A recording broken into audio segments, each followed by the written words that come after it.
CBS Radio Mystery Theater presents...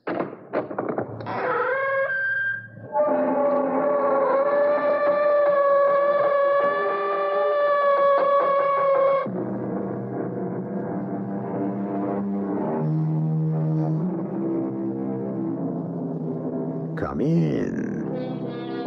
Welcome. I'm P.G. Marshall. How old were you when you first said, "I'm going to run away and you'll never see me again, and then you'll be sorry"? Everyone has said it, though some did not say it out loud. Some have run and returned the same day. Some have never got round to running at all, and some have run and stayed away. It is one of these who gives us the title of our story. The man is missing. The letters get smaller, the pressure of the pen gets lighter, the lines get thinner. The man is not well. Are you sure? T's aren't crossed in a few places. See, the loops aren't completed. Perhaps he's not sick. Perhaps he's only hysterical, or perhaps he's mad.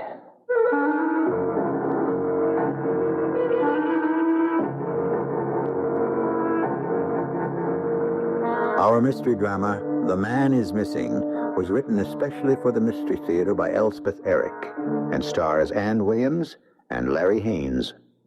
It is sponsored in part by Buick Motor Division and Contact, the 12-hour cold capsule. I'll be back shortly with Act One.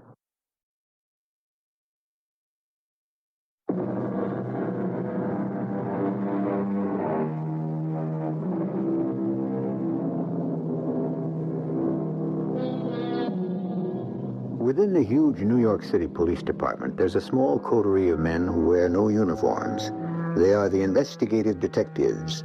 They have one captain, one lieutenant, and 5 sergeants.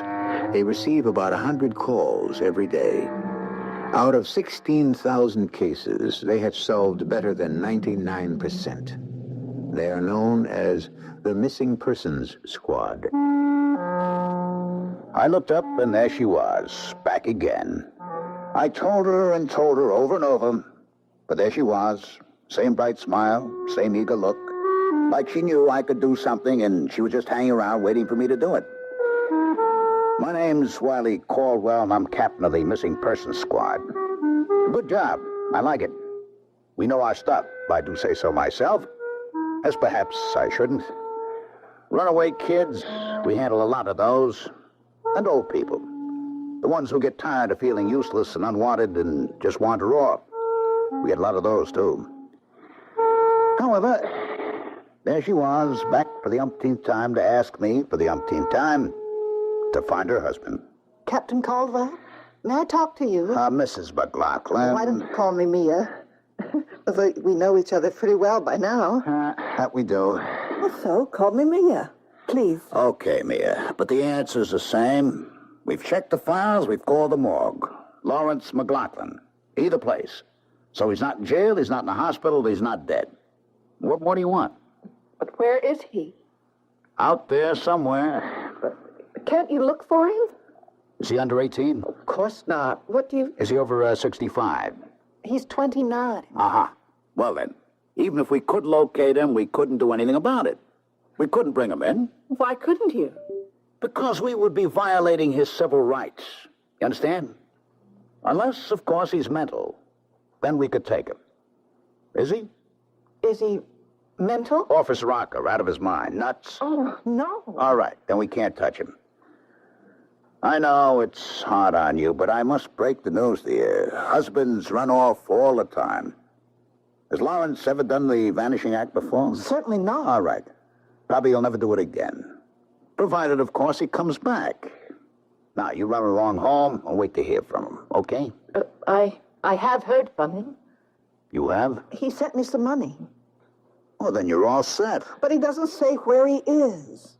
But he's thinking of you. Well, he wouldn't be sending you the money, would he? You see? He's worried about you. He loves you. You're his wife, and he loves you. So what? What do you want? I don't know where he is. Oh, please, Captain Caldwell, please. I know you can find him for me if you just try. Here's a Bureau of Missing Persons, and Larry is missing, and I want you to find him. Now, why can't you? Why won't you? All right. Now, quit crying. Now, that isn't going to do any good. You know that. All right, now, stop crying, Miriam. Why won't you help me? I'll tell you what. I'm going to turn you over to one of our detectives. Ben Chase, his name is. He's a very nice man. Very fatherly type. You like him. Now, you tell him all about your missing spouse, and maybe he can take us something. How'll that be? Okay? Okay, then.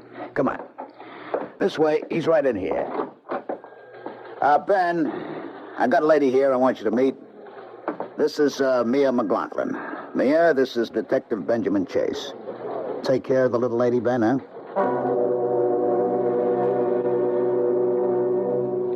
She was the prettiest thing I'd ever seen in my whole life. Skin like pink and white alabaster, dark brown hair with a shine to it, big round eyes, the exact same color as the blue jeans she had on. It was like spring had just walked through the door. And me, 58 years old. I'm Ben Chase, Detective 3rd Grade Missing Persons Squad. I was a patrolman for 15 years. Then I did a hitch with Public Morals for a short time, and then somebody smiled on me, and I landed here. What a swell job. I mean, here is where you really get the feeling you're helping people. Please, find my husband. Your husband's missing, is that it? Yes, and don't tell me about his civil rights. I want to know where he is. Well, we could probably locate him. All I want. But we couldn't make him come back to you. I just want to know where he is. Yeah, we can check the files. The captain did that. Hospitals, the morgue. Oh, he's alive. I know that. I don't think he's sick. See, I got this from him this morning. Oh, got a letter from him, huh? It had money in it. Okay if I take a look at it? Sure. Look, it was mailed right here in New York. You can tell by the postmark. Oh, yeah. Mind if I read it? I don't mind. Darling Mia, thought you might be short of cash. Love, Larry. Well, say now, this sounds like he thinks the world of you. What are you so worried about? He'll come back. But where is he? What happened to him? Now, Mrs. McLaughlin. You can call me Mia if you want to. Husbands do get this urge once in a while to, take off, be on their own for a while. Not just husbands either. Wives get it, too. I have to say, I can't see why anyone would go off and leave a lovely girl like you. Well, he did. You do know you're very pretty, don't you? I guess. You guess, don't you know? I'm a model, a photographer's model. You have to have some kind of looks for that, I guess. Well, you got more than some kind of looks. Well, thank you. A lot more.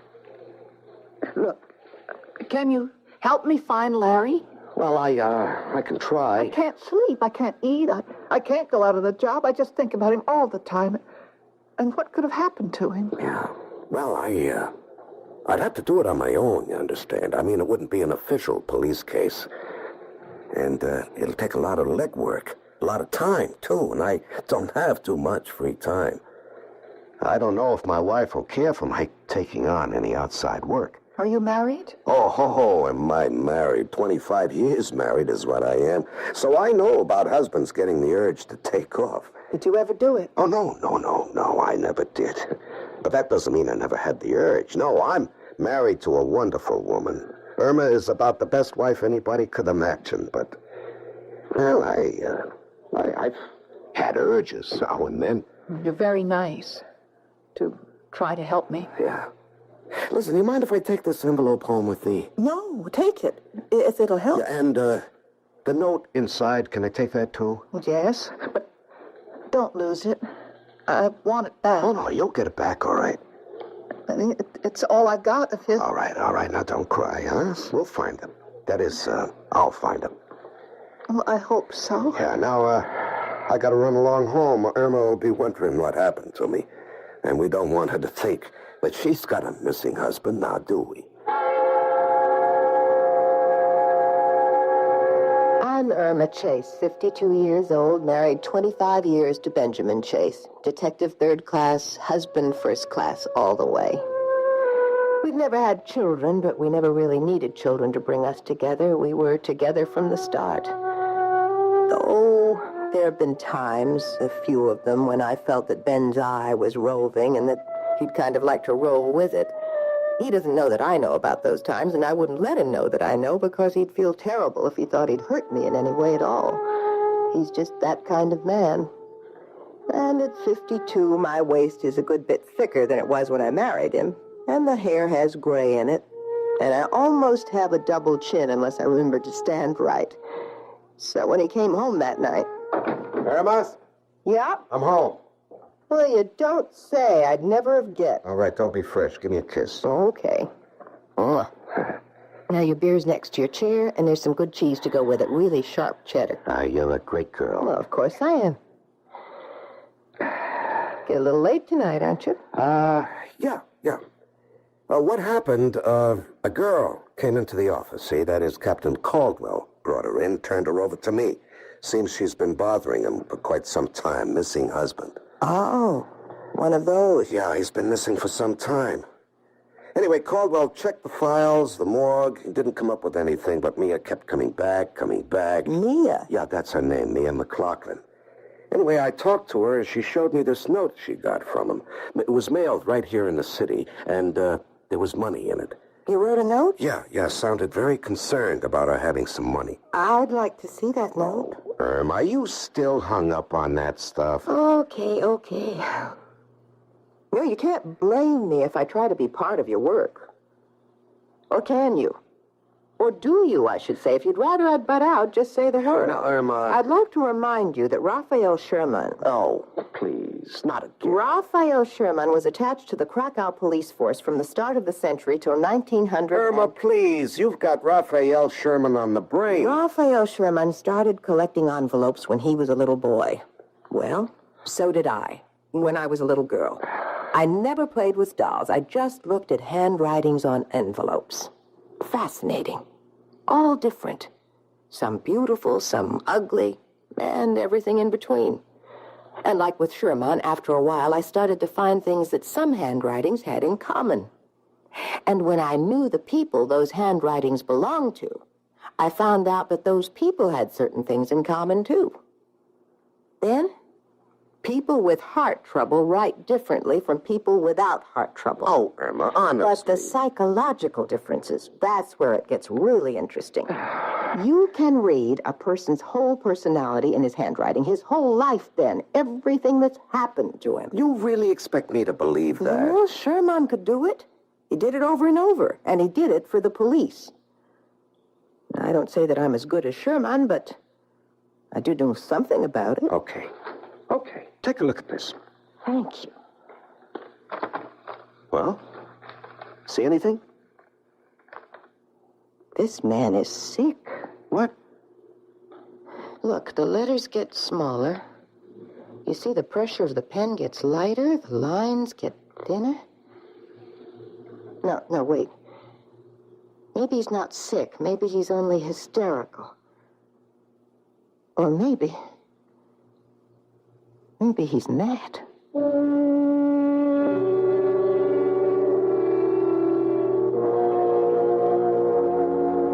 Raphael Sherman had no peers in his day. After him came Michael Fischel and the French clairvoyant Madame Lucie Bidy. And among the medical men who have used graphology to ferret out clues to mental or physical ailments, we find Erlenmeyer, Hauser, Duparcy-Jones, and Charcot, famous head of the Paris-Salpêtrière. I'll be back shortly with Act Two.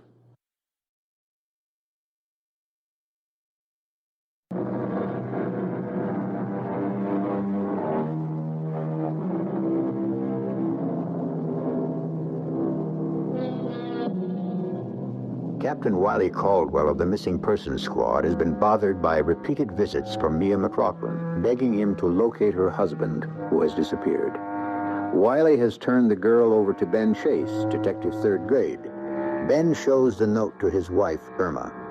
Irma, aspiring graphologist, deduces from the calligraphy that Mia's husband is sick, hysterical, or even mad. Did I know what I was doing when I turned that dumb little chick over to Ben Chase? I thought, of course, he'd feed her a line. Maybe pick up a clue someplace from some connection. In other words, get her off my back. Also, there was always the chance that her husband would show up. A very good chance, because she was a very neat little dish. A fact I felt sure that my friend Ben had not overlooked entirely. Now, I'm a friend of Ben's, and I also know his wife, Irma. A marvelous woman, Irma is. I thought a little interference from me on her behalf wouldn't be amiss. Yeah, I see. That's all you can tell me, Mrs. Downs? Yeah. Well, it's something. Anyway, thanks. Hi, Captain. Who's Mrs. Downs? Her. Yeah, huh? Who is she? Well, actually, she's Mia's mother, Mia McLaughlin's mother. That's so. Yeah, I thought maybe she could give me a lead to go on. Did she? No, she says they got along great. He was crazy about her. Seems he wanted to be a painter, a serious type painter. Gave it up and went to commercial art right after they got married. Maybe he regretted it. Well, Mia's a model, you know.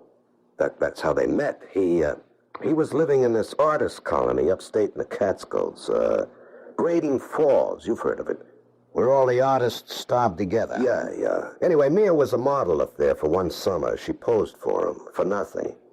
He was even broker than the others. They fell in love, and they got married. He went with an ad agency. She became a fashion model.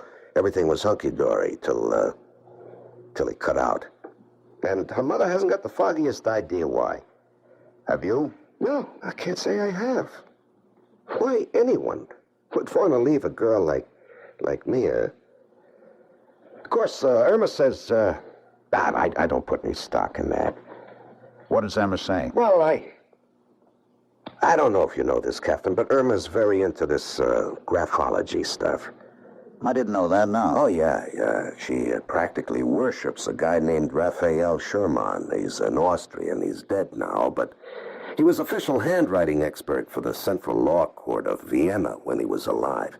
What's wrong with that? Well, nothing's wrong with that, but outside his regular job, he had this hobby. Yeah, it was more like an obsession, that he could read people's characters from their handwriting. And not only that, but their past and their future. Now, can you tie that? That sounds interesting. And before he died, people said he could tell how a person looked just by his handwriting. Yeah? Well, anyway, I showed Irma the note Mia got from her husband. It was only a line or two. And Irma glommed onto it like it was a hot clue. I mean, she said the handwriting told her that the guy is sick or hysterical or maybe even crazy. She saw all that? Well, she thinks she saw all that. What if she's right? Would explain a lot, wouldn't it? If the guy lost his marbles all of a A sudden? crazy man doesn't send money home, Captain. How would you know what a crazy man does? Why don't you admit the possibility that Irma's got something there? Let her help you. No, I'm doing all right. No, you're not. Now, you wait and see. Okay, Ben, okay. One more thing. You're spending too much time on it. That phone call to the girl's mother, you made that from here on official time. And that girl's been here almost every day talking to you on official time. The way you look, you've been spending an awful lot of your off hours on the case, too. Am I right? Quite a lot, yeah. Well, cut it out. I don't like it. And I don't think your wife cares too much for it either. I was shook up when the captain walked out. Part of what he said was true. I was spending a lot of time trying to locate Mia's husband. I'd gone down to the Art Students League and talked to the teachers down there. A lot of them remembered him from the olden days. Nice fella, they all said. Big, strong, very outgoing. No sign of any kind of ailment, no instability. Certainly no signs of being demented. Well, so much for what Irma thought she saw in his handwriting. Irma. What about him? What was that last crack the captain had made about him not liking the hours I was giving to the case and Irma not liking it either? She hadn't said she didn't like it. She hadn't raised any objections. She was too busy going over that little scrap of paper. But if I didn't find him soon, was she going to begin to wonder? Ah, hell, I was beginning to wonder myself. Just like that, I made up my mind. I was going to take myself off the case. I should never have taken it on in the first place. I'm crazy about my wife. I had my mind all made up to tell Mia I was letting go of the case when she walked in. Hello, Benz. Oh, hi there, Mia. Sit down. I want to talk to you about, Is Captain Caldwell mad at me about something? Well, he's not mad exactly, and not at you. Oh, look. Look what I got this morning. Oh, another letter, huh? Yeah, this one had money in it, too. Okay to read it? Oh, sure. It's about the same as the first one. Oh. Yeah, so I see. Only look where it's mailed from. Braden Falls. That's where we met, Larry and me. Yeah. Tell me about Braden Falls. Well, it's a very romantic place. In the mountain. Oh, sometimes, certain times of day, the mountains turn blue and purple. Oh, that's beautiful. And then there's the falls. Yeah, Braden Falls. Oh, they come tumbling down from way high up. Harsh, smash. Some places you can't hear what people are saying. The falls are so loud. Oh, it's just beautiful. Larry and I used to go on picnics, eat sandwiches and stuff, and listen to the falls and make love. Why do you suppose he went up there? Not just to mail a letter. I think he went there because it's where we were so happy. He wanted to remember how it was at first. Then you weren't so happy later on, is that it? Oh, well, we had fights. Not very many, not very often. Just sometimes. Well, when? What about? You mind telling me? Oh, I don't know. I never knew. Everything would be going along just fine, and then all of a sudden, we'd be arguing. And I wouldn't know why. I just know that I was losing. Losing? Losing what? The argument. It was going to turn out he was right, and I was wrong. Every single time. Yeah. Look, Mia, I might as well tell you I was going to give up on this case. Not fine. Well, it isn't official business, and it's taken up a lot of time. But you have to. Well, this note from Braden Falls, I ought to follow up on that. You mean go up to Braden Falls and look for him? Oh, yes. Yeah. Well, tomorrow's my day off. Well, I'll go with you. Well, I can show you around all the different places and the falls where Larry and I used to go for picnics. Oh, your wife wouldn't mind, would she? That little piece of paper hadn't been out of my sight for days. I picked it up from time to time, and now and then I got what I hoped were flashes of illumination. Other times I sat down with it under a good light and let my unconscious mind just play with it. It's a trick in the unconscious mind. Much trickier than anyone imagines. Come on. I'm home. Good. Be right there. Where's my beer? I'm getting it. I really need it. Did you have a hard day? Yeah, sort of. Well, drink your beer. Where's yours? I don't want any. Are you going on a wagon or something? No. I just want to keep my mind clear. Psychographology is a very exacting work. Psycho what? Psychographology. What Raphael Sherman did. What I'm trying to do. Analyzing people from their handwriting. Are you still doing that? Of course I am, and don't try to stop me. I'm not trying to stop you. Wiley Caldwell says I should encourage you. Now, I don't know if I can go that far. Captain Caldwell, Sither? Yeah. I told him that you said Larry McLaughlin might be psychotic, and he said you could be right. Of course, he doesn't know any more about it than I do or you do. I'm beginning to know more all the time. Pretty soon, I may be able to give you a pretty accurate description of the man. Forget it. I can't. Wiley thinks I'm putting in too much time on the case. It's not official business, you know. But you can't stop now. I got nothing to go on, Irma. Just let me help you. Well, I give it a couple more days, just long enough to track down one more clue. It might mean something. What? What clue? Well, Mia brought this in today. It's another note from... Let me see it. Yeah, here. Yeah, there was money in this one, too. Doesn't sound like a man who's fed up with his wife. According to Mrs. Downs, McLaughlin was crazy about his wife. Who's Mrs. Downs? Mia's mother. She says McLaughlin gave up being a serious artist so he could support his wife. Oh, by the way, you'll notice that the note was mailed from Braden Falls. That's the artist colony place up in the mountains. Well, the McLaughlins met there and fell in love there. Mia did some modeling for him. And I thought that since tomorrow is my day off, I would go up there. Mm-hmm. You know, take a look around. Mm-hmm. And Mia is going with me. Mm-hmm. That all right with you?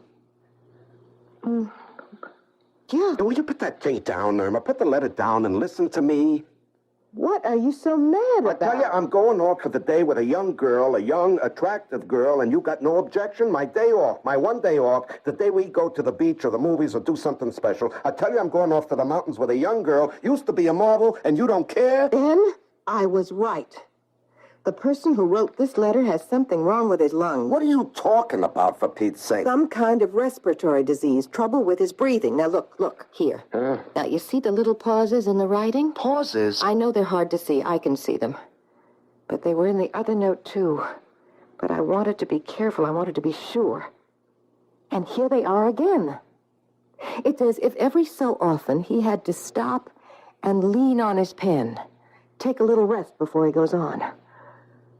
Oh, Ben, give me a little more time and I'll be able to tell you all about the person who wrote this note.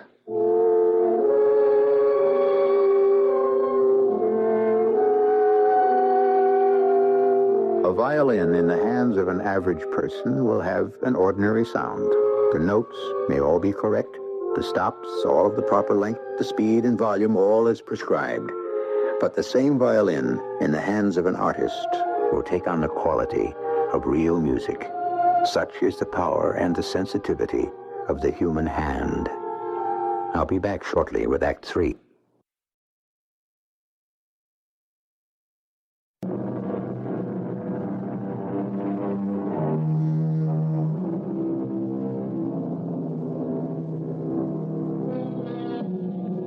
Psychographology is a fairly recent word.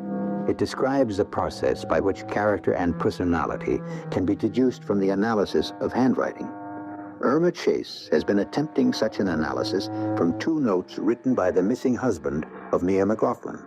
Among other things, she has inferred that the writer of the notes is emotionally unstable and has some sort of trouble with his breathing. She has not tried to keep her husband from using his day off to travel to a place called Braden Falls, high in the mountains, accompanied by the young girl, in search of the missing man.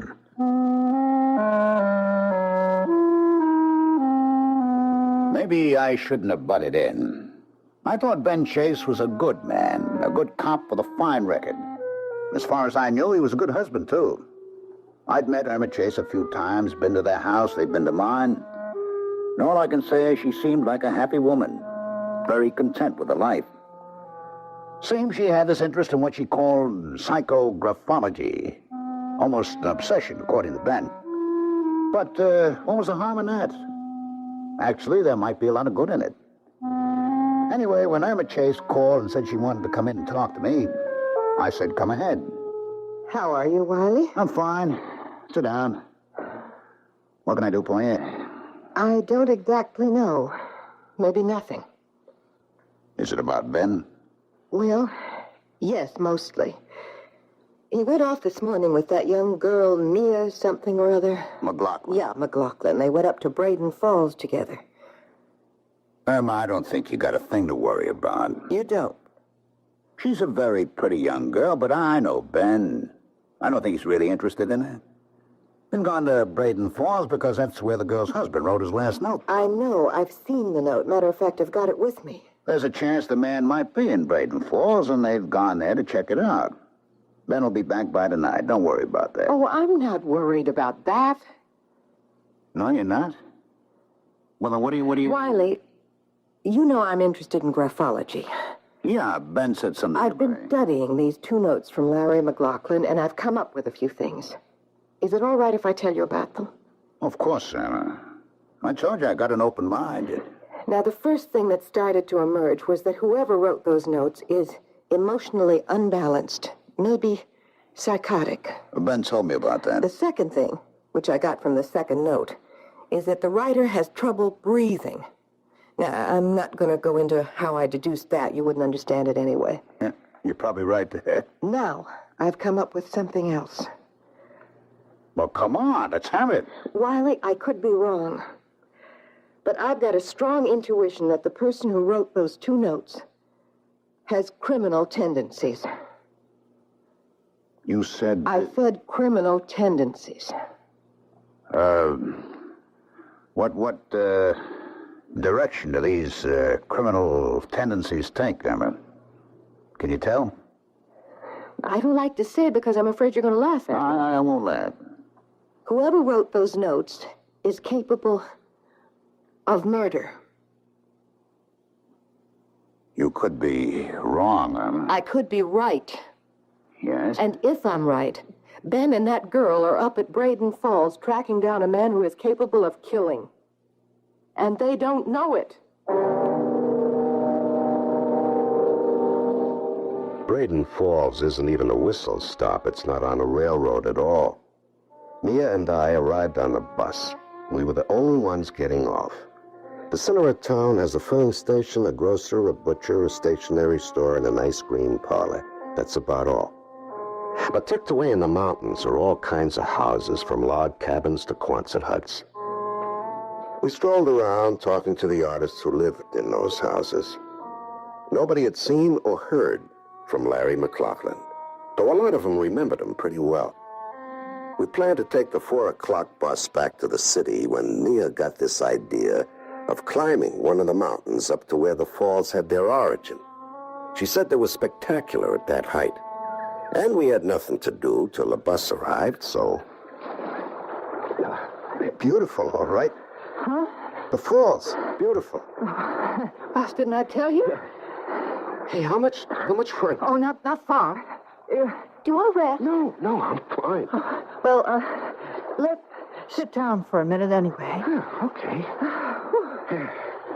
Well, I brought along a couple of sandwiches and some ginger ale. Well, I hope it's still cold. Oh, great. You're quite a girl. Oh, you think so? Yeah, I do. If I was a little bit younger, 20 or 30 years younger, I'd... You'd... What? What would you do? Well, I guess I'd make a pass at you. Here's your sandwich. Would you mind Would I mind what? me making a pass at you? Yes. I'd mind very much. Oh, well, I'm sorry. I know I'm much too old. No, it isn't that. Oh, you're thinking about your husband, aren't you? You're thinking about Larry. I'm sorry. I should have realized that. I guess you associate this place with him, huh? We was to come here for picnics. Yeah. I'm really sorry we couldn't pick up a clue here. He must have come here just for the day, mailed the letter, and left. Larry and I used to have our picnics up at the top. Let's walk up there, okay? Yeah, okay. Listen, I hope you'll forgive me being fresh. Oh, that's all right. You're a very pretty girl. I suppose a lot of men have told you that, huh? I guess a lot of them have made passes at you. Am I right? Sure, right. Girl like you. Shut up. What? We're almost there. Oh. Wait until you see the falls where they come out of the rock. Great, huge bursts of water. Thrilling. It's as though they couldn't wait to get out. As though they've been pushing and pushing. And then they fall out and down into the gorge, hitting all the rocks on the way, splashing off of them down. Must be impressive. Oh, it's the most glorious thing you've ever seen. Here we are. stand right here. That's it. Now, look up there. That's where the fall stops. Oh, yeah, that's powerful. So strong. I can't wait to burst out. Doesn't it give you a marvelous feeling? Yeah, it does, Guy. Now look down. Did you ever see anything like that? Hey, Tom. Hey, Tom. Wait. Dirty old man. Dirty old man. Ben! Hold on! She pushed him! Hold on, Ben! Hold on! Girl, Ben! Hold on! I'll get to your bed. Just hang on now. Hang on, darling. Will you be okay? Oh, I think he's conscious. I think so. Just a second now. Oh, Ben! I got him. Wiley. Ben, give in. Let go. Relax. I'll get you out. These rocks are slippery. Relax, man. All right, let go. I'll get you out. Don't you do anything now. What's that? Falling right into the water. Yeah, where it's deep. You were lucky. You're gonna make it, honey. Sure he is. Give me your hand, Wiley. Stay right where you are, Emma. Now, babies, Ben. We'll make it. Okay. Grab hold of the root of that tree. You got it? Yeah, I got it. All right. Can you pull yourself up? Yeah, give me your hand. You stay right there. All right. I'm going to give you a shove, Ben. It's okay. It's okay. I can make it. Ben, that girl pushed you. Wiley, you okay? Yeah. Okay. Where's the girl? She's still up there. She's out of her head, that one. How do you two happen to be here? We had a feeling. Well, that is, your wife had a feeling. Look! Look over there. What? Where? Between those two big rocks, wedged in between them. It's a body. It's a body. Body of a man. Who you? You think it's... Must be. Has to be. Her husband. The missing man.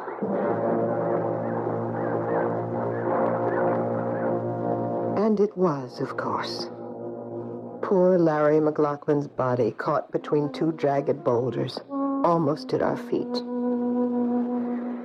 Ben and Wiley rested for a while, then between them they got the body out. The police picked it up later, and they picked up the girl, Nia, too. She was wandering about the mountaintop, very sweet and very vague.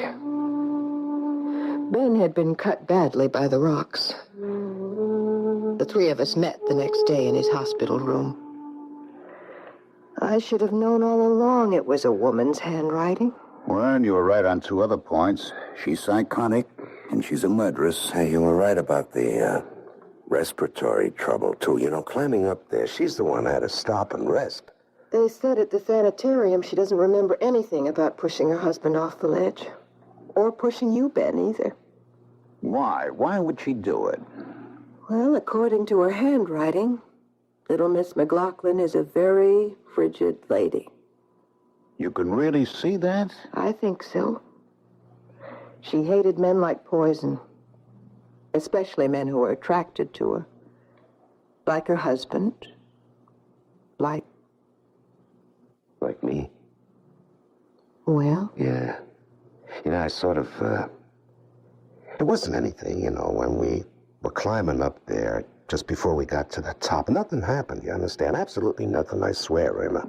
Ben, I believe you. Well, I said something, I admit that, something about making a pass at her that I'd like to, something like that. But that's all, I mean it, that's really all. Just enough to make her hate you. Enough to kill you. Now, what on earth gave the two of you the inspiration to drive up to Braden Falls? Tell him, Irma. Well, studying the second note, I thought I could see signs of a criminal personality. I figured I should tell Wiley. And you believed her? Half believed her. Enough to drive up here and tell you. Of course, neither of us knew Mia had written the note herself. We thought we were protecting you from her husband, not from her.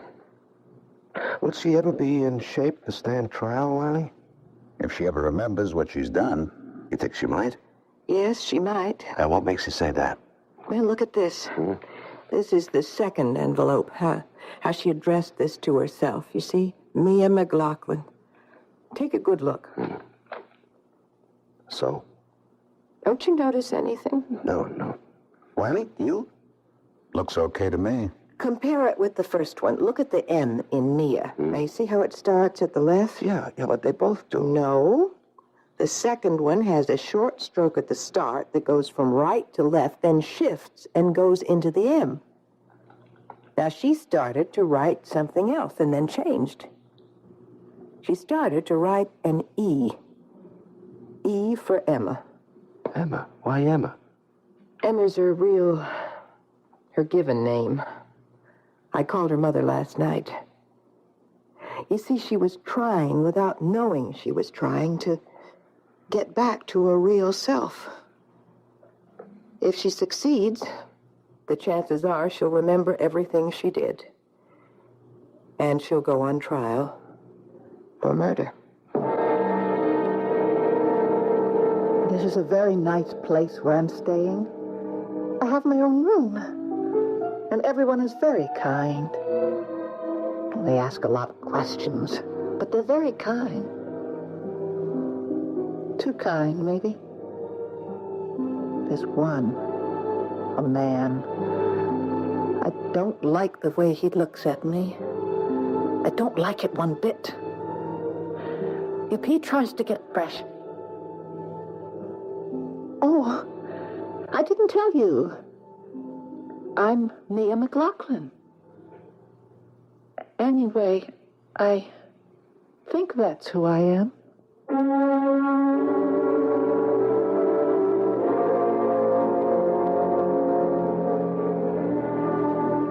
We've accomplished prodigious feats in outer space, invaded the moon, and discovered what it's made of. Now we're on our way to entering the planets and finding out how they are put together. Outer space will one day be as familiar as our own lakes and prairies. But what of inner space? The space of man's mind. Despite many hints and clues, it is still, in the main, an alien land. I'll be back shortly.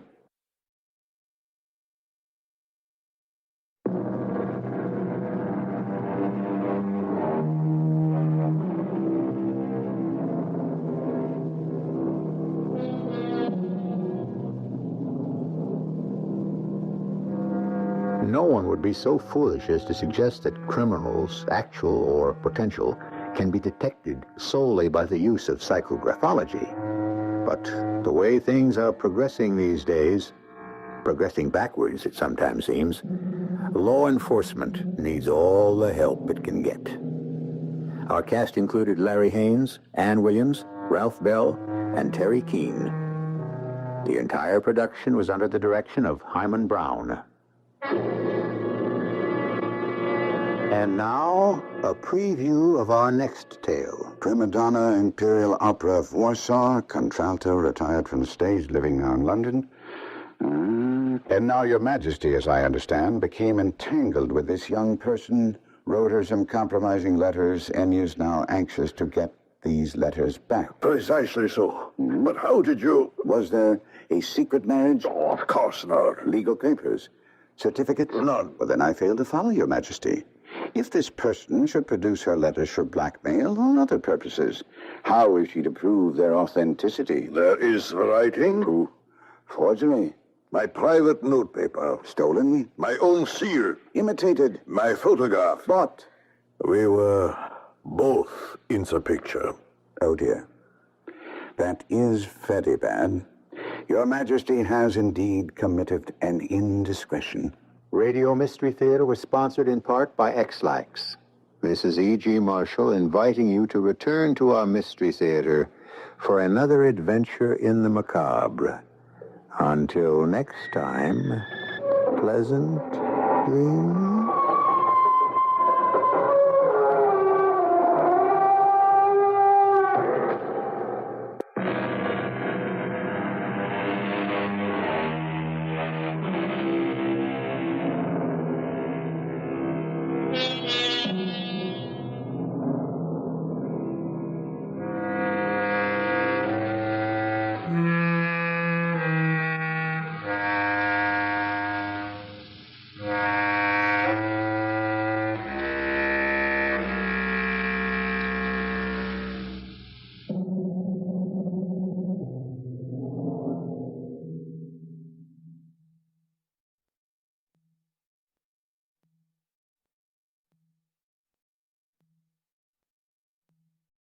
The CBS Radio Mystery Theater presents...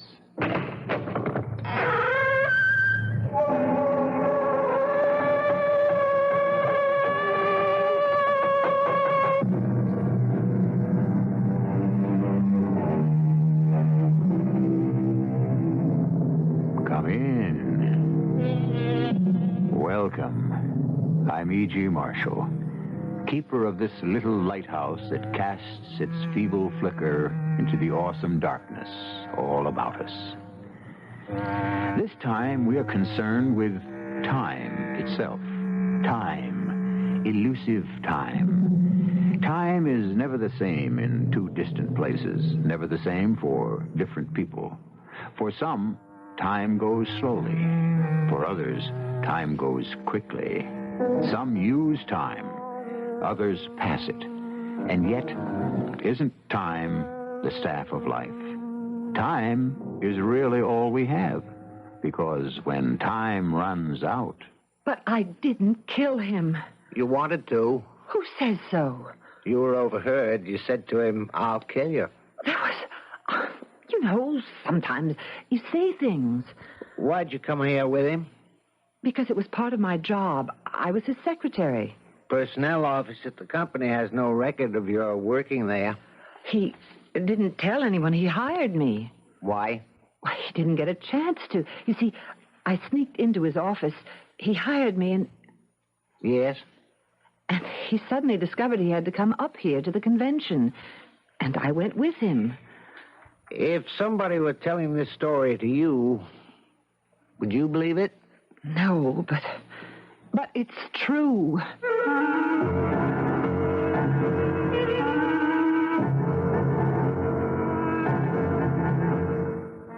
Our mystery drama, The Murder Market, was written especially for the Mystery Theater by Sam Dan and stars Rosemary Murphy. It is sponsored in part by Buick Motor Division and Anheuser-Busch Incorporated, Brewers of Budweiser. I'll be back shortly with Act One.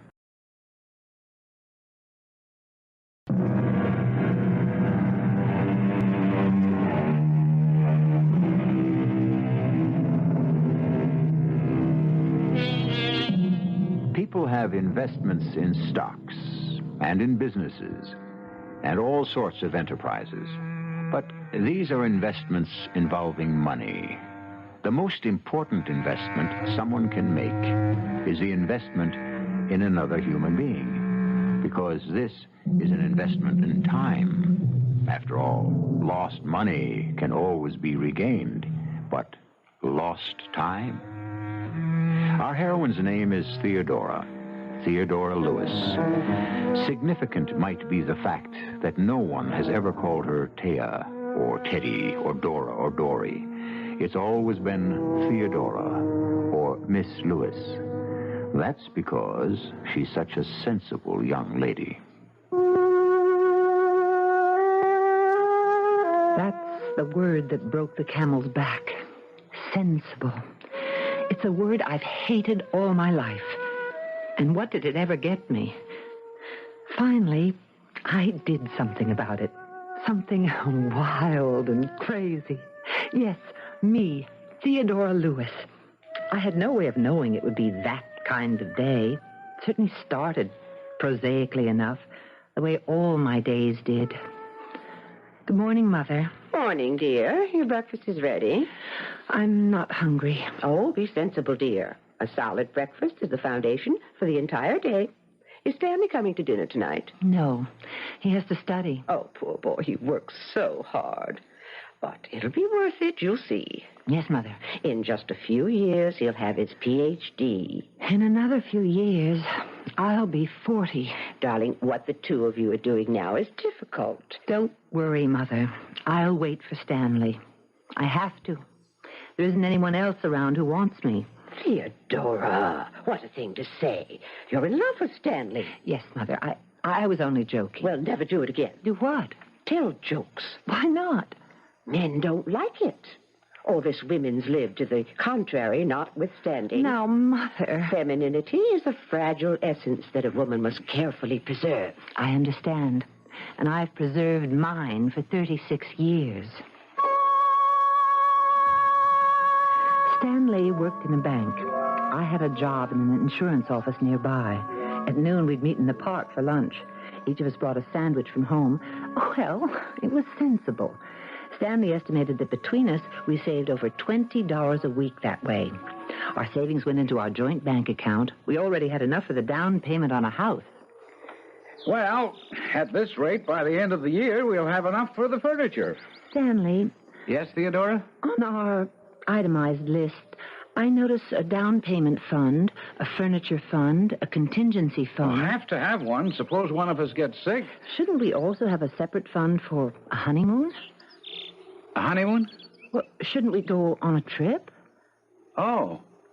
Well, actually, if we did take some time off from our jobs, yes, we should put that time to very good use. How? Make the new house shipshape. Well, I could do the painting, and you could do the planting, and... But aren't we entitled to a honeymoon, even a small one? Oh, yeah, right. After the ceremony, we should go to Atlantic City for a day or two, and then come back and get started on the house. Hey, it's 5 to 1. We'd better be going back to our jobs. See you tomorrow, darling. Call me tonight, Stanley. Listen, I just had this thought. It isn't as if we don't see each other every day, huh? And this late night call, well, it's 17 cents a night, and over the year, that adds up to... Oh, Stanley. Oh, forget it, darling. Sure. We are entitled to a few luxuries.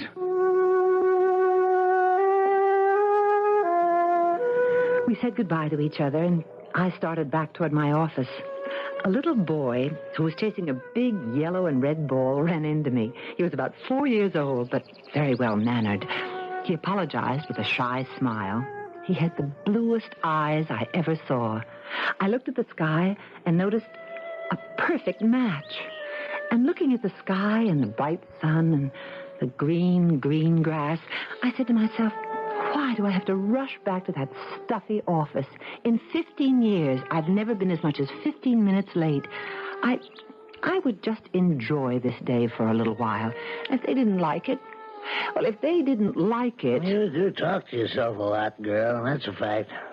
I beg your pardon? You want to be late to your office? Well, go right ahead and be late. Are you a mind reader? No, I'm a lip reader. You mean after 15 years they'd fire you if you walked in late just one time? No, they wouldn't do that, but they wouldn't like it. What do you do? I'm a secretary in an insurance company. Who? Bailey and Witherspoon. Do you have to work for a living? I have to support myself and my mother. She's been a widow for over... Yeah, see how lonely and insecure you are. What did you say? Here I am, a perfect stranger. And if I ask you 2 or 3 more questions, you'll be ready to pour out the story of your life. Now, where are you going? Let go of my arm, please. I think it'd be better for you if you listen to me. That's a police officer, just down the end of the path. What about it?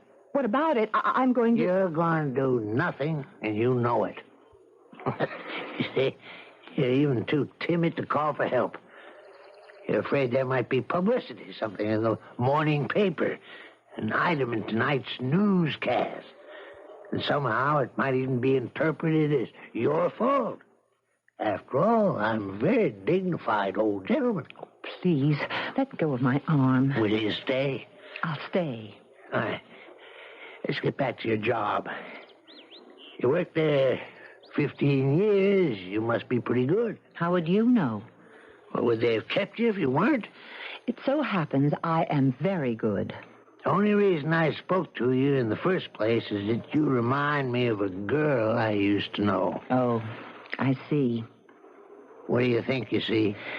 The prologue to a proposition. Oh, don't be cavalier about propositions, girl. How many of them did you ever get in your life, anyway? You'd be surprised. Don't play woman of the world with me. I know you too well. How would you know me? You only started talking to me a minute ago. I come here every day. I see you sitting on the bench with him. I say him because he dresses like a man. Although personally, I doubt it. Stanley is the finest man I know. And you're in a bad way. Why does he sit here and munch peanut butter sandwiches? Why didn't he take you out to lunch? Because we can't afford it. When I said you reminded me of a girl, that wasn't the start of a proposition. What was it? No, just an old man's nostalgia. But now I see you're not like her at all. No, on the surface, perhaps, but you don't have her fire, her ambition. Who was this girl? Oh, somebody I knew almost 50 years ago. Doesn't matter now. Well, it's costing me too much money just to sit here in the sun. Dry girl. It's hidden. What's hidden? It's hidden under a layer of fear and lack of confidence, but I think you got the basic stuff. Go out. Do something with your life before it's too late.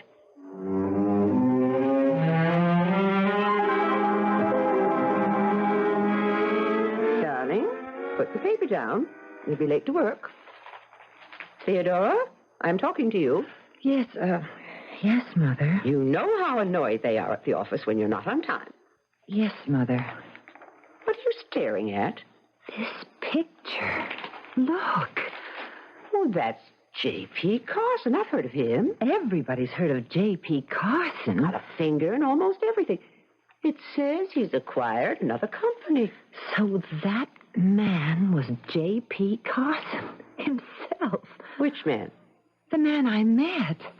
You met J.P. Carson? Where? When? Yesterday, on a park bench.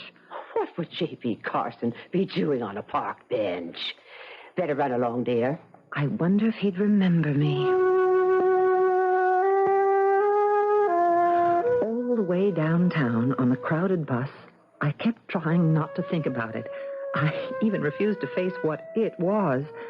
I got off at my stop, as usual, went up to my office, as usual, and maybe I wasn't concentrating on my work, but Mr. Peterson came by and warned me about being careful. And his tone of voice was even nastier than usual. And before I knew it, I was on my feet and I was looking down at this mean, vicious little man. And was this me? Was I actually saying, Mr. Peterson, I have put up with you and your nasty temper for more years than I care to remember. Take your frustrations out on someone else. I shall no longer pay the price for all your personal inadequacies. I quit.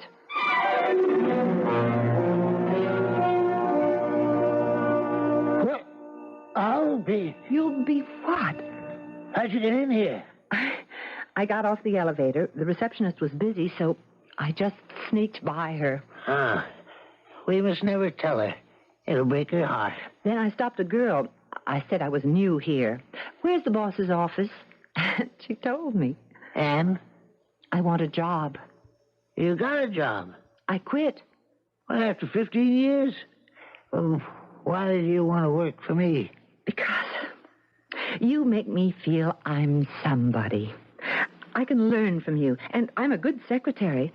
Will you give me a job? I have 2 secretaries now, and they complain about overwork. Answer the phone. You're working. Oh, Mr. Carson. Answer the phone. Mr. Carson's office. Is he in? This is Al Ferris. Are you in for Mr. Al Ferris? Ask him what he wants.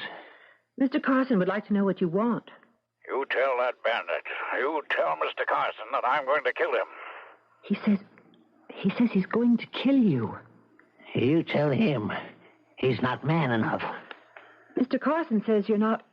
Mr. Carson says, don't be silly. Yeah, you'd better believe it. And Carson had better believe it, and the whole world had better believe it. Before Carson drives me to ruin and disgrace, I'm going to kill him.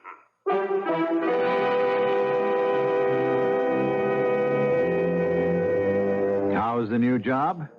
The first time she answers the phone, did you hear what happened?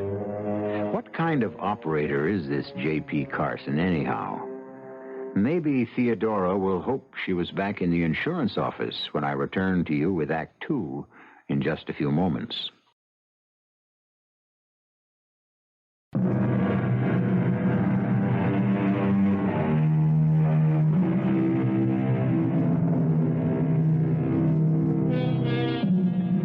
told that certain primitive tribes taught their children to swim by tossing them into the water. In this manner, they developed some excellent swimmers. They also lost quite a few kids. However, there are those people who deliberately provoke a sink or swim situation. For example, our heroine, Miss Theodora Lewis. Did you hear what I said? Yes, Mr. Ferris.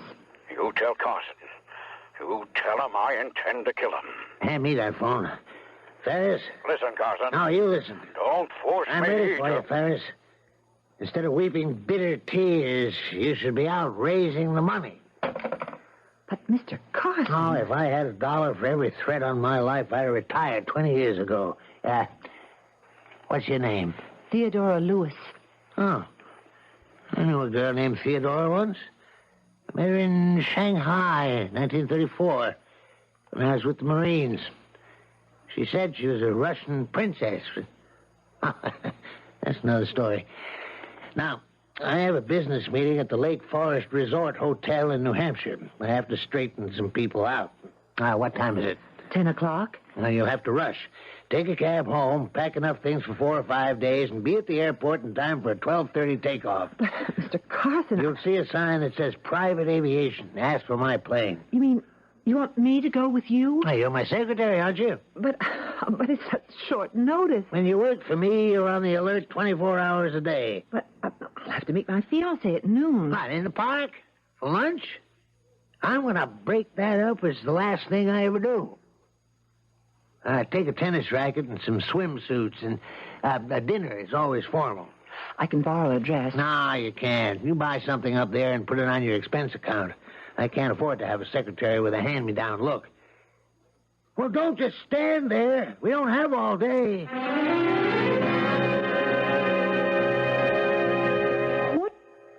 What do you mean you're going up to New Hampshire? Mother, I don't have time to go into it. Let me have your suitcase. Oh, what will Stanley say? I'll call him at the bank. Theodora, you know how they frown on personal calls. Then you'll have to go down to the park at noon and explain. Explain what? Theodora, I strongly disapprove, and I suspect Stanley will, too. You had such a good, secure job. And this man, Carson, he's notorious. He's always involved in a lawsuit. Mother, I only have one life, and if I wait too long, I'll never get a chance to live it. Theodora, you used to be so sensible. What's gotten into you? I don't know, Mother, but it's wonderful. I thought it was a dream at first. Only yesterday, I had been bored with my life.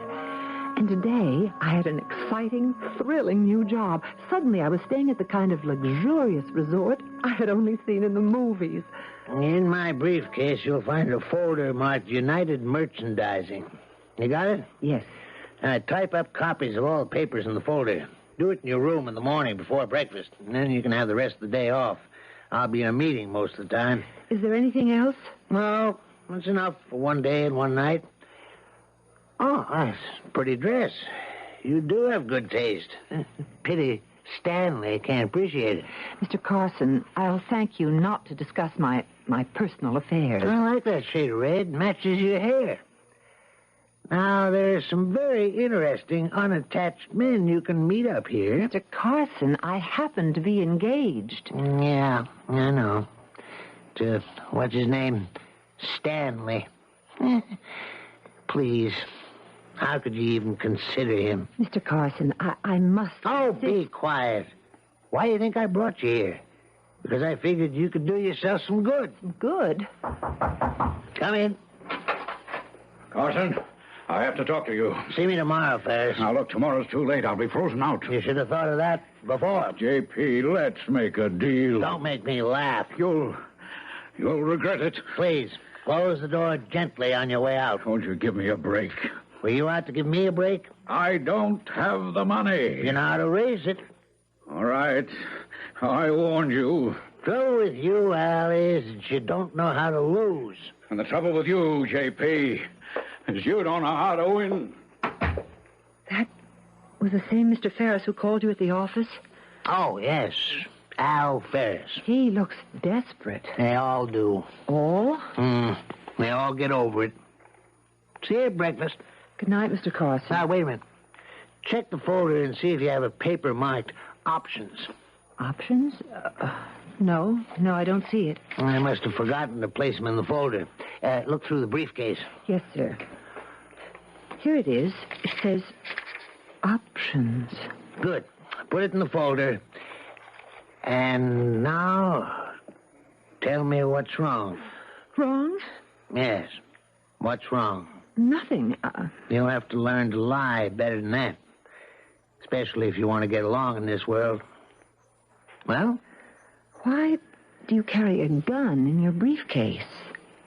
My dear Theodora, you obviously refer to my .45 caliber Colt automatic pistol. Whatever it is. I never know when I might need one. Have you ever needed one? On occasion. I never knew anybody who carried a gun around with him. I mean, except policemen. Well, I play a rough game for high stakes. You talk about a game and rough. Those men who are here, they look like wealthy, important business leaders. Well, it's all a game. And in games, you have winners and losers. Some people lose hard. They say things like Al Ferris did. But none of these characters has the guts to follow through. I expect to die of a very ripe old age. Actually, I'm going to fall off the tree. You got that option paper? Yes, sir. Right here in the folder. Guard it with your life. I will, sir. Actually, you might take the .45. Me? I wouldn't even know how to hold it. You stick around with me and you might have to learn. Besides, I am morally opposed to... You get that from Stanley? Mr. Carson, I want one thing understood. Yes? I love Stanley. I doubt it. You may not approve of him, but you don't have the right to... That's where you're wrong.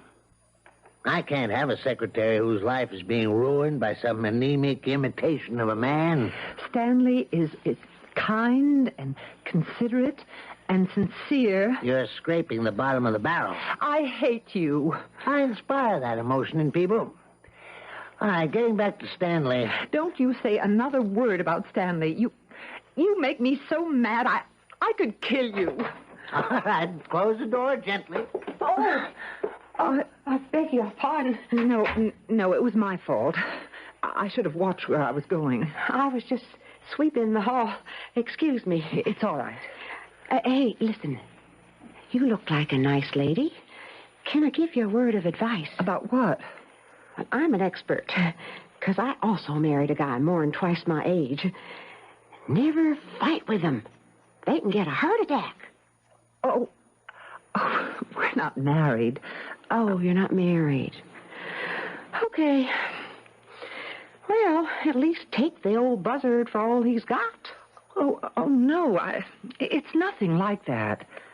Yeah? Nothing like what? Like you know what. I'm just his secretary. Oh, sure. I mean it. And that conversation I just overheard, that didn't exactly sound like a business talk between a man and his secretary. If you'll excuse me. Look, I'm just trying to do you a good turn. Listen to little Betty here. I've been around. You look kind of new at this. New at what? Ain't going to be this fresh-looking and pretty forever. I don't have the faintest idea of what... Go home. Marry that nice guy. Bet his name is Stanley. Stanley? How do you know about Stanley? What's the matter? I never went to the movies? I never seen the story before? What story? Your story. You want to do something for your guy, Stanley. So you figure you'll go away for the weekend with his boss. That's the most ridiculous... I heard the whole thing. You were telling him all about Stanley, and he laughed at you. And that got you so mad, you said you'd kill him. Now, do you deny that? I don't know why I'm standing here listening to you. I'm only saying this because I'm a little older than you. I'd like to help you, straighten you out. Don't kill him. But I have no intention. Don't. You can't get away with it. And second, Stanley has got to stand up on his own 2 feet. You know what I mean? Thank you for your advice, even though none of it was necessary. I was amused. I was even flattered to think that I, Theodora Lewis, could be mistaken for a seductive woman of the world, the kind who went away with rich men for weekends. Hello. Oh, it's Mr. Ferris. You're, Carson's secretary. Yes. New, aren't you? Very new. Well, then, let me buy you a drink. Thank you. I don't drink. Well, you have to drink something. Well, Let's just step into the bar. But It could be worth your while.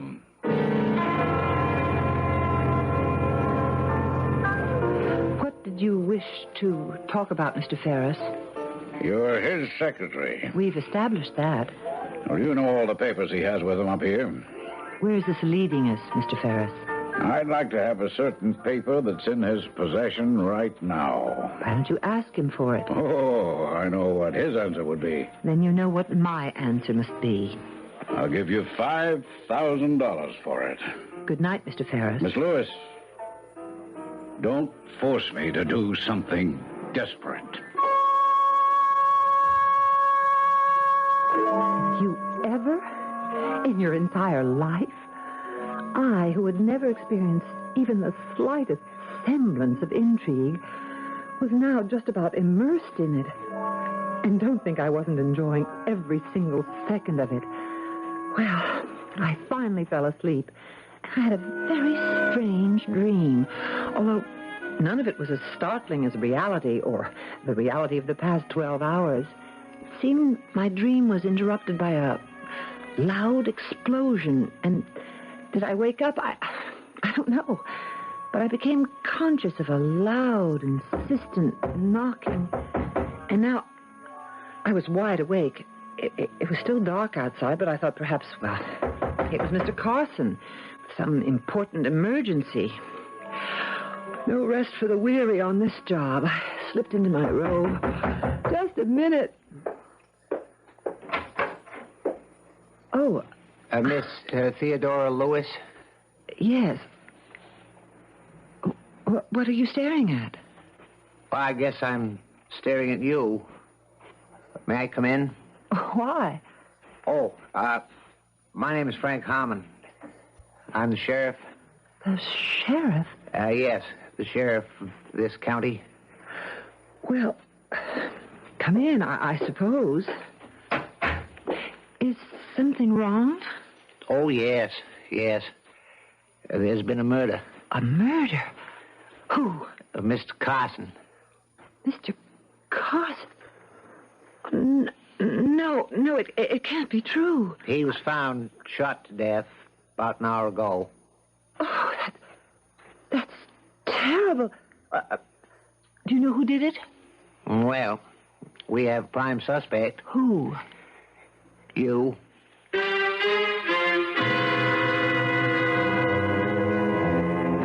You talk about action. Here's what we gave you in rapid succession. She meets Mr. Carson on a park bench. She gets a job as his secretary. She is accused of being his mistress, and now of being his murderer. How much deeper can she fall? For that, you must wait for Act 3, which I shall bring you in just a few moments.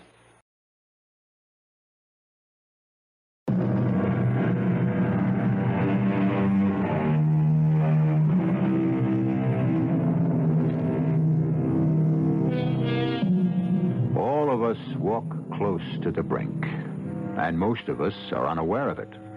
For life is usually predictable, despite the poets and philosophers. We do know what tomorrow will bring. It will bring us whatever it brought us today and yesterday. For in the main, we cling to the security of the tried and the true. It's only when we attempt to break the mold. Well, look at what happened to Theodora Lewis. Are you accusing me of murder, Sheriff? Well, let's say you're a prime suspect. I would have no When was the last time you saw Mr. Carson? Just after dinner. Where? In his suite. And you didn't shoot him? No, of course not. Why should I have killed Mr. Carson? Well, someone heard you threaten him. But I never... We have a witness. heard you say, you get me so mad I could kill you. Did you say that, Miss Lewis? Not in that context. But you did say, you get me so mad I could kill you. I was standing there right outside the door. Why don't you tell him the truth? I am telling the truth. The truth being that you went away with him so you could help Stanley get a promotion. Stanley doesn't work for Mr. Carson. All right, thank you, Betty. We can talk to you again if we need you. You should have listened to me. Now get yourself a good lawyer. Miss Lewis, would you mind telling us why did you come up here with Mr. Carson? I came up here because he asked me to. Well, that doesn't really answer the question. Why did he ask you to? Because I was his secretary. Oh. That should answer the question. Well, I'm afraid it doesn't. Why not? Because you were not his secretary. But he hired me. Well, I checked with the company, and there's no record of an employee named Theodora Lewis. He only hired me yesterday. Well, even so, you should have been on the payroll. Well, no, because... Yes? You see, I know how this is going to sound. I sneaked into his office without anyone seeing me, and I was hired then and there, on the spot. Yes? And he never had a chance to say anything about it to anyone because 2 hours later we were headed up here, on a matter of business. You sneaked into his office? To ask for a job. Yes. Well, what made you do that? We had met the day before. Oh. Where? On a park bench. And he told me I was wasting my life. Yes. Which I was, but now I wish I'd never listened to him. Well, if you didn't kill him, who did? Who did? Oh, I know. I know a man who had the motive and who threatened him. The murderer is Mr. Al Ferris. You threatened Mr. Carson twice. Once on the phone at his office. Oh, that is not true. And again this evening in his room in front of a witness. And who's the witness? Me. Oh, Sheriff, I'm afraid this poor young lady is clutching at straws. Do you deny that you threatened Mr. Carson? Why would I threaten Mr. Carson? Because he had you at a disadvantage. Some sort of business disadvantage. That's why you threatened him. Oh, now, that is an absolute lie. J.P. Carson and I were the best of friends. But I heard you say... That will have to be all, Miss Lewis. You can go now, Mr. Ferris. But like everyone else, you'll have to remain here at the hotel. Why, certainly, Sheriff. And I'm sorry, Miss Lewis. I tell you, he killed Carson. Carson had him in a bind. What sort of bind? I don't know. Well, you were his secretary. You don't know?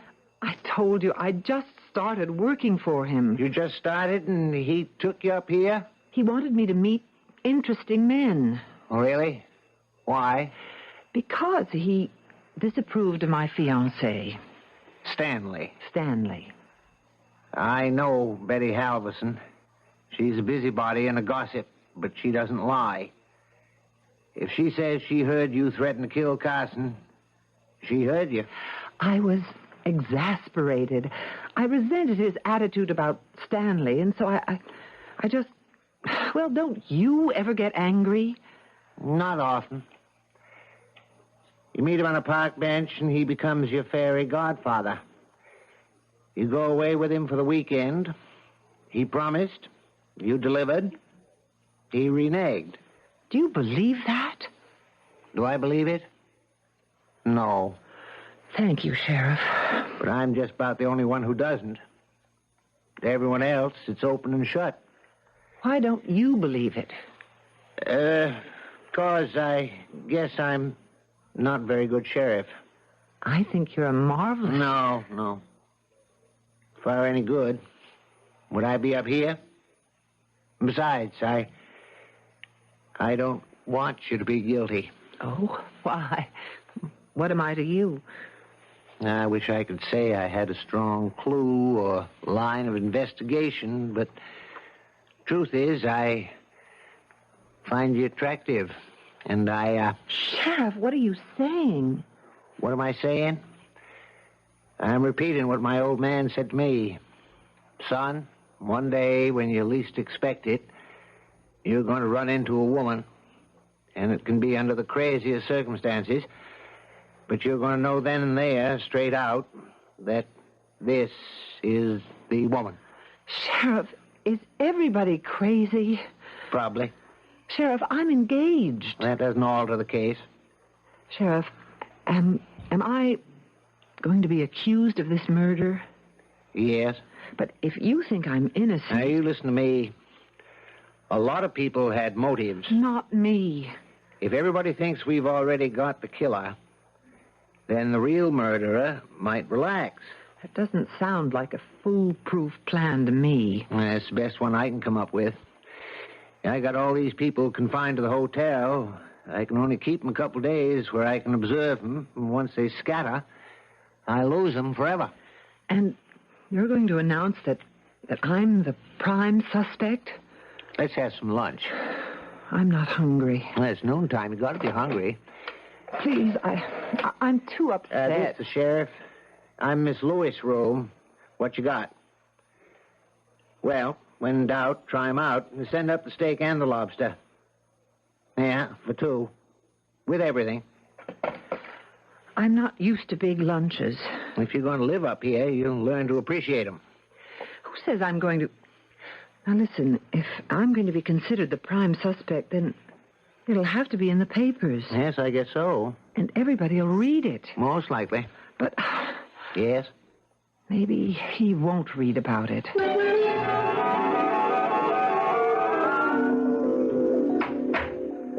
Well, how are you today? Never mind about me. Have you found anything? How about lunch? Frank, you're not getting anywhere, are you? Well, these are big and important guys up here, and they're putting on the pressure to be allowed to leave. State's attorney says we can't hold them indefinitely, and so... Yes, thanks. The evidence against you is strictly circumstantial.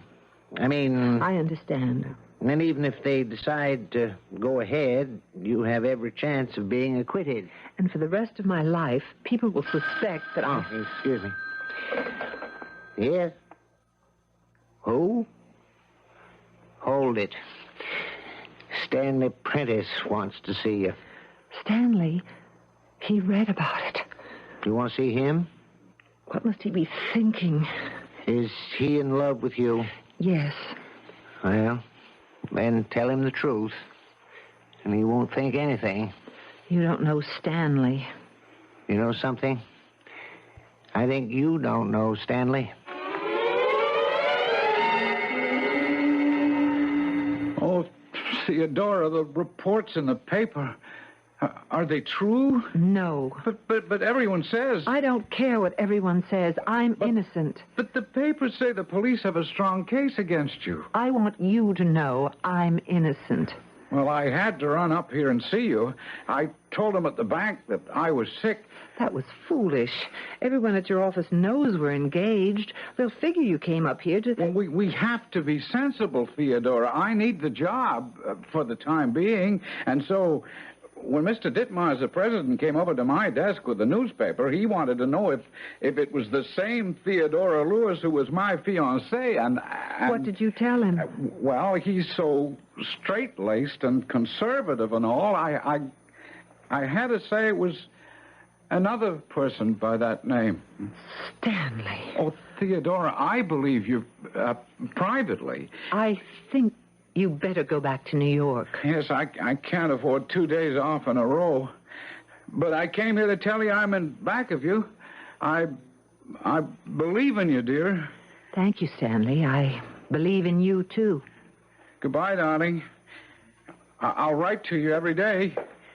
Please do, but don't use the bank stationery. Goodbye. I didn't mean to eavesdrop. It's all right. You feeling okay? He was right. Mr. Carson was right about Stanley.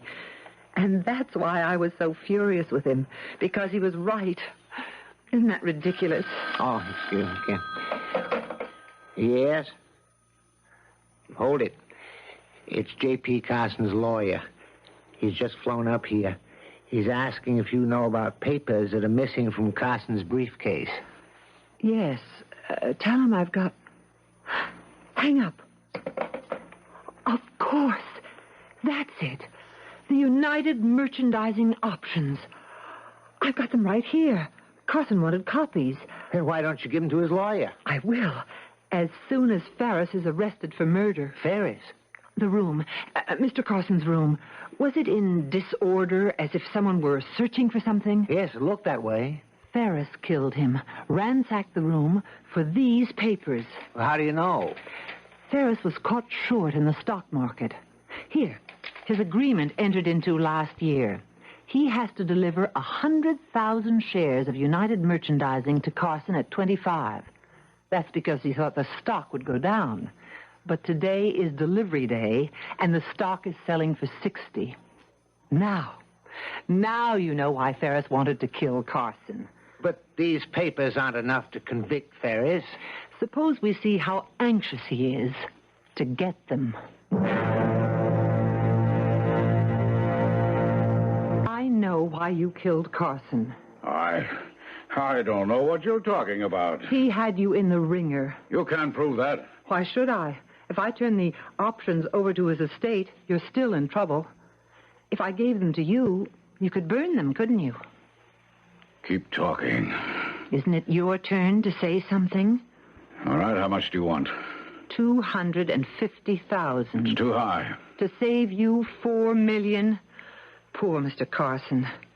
Pay my price, or you'll have killed him for nothing. Don't make me kill you, too. What good'll it do you? You won't have the option. Oh, yes, I will. You gave yourself away. You've got them, which means they have to be in this room somewhere. Well, Mr. Ferris, how many people are you prepared to kill? You'll have to kill me and Deputy Adams here, Deputy Hollister. Oh, look, Sheriff, I was desperate. I had everything at stake. Well, what could I do? Well, right now, you'll have to go to jail. Jim, Ralph, will you escort this gentleman? If he'd given me the options and behaved like a gentleman, he'd be alive now. He would... Thank you, Frank. Thank you.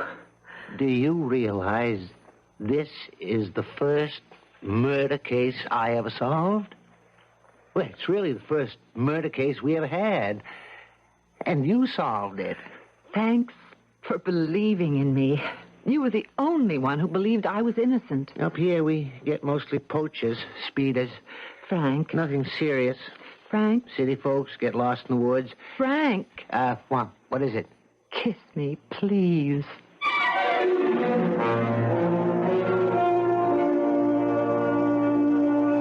And there you have it. The transformation of Theodora Lewis, who is now Mrs. Frank Harmon and doing nicely up in the mountains of New Hampshire. And do you remember what J.P. Carson said about Theodora's engagement to Stanley? He said, "I'll break that up if it's the last thing I ever do." He had the gift of prophecy, that man.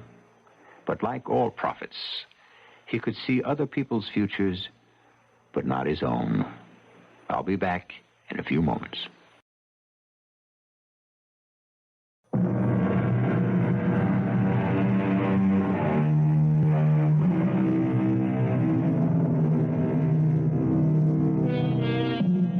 Pieces of paper.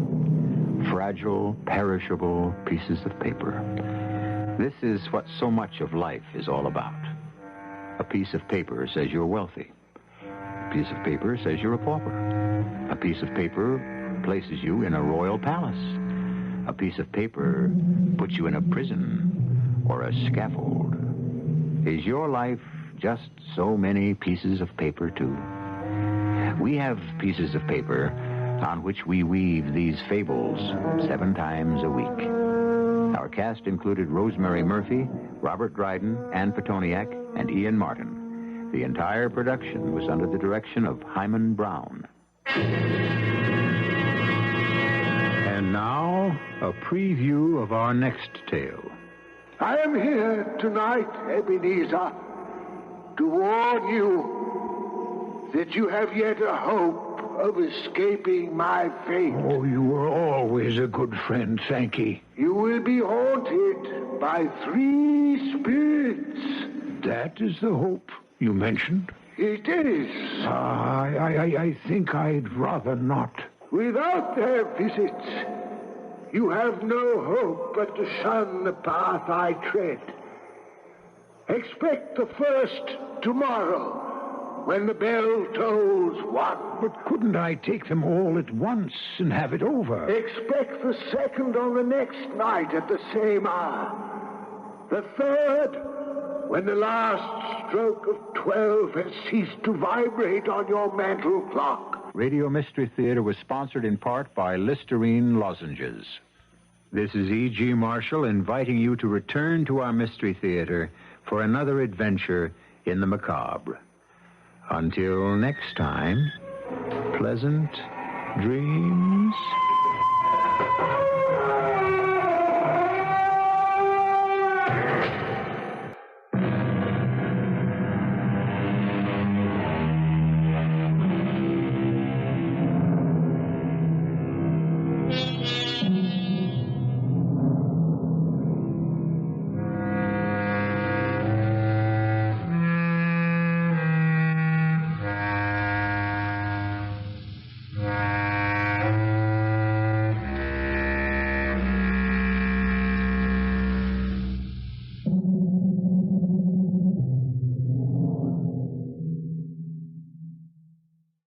The CBS Radio Mystery Theater presents...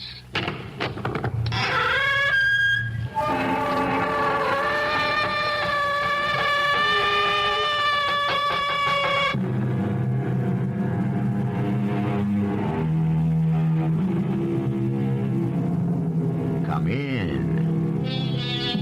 Welcome. I'm E.G. Marshall. We're all doomed, said one philosopher. It is inevitable. It is fate. It is destiny. Our lives hang on a slender thread from one day to another. We place our daily existence in the hands of total strangers and pray for the luck of the draw. We do it when we drive down the highway, when we fly in an airplane. We do it when we elect a president. It is not death we fear, but the inevitability of it. The destiny of one, the destiny of millions, can rest in the hand of a single person. That's right. Ignore the truth. Go make your report. Tell them a lie. Dr. Baylor, it's all in your mind. You can't allow this project to continue. It's flawed. It's dangerous. There is only death. You alone have the power to stop it. You're talking insanely. You fool. Are you also blind? We will be destroyed, and you are the only one with the power to save us.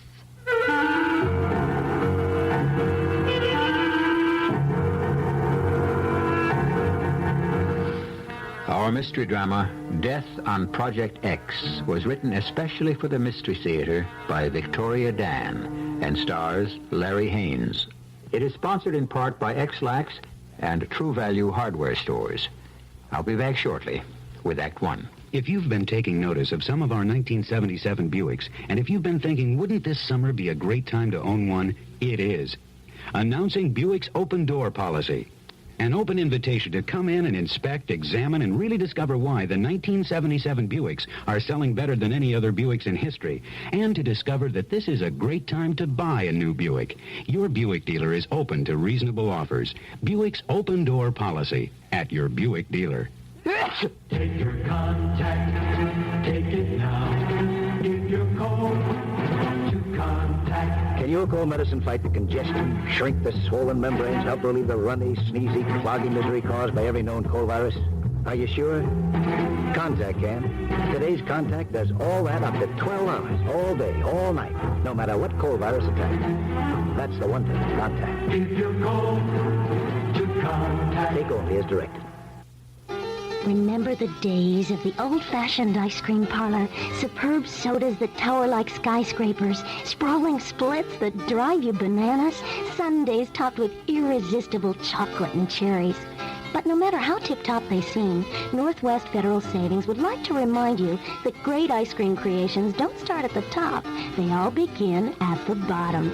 And you can get 12 great bottoms in a complete 13-piece set of old-fashioned glass fountainware. It's free when you deposit $1,000 at Northwest Federal, or just $3 with a $250 deposit. There are 4 big banana split boats, 4 sundae goblets, 4 big soda glasses, and a super ice cream scooper, too. Pick up your fountainware at any Northwest Federal Savings Center now through September 10th. Limit 1 per family. Fountainware from Northwest Federal. This could be the start of something big. It's Northwest Federal Savings Time, 63 hours a week.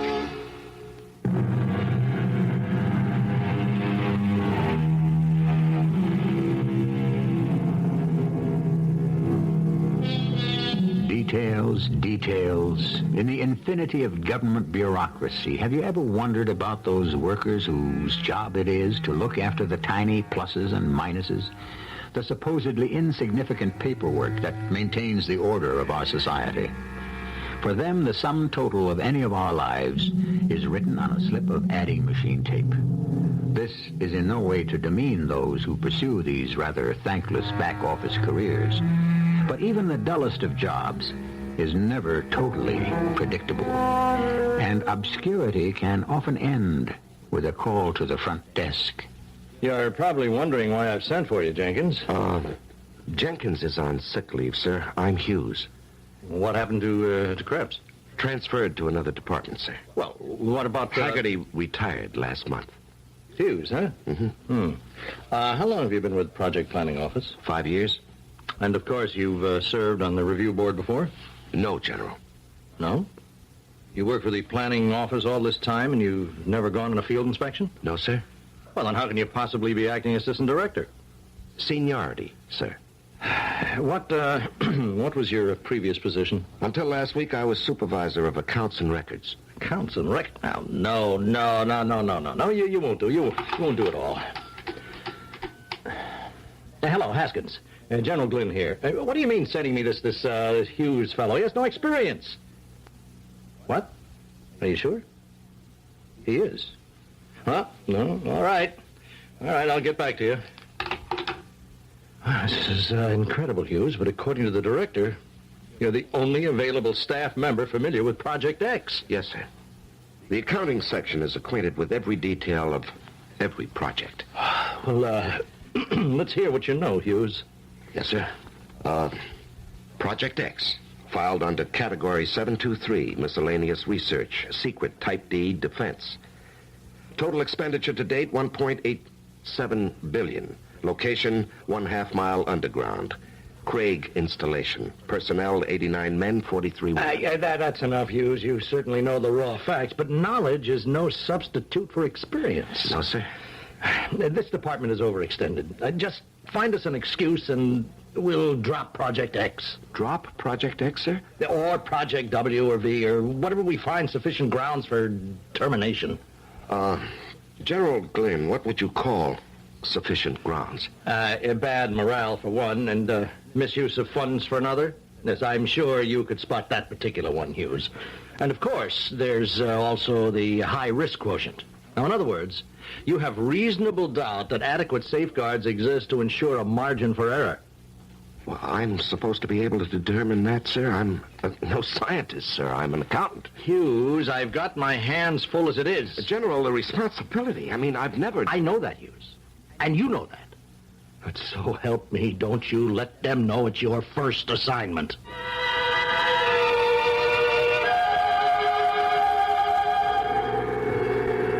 I did want you to have a look at the main generating plant, Mr. Hughes. Oh, it's very impressive, Colonel. Not to mention efficient. As the project's chief power source, it can't be beaten for maximum utilization of fuel anywhere. Yes, I've seen the figures. Mr. Hughes, I just want you to know that the Project X staff is completely at your disposal. I appreciate your cooperation. Yes, that's it, cooperation.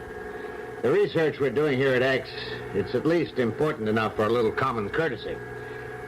I'm sure you've run into some real belligerent types on other inspections, haven't you? Yes, I have, certainly. If we're finished here, I'd like to take you on to the primary testing facility. This, of course, is the main lab. You won't find another as well-equipped in the entire country.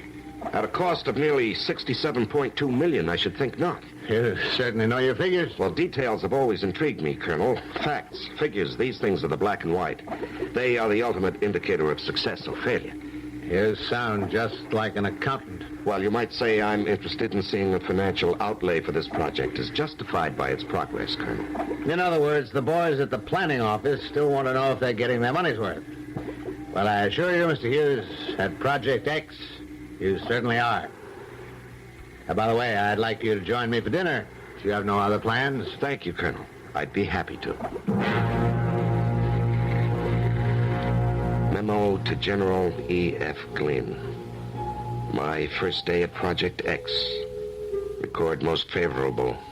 First impression. Project director extremely cooperative. Facilities well planned and in good order. Staff efficient and congenial. No evidence of any morale problems. Come in. I said come in.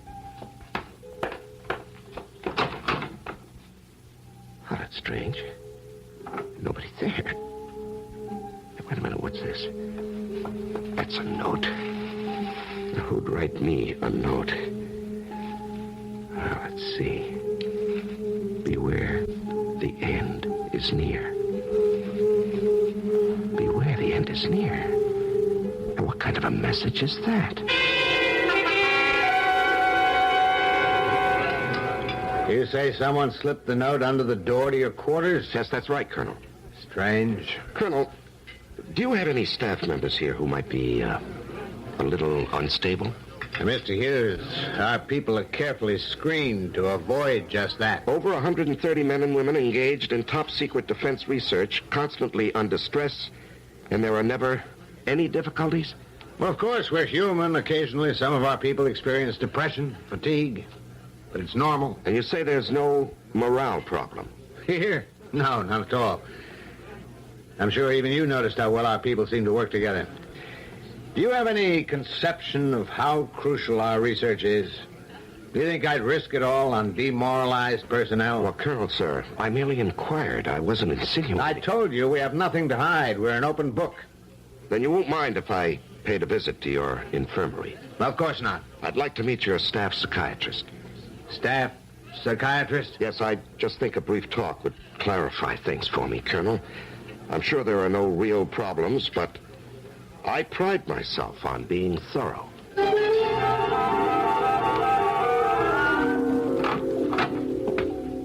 Can I help you? Well, I'm looking for Dr. Baylor. My name is Eli Hughes. I'm from the Project Review Board. Oh. You must be Dr. Hillary, the project medical director? Yeah, that's correct.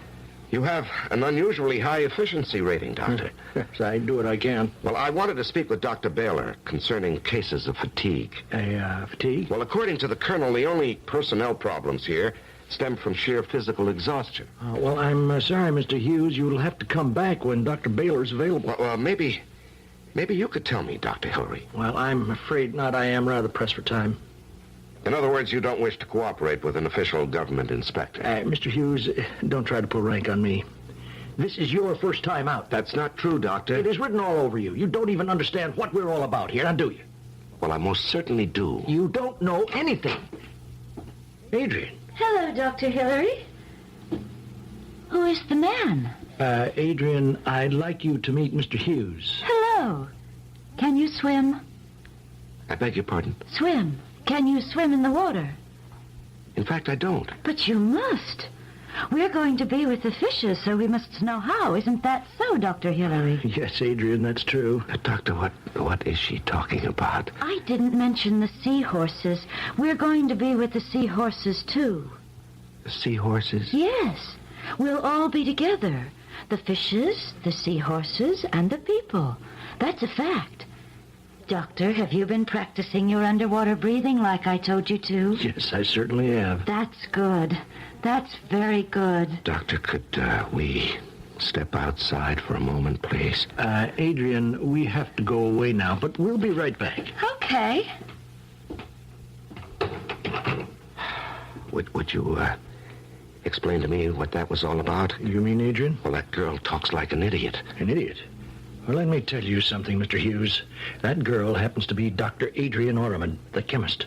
That girl? Yes, assistant to Professor Shoup, the man behind the X Factor. I don't understand. What happened? Well, a few weeks ago, she just snapped. Just like that? Yeah, I'm no psychiatrist. I'm a surgeon. But I can tell you this. She was very dedicated, a perfectionist. She wasn't satisfied with the final conversion formula. Shoup's formula? Right. She insisted that there was an error somewhere. It just didn't feel right, was how she put it. In any case, she went for days without sleep, without food, looking for some imagined error. Well, she finally cracked from sheer fatigue. Oh. I'm very sorry. Are you? Are you really? Yes, Doctor, I really am. Well, you shouldn't be. To feel sorry is to care, and to care is to become involved. What's wrong with that? He's here, isn't he? The man from Project Review? Jerry, this isn't good for you. Now, you should stay in bed. I'll go. I will, just as soon as I talk to him. You're the man, aren't you? I'm Eli Hughes from the planning office. Please listen to me. Jerry, I want you to stop this. But he has to know. He has to know how sad it is. A tragedy, that's what it is. Jerry, you can talk to Mr. Hughes later. Now, we're busy now. I'll go, but please, tell him how sad it is. Yes, I'll tell him. Because he shouldn't be afraid to cry. Tell him. Make him see. He'll cry, too. Yes, Jerry. Because it's so sad. Dr. Hillary, that woman is crazy. Yes, I know. That's all you can say? What else can I say, Mr. Hughes? I've already told you. Yes, I know. You're a surgeon, not a psychiatrist. Well, what does the project psychiatrist have to say about this? Mr. Hughes, Dr. Jerry Baylor is the project psychiatrist. The Bible says, "Physician, heal thyself." Obviously, we have just met the perfect example in Dr. Baylor. If this woman is the resident psychiatrist, what can we expect from her patients? Are the lunatics indeed running the asylum? That is, if Dr. Baylor really is a lunatic. After all, who are we to say? We don't make hasty judgments here. We examine all issues carefully. We'll be back in a moment with Act 2. To make your lawn and garden work easier this fall, True Value Hardware Store suggests some far-reaching help. Hi, Pat Summerall to suggest UL-listed True Test heavy-duty indoor-outdoor extension cords to help you reach from the electrical outlet at the house to your lawnmower, grass edger, or hedge trimmer, anywhere in your yard. These heavy-duty 3-wire cords reach out in 30, 60, and 100-foot lengths, so you can work far away from the nearest outlet, not just next to the house. True Test outdoor extension cords from True Value Hardware stores stay strong and flexible in all weather. They can't be damaged by most chemicals, grease, and oil. And the vinyl cover is a bright orange, so the cord stands out and is easy to see. Get some far-reaching help this fall and all year round. Get True Test heavy-duty indoor-outdoor extension cords in 30, 60, and 100-foot lengths. Price from as low as $3.99 at participating True Value hardware stores and home centers. True Value, more than just a name, it's always been their way of doing business. And by the way, when you go, don't forget to tell them that Pat Summerall sent you. Your convenient low-cost loan place is called the Money Store. 3 kids, 1 wife, and 7 credit cards got me into trouble. But one quick trip to the money store got me out. How? With a debt consolidation loan that takes care of all my old debts at once.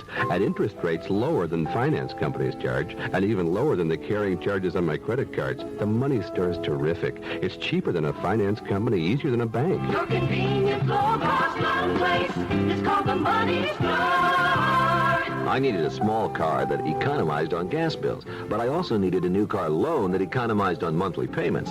The Money Store gave me a simple interest loan that lets me pay interest only on the unpaid balance with no prepayment penalty. The Money Store can help you economize, too. It's cheaper than a finance company and easier than a bank. Your convenient low-cost loan place is called the Money Store. A wholly owned subsidiary of Harris Bank Corp.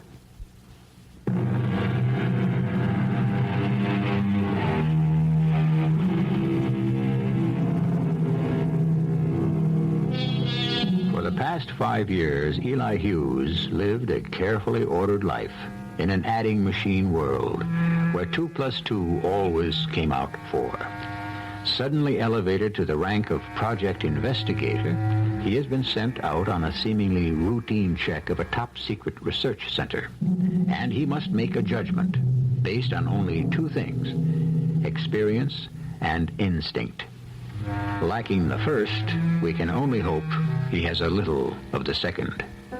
Instinct, that subliminal sense that tells us something is wrong. Colonel, what I want from you is an answer. An answer to what, Mr. Hughes? That woman I met just 10 minutes ago in your infirmary. According to my records, she's still on salary as a full-time staff psychiatrist. I'm aware of that. Well, then perhaps, Colonel, you can explain to me your reasons for not reporting this situation. Mr. Hughes, what do you really know about Project X? I'm acquainted with all the facts. Oh, I'm sure you are. You know the statistics, what we spend. What do you know about us?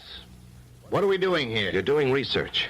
What kind of research? Complex research for the defense program. Do you know the nature of the research? Yes, you're developing another weapon. No, not just another weapon. The ultimate weapon. This weapon will render all others obsolete. Yes, I've heard that before. No. This is the highest level of achievement we can ever hope to reach. Nothing will be as sophisticated. X is capable of destruction on a level that is incomprehensible. Colonel, I was talking about Dr. Baylor. So am I. The X factor is the cause of Dr. Baylor's breakdown. Let me explain. There are over 130 men and women working on this project. They have actually constructed a device which, if ever put into operation, could obliterate an entire country in a matter of moments. Moments?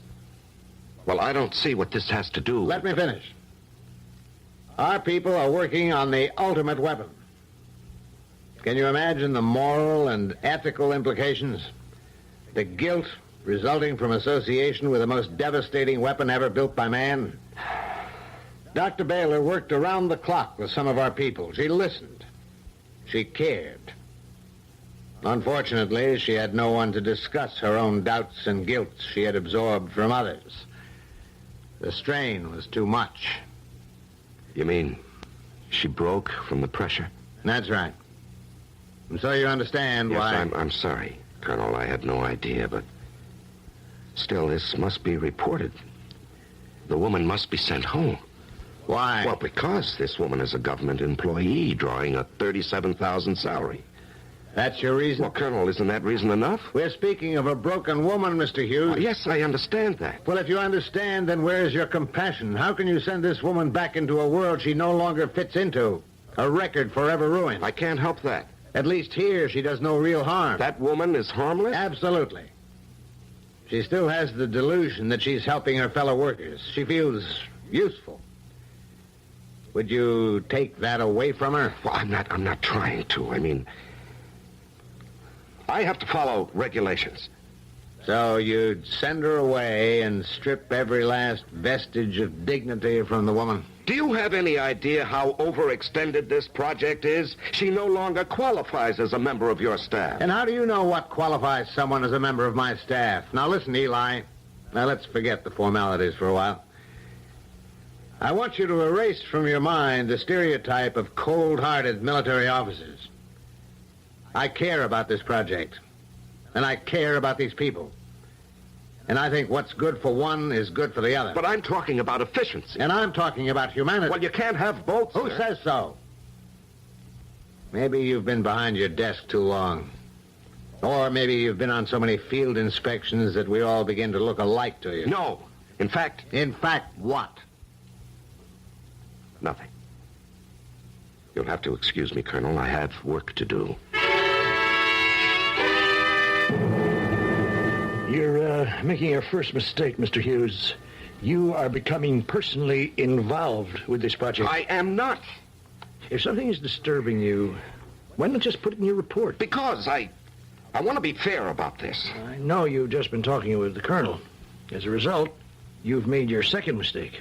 What are you talking about? I mean, you just can't leave well enough alone, can you? You're beginning to doubt yourself. Doubt this project. Is it really worth all the expense, all the trouble? And what do you think? Well, I can't answer. I refuse even to let myself think about it. If you want answers, why don't you talk to the man who made it all possible? And just who are you talking about? The man behind the X Factor, Professor Shoup. But I want your opinion. I already told you I have no opinion. And if I did, I certainly wouldn't advertise it. To you or to anyone else. Project X is the only sure way to a permanent and lasting peace. The ultimate weapon, Professor? But of course. Well, I don't understand how a weapon will bring peace. Isn't it obvious? Well, frankly, no. If we have the means of destroying our enemies before they are capable of responding, who would ever dare attack us? Well, what if you did use it? Wouldn't it destroy everything? No. Let me explain to you what the X Factor really is. It is the power to harness the elements contained beneath the Earth's crust and channel them for our own use, a virtually unlimited source of natural energy combined with the power to control it, actually direct it. In other words, pinpoint destruction. Yeah, that's right.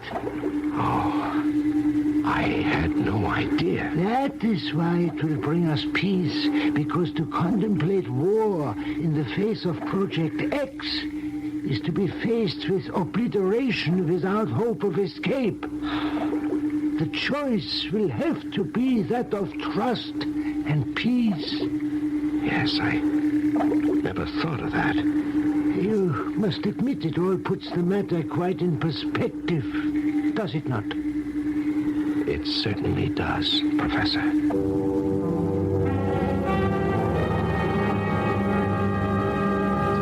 So you'll be leaving us tomorrow, Eli? Yes, Colonel. I thought about what you said about Dr. Jerry Baylor. I'm not going to make any mention of it in my report. It's not necessary to the case. Thank you. As far as I'm concerned, if you consider Dr. Baylor to be a member of the Project X staff, I won't dispute it. What brought about this sudden change of heart? Colonel, I am not a man affected by sentimentality. Oh? My primary interest is saving the government unnecessary expense. As a full-time staff member, Dr. Baylor receives a yearly salary of $37,500. If, however, she were discharged from her position here and put into the care of the Army Medical Center, annual cost for maintenance and therapy would approximate $52,000, not to mention the monthly stipend to her dependents, bringing a total expenditure per annum to well over $63,000. Keeping the doctor on at Project X will be a savings to the government of $26,500. You're very efficient, Mr. Hughes. I try to be.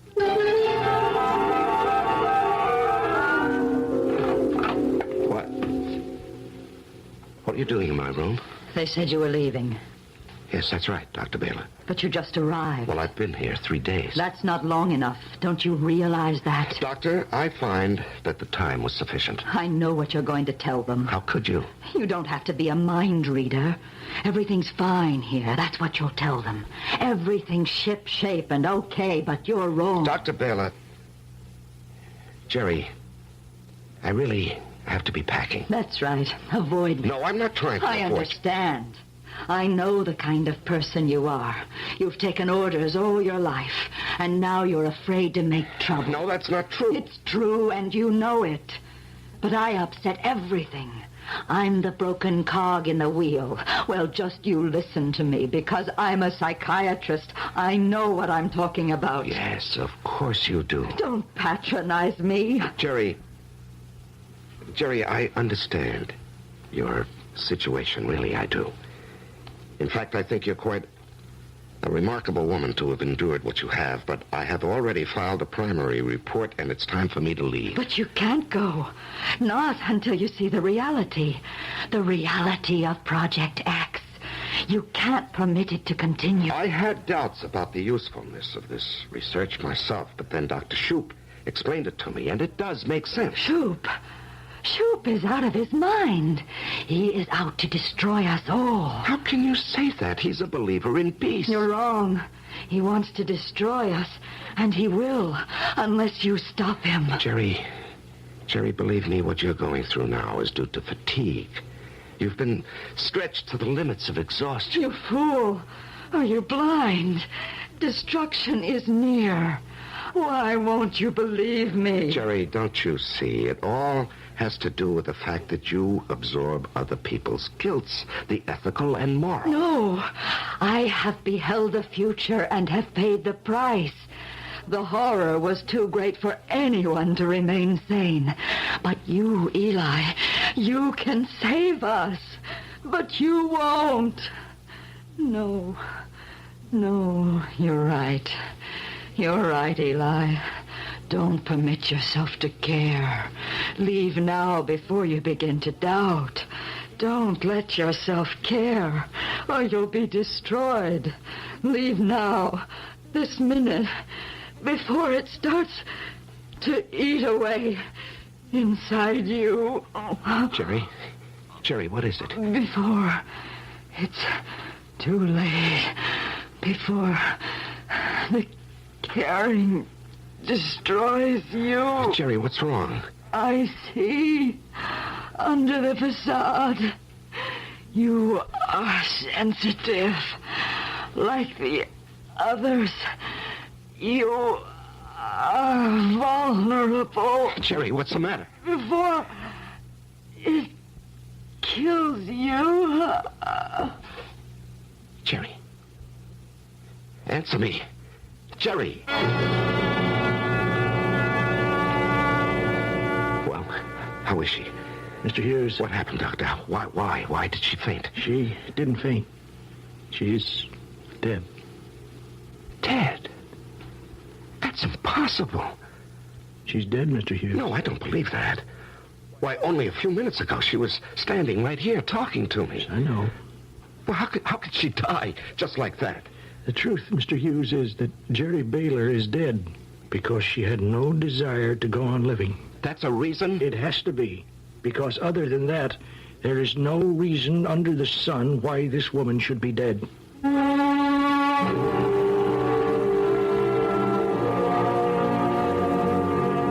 The road to resolution starts with doubt. The best way home's the farthest way about, so said the poet. Doubt. It begins as a wispy thread of curiosity. It would have been so simple, so easy to have gone back and declared that all was well at Project X. But now doubt, the ultimate weapon of man's own conscience, has been planted inside the practical, well-ordered mind of Eli Hughes. And that is going to prove very unfortunate for him when I return with Act 3. Of all times to get hemorrhoids, why? Pregnancy is a major cause. What helps? Well, since you're expecting, ask your doctor before using any medication. My sister used Preparation H. For many women, Preparation H relieves occasional pain and itch for hours. Sounds good. Preparation H does more. Actually helps shrink swelling of hemorrhoidal tissue caused by inflammation. Even better. Preparation H helps shrink swelling of hemorrhoidal tissues. Use only as directed. Boating can be lots of fun if you remember the fundamentals. This is Underwriters Laboratories Marine Engineer Bob Levine, and one basic boating fundamental is you should always wear your life jacket or personal flotation device while boating. 85% of the people who drowned in boat capsizings last year were not wearing life jackets. So remember, make a personal flotation device your constant boating companion. It could save your life. A public service from Underwriters Laboratories and this station. Noisy muffler? Don't compromise. Midas-size. The next time you hear that noise, don't look around, cause it might be your car. The next time you hear that noise, the sound of your muffler announcing you're coming. Neutralize it, Midas-size it, and Midas today. The next time you hear that noise, don't compromise. Midas-size. Midas-size your car and you'll never have to buy a muffler for it again. Because at Midas, if anything ever goes wrong, we guarantee to replace the muffler free for as long as you own your American-made car. The next time you hear that noise, don't compromise. Midas-size. Visit one of the 42 Midas shops in Greater Chicago. Midas, experts in the installation of mufflers on most foreign cars. This is WBBM Chicago.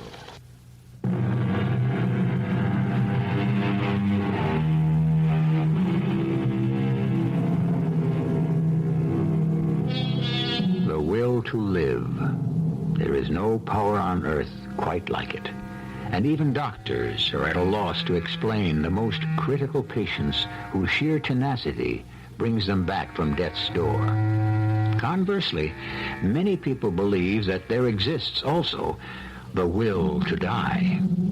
But what about Dr. Jerry Baylor? Could we say then that she actually died of despair, of some terrifying vision? This woman should not be dead. The fact still remains, Doctor, that she is. Now, there has to be some sound medical explanation. There always is. All right. Her heart stopped beating, so she died. In fact, though, she wanted to die, so her heart simply stopped beating. Now, do you understand the difference? No. Life was an utter torment for Jerry. Each day became more and more difficult to face. Visions of total annihilation. Yes. She was firmly convinced that it was actually going to happen. Well, the thought was unbearable. How are you going to list her death? Natural causes? What else can I say? That's how I recorded the other two. Other two? What other two? Yes. This is the third death we've had here in the past 6 months. Well, I wasn't informed of any deaths. Yeah, that's correct. Now that you bring it up. They occurred away from the installation on 2 staff members who had recently resigned from the project. Officially, they were no longer connected with Project X, although I consider the deaths to be work-related. How did they die? Well, one in an accident, the other cardiac arrest. Both had previously been under the care of Dr. Baylor. I see. Doctor, would it be possible for me to look through Jerry Baylor's office? I thought you were leaving, Mr. Hughes. Not just yet.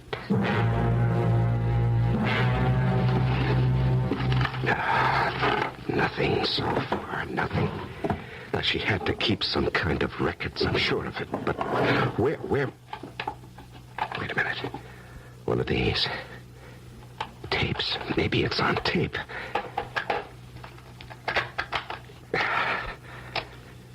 Tape 3.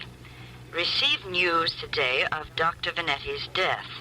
The second death in under a month. There must be a correlation.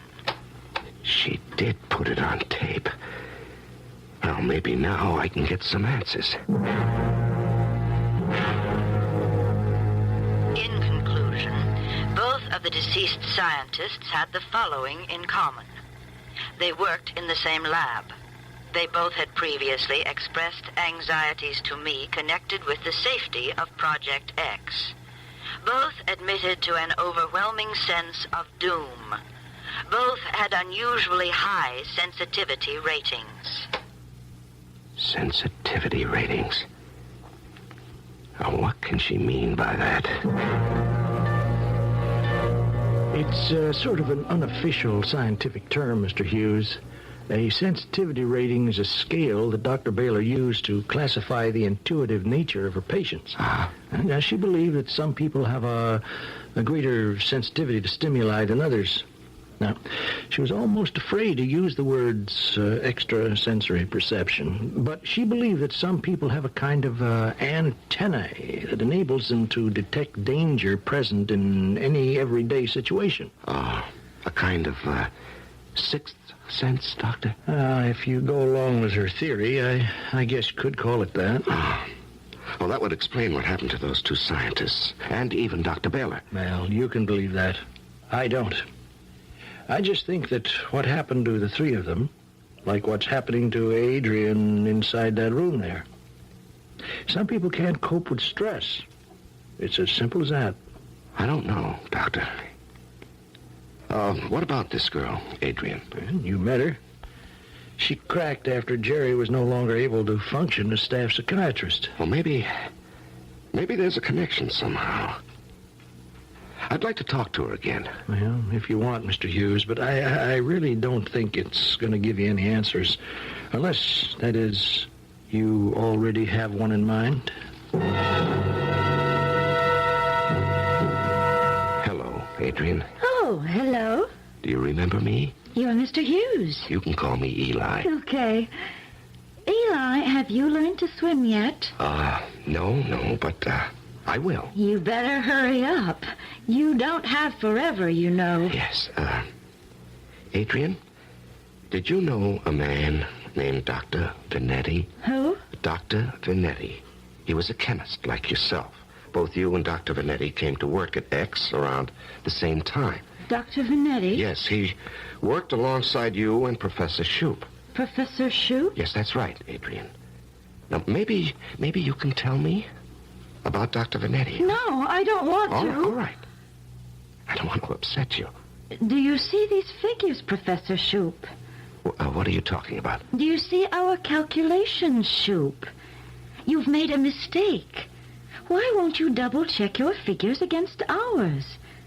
Professor Shoup, why are you so stubborn? Your calculations are off. What calculations? I can do a backstroke and hold my breath underwater for almost 1 whole minute. Adrian, what calculations are you talking about? I don't want to talk to you anymore today. You're too serious. I hope you don't mind me disturbing you, Professor Shoup. Oh, of course not, my boy. Now, you were asking me about Dr. Vanetti and poor Adrian. Yes. Did you all, how do I put it tactfully? Did you all get along well? Very tactful, my boy, but unnecessary. In fact, the three of us got along famously. Just famously we did. Well, the reason I'm asking you is because Adrian mentioned something to me about some calculations being off. Oh, poor Adrian. She was so very distressed about Dr. Vanetti.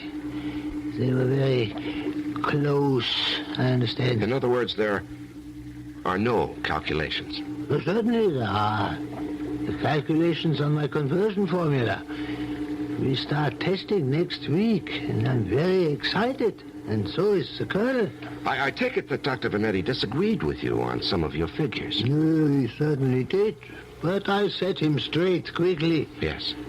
Professor, who double-checks you?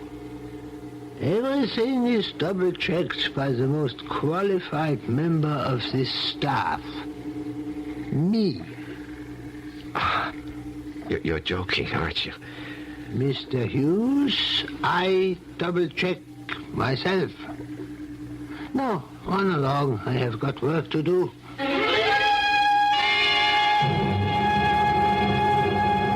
I think you're taking this all too seriously, Eli. Colonel, I heard him with my own ears. He said he double-checks himself. Well? I don't know about you, but I call that an extremely unscientific attitude.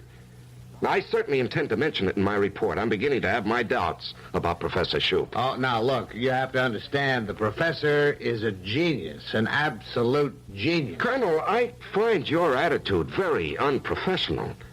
I'm raising serious doubts to you about the emotional stability of your chief scientist. Now, how can you just dismiss it with a shrug of your shoulder? Because, well, it's this way, Eli. We're testing X on a very small scale next week. And as a favor to me, I'm asking you to let this all ride until after the test takes place. How, you're not serious. Now, what if Dr. Ramon Vanetti and Dr. Adrian or Ahmad were right and the professor was wrong? That, Eli, is extremely unlikely. Well, I'll go along with that, Colonel. The question is, can you afford to take that chance? So you're going away? Adrian, I wanted to thank you. Thank me? Yes, you helped me make a very important decision. I'm going to make my report today, terminating Project X. Terminate? It means that Professor Shoup won't be able to carry out the testing next week. I thought it would make you happy to hear that. Eli, you can't stop it. It's too late. No, it isn't. You can see it, can't you, Eli? You're one of us. I can see that. One of us? You have it. The sensitivity. You know what's going to happen. The miscalculation in the conversion formula will set off a disastrous chain reaction. Adrian, I already told you I'm going to stop the test. No, they'll stop you. They won't let you. Goodbye, Colonel. I'm glad there are no hard feelings. Not really, Eli. We do have a full week before the tests. Something might always come up. The last word does belong to the General. Well, I'm sure the General will support my findings. Perhaps, Eli. But when he hears the results of our testing, I don't believe he will. Well, you'll be shut down long before the testing, Colonel. Eli, we can't be closed until you make your report. In case you forgot, Colonel, I'm leaving today. Not really. What are you talking about?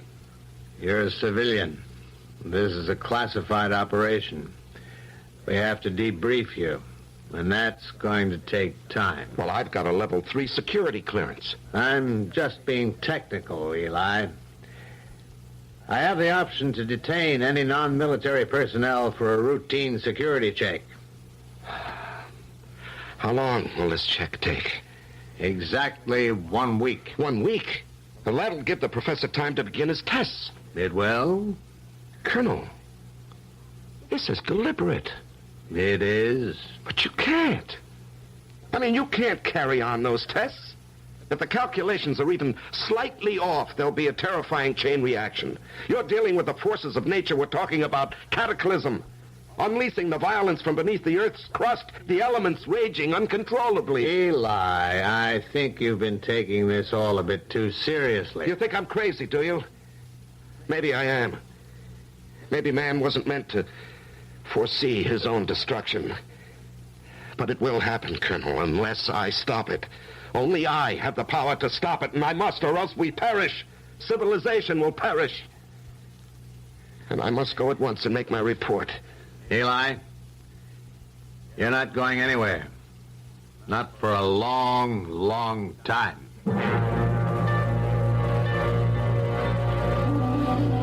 No, lie down, Mr. Hughes. How long have I been here, Dr. Hillary? Almost a week. Doctor, it still isn't too late. There's still time. I told you, Mr. Hughes, not to become emotionally involved. Now, look what it's done to you. No, it doesn't matter. Not really. I can't stop destiny. Please, don't tire yourself. She was right. Jerry was right. It's a mistake to care. It'll destroy you if you care. Please, Mr. Hughes. Eli. It won't be long now, Doctor. We'll all fall in. Down to the bottom of the ocean. Back to the fishes. Well, rest now. The fishes and the seahorses. General GWYNN? Yes, come in, Corporal. I want you to take a letter to the director of Project X. Ready, sir. To the attention of Colonel Lilly, Project Director. Sir, in lieu of a progress report from Investigator Eli Hughes, our secondary review committee has voted to send a replacement sometime in the following few weeks. In the interim, as Project X poses no immediate threat to the safety of this country, permission is hereby granted for you to continue with your research. Signed, Major General E.F. GWYNN, Commander-in-Chief of Military Forces, Atlantis.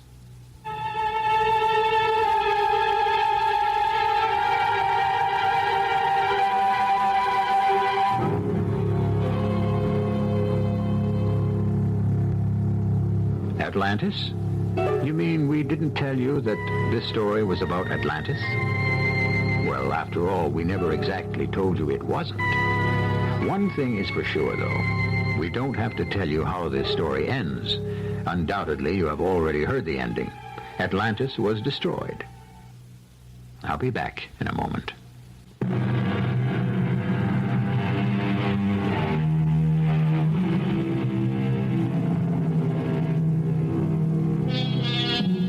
man bent on destroying himself. This story was offered merely as a fable to make you think and wonder. That's what this program is all about. To expand the imagination, heighten the senses, tantalize the curiosity. Was there really an Atlantis? What could have happened to cause such an advanced civilization to vanish from the face of the earth without a trace? Our cast included Larry Haynes, Robert Dryden, Catherine Byers, and Court Benson. The entire production was under the direction of Hyman Brown. The CBS Radio Mystery Theater presents...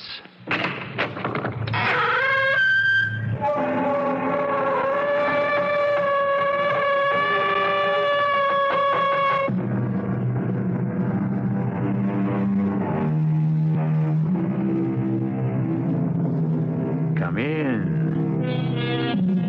Welcome. I'm E.G. Marshall. Our tale is about spies.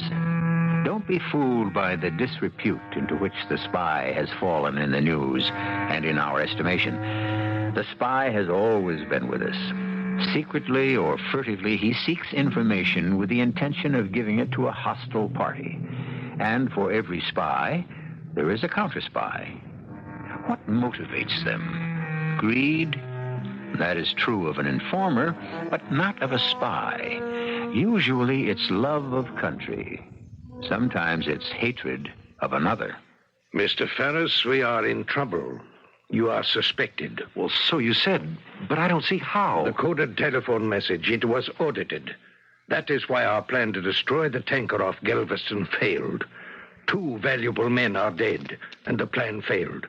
Your usefulness to us may be over. After all the information I've supplied to you? For which you were paid substantially. You are merely a paid informer. You have been useful to us. We do not want to lose you as our supplier. And I don't want to be exposed. We would not allow it. You know too much. Before you would have a chance to talk, you would be dead.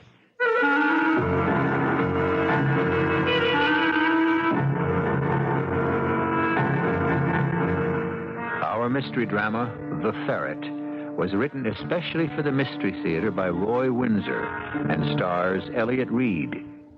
It is sponsored in part by Buick Motor Division and Sign-Off, the sinus medicines. I'll be back shortly with Act One.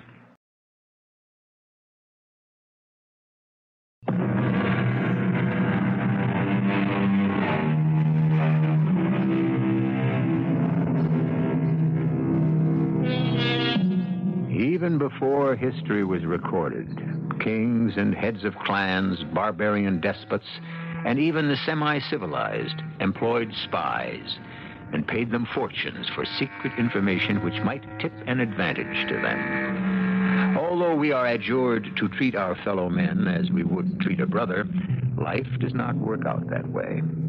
We want what another has, and sometimes we achieve it by subterfuge.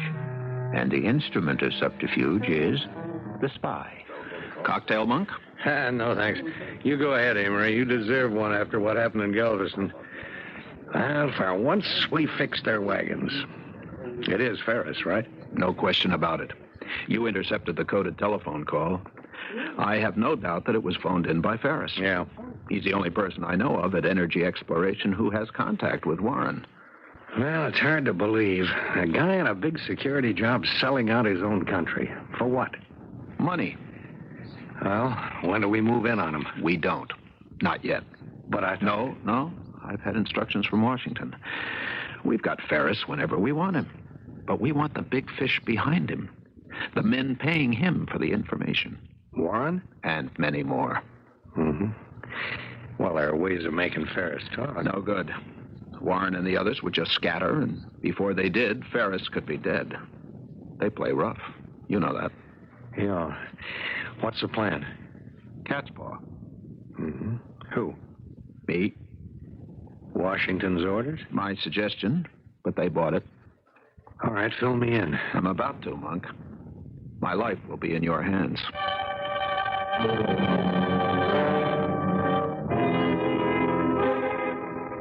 You must be feeling pretty good, darling. I am. Had a pleasant day, Laurie? Oh, better than usual. I visited Penny's teacher.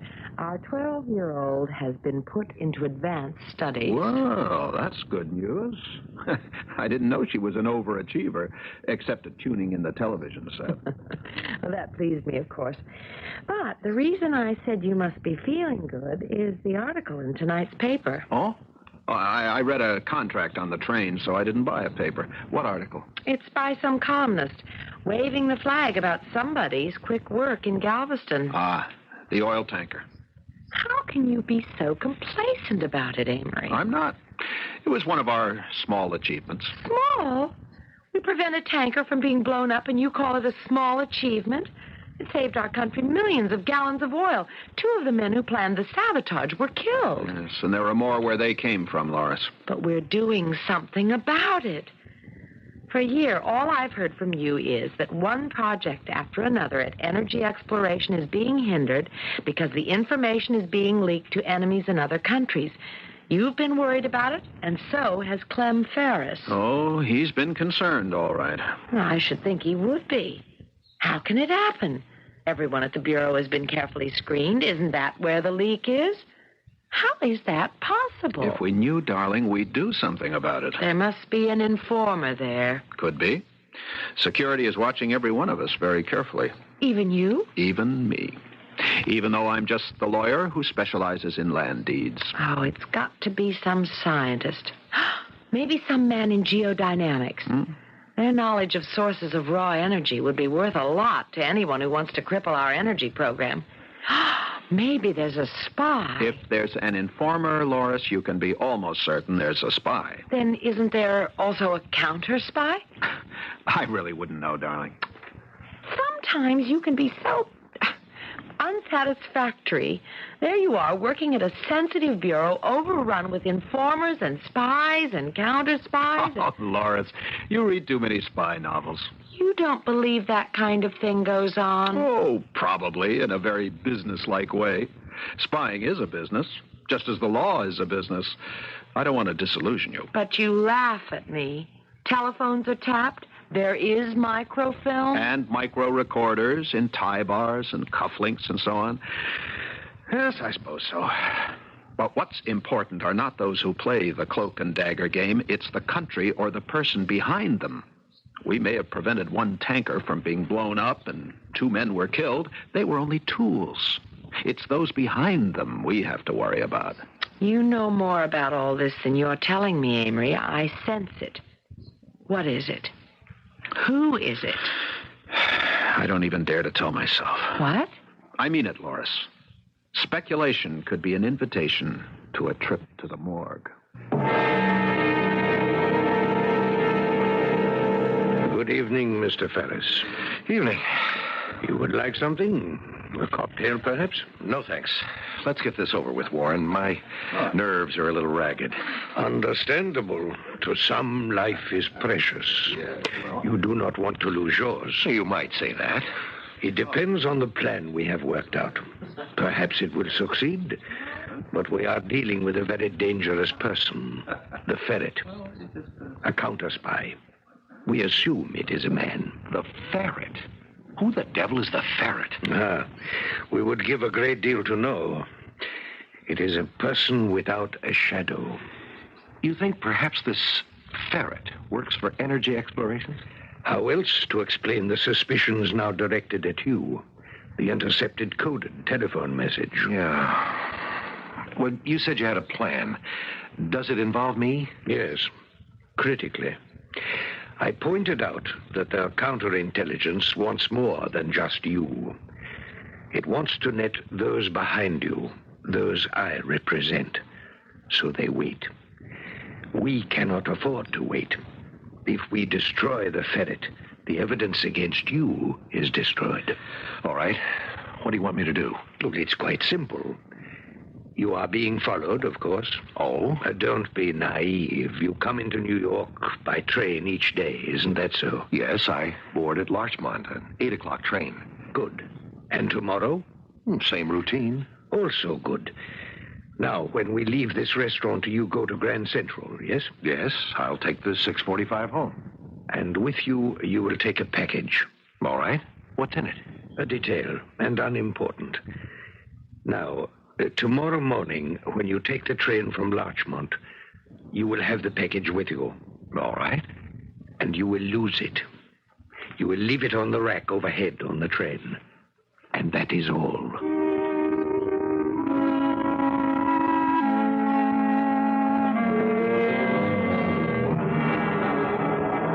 Hello there. Yeah, what can I do for you? I lost a package when I came in this morning on the 8 o'clock from Larchmont. Oh, what's it look like? It's a box about 12 by 18 and 3 inches deep. It's wrapped in brown paper. Your name on it? It might be Ferris. Clem Ferris. Okay, let's take a look. Yeah, I got it. That's it? Yes, that's it. Okay, sign here. There you are. And thank you. That's okay. Goodbye. Well, it worked, Amory. How do you feel? Nervous. Did you see the kid with the camera? No. Pretty smooth. 18 or so. I talked to him. He was taking pictures, he said, for some school project. Down in Lost and Found? Oh, sure. He said he'd been all over Grand Central. He likes them light beams that filter down into the upper level. Swell. And he got a picture of me? That's right. Just when you turned away from the guy in Lost and Found. Well, you're it now, Amory. Operation Cat's Paw. Yeah. Now what? We have lunch across the street, and then I have a surprise in store for Mr. Ferris. Well, I'd like to see his face when you walk in on him. Oh, I'll be just my pleasant, simple self.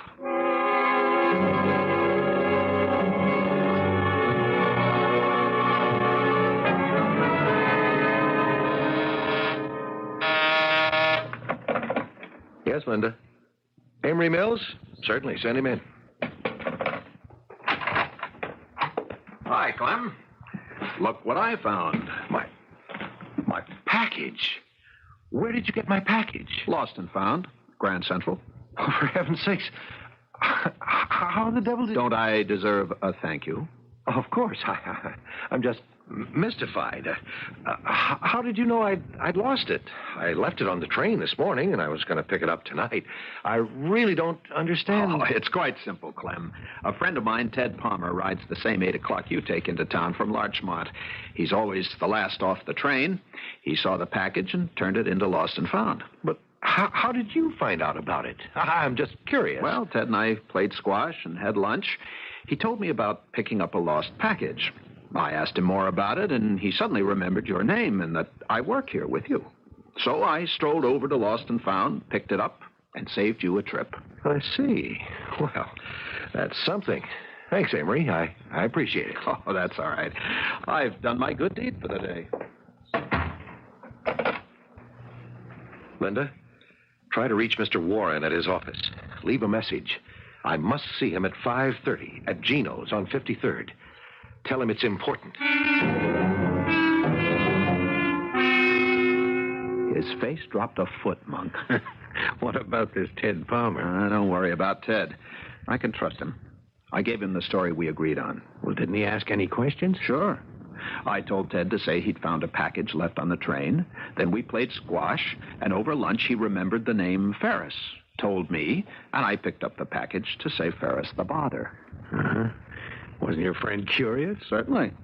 But Ted's a good guy, and he'll stick to the story. I told him he'd read all about it one of these days in the papers. Well, he's got to know you're mixed up in something funny, Amory. Like, how come you go out of your way to pick up the package at Lost and Found? Unless he's a dope, he'd have to wonder. He's no dope, and he did wonder. I told him I'd explain later. Oh, listen, stop worrying about Ted. Okay. Well, now I got something for you. Did you know that Ferris is meeting Warren at Gino's? No. Neither did I. I've called off Ferris's tail, so who except Ferris would know he's meeting Warren? I have no idea. How'd you find out? Phone call? Man or woman? Hard to tell. I'll be darned. Wheels within wheels. It's a big operation, Amory. Do you think the ferret could be involved in it? Maybe. This cat's paw idea sounds like one of his. Or hers.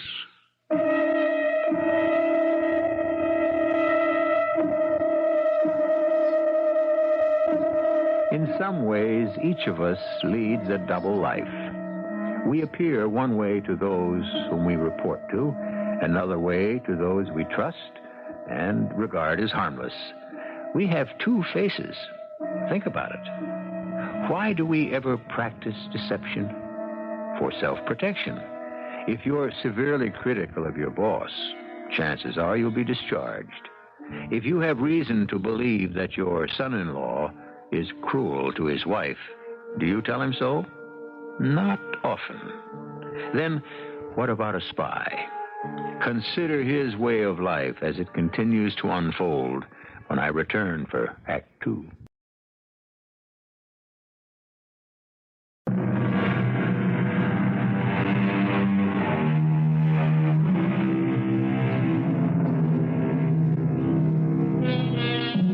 The ferret is a spy, a counter-spy. He wears a number of faces, one for his wife, one for his employer, another for his friends, to whom he appears to be just an ordinary person, and still another as he goes about his dangerous business. And it is dangerous. His death would go unmarked.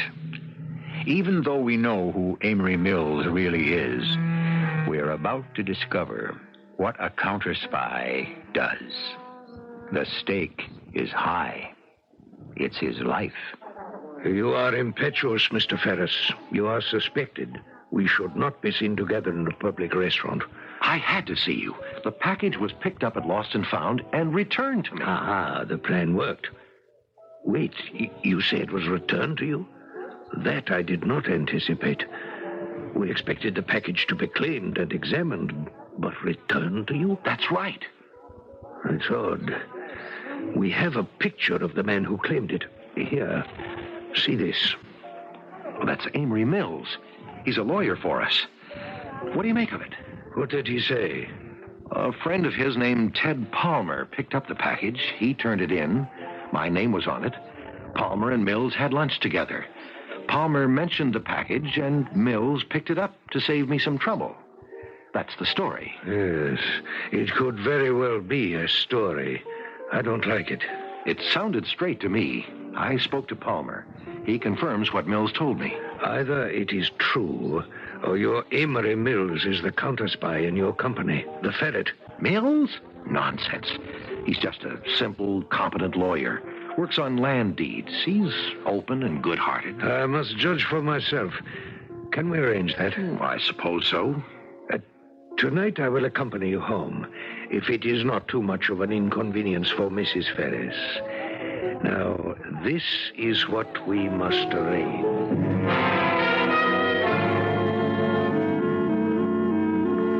Hey, you're on time. Sure. The train made it for once. Well, wash up. We're going out. Oh? Lucille Ferris telephoned and insisted we come over for cocktails. Her husband's bringing home some big shot from some export-import company, Mr. Warren. Maybe you know him. Warren? No, I don't know that name, Loris. Oh, honey, do we really have to go? I thought I'd watch television with Penny. Oh, good heavens, Amory. This is Mr. Ferris, your boss. We can't turn them down. Now go on, wash up, and change. And, darling, don't bug Ferris about your concerns. If I'm concerned, he must be a lot more concerned. Information must be leaking out of there to our enemies. Oh, enemies.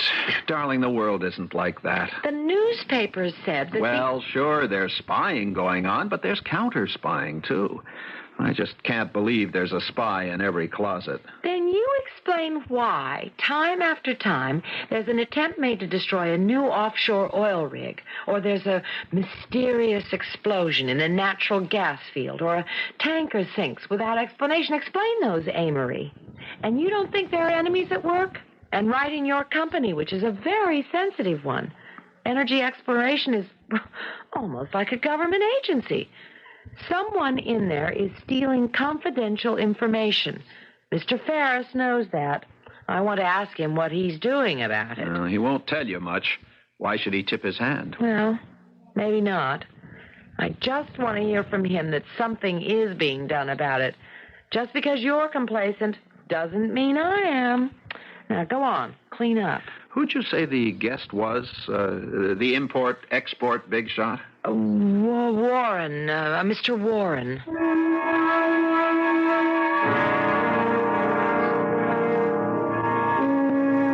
You don't mind my asking all these questions, Clem? Oh, certainly not, Loris. I'm interested that you're concerned. So is Amory, I'm sure. Oh, of course. But security isn't my line of work. You do legal work, yes, Mr. Mills? That's right. I'm one of the lawyers at the company. All those confidential documents. Oh, sure. Land condemnation proceedings. Nothing confidential about those. The suits are tried in the newspapers before we ever get to court. You proceed against the owners? We have to. It's tough on them, but if we have to have the land, the courts condemn it. Well, that is confiscation. The people are paid a fair price for their property, Mr. Warren. It's the greater good for the greater number. Oh, yes, the democratic principle. You don't believe in it, Mr. Warren? It is Warren, isn't it? English name? Yes, on my mother's side, partly. In this country, I take her family name. Oh, I see. No, you do not see, Mrs. Mills. I am many things. My father was from the Mediterranean. My mother, English. My blood is from the desert and from France and England. It is mixed. So are my thoughts about the different forms of government. Here it is the principle of the greatest good for the greatest number. Under a demagogue, a dangerous concept. Hitler preached it. He distorted it. Now, darling, let's not get into that. Don't be a flag waver. Well, I don't know why not, Amory. Loris is a concerned American. Nothing wrong with that, is there? No, but as I was saying to Loris earlier this evening, I just can't imagine that there's a spy in every closet. But something's been going on at Energy Exploration. You said everyone was worried about it and that security had been tightened, and maybe that's why that oil tanker escaped. Isn't that so, Clem? Why, yes, I suppose so. Oh, you must have been pleased. The Bureau's been ripped off so many times. Ripped off? Slang for stealing, Mr. Warren. Ah. You suspect that someone has been stealing information, Mr. Mills? Well, I wouldn't really know. As I said, I'm just the lawyer in charge of land deeds, things like that. Well, it's obvious to me. Darling, you have got spies on the mind. You read too much fiction. Well, there's a lot in them, and they're not all that much fiction. Well, I'll join the ladies. And don't be too long, Amory. We have to get the babysitter home. All right, dear. Good night, Clem. Mr. Warren. Good night, Loris. Good night. Nice party, Clem. I'm glad you enjoyed it. I wanted you to meet Mr. Warren here. He's an old friend of mine from the time I was an embassy clerk in the Middle East. I told him about the adventures of my missing package. A delightful story. It is like fiction. No, just fact. My friend Ted Palmer found it and mentioned it to me at lunch. I walked across the street to Grand Central and lost and found and picked it up, returned it to Clem. Very considerate. Well, Clem carries important papers from time to time. We don't want them to slip into the wrong hands. Meaning? Loris does get worked up about the Bureau and the series of accidents we've had in the field, but she may have a point. It would be to the advantage of some countries to impede our plan to become energy-free. Yes, I see. It is not a nice world. By the way, Amory, I thanked your friend Ted Palmer this afternoon. Oh, that was considerate of you, Clem. It is a strange story, Mr. Mills. Not really, Mr. Warren. Just a good deed. Now, if you'll excuse me. Of course. We do have a babysitter to get home. Good night, Mr. Warren. Good night. Don't bother to see me out, Clem. I'll say good night to Lucille, and I'll see you in the office tomorrow. That is where he is wrong. What do you mean? He is the man. Amory Mills, the ferret? Why, he's just a simple going-along... No, you're wrong. He is a very dangerous counter-spy. We think he is tricked into reclaiming that package. He plays into our hands, only to return the package to you with a story so preposterous you believe it. I ask you, Mr. Ferris, who would hear about a lost package and then go out of his way to pick it up and return it to its owner? I ask you also why this Ted Palmer did not telephone your secretary and say that he had the package. Why tell Amory Mills? And why wait until lunchtime? Did Palmer speak to your secretary? She didn't mention it. I'll ask her in the morning. Too late. Tomorrow we dispose of Amory Mills. Oh, come on. I don't want murder on my hands. You prefer your own death, Mr. Ferris? This is what you will do. On some pretext, you will have Mr. Mills leave New York.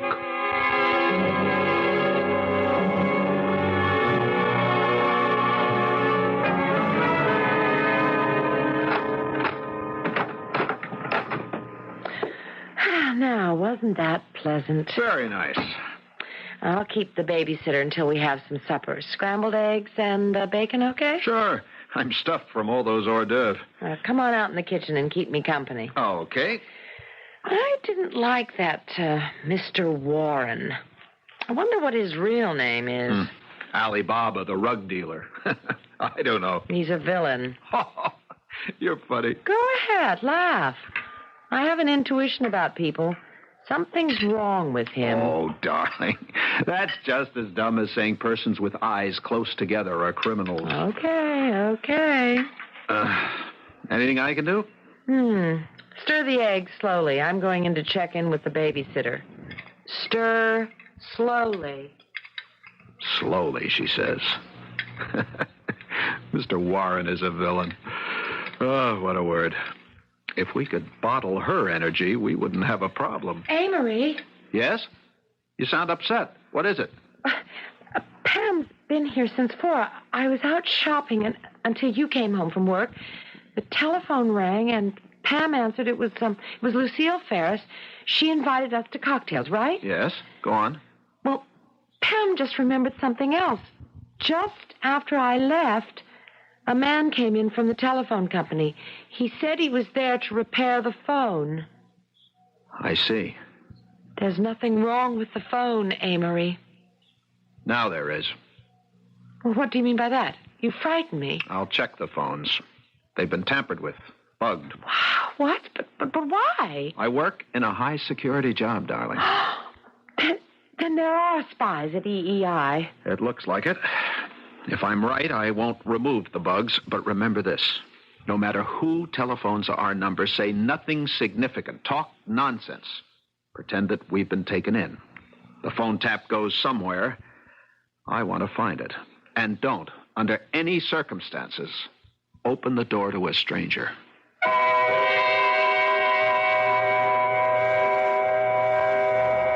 The many faces of everyone, but especially the face of a spy. The word creates an unpleasant picture. We think of a spy as someone dishonorable, and we're right. He's a thief.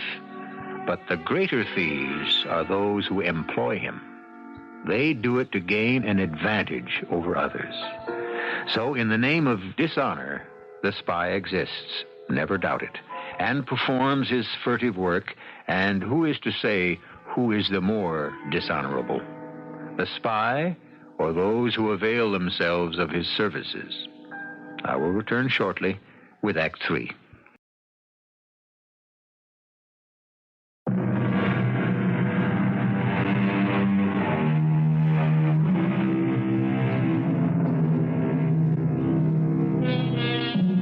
Someone once wrote that a traitor never sees his danger until his ruin is at hand. History bears out the truth of the observation. Clement Ferris is a traitor. He is a powerful man in Energy Exploration Incorporated, and he has been selling information vital to our energy research to a spy named Warren. But a bland, apparently harmless young man named Amory Mills is a counter-spy. And the silent, deadly contest between the two has been joined. How it will be resolved, we are soon to discover. Good morning, Amory. Morning, Clem. You wanted to see me? Yes, this is short notice, but I've had a call from young Fisher in New Orleans, the engineer. He'd appreciate it if you'd come down there right away. Oh, well, of course. What's the problem? Well, as I understand it, Fisher's work is being held up because his inventory on steel is low, and when he ordered additional material, the price was increased on him. That can't be, Clem. We have a contract with the supplier. I'll get on the phone. No, I've already done that. I want you down there to settle the problem on the spot. Can you leave before noon? Well, sure. I'll go home and pack and head for the airport. I've already made reservations for you at the Cajun. Not the Roosevelt? Well, you like the Cajun. It's small and intimate. Good luck, and telephone me tomorrow.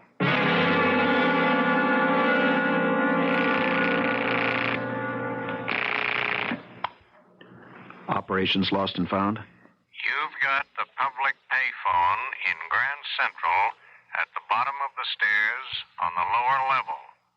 This is the anchorite. Good. Now listen carefully, Monk. I'm leaving at 3 for New Orleans on business, but it's not business. Ferris, or more likely his friend, a Mr. Warren, 5'6", thin, black eyes and swarthy skin, has become suspicious. I'm being sent on a one-way trip. I know what to do. Where are you staying? The Cajun. I see. Bourbon Street. All right. I'll handle it. Anything else? If I don't make it, you also know what to do. Yeah. Ferris is the guy. And Warren's the paymaster. I hope to see you, Monk. You will.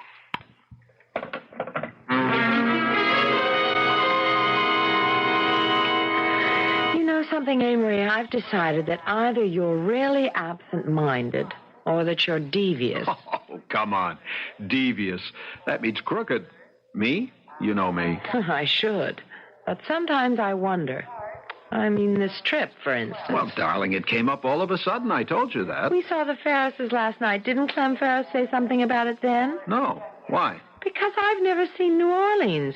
And with 24 hours' notice, I could have gone with you. That's why. Oh, well, darling, we'll make the trip together some other time. What's happened now in New Orleans? Oh, nothing very important. That must be important if Clem gives you a few hours' notice and sends you flying off. Darling, it's just some problem with a local supplier of steel we need to complete the installation of a new rig off the coast.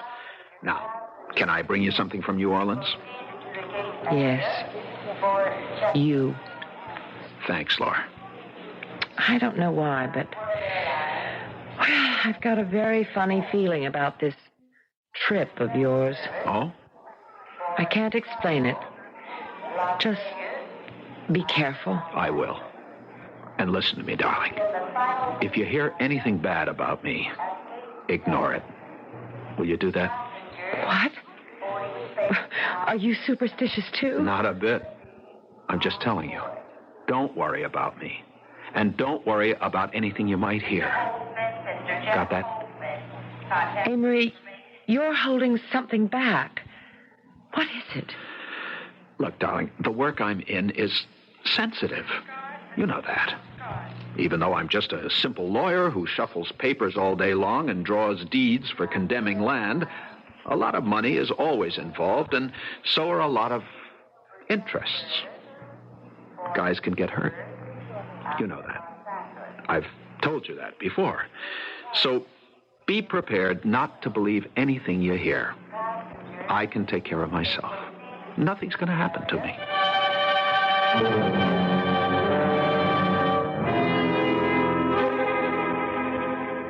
Not bad. I wonder how long I'll have to wait. Who is it? Lost and found. Compliments of the Cajun, Mr. Mills. Oh, how nice. A basket of fruit. May I put it on the table? Sure. May I suggest you don't touch it? All right. Until later. Whatever you say. Management also wanted me to check the fire escape. Go right ahead. But why would I need to use a fire escape? Is there danger of fire? I never can tell, Mr. Mills.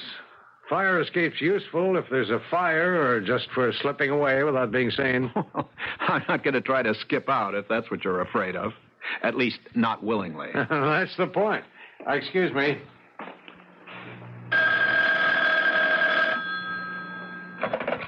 Hello. Oh, Mr. Fisher. Well, I'm here, all right. Are you the engineer who... I see. Yes, the sooner the better. Come right up. I'm in 211.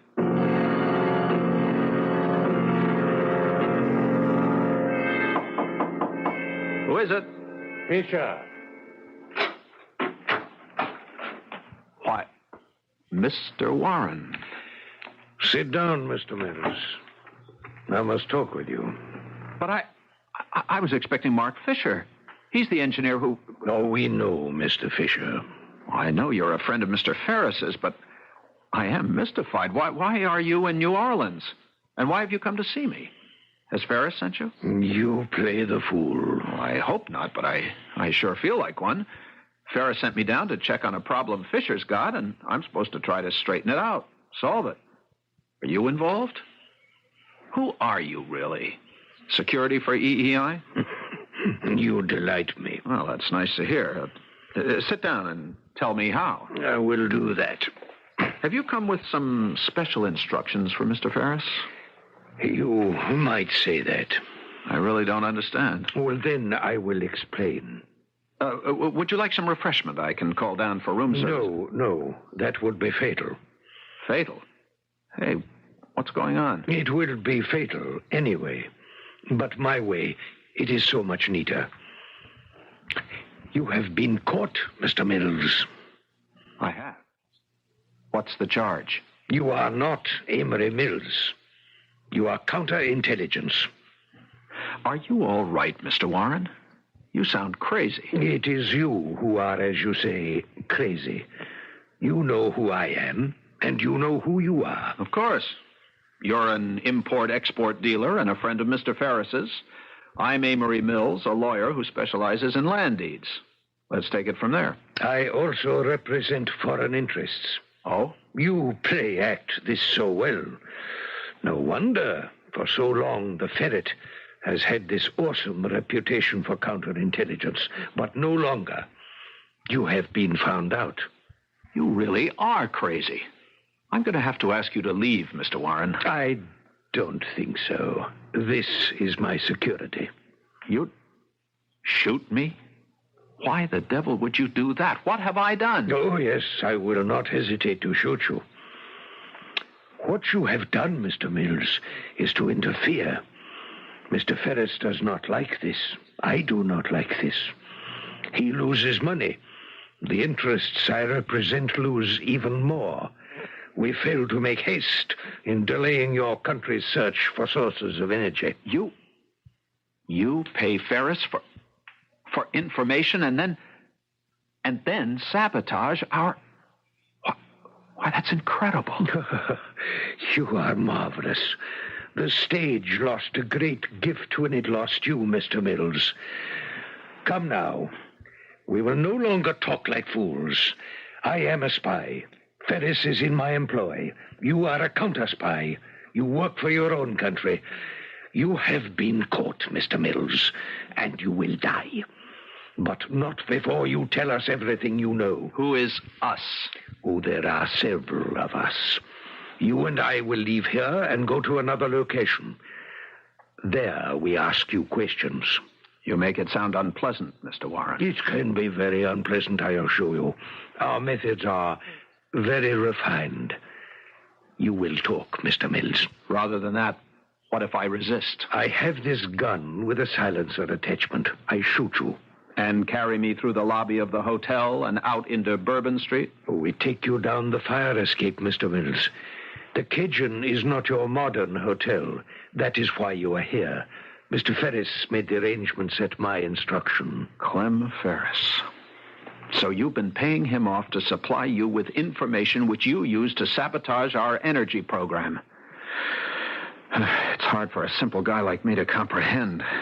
It's like a cloak and dagger story. This is not a story, Mr. Mills. This is a real life. Now, on your feet.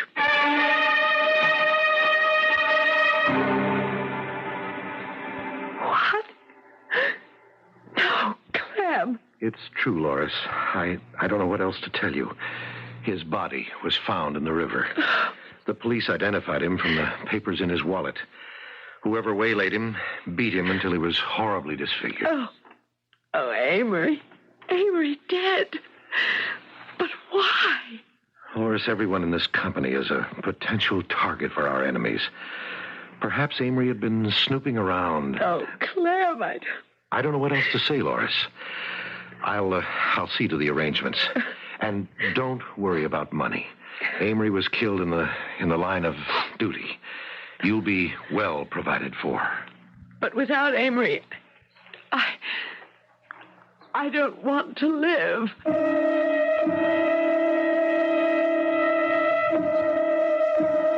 Who? Mr. Monk. Who is he, Linda? Oh, I see a friend of Amory Mills. Yes, I suppose I'll have to see him. Tell him to come in. Mr. Ferris? Yes? Who's this other man with his hat pulled down over his face? What kind of gag? Hello, Clem. Amory Mills. But I thought... I've got to have a talk with you, Mr. Ferris. Amory, I heard you'd been waylaid and murdered. I told Loris. I can hardly blame you, Clem. It could have been me. Some guy slipped me a knockout drop in a saloon and stole my wallet. The police caught him and brought him in. You say this other man, the man who was found in the river with his face disfigured. He was dark-haired, about 5'6", swarthy-skinned, a Mid-Easterner. But why was he found in the river, disfigured and dead? I think you know why. I'm not a mind reader, Mr. Monk.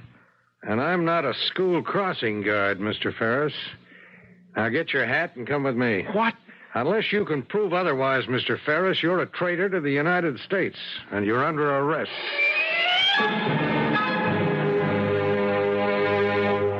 Your wife okay? Yes, thank you. And thanks for New Orleans. My job, Amory. Also, you mean a lot to us. Well, thanks to you, we got Ferris, Warren, and a whole network of his little assassins. You saw the evening's headlines? Yes. Monk, who really was behind all this? I mean, on our side. I don't know. Some say the Ferret. Why? Well, several things. First, Ted Palmer really did pick up that package of Ferris's and drop it at Lost and Found. Yeah, I know. But if it had Ferris's address on it... His Larchmont address. Well, then he must have telephoned Ferris. He did. The message never got to him. Another thing. Who found out that Ferris was having drinks with Warren at Gino's? You said somebody telephoned you, but you couldn't say whether it was the voice of a man or of a woman. Yeah, that's right. Well, who was it who pulled the strings behind our backs? You mentioned the Ferret. Who is the Ferret? Could it have been Ferris's secretary? Linda? No, she was taken into custody. Is she there now? Well, I wouldn't know. I see what you're getting at. The Ferret could be a woman. Could be. And we'll never know.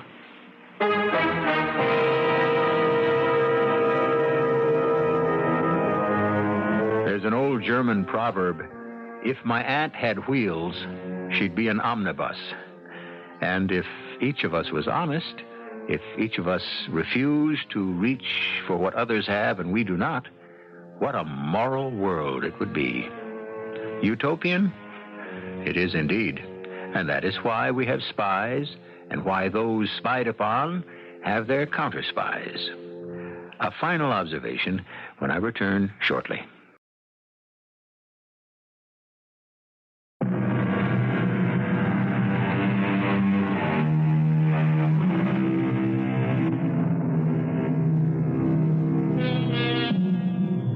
If you have any doubt about the validity of our story, I refer you to the newspapers and magazines and some of their recent reports.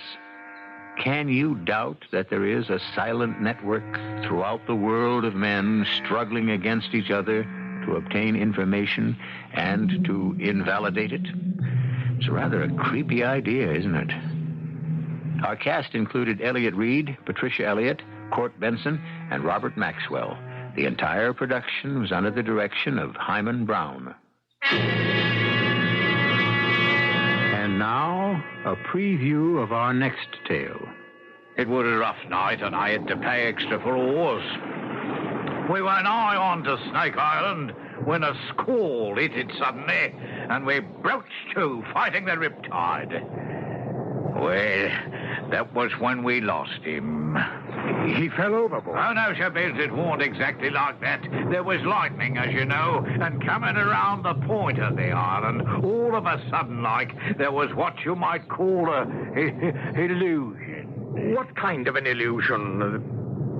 The figure of a woman above the waterline? Oh, no, not that one, sir. This was an hand. a woman's hand that reached up from the water and that Mr. Philip bent over to grasp. And before we knew it, he was overboard and underwater and lost. Radio Mystery Theater was sponsored in part by all state insurance companies. This is E.G. Marshall inviting you to return to our Mystery Theater for another adventure in the macabre. Until next time, pleasant dreams.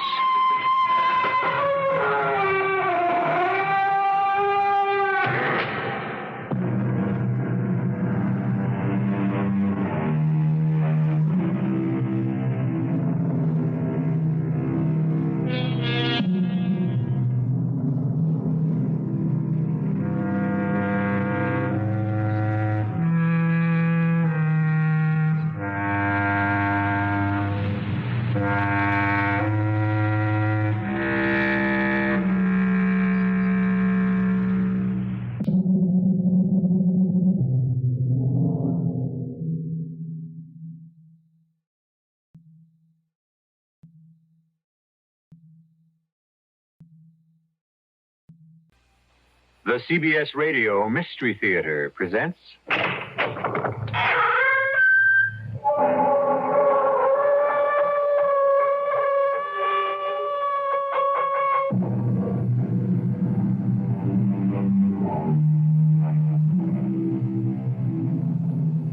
Come in. Welcome. I'm E.G. Marshall. I forget who, but someone once said that fate is like a madman with an axe waiting for us around the next corner. Which is to say, of course, that however serene our lives, we never know whether the madman is lurking around the next corner we turn, ready to take a vicious swipe at us with that axe. In point of which, consider the case of Lucas Lauder, warden of a certain state prison in a certain western state. Joan, in heaven's name, will you try to understand what I'm saying? In less than 3 hours, Guy Richards will be executed. Drop through that trapdoor to his death. Which will mean the end, I hope, Luke, of this whole insane nightmare you've been going through. Yep. Yes, and putting me through. You don't believe. You still don't believe. I have to be mad to believe. Stark, raving mad. If Guy Richards dies, worse than madness may lie ahead for you, Joan. Much worse.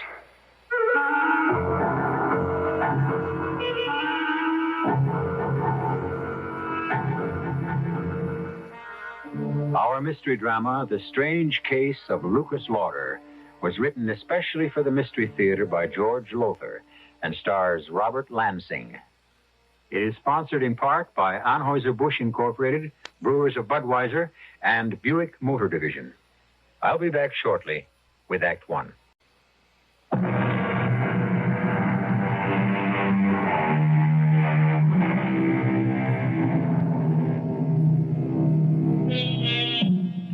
As we know, the death penalty is outlawed in many states, but in some it is still enforced. In such special cases as the murder of a policeman, death through kidnapping, and or particularly vicious crimes. Our story begins in just such a state, in the condemned cell of that state's prison. You sent a message you wanted to see me, Richards? And, thank you, Warden. Thanks very much for answering it this quickly. Won't you sit down? What is it, Richards? I want to discuss my case with you. There's nothing to discuss. You were legally tried, legally convicted. If you think there's something I can do to save you... Oh, no. There's nothing like that. Warden, I was guilty. I freely admitted murdering those women, all 4 of them, and mutilating them with a butcher knife. No. The name the newspapers gave me was well-deserved. Guy the Ripper. All right, then what is it you want to see me about? Warden, hasn't it ever struck you as odd, curious, that someone of my breeding and background could be guilty of 4 such horrible murders? Murders and mutilations identical with those done by Jack the Ripper nearly a century ago? Yeah, as a matter of fact, it has. Me and quite a few others. If you'd been judged insane... But I wasn't so judged. Nor was I insane. No, I am as sane as the next one. For whatever that's worth. Richards, I'm a very busy man. And prefer to spend as little time as possible in the company of anyone as vicious and depraved as Guy Richards. Yes, I know. But that's exactly why I asked you to come and see me.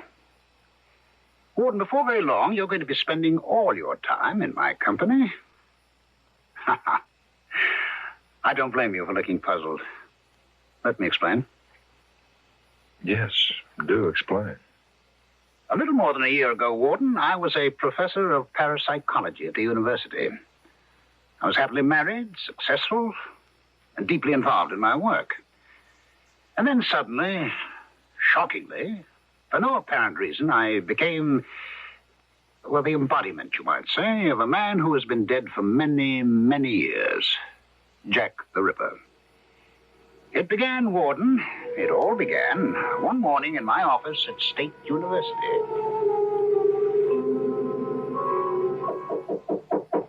Come in. Well, Eric Nordling. It's good to see you. Good to be back, Guy. Good to have you back. I can't tell you how much I've missed you this past month. It's like missing my right arm. Oh, nonsense. I'll be frank with you. When you went into the hospital for those tests a month ago, I didn't expect I'd miss you as much at all. Well, why should you? I'm just an assistant professor. Ah, but what an assistant. You remember when you left, you and the class were analyzing those strange, gruesome murders that had taken place? The 3 women? You remember? I remember. Well, I took over for you, and believe me, the class soon let me know that I just wasn't in it with you. They said no one, not even me, could touch you when it came to explaining the murderer's drives and motivations. In fact, they said you understood and explained them so well, they wouldn't be surprised if you were the murderer. Well, what is it, Eric? Eric? Guy, I am the murderer. Well, I can see you're not joking, Eric. I'm not. I also know that you haven't been well. In fact, I'm very sick. Guy, I'm dying.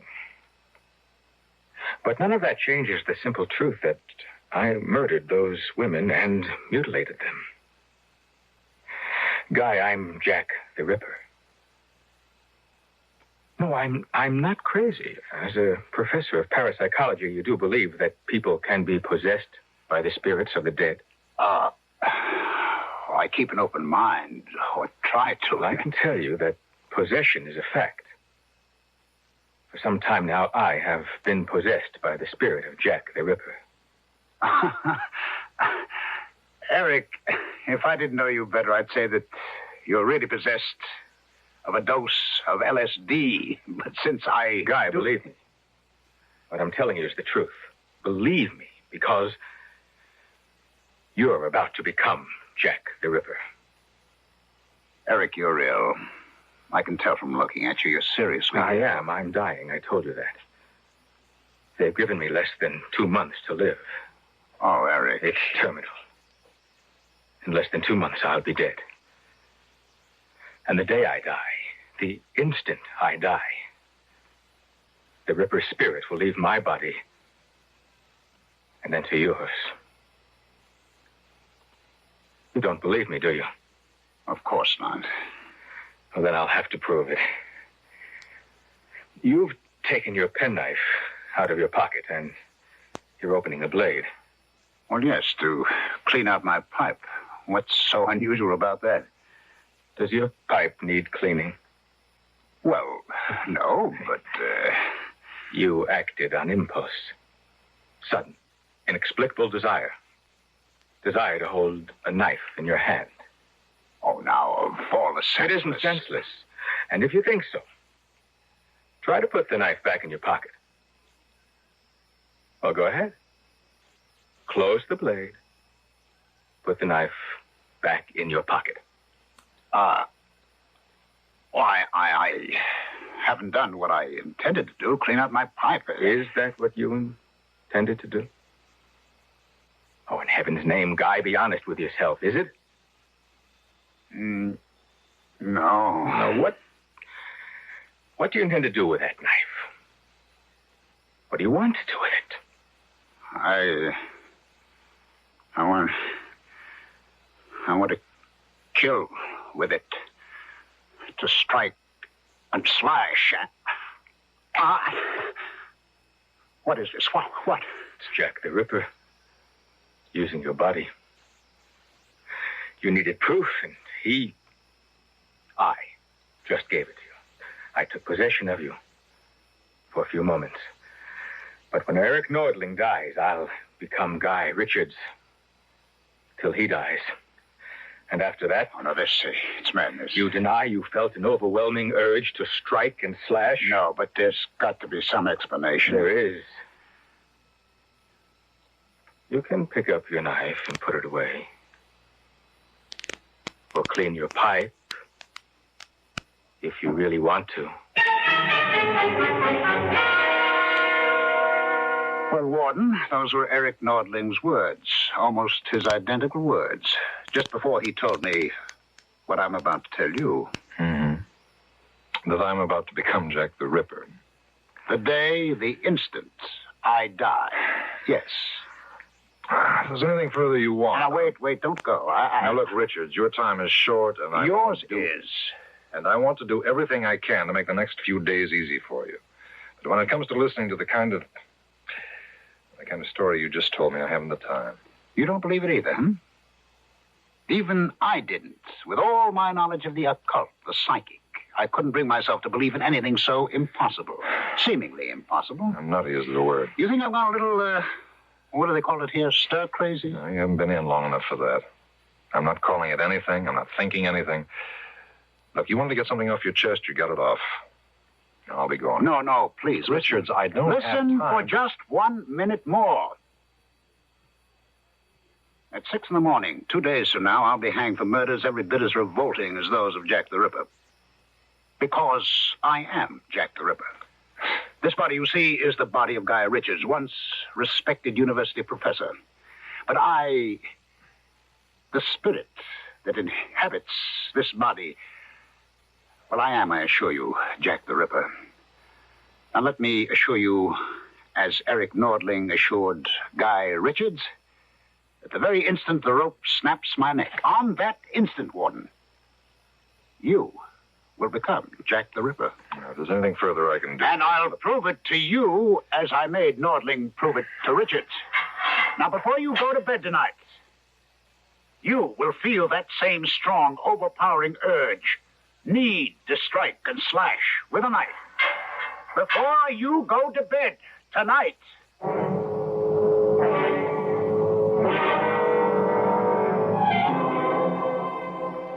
That's really one of the strangest stories you've ever brought home with you. More potatoes? Thanks. It's funny, though. What? Well, and don't ask me why I did this. I certainly didn't believe a word of Richard's story. Not a word, but I guess curiosity got the better of me. What? I checked at the university. Richards did have an assistant named Eric Nordling, and he did die when Richards said he did.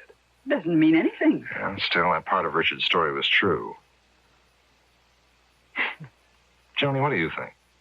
What do I think? Well, he's kind of interested in that stuff, yoga and astrology and the psychic and all Oh, that. not really. Yeah, but you do have an interest. And not a serious interest. Still, what do you think?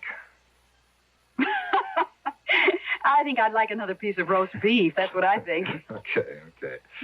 I'll try not to be so heavy-handed this time. Oh, you weren't heavy-handed. Just slice it a smidgen thinner, that's all.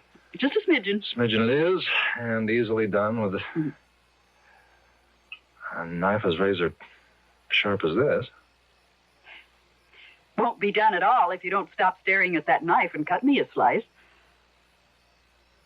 Luke? What? It's nothing. I was just thinking. Thinking what? The way Richards talked this afternoon, you'd have thought I was going to grab at the first chance I got to carve up some likely female. You, for instance. Don't say things like that, Luke, not even jokingly. I'm sorry. But can you imagine anyone like me, for instance, starting to cut a slice of roast beef and then changing my mind and deciding to carve a few slices out of you? No, I can't, and I'd just as soon not. Up on the table like this, holding the carving knife in my hand, this razor-sharp carving knife. I'd come around the table toward you. Luke, please. And when I got to you, I'd stand over you. I'd look deep into your eyes, and then raise the knife high over my head and plunge it. Luke, what's come over you? If this is a joke, it isn't your kind of joke. It was a joke, wasn't it? Wasn't it? Sure. It was a joke. What else?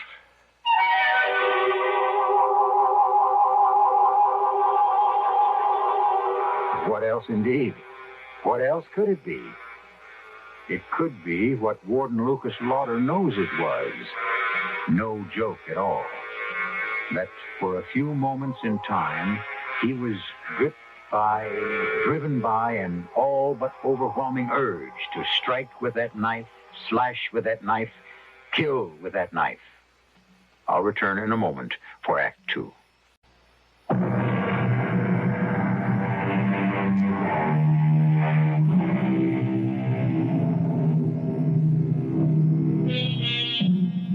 As I said earlier, fate is sometimes likened to a madman with an axe, and it would surely seem that Lucas Lauder, warden of State's Prison, has run head-on into him.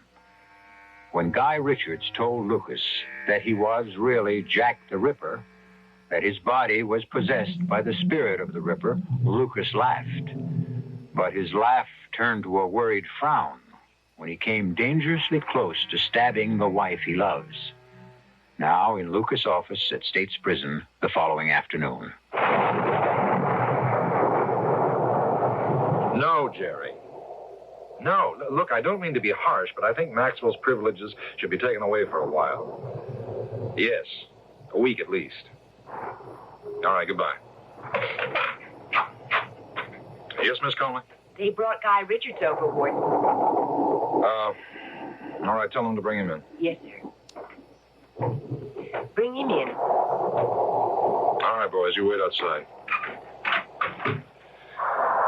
Sit down, Richards. Thank you.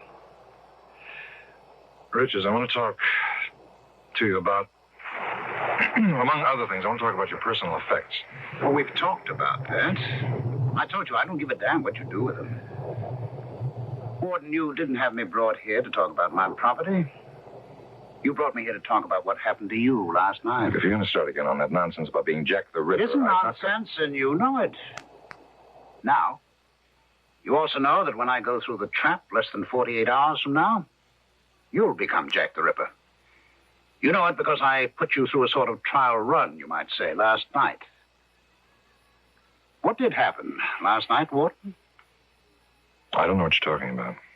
I'm talking about what your wife, Joan, thought was a sick joke, but was no joke at all. I'm talking about how you stood over her with a carving knife, the knife you'd been using for the roast beef. Right? Oh, look, you're not going to be sick, are you? How do you know that's what happened? I was there. How else? No. No, that's impossible. What you're saying is impossible. Incredible, yes, but not impossible. I explained to you yesterday, or tried to explain, that I took this body when Eric Nordling died, just as I occupied his body when... Oh, well, it doesn't matter who died before him or before him.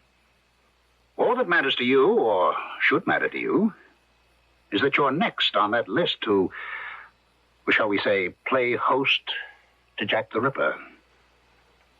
But why? Why? Yes.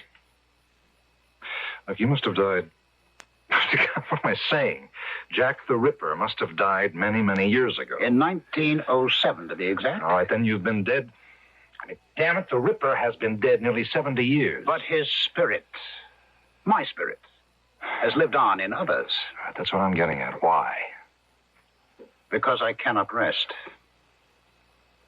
Why, because of the awful crimes you committed? No, not because of the crimes, but the reason behind them.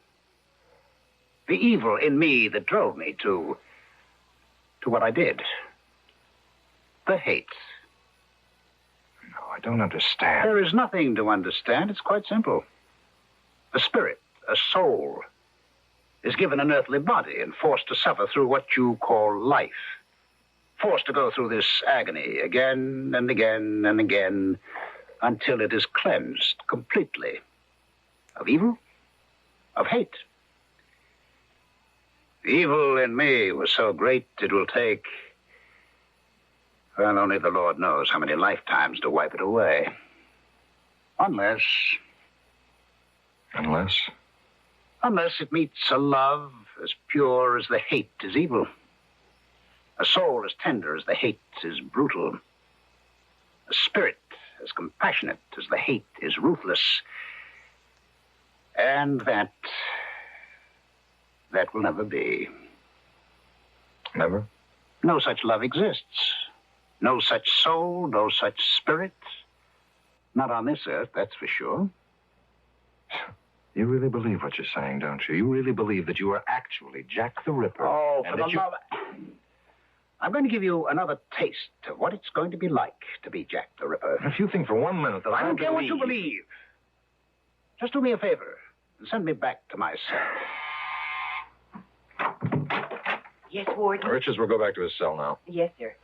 Richards is going back now. Remember what I said, Warden. I'm going to give you another taste. Soon. All right, let's go. Warden? Yes, Miss Conway? It's near time for me to go home, and the buses get awful crowded in weather like this, so I was wondering, could I leave now? Sure, yes, of course. Go ahead. Wait a minute. Yes, sir? I was about to leave myself. I'll drive you home. Oh, no, sir. I couldn't take you out of your way. No, it's not out of my way. Not much, anyhow. Well, if you're sure it's no trouble. No trouble at all. It'll be a pleasure.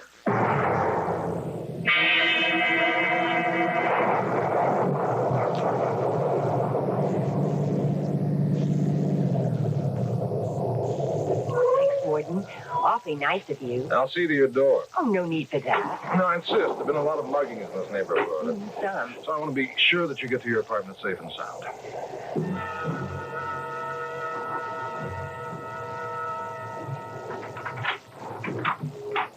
Well, thanks again. You're awfully kind. No, it's not at all, Miss Coleman. I wonder if I might use your phone. Oh, sure. Just call home, let my wife know I'll be a little late.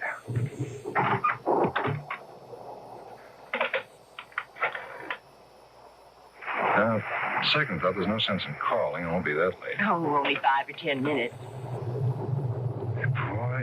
look at the rain and wind against the window. Chills me to the bone just looking at it. Why, I couldn't give you a drink, could I, sir?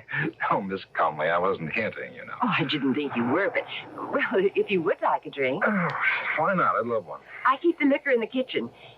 It's scotch, isn't it? Just a short one. I won't be a minute. No, I'll come with you, if you don't mind. Oh, of course not. Never been in your apartment before. I'd like to see how my secretary lives. Oh, not very fancy, I'm afraid. It looks nice. It's comfortable. You live alone?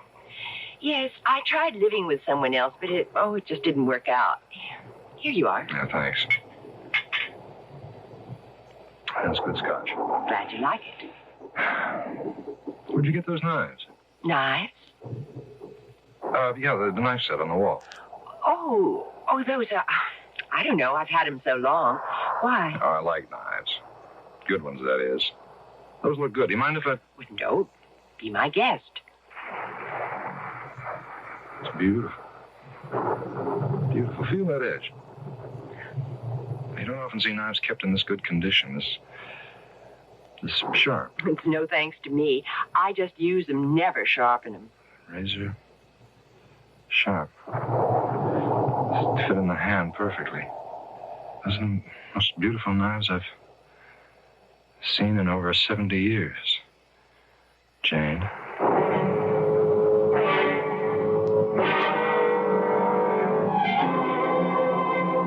Get out of my cell, Warden. I don't have to put up with this. What are you doing to me? You answer me, Richards. What are you doing? I've told you. You told me a lot of nonsense about you being Jack the Ripper, taking possession of me, my body when you die. I don't buy that. But you're up to something. You've done something to me. And I'm not leaving this cell till you tell me what it is. You're scared, Warden? Of what you came dangerously close to doing to your secretary yesterday? And will do not long after you hang me? The urge, the nearly overpowering urge, I stayed your hand, not you, to plunge the knife into her, to slash. Stop it. See, stop it! Now, you listen to me. I'm no fool. Yesterday, I nearly murdered that girl. And somehow, you know all about it. But I stayed my hand, not you, because I'm not a killer. Then how do I know what went on in that kitchen? I don't know how you've devoted your life to parapsychology, and you know all there is to know about things like ESP, thought transference, hypnotism. That's it. Hypnotism. Like Nordling, you're a hypnotist. Somehow or other, I don't know how, you managed to hypnotize me when I was talking to you. You put ideas in my head. Post-hypnotic suggestion, I think it's called. You cannot give a post-hypnotic command that's contrary to the subject's normal fiber. Warden, it would be impossible for me or anyone to command you to kill. It isn't in you to kill. But that will all change when I am in you. At approximately a second or two after 6 o'clock tomorrow morning. Oh, which reminds me, I have a gift for you. Here. A knife? A knife. Where did you get this? It was made for me in the prison machine shop from a soup ladle. A soup ladle carefully ground down at the edges, skillfully shaped into a knife, expertly sharpened. How did you manage to have this made? How did you manage to have this made? Calm, Warden. You know your prison as well as I, or you should, and obviously don't. Anything can be done in a prison if you know the ropes. Here, the knife. Take it. Ed. Ed? You take that knife from Richards and get rid of it. See me in my office later and you explain how he got it. No, wait a minute.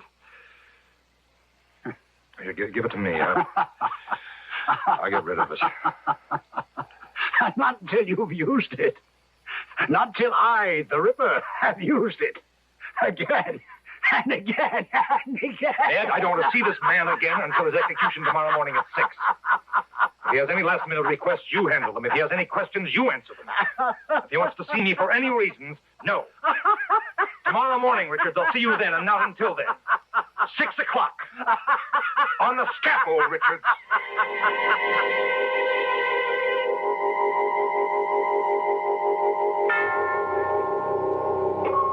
On the scaffold, when the noose will be tightened round the neck of Guy Richards, the trap will be sprung, and he'll plummet to death. Or will it be life? Another life to be lived out in the body of Warden Lucas Lauder. I'll return shortly for Act 3.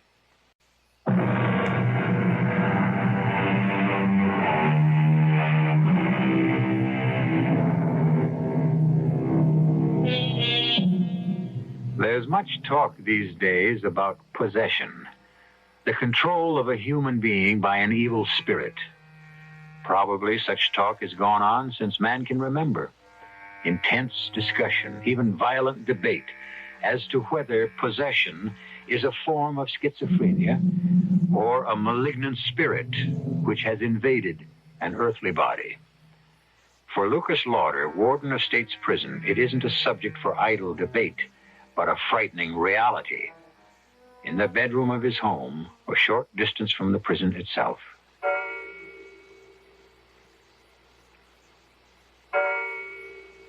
Luke? go to sleep, Joan. Oh, I know it's impossible for you to sleep the night before an execution, but this time there's something else. Yeah. Joan, I'm scared. Of what, dear? I haven't just been sitting here in this chair watching you while you slept. Yes? I've been fighting an urge.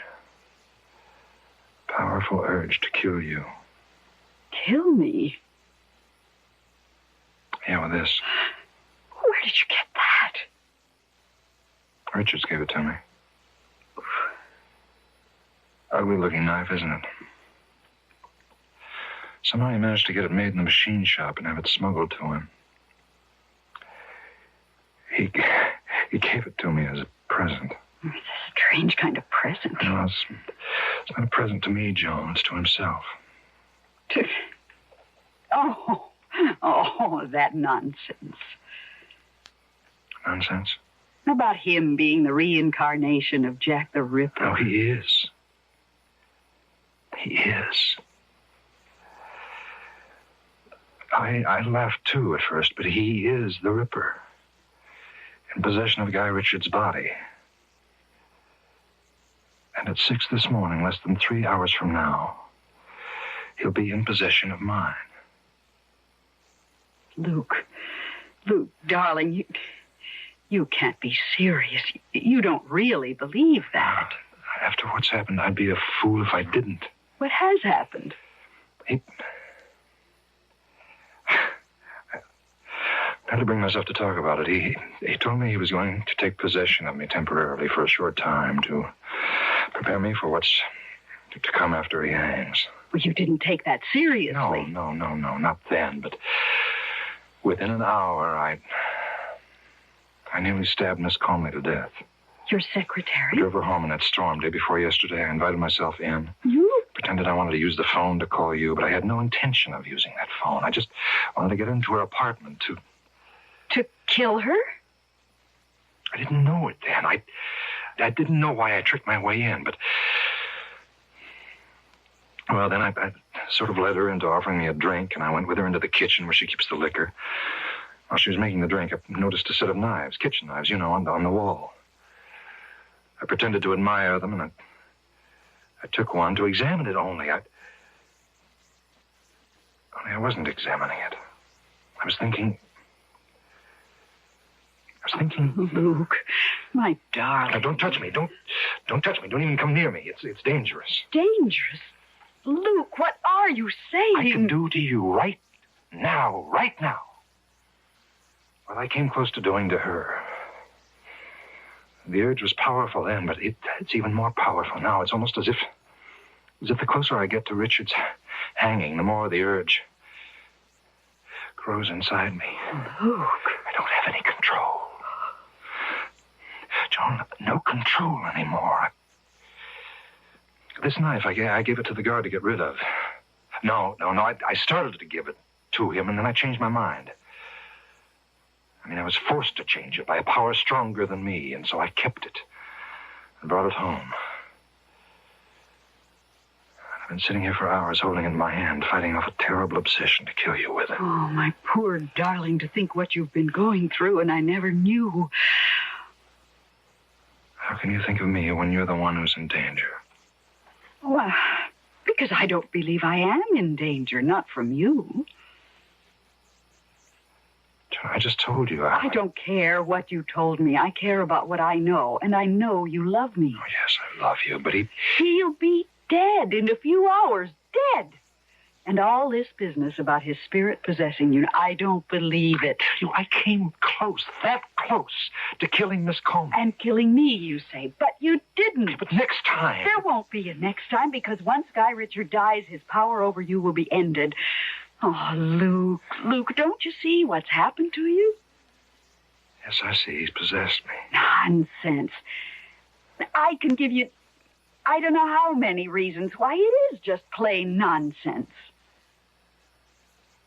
All right, give me just one. I've read a lot about Richards in the papers, and you've told me a lot about him. He's a skilled hypnotist. I don't know much, if anything, about hypnotism, but it seems to me that he could have brought you under some kind of hypnotic influence. No, I can't believe it. Another thing I know about him, his personality is strong, overpowering, viciously overpowering. Just talking to someone like that, being near him, could do strange things to a person. No, I don't care how many reasons you can dress up. I know what I know. I know what I've got to do. What? I've got to stop the execution. Luke, you can't do that. I can try. It's my only hope. I've got to stop that execution. I've got to save him to save myself. I know it's only 4 a.m, but this is a matter of life or death. You get the district attorney out of bed. I'll wait. Luke, try to pull yourself together. Telephoning the district attorney at this hour? What are you going to say to Hello, him? Mr. McGowan? I'm sorry to wake you at this hour, sir. Thank you, yes. It is urgent. I want to stop the execution of Guy Richards at 6 this morning. On what grounds? I have reason to think he's innocent.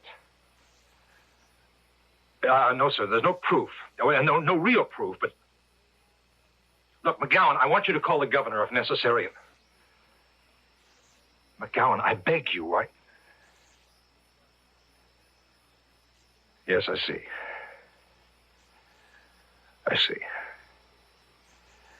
In that case, I'll phone the governor myself. Luke, darling, you can't phone the governor. Operator, this is Warden Lucas Lauder of State's Prison. I want to put through a call, an urgent call to Governor Morris at the state capitol. And hurry, please hurry. Well? He refused. Well, you couldn't expect. No, I didn't. I hoped against hope. I better get ready. Richards has less than an hour to go. And so have I.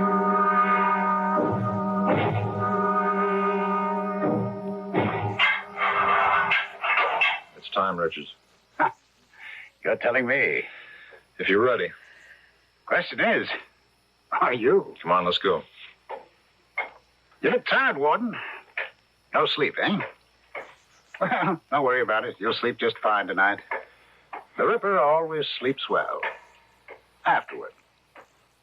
After what? Having killed.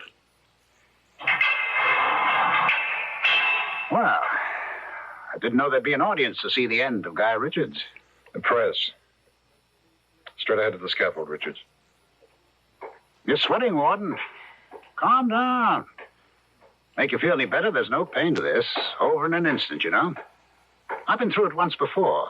The man whose body I took before Eric Nordling's. Well, here we are. A moment in destiny. For us both. All right, Ed. Oh, do we really need the hood? Well, yes, I guess we do. Spare the feelings of our audience. Go ahead. Just one thing to say, Warden, before you pull the trap. Yes? This isn't goodbye. I'll be with you again soon.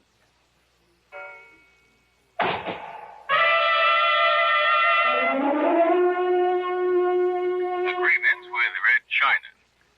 That's the latest news from the nation's capital. Guy Richards, the notorious Guy the Ripper, was executed this morning at State's Prison. That's enough news for one day. I'm for bed. You, Luke? Luke? What? It's after 11. Time for bed. Oh. Joan, Yes, dear? where did you put it? Put what? The knife. I mean, don't look at me as though you didn't know what I was talking about. The knife Richards gave me. I know what knife you're talking about, but I don't know why you're asking me where I put it. You didn't take it? I put it in the top drawer of this table. You saw me put it there. I put it there so you could get rid of it. You didn't? No. I can't believe you'd take the chance to... You didn't. The knife is here. Yes, it is. Look, I gave you a chance to get rid of it. Why didn't you? Why didn't you? If you wanted to be rid of it, why didn't you simply throw it away? I don't know. I think I do. You were testing me, testing my love for you. Testing your love? If I had done what you thought I'd do, it would have shown that my love for you isn't as strong as I said it was. And it's quite possible you really might have tried to kill me. You could always get another knife. But thanks to you, I have this one. Then use it, if you can. What? Luke, we're going to come to this sooner or later. I don't know how Guy Richards persuaded you he was Jack the Ripper and that he would possess you once he died, but he did. You said last night that the urge to kill was growing stronger in you, and you were convinced once Richard was hanged, it would become so strong you'd never be able to control it. It's been doing that all day. It's growing in me. Filling me with a need, a lust to take this knife. I know. And unless this obsession of yours is smashed now, right now, you'll kill. Sooner or later, you will kill. Well, if you're going to do it, do it.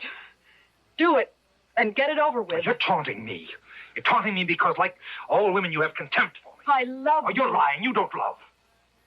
You don't know the meaning of love. Hate, oh, that's something else again. That's something you know all about.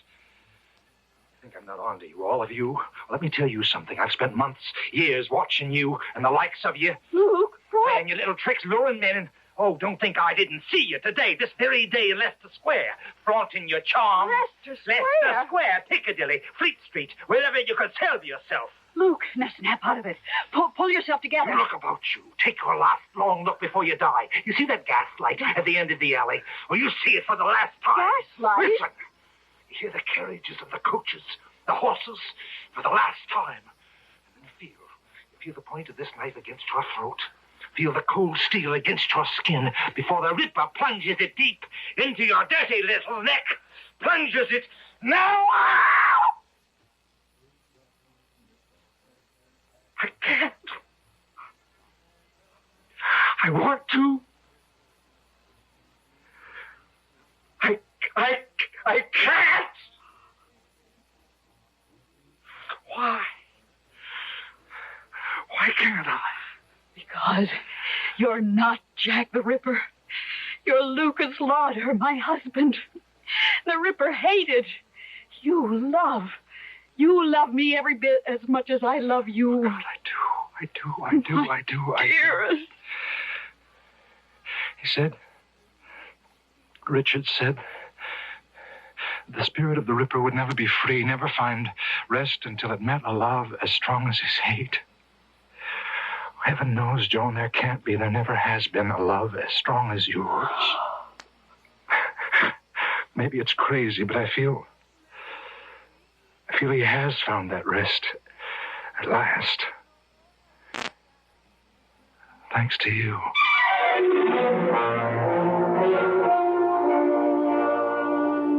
Well, if you're puzzled by this strange happening to Lucas Lauder, you've got nothing on me. Did Guy Richards in some way place Warden Lauder under an hypnotic influence? Did Richards believe he was truly Jack the Ripper? Was he? What do you think? I'll be back shortly.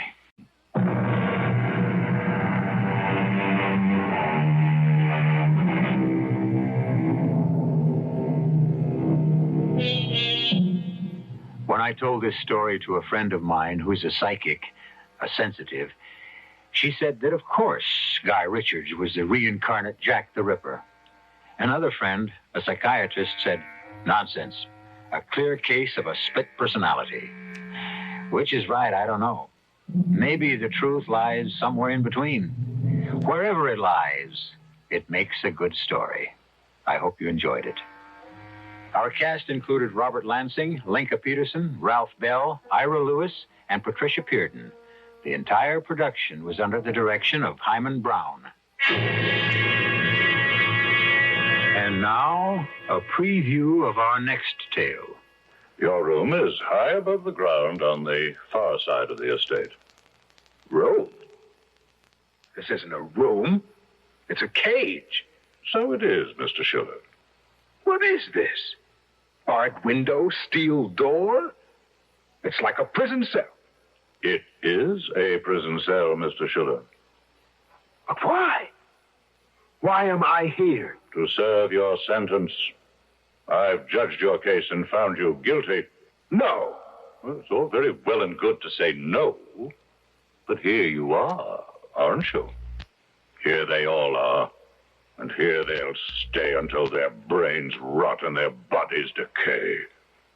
They? You mean there are others? Yes, Mr. Schiller. Others who have broken God's law and must pay for it. Radio Mystery Theater was sponsored in part by Contact, the 12-hour cold capsule. This is E.G. Marshall inviting you to return to our Mystery Theater for another adventure in the macabre. Until next time, pleasant dreams.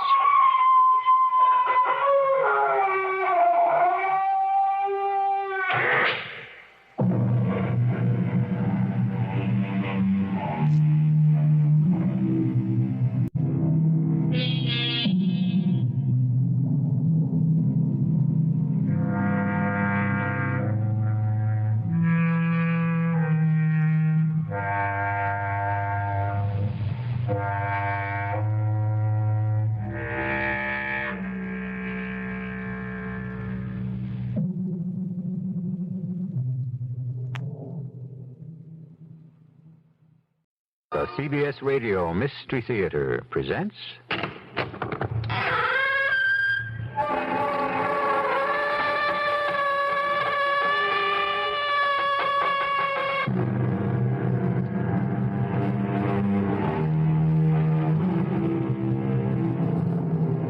Come in.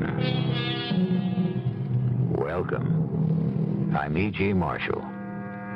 He who sleeps in eternal noise is awakened by silence. Silence. As we all know, silence can sometimes be the loudest sound there is. Certainly, it can be the most eloquent. We spend so much time and energy learning to speak, as if it requires neither effort nor wisdom to know when to keep still. I should like you to meet my husband, Lieutenant Everett Summerfield. Your husband? Of course. Everett, dear, this is Mr. Walter Owens. Who? Everett, Mr. Owens is also an artist. Mrs. Summerfield, who are you talking to? To my husband, of course. Can't you see? No. That's just the trouble. I can't. I don't. Mrs. Summerfield, there is no one here.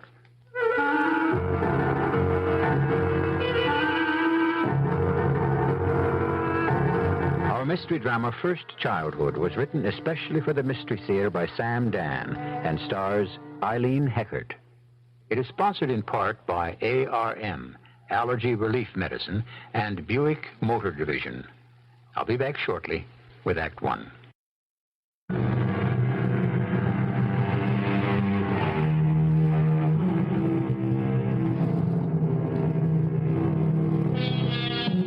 The years go by.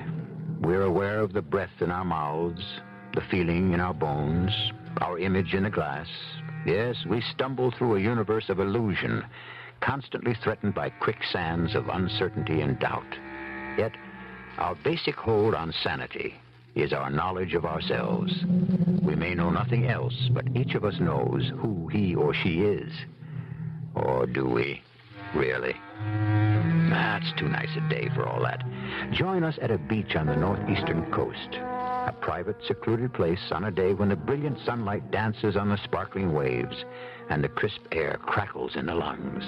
And as the poet might have said, just to be alive is paradise enow. Oh, that's rather good.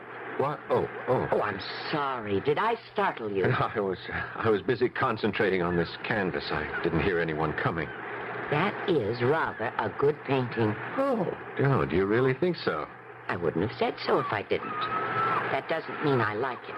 Oh, I see. It shows promise. Shows promise. That sort of criticism is the kiss of death for an artist. But you're not an artist. Oh, why do you say that?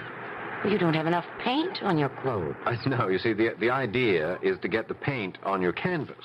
You don't have enough on your canvas either. There's not enough meaningful paint there. Oh, you've smeared pigment in profusion, but so few of those strokes signify anything. You have very little mercy, madame. You're also spoiled. Are you a fortune teller? Do you deny it? You're very handsome, you're charming. I'm sure women think you attractive. Men find you likable. And so, you can have anything you want, except... Except what? Except art. You can't get that for nothing. You have to work for it. Now, what makes you say I'm not an artist? It's obvious. Well, what have you really got against this painting? You don't have to be an artist to paint it. Madame, I intend no disrespect. Your gray hair... For a painter, you have a poor sense of color. My hair is white. I was trying to be tactful. Was Rembrandt tactful? I am not Rembrandt. My point exactly. May I say that an opinion should be based on more than prejudice, bias, or emotion. An opinion, hopefully, should have its foundation in fact, in evidence, in the authenticated truth. You sound like a lawyer. Well, it so happens that I am a lawyer. Well, then how can you be an artist? I'm a lawyer and an artist. I notice you listed lawyer first. I'm both. Now, what business is it of yours? And what do you know about art, anyhow? And who asked you in the first place? Those are 3 questions. And the answers are none, nothing, and nobody. And now, sir, if you'll excuse me. No, madame, it's you who must excuse me. I'm not myself.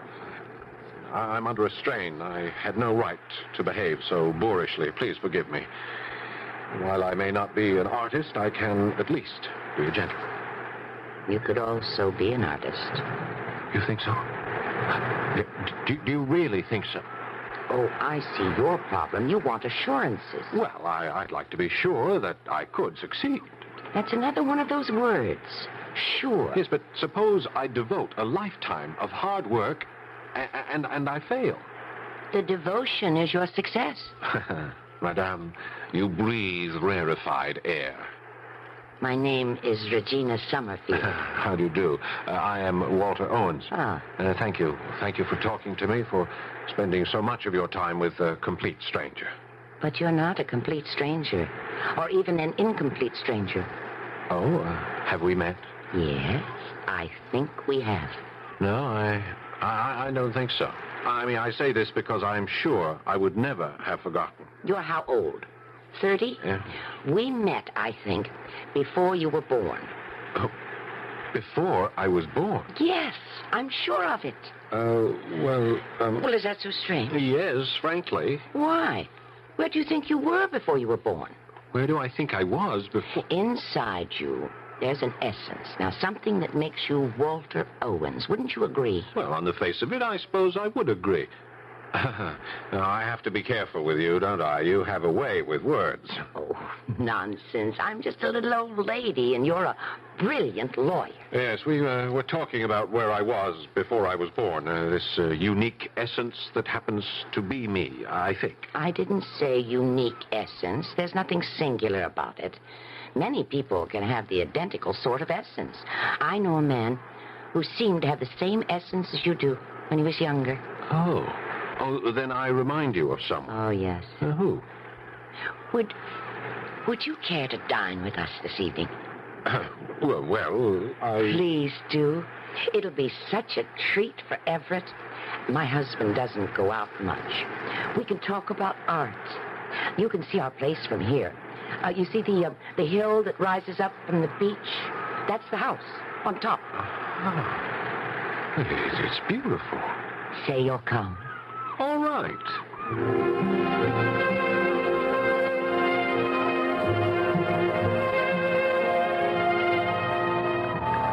Mrs. Marshak. Oh, wait, don't tell me. You're in room 212. 211.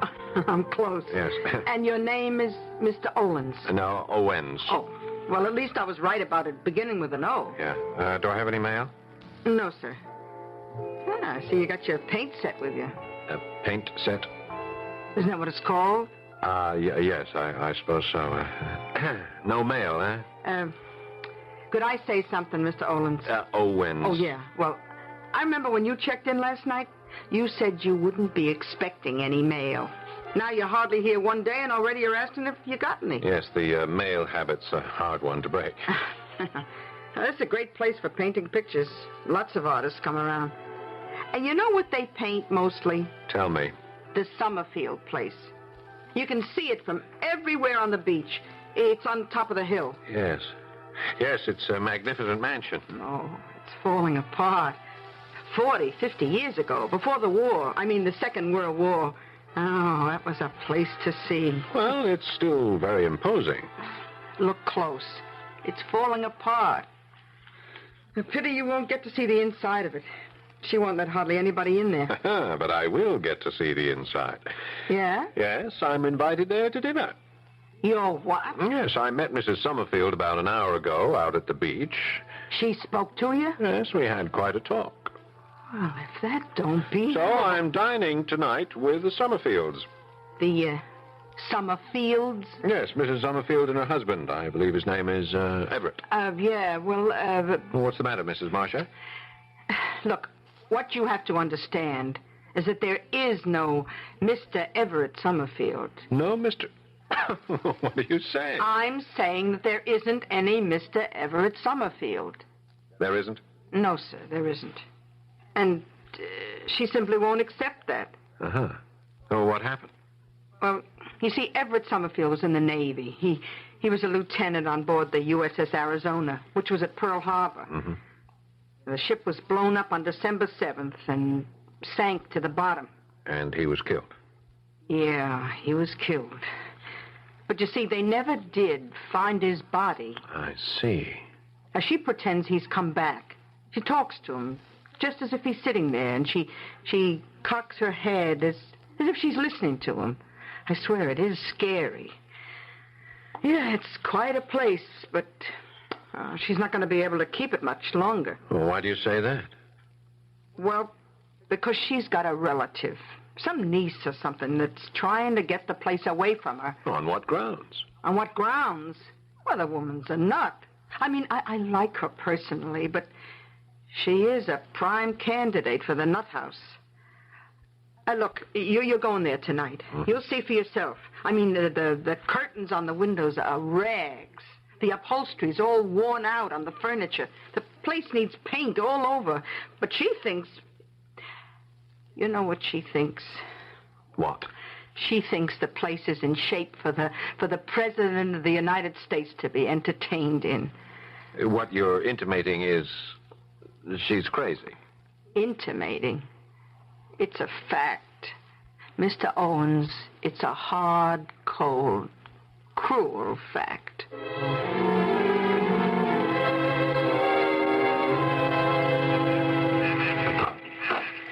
Ah, Mr. Owens. Good evening, Mrs. Summerfield. Do come here. Oh, thank you. I brought you this. Oh, you shouldn't have. It's a favorite dinner wine of mine. Wine of mine. That sounds so pretty. I'm sure Everett will enjoy it. Perhaps it will help him sleep. Poor Everett, he's been out of sorts lately. I'm sure you must be starved. Well, no, we're not. I whipped up... that's a modern term, but so descriptive. I whipped up dinner myself. We let the servants go. Well, why keep them? We don't use all the house these days, just a small part of it, and it's enough for the two of us. This is Everett's library, but he'll want to show it to you himself. And this is a small room that we use as a combined sitting and dining salon. Lovely, isn't it? It's, yeah. Yes. Now, these are genuine Hepplewhites. The drape on the window, if you look a bit more closely, is a genuine Gobelin. That is, it's purported to be.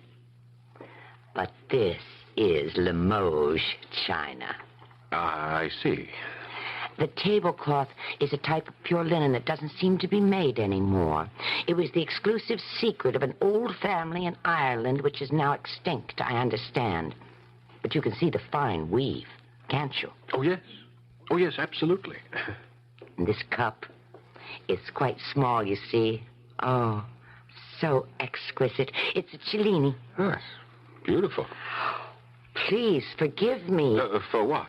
Oh, I babble on and on about all these lovely things. It suddenly seems to me I must sound like a Philistine. Don't you think so? No, not at all. Why do you say that? Just listen to how I emphasize this is a genuine that. Cellini, Gobelin, Limoges. I'm trying to impress you with names. That doesn't seem that way.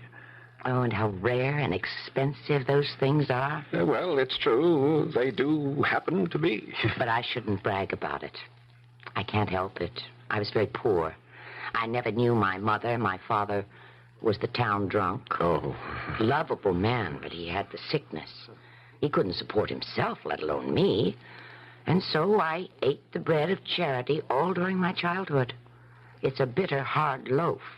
I never had a new dress or a doll or a toy. I was determined I would have money. And when I was old enough to work, I was a maid to some wealthy summer people. They were big bankers and brokers from Wall Street. When I entered a room, they didn't stop talking. I mean, they never even noticed me. Well, why should they? Do you know how I became rich? Can you guess? No. By listening to their conversation. What do you want to do about Consolidated Engines, Jim? Why don't we buy Northmont Steel? She'll surely go up 10 points. And so on. And I bought too. I put my pennies together. I bought what they did, sold when they did, and soon I had money. A great deal of money. Oh, excuse me. We'll talk about it later. Here's Everett now. Everett? Good evening, Everett, darling. We have a guest for dinner, Mr. Walter Owens. I don't know. I didn't ask him. Are you Mr. Owens? Am I what? Are you from New York? Oh, no. Philadelphia. Everett, why do you think everybody's from New York? Well, shall we all be seated? No, I'll carve the roast, Everett. You're always complaining about the knife. Yes, dear. Mr. Owens, in order to maintain domestic tranquility, will you do the honors and carve? Yes. Yes, I suppose so.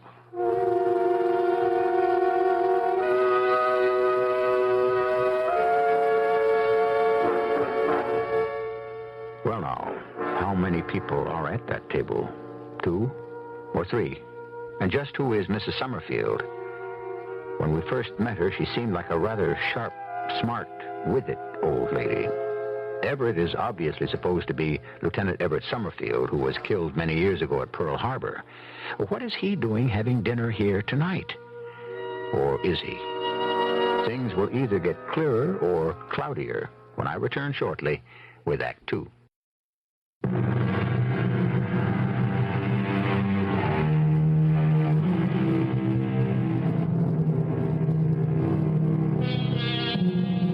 Home is the sailor, home from the sea, said the poet. But some sailors can never come home again. They lie buried forever under a watery grave of warm green or cold blue. Lieutenant Everett Summerfield went down with his ship at Pearl Harbor on that terrible day. But not according to his wife, who is now having dinner with him many years later. I hope you enjoyed your dinner, Mr. Owens. Oh, yes. Excellent.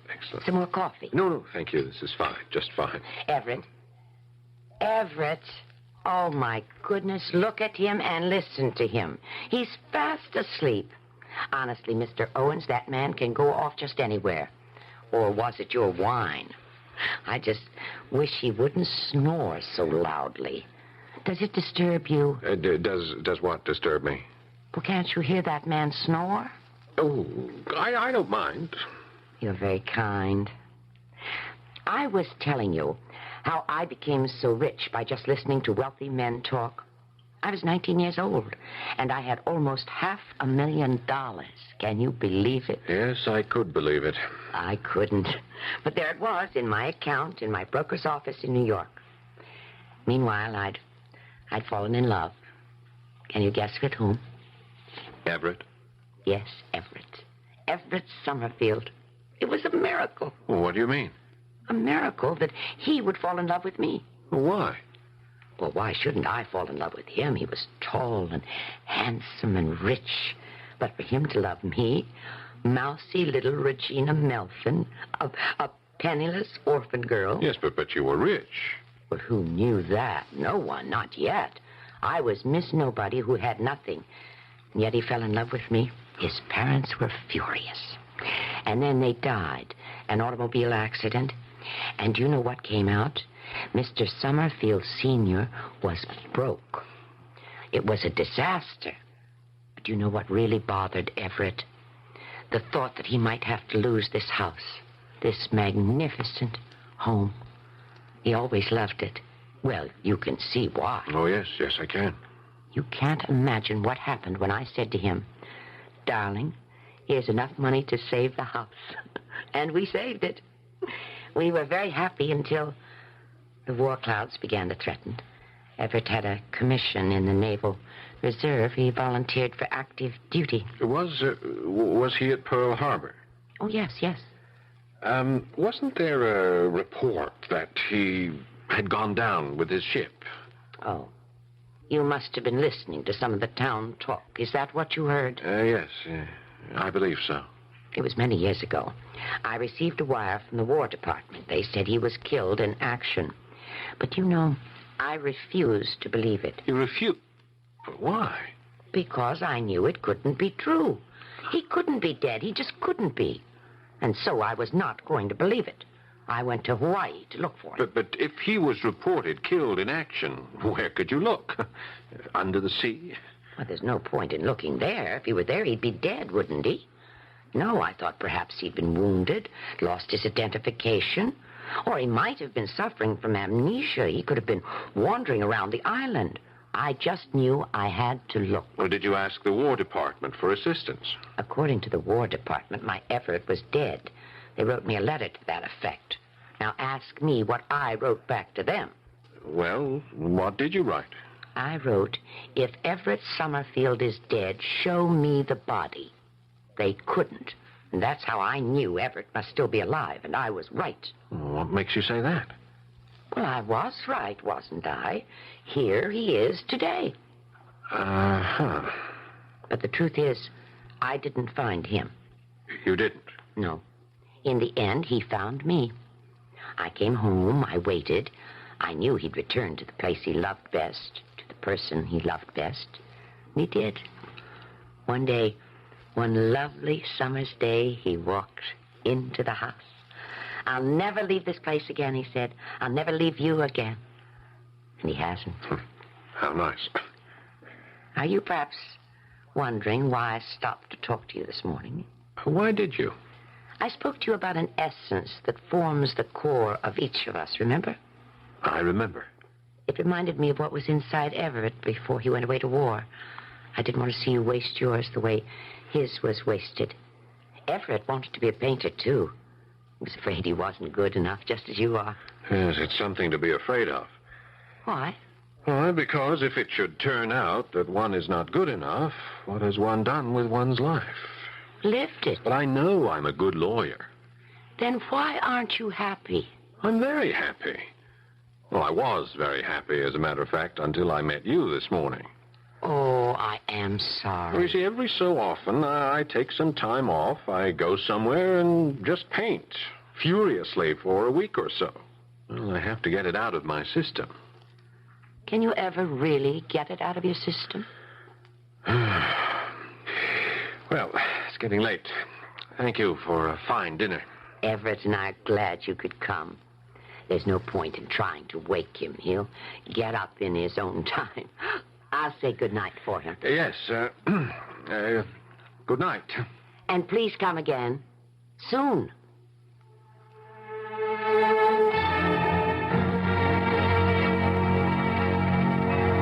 Well, hello, Hello there, Mr. Owens. Good evening, Mrs. Marshak. I'd rather you called me Belle. I can't get used to this Mrs. Marshak. I only been married to him a week. Yes, were there any calls for me? Look, you said you weren't expecting any mail or calls or anything. Yes, well, actually, I'm not. How was dinner at the castle? Oh, quite an experience. Does she still have any furniture left? You know, it's very sad. She thinks she's surrounded by priceless antiques and works of art. That's pitiful. And yet she's such a bright lady. It's love. She just could never get over him. It must be terrible to be in love like that. I could never be. Never. Well, that'll come to an end maybe by next week. Well, why next week? Well, I was telling you about this niece. There's going to be a hearing in court. A hearing? When? I guess day after tomorrow. Judge Sterling is in town. He's staying here at the motel. Judge Donald F. Sterling? Yeah, that's the one. He comes from around here. Do you know him? Well, where is he? Well, I saw him go into dinner. He should still be in the dining room.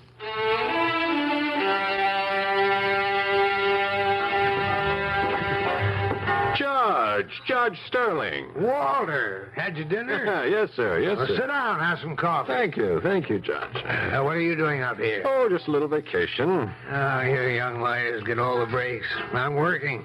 This place is part of my circuit. I've got what I call a COL. Oh, what's that? Oh, it's my own private code for a crazy old lady. Oh. Well, I shouldn't say that. It's just that I hate these things.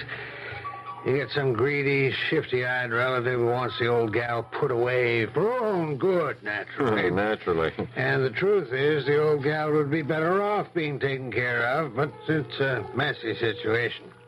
Well, anyhow, since I'll have to adjudicate this case, I'd better not discuss it. Yes, sir. The vultures have circled and landed. What's that, sir? That table near the window. Yes. That young lady, should I say woman, that's the cousin, somewhat distant cousin, but the only surviving legal relative of the late Everett Summerfield. The late? Yes.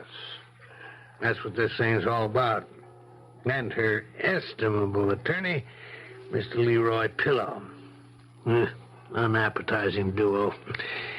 But they may have the evidence on their side. Oh, what evidence? Enough to show that Regina should be committed. You call her Regina. It sounds as if you know her. Yeah, I've known her all my life. Well, first part of my life, anyhow. A little orphan girl. Work-worn little drudge before she was fairly into her teens. Her face and hands were always dirty. Heaven forgive us, we all made fun of her. All of us, little rich kids. Judge, you say there's to be a hearing. Yes, the day after tomorrow. Does Mrs. Summerfield have a lawyer? There's no one of record as yet. I suppose the court will have to appoint one. Do you suppose the courts could appoint me? I would like to represent Mrs. Summerfield. You know what that means? Yes. Yes, it means that I've taken on a very difficult case.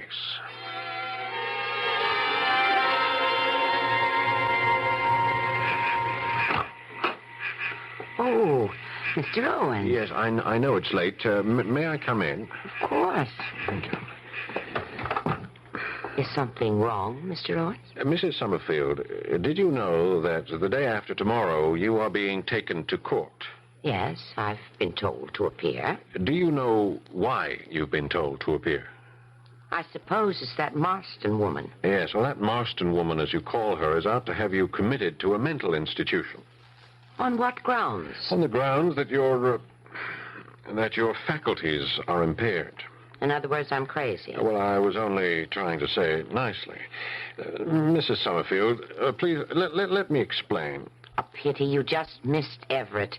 He was quite taken with you. He went upstairs to bed. Mrs. Summerfield, we must talk about Everett. Oh, I'm delighted. I love to talk about Everett. Well, first, let me tell you, as your attorney... Oh, are you my attorney? Yeah, I was just appointed by the court. Marvelous.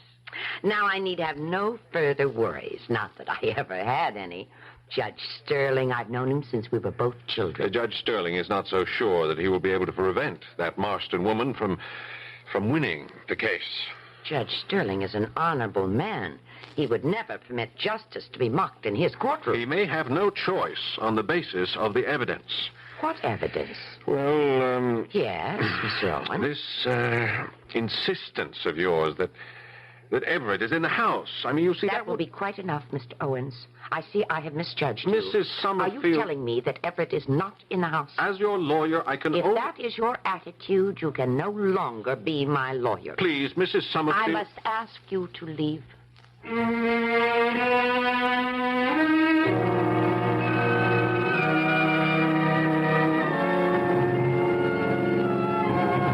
We'll all have to leave for a few moments until the arrival of Act 3. But what have we here? Evidently a tug of war between fact and fancy. Which side usually wins these affairs? Now think a moment before you answer. We'll continue shortly. This is WBBM Chicago.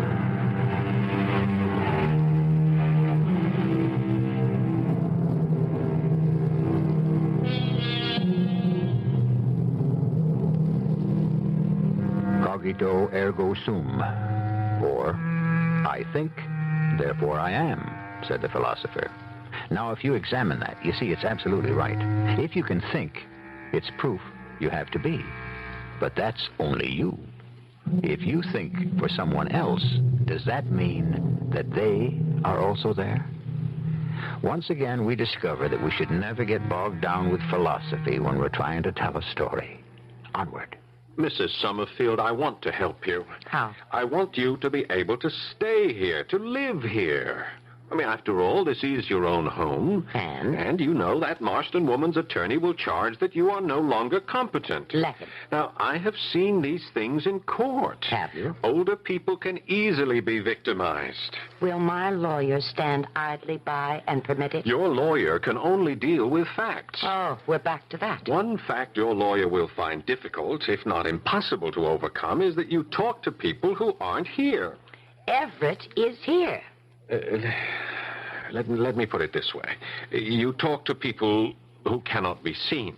Is it my fault if others cannot see clearly, truly? That's neither here nor there. Don't say that. Realistically, everything has to be in one place or the other. Yes, well, that is your best defense. Now, I will place you on the stand. Oh, that must be an exciting experience.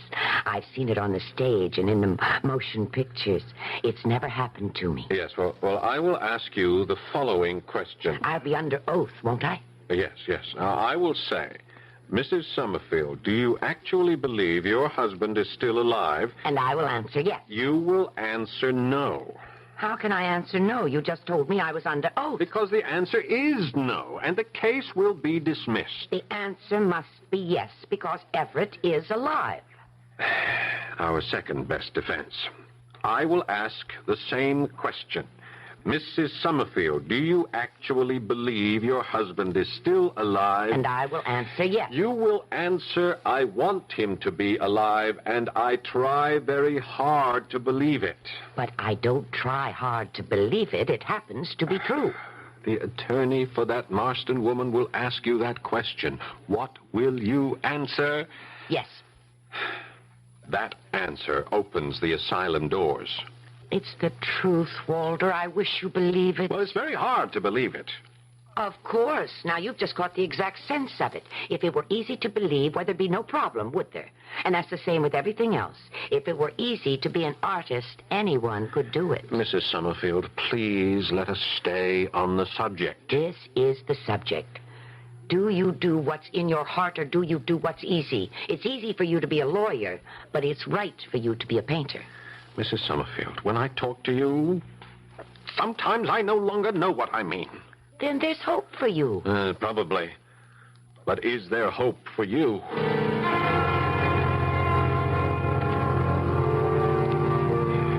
Evening, Mrs. Marshak. I'd rather you called me Belle. Good night, Belle. See you in the morning. Aren't you going to ask me your usual question? Oh, what usual question? Any mail? Any messages? Well, I never have any. Well, you do tonight. A message from a Mr. Pillow. He's the lawyer you're going to be up against in court. Well, how do you know I'm going to be in court? I know everything. He'd like to see you in the lounge.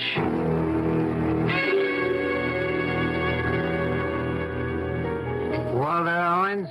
Yes. Pillow's the name. Leroy Pillow. This is Miss Marston. Julia Marston. How do you do? How do you do? The name goes against the character, Miss Marston. In what way? It seems to me that Julia is usually the heroic role of a melodrama, not the villainess. Now, wait a minute. See here, Mr. Owens. Oh, climb off it, Leroy. Get to the point. What is the point? Well, the fact is, you probably think I'm trying to swindle some batty old dame out of her estate. You made that statement, Miss Marston. Well, she's crazy. Do you deny it? I'm listening, Miss Marston. She can't take care of herself. The place is falling into rack and ruin. Rack and ruin. Did you make that up? It can be saved. It could make a fantastic resort hotel. Yes, think of what a boon it would be to the economy of this town. So, tell him your proposition, Leroy. Mr. Owens, why can't we settle this out of court? Settle what? The problem. Well, I'm not aware of a problem. Can't you convince your client that it's in her best interest? No, I'm afraid not. Look, I'm not trying to swindle her out of the property. You're not? Well, it'll still be hers. In name, at least. And she'll be away in a nice place with nice little old ladies just like herself. And she can dig in a nice little garden. Yeah, what a lovely prospect. Owens, I'm trying to help you out. Are you? Why lose a case when you don't have to? Who says I have to?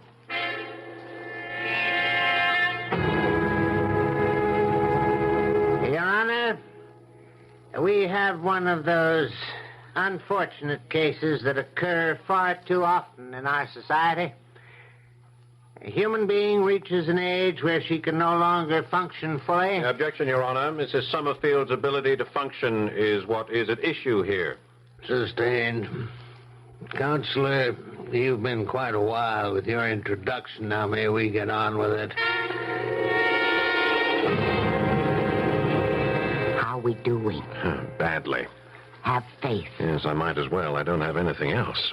Your Honor, we call as a witness Mrs. Belle Marshak. Mrs. Marshak, will you come up, please? Yes, sir. I will. Raise your right hand. You solemnly swear to tell the truth, the whole truth, and nothing but the truth? Yes, sir. Miss Marshak, how long have you known Mrs. Summerfield? All my life. You know her well, then? Yes. Would you say that there is something, peculiar about her? Meaning what, sir? Well, does she do anything that might be considered strange? Objection, Your Honor. If each of us were permitted to define strange, and that were to be used as a legal guideline, who would be kept out of the asylum? Now, let him make his point, Mr. Owens, and then I'll rule on it. Thank you, Your Honor. Mrs. Marshak, is it strange to insist that a dead man actually exists? Well, yeah. Does Mrs. Summerfield, to your knowledge, claim that her husband is alive? Yes. Isn't it a fact that on more than one occasion she has actually addressed him as if he was actually there? Yes. And in your presence, didn't she actually insist that he was talking to her? Didn't she even answer him? Yes. I have no further questions. Well, Walter? What can I tell you? It's not good at all. But Sterling is an old friend. Sterling is first a judge. Cheer up. Justice triumphs in the end. Who told you that? It's supposed to. Yes, there's been a procession, a cavalcade of witnesses out there, all testifying that you live in a never land, a make-believe world. Oh, I'm very much afraid. You're always afraid of the odds, aren't you, Walter? But they'll always be against you. Always. No matter what you want to do. That is, if you want to do it right. Yes. Well, it's time we got back into the courtroom. Become a painter. Give up the law. After I lose this case, I may have to.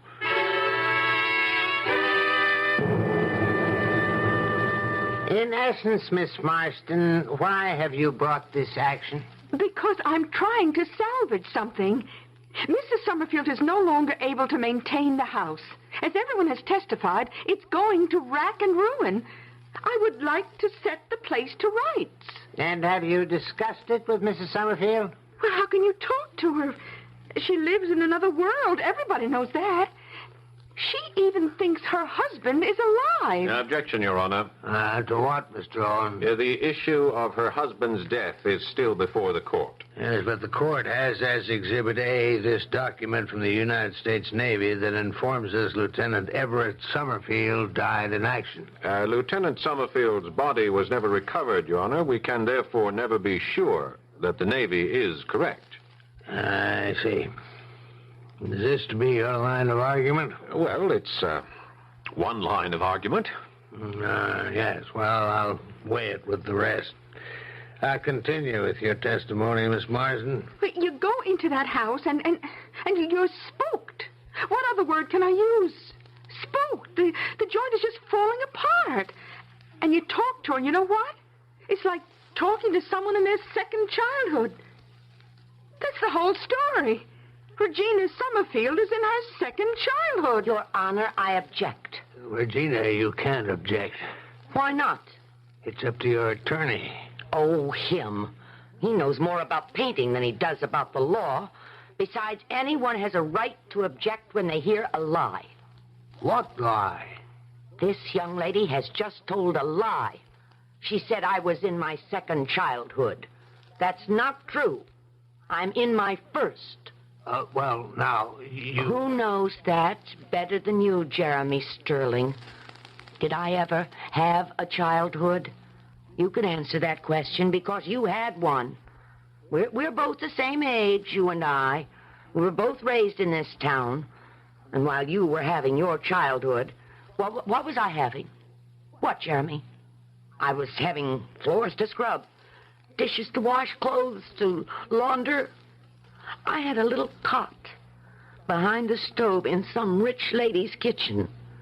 I ate what was left over. I wore what was handed down. I lived alone without friends. Sometimes I was so desperate to hear the voices of children that I sought you out, where you were all playing in your pretty clothes with your beautiful toys. I knew you'd only make fun of me, but that was all right. At least someone was paying attention to me. Maybe you threw mud pies at me, but did the dirt ever show on my dress? Did it, Jeremy? Did it? No. So, I didn't have a childhood. Do you know what childhood is, Jeremy? You don't because you had one. Well, I'll tell you. Childhood is a time of dreams and illusions and fairy tales. And you have to have it. You simply have to have it. Or else there can't be any meaning to your life. And since I didn't have mine when I was young, I have to have it now, before it's too late. Childhood means living in your own beautiful world. And I claim my beautiful world now. Is it too much to ask, Jeremy?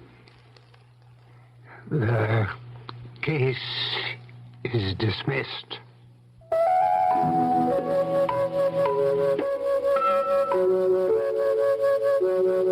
The beautiful world of childhood, the world of innocence, the world of infinite possibility and unlimited promise. So the things we dreamed would one day happen. The adventures we would know, the people we would become. It's too bad most of those dreams never come true. Or do they? I shall return shortly.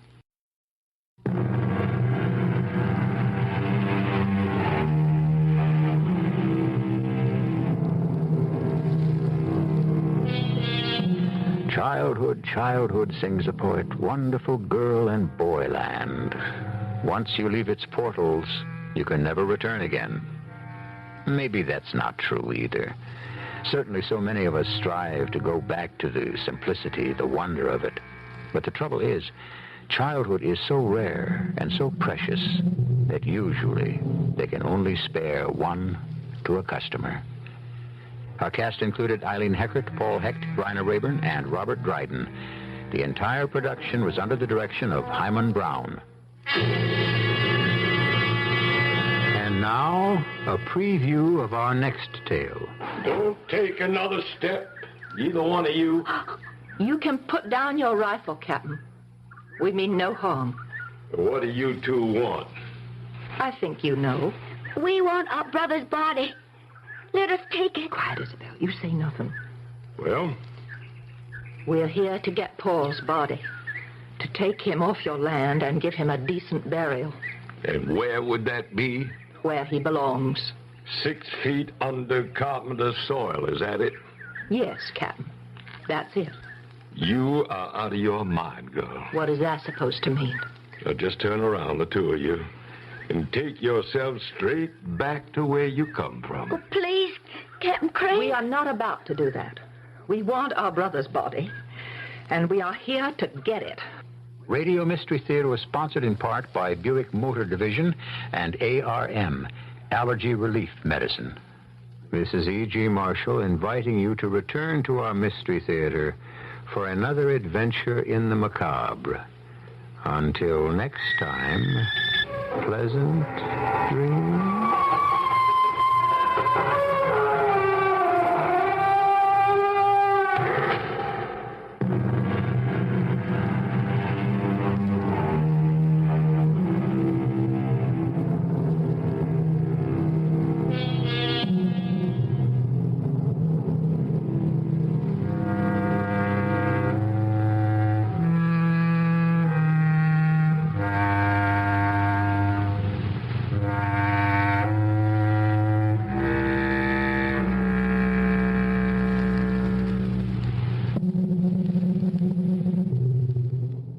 The CBS Radio Mystery Theater presents...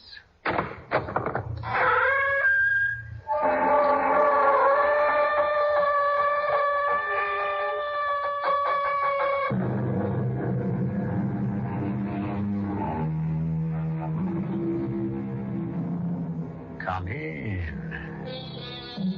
Welcome. I'm E.G. Marshall.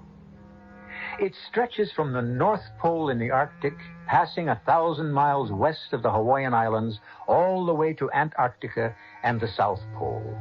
It girdles half the globe vertically, but it is horizontally that its magic exists. It is the 180th line of longitude called the International Dateline. And its magic is this. Cross it going west, and you lose a day out of your life. But pass it traveling eastward, and you gain that day. An incredible gift of time. Just think about it for a little while. Mr. Catlett, which life are you living now? Come on, let's not hack around. I want to sleep. But not that long last sleep. I have 2 to go before that. 1. What? 1 life, Steve Catlett. You sacrificed the other for the child you gave no chance to live.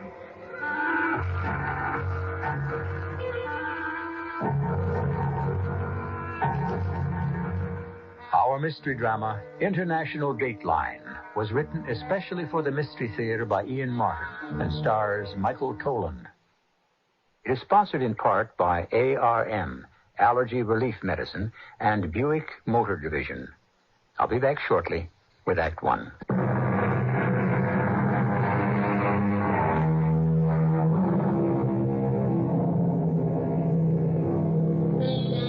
If you're young enough, I suppose a gift of 1 whole day, 24 hours, is a small thing. If you're old enough, it is a thing beyond price.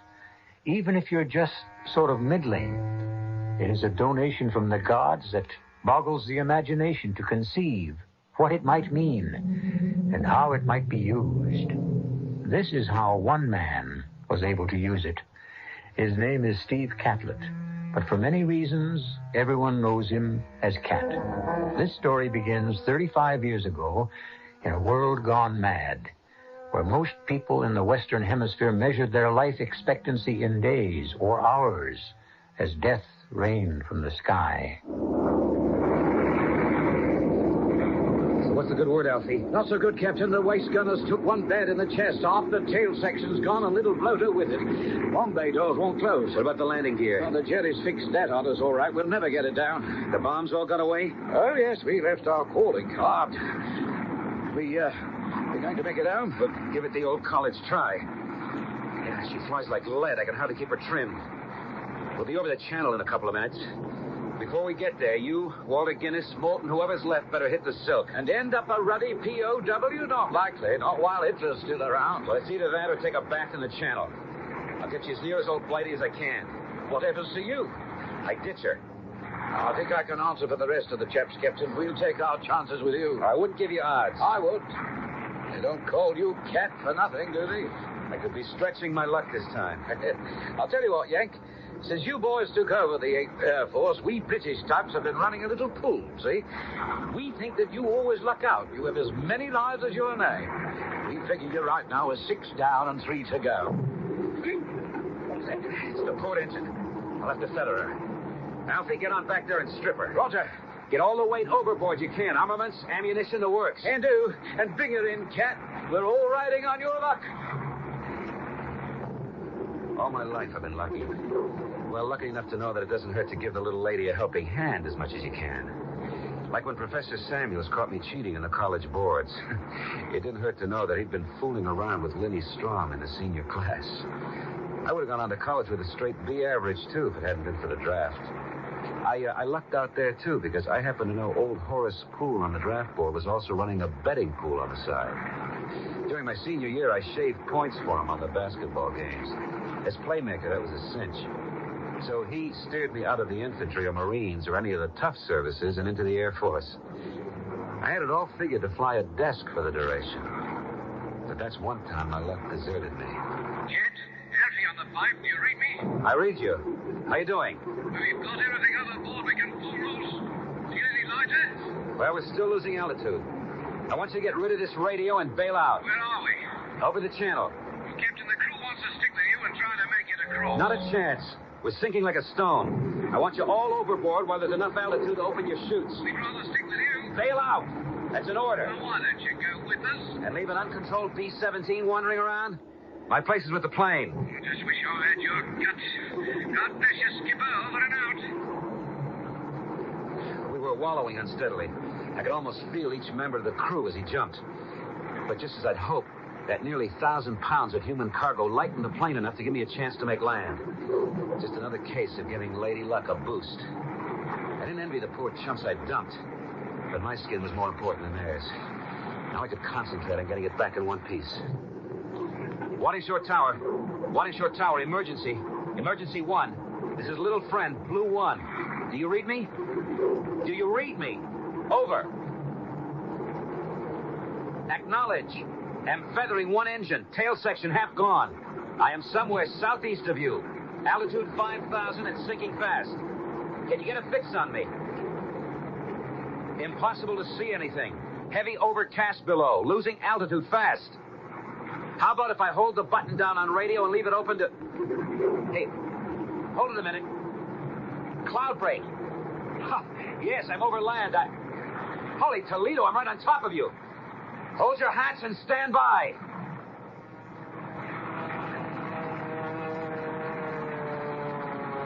I remember the plane landing and then shearing sideways before I had time to cut the engines. I could feel her want a nose flip and was fighting desperately to keep my control. I remember slithering sideways straight for the control tower and wresting her somehow out of the skid. And then she was tipping forward. There was a tremendous ripping crash.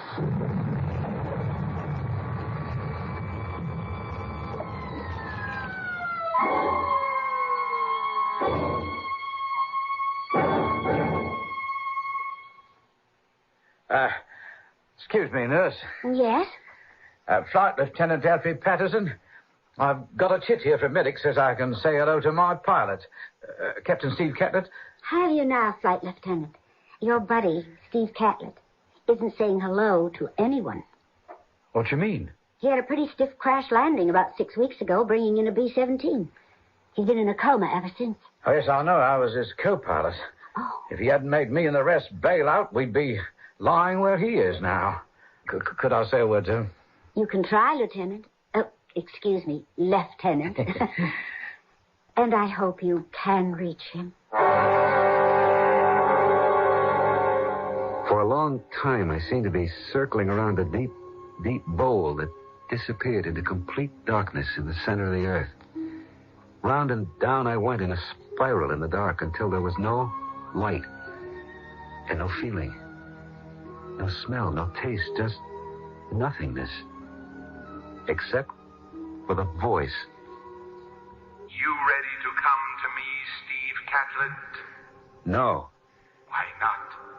because I haven't lived out my life yet. Which life? My time here. You really believe that superstition of yours, Mr. Cat? Why shouldn't I? Everyone else believes it. Do they? Yes. So must you by now. Why? You've come for me before.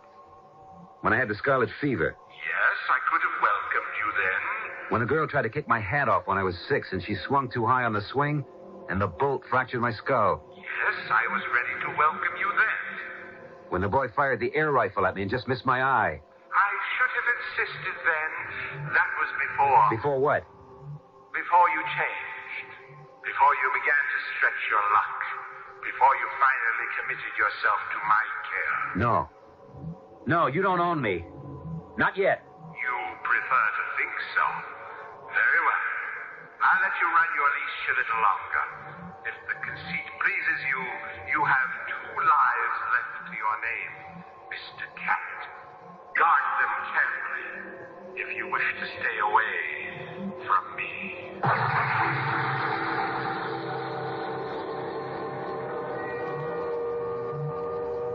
And now there was a soft light, luminous behind the blackness. On a cushion of air, I was being carried slowly upwards. And the beginnings of all my senses, except sight and voice, were returning. I was conscious of voices talking about me, far away.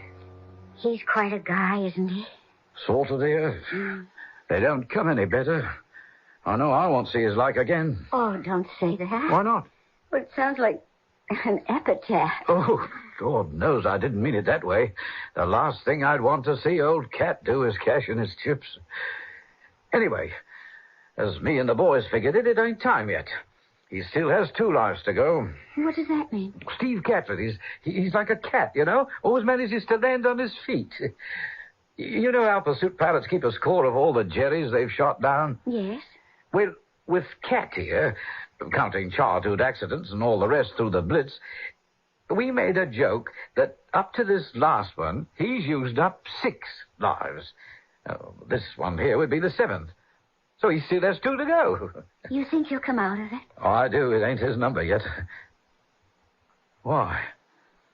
You and the docs think he won't? Oh, I can't answer for the doctors. Only for myself. I don't think. I know he will. How? Because I want it so much. Because I've prayed for it so much. Ridiculous, isn't it? A man I've never really talked to. A man I don't even know. No, that isn't true. I've bathed him. I've shaved him. I've trimmed his hair. Held him in my arms. There's something between us. A bond that can never be broken. Well, not from my side, anyway. And I hope someday from his. He'd be a fool if he didn't grab it like a lifeline. Any man would be lucky to have a woman like you, Lieutenant... what's your name? Elisa Wright. Oh, my upfront moniker's Alfred, or Alfie for short. I'm pleased to know you, Lisa. Thank you, Alfie. Hey, it's him, the cat. He moved. Look, he's trying to open his eyes. He's coming around. Is there anything I can do? Yes. Get to the nurse's station and tell him to alert Dr. Sterrett and get him here fast. Roger. Get the doctor. Yes, sir. Oh, well... Oh, yes. Where? Yes, darling, it's all right. Yeah. It's going to be all right. Come alive again. Suddenly, the darkness was being stripped away, veil by veil. The dark smoke lifting and the beginnings of light seeping in behind my closed eyelids. Don't tremble, Cat. Don't be afraid. It's all right. It's all right. You're home safe. At last, I had the courage to open my eyes. And her face swam into view. Hey. Oh, here's something to wake up to. Where the devil have I been? Oh, that doesn't matter. Just glad to see you back. Oh, who are you? Lieutenant Wright, your nurse. Oh, too right. Oh, very right. I'm, Captain Steve Catlett, USAF. Yeah, that's my name. Am I back in the land of the living, or is this heaven? You're back. Either way you figure it. Well, I could settle for either with you around. You got a first name, Lieutenant Wright? Yes, Lisa. Mine's Cat. Short for Lucky. Looks like I haven't broken my streak. You brought your plane home safe? And some of the crew... No, I wasn't thinking of that. I was thinking about you. Well, somewhere along the line, I thought it was the end. And now it looks like a great new beginning. The luck still holds.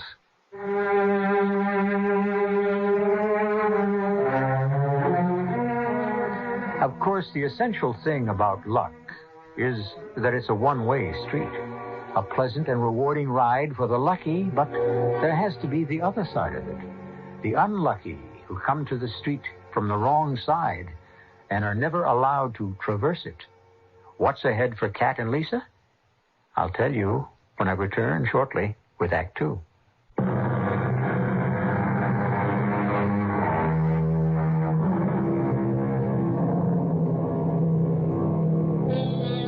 Once Steve Catlett returned to consciousness, his recovery was breathtakingly fast. So, it must be admitted, was his relationship with his nurse, Lisa Wright. Within a week after he had come out of coma, he was ambulant. Still, with the history of deep concussion, his doctors felt he should not yet be alone, a situation which was most welcome to him and Lisa. To be in England now that June is here. You're misquoting Browning. He said April. He was in Italy, busy hanky-pankying with Elizabeth Barrett. I'm here now, and this is my month. What's the name of this little slice of paradise? Upper Whittlecombe on Tansby. Yeah, is there a lower Whittlecombe? I suppose, but that's for the hoi polloi. Oh, certainly. What we have here is much too good for the lower classes, with one exception. Oh, what's that? When do we make it absolutely perfect? What does that mean? Oh, you know, Lisa. When do you move in with me? I may be sharing my furlough with your sick leave just to make sure you take care of yourself. But as a nurse. Nurse companion? Well, of course. When we dreamed up this little excursion, I thought of you more as a companion. I hope I am. I try to be. Well, the days are not so bad, but the nights are lonely. I'm right in the next room at your beck and call. Oh, no, not quite. Why not the same room? Two can live as cheap as one. Maybe the important word there is cheap. I know all's supposed to be fair in love and war, but it doesn't work that way for me. I am the original old-fashioned girl. You ever get me, it's going to be for good. I don't know how anyone so luscious can be so forbidding. I thought you loved me. I do love you. With all my heart, my soul. But unless you love me back as deeply and as strongly, you won't want to give yourself to me as completely as I would to you. And you shouldn't, unless you're sure. Once we're committed, I'll never let you go. And that's what I'm supposed to be scared of? Mm-hmm, that's right. A fate worse than death.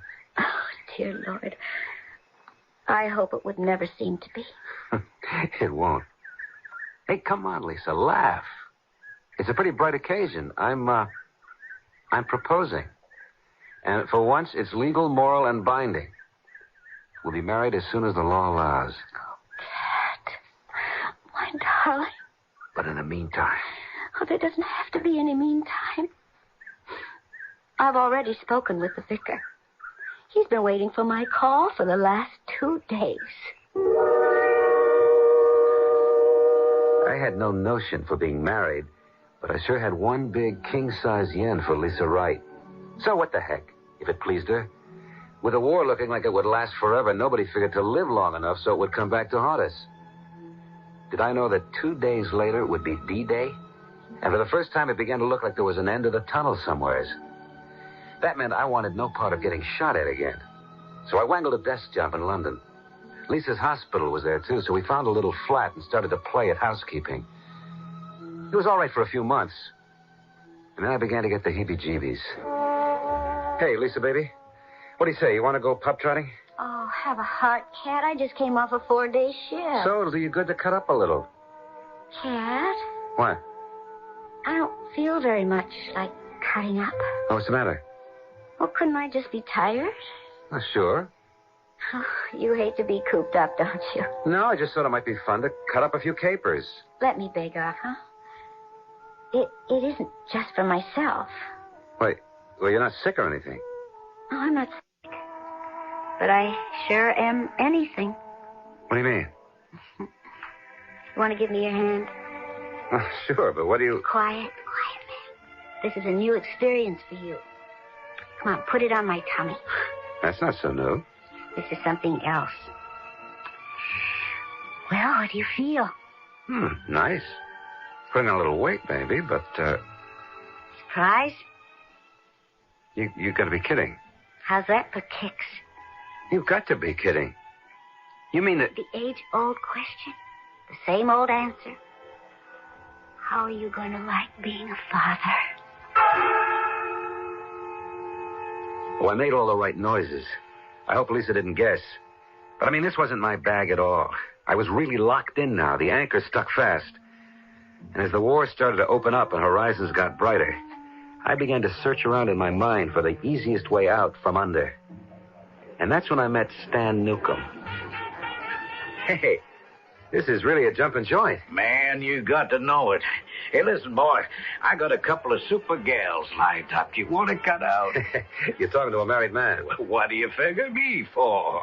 But I ain't seen the old woman in 2 years. you know how it is. Well, my wife is pregnant. It's kind of near her time. I ought to be around. Why don't you give her a buzz and tell her things came up? What things? Well, like this. Now, you happy in your spot? What spot? I mean in the armed forces. Now you bring it up, no. The way things are going, the heat is on to get all us pilots back up in the air again. And me, I've had that. Well, how'd you like to jump with me to the Pacific? This war here is hot enough for me. I don't know. I want to get tangled with the Japanese. This is no combat, friend. This is easy bucket, MATS. Military Air Transport Service.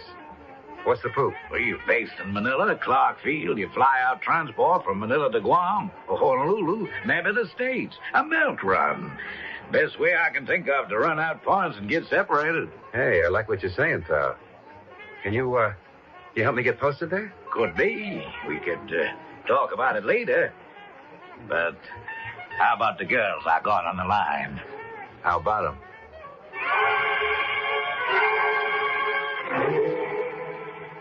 Hello? Are you there? It's Kat, honey. How are you? I'm fine. Cooking up a storm for you. Honey, I'm going to bomb out on you. Oh, no. Why? I can't tell you on the phone. New orders being cut. Oh? Well, when'll you be home? Don't count on me tonight. But I'm due back on duty tomorrow morning. Well, Operation Foul Up. That's a service. There's a war on. We take it as it comes. The only thing is... Hun, forgive me, but I gotta cut out now. Sure.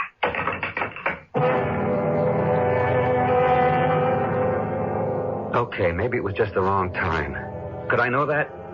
I mean, she wasn't due for a month. How could I know Lisa would go into labor that particular night? Or that the baby would be born dead? It was a boy. If only...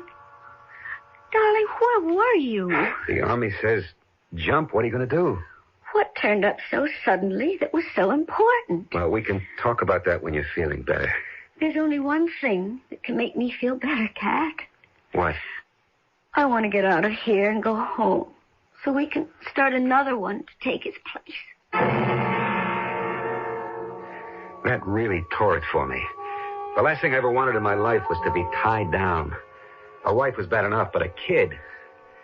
I figured I'd had a lucky escape. And now Lisa wanted to pin me down again. Well, it was time to get out from under. I went hunting Stan Newcomb. And by the time Lisa came home from hospital, I was all set. All the way to Manila? He's there? For what? You've done your tour? Couldn't you have ducked out? Tell it to the brass. They didn't think so. What am I going to do without you? It isn't forever, Lisa. Well, maybe I can get transferred to the Pacific. Look, wait, why don't we just sweat it out? The war's got to end sometime. Meantime, my orders are cut, and I have to pull out. Is that what you really want, Cat? Oh, why would I want that? Oh, you better not.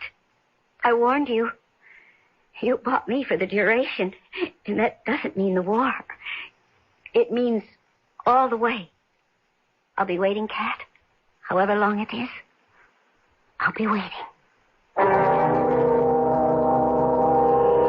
Okay, Lisa, so you'll be waiting. But I'm not ready to be tied down. You cramp my style. I should have the guts to tell you straight out, but somehow I'm not built that way. 2 hours out of Hawaii, and we just crossed the international dateline, Cat. How does it feel to jump straight from today right into tomorrow? Great, Stan. Just my speed. I left all my worries behind me. Oh, I'm so relaxed to think I'll hit the sack. Yeah, me too, buddy. See you in the Philippines. Man, this is the life. But which life, Steve? Do you know? You again. What do you want? Just the answer to a simple question. Which life are you living now, Mr. Cat? Oh, come on. Let's not hack around. I want to sleep. But not that long, last sleep. I have 2 to go before that. 1. What? 1, Steve Catlett. You sacrificed the other for the child you gave no chance to live. But that wasn't my fault. If you had been there, you could have brought Lisa to the hospital in time. How do you know? It's my business to know such things and to teach you to believe them. Who are you? Who are you? The answer to that question lies in your heart. Huh? Did you say something, Cat? No, I just had a bad dream, that's all.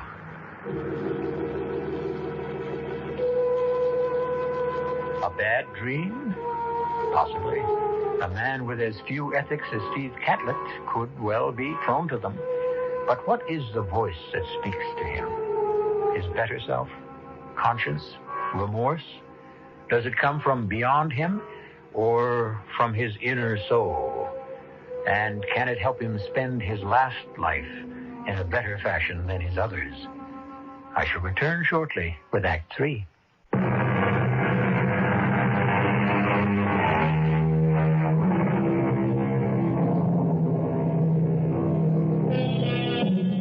Whatever voices or doubts or shadows haunt Steve Catlett's dreams, they failed to cramp his style once he reached Manila. Manila was a town in a mad whirl of euphoria. MacArthur's return, the ousting of the Japanese, the return of freedom to the island, set the town on fire, and these beautiful people gave themselves wholeheartedly to their deliverers. Oh, man, this is one jumping town. You can say it again, Stan. And the women. Hey, you know something funny? I just thought of it. You know from where we are sitting right now, they're standing upside down. Who's standing upside down? Lisa and Claire, our wives. So what's so funny about that? Oh, come on. Don't you get it? How could they know what we're doing if they're looking the wrong way? I sure hope you're right. Of course I am. The thing to do, boy, is stay out of involvements. Safety in numbers. For a couple of months, it was a great life. The girls were plentiful, and the rum cost about 30 cents a fifth. Flight duty was a breeze. We'd climb to altitude, set her on automatic, and take turns sleeping off the high living. Oh, yes, we had it made all right. That is, until I met Purita. Have another drink, baby? No, thank you, Captain Catlett. And the name is not Baby. Oh, I'm sorry. I don't believe I caught it when we were introduced. I am Purita Illusorio. Miss Illusorio. Oh, well, that's a relief. Is it? From what I know of your reputation, would it make so much difference if I were married? Well, of course. Aren't you? Me? Oh, free, white, and unencumbered. Then don't let me cramp your style.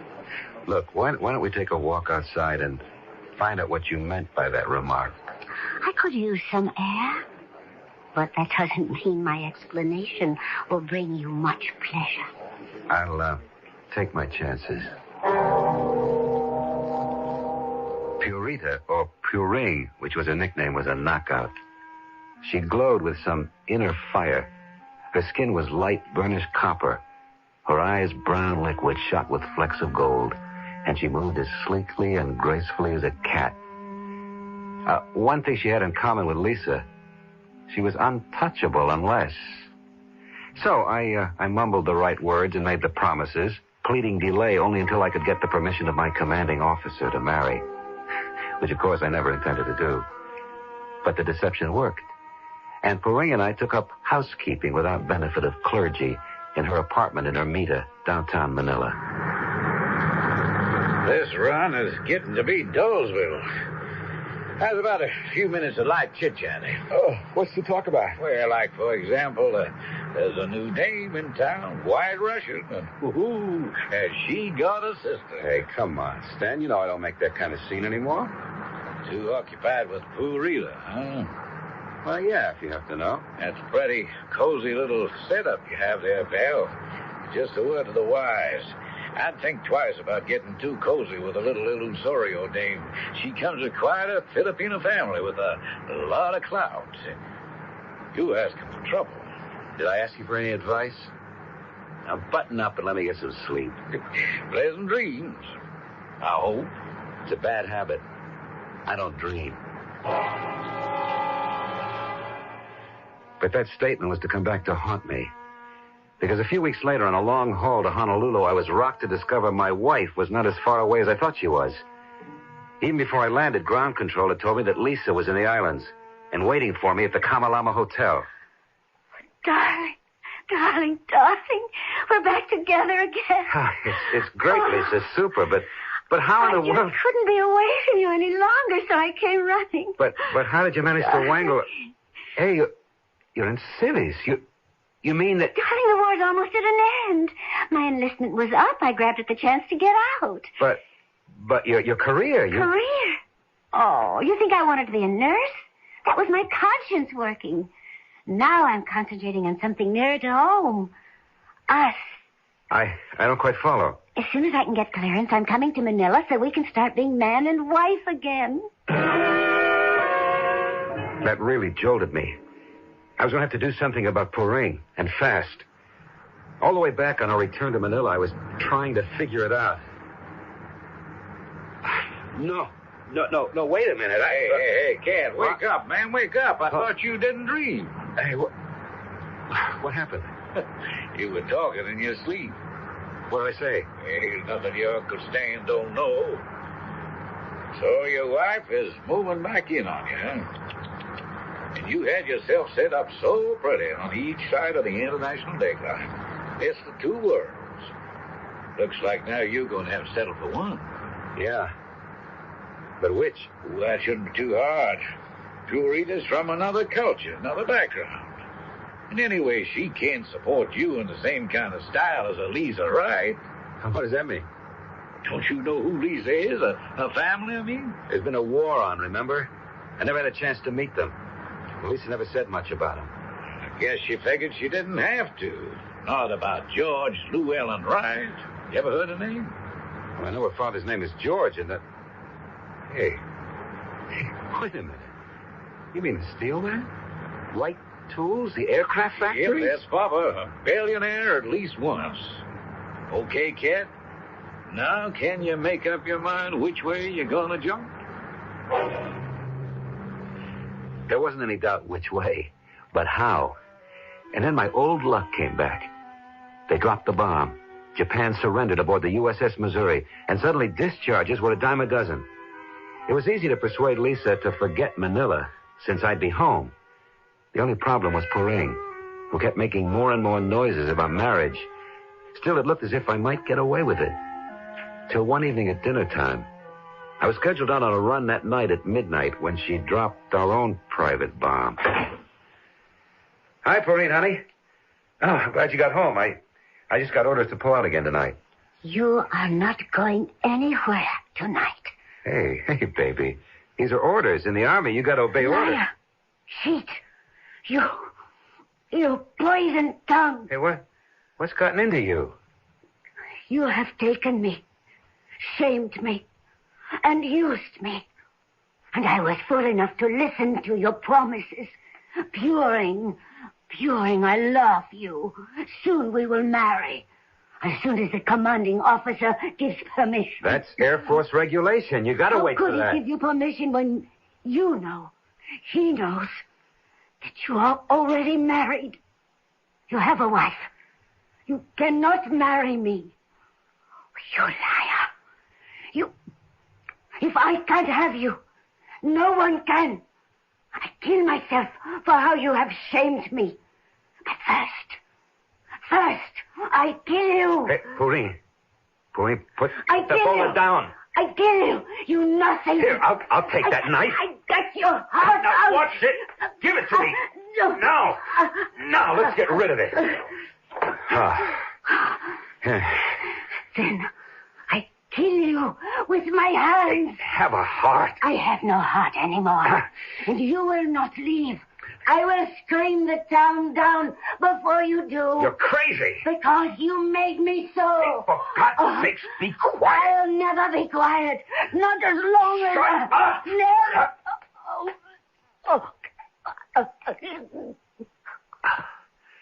Poring, I didn't mean to... Poring. Oh, no. She's dead. It happened so fast I couldn't believe it. She was so little. Her neck, it had just snapped under my hands. At first I was paralyzed. It took 3 or 4 drinks before my mind started to move. And then I knew what I had to do. I wrapped her in a blanket, waited for dusk, carried her to my Jeep. On the way to the field, I sidetracked to a deserted bridge and dropped her in the Pasig River. The tide was going out. With any luck, she'd be carried out to Manila Bay in the China Sea. And then I headed for what I'd made up my mind would be my last flight out of Manila. Hey, kid, what's the matter with you? Your jumper's your name. I don't feel so hot. Maybe I'm coming down with something. Yeah, well, maybe you better let me take the first leg to Guam. You sleep it off. I wouldn't have believed it. I did sleep. Like I'd been knocked out. Then at Guam, Stan conked out while I took over. And now, wide awake, the horror of it was back with me. What to do? What to do? If only I could go back. If only today had never been. Then suddenly, gazing blankly at the instrument board in a sort of blinding flash, I saw we were just about to cross the international dateline. If only I could gain that day. If only there really was a gift of time that would... What would you do with it, Cat? It's you again. It's me always. What would you do with the day, Cat? I wouldn't kill her. I'd find some other way. And what would you give if you had the chance? Anything. Anything. Then go see if you can find the way. There was a blinding flash of light, and then darkness, and then morning, and waking up and repeating the day as if in a dream. I saw Poring off to work. We said the same words. I reported to the base, got my orders to fly out at 2400 that night. I saw the same people, ate the same food, and at last it was evening, and I was waiting for Porine to come home. Hi, Porine, honey. I'm glad you got home. I don't believe it. What do you mean? I just came from your commanding officer. I know the truth, Cat. I know you are married. I was going to tell you. Were you? Well, it doesn't matter. What are you going to do about it? What are you afraid of? That I will tell your wife, ruin her life, as you have mine? I'm begging you, Porine. It would kill Lisa. You have nothing to worry about. I don't want her blood on my hands. I leave it to yours. You will go back to her? Yes. She would be better off without you. But that is her business. I was a fool to give myself to you. You are not worth it. I come of an old and proud race, and I had no right to pollute my bloodlines. Now get out of my sight. What are you going to do? That is none of your business. Oh, don't worry. I will never trouble you again. You mean I'm free?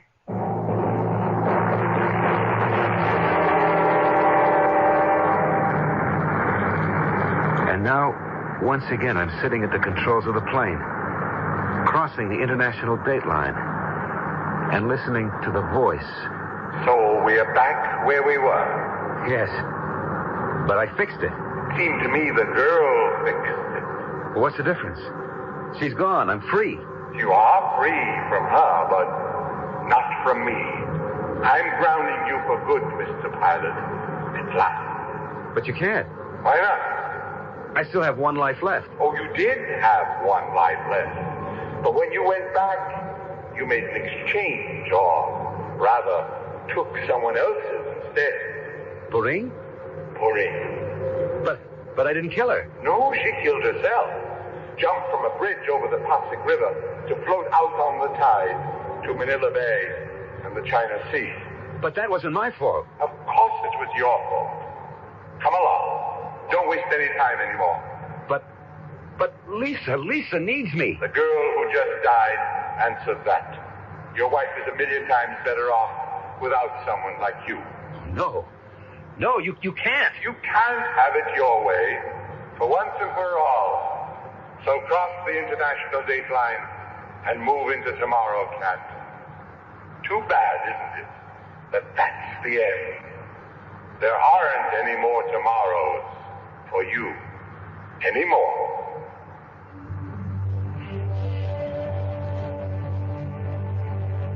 It was a small squib in the papers. A MATS plane bound for Hawaii was lost in the vicinity of the international dateline. The pilot, Captain Stephen Catlett, was presumed lost with the plane. By some miraculous chance, the co-pilot, Lieutenant Stanley Newcomb, fell clear during the wild descent and was able to make a parachute landing. He was picked up in good condition by a passing destroyer. Lieutenant Newcomb was unable to account for the accident. He was asleep while the plane was under automatic control, and Captain Catlett was in full command. I'll be back shortly.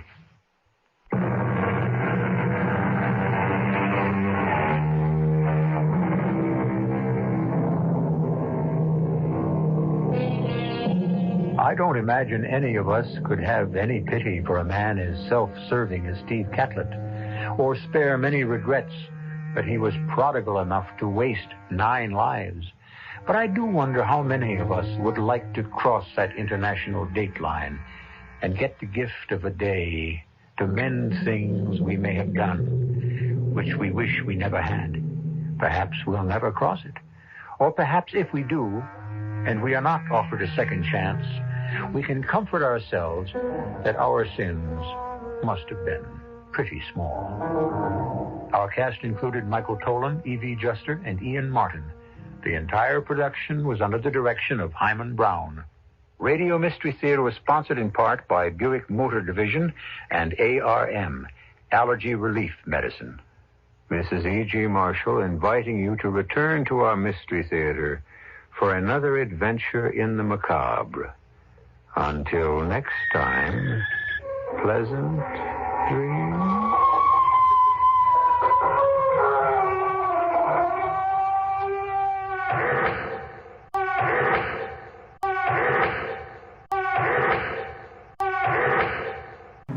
I'm E.G. Marshall.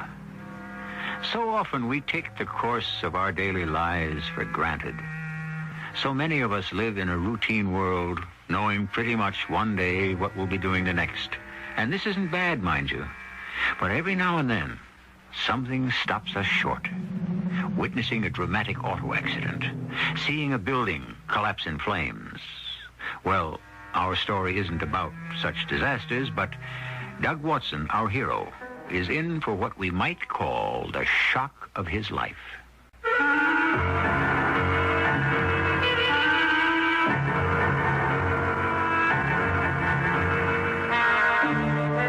Our mystery drama, The Outsider, was written especially for the Radio Mystery Theater by Bob Jurin and stars John Beal.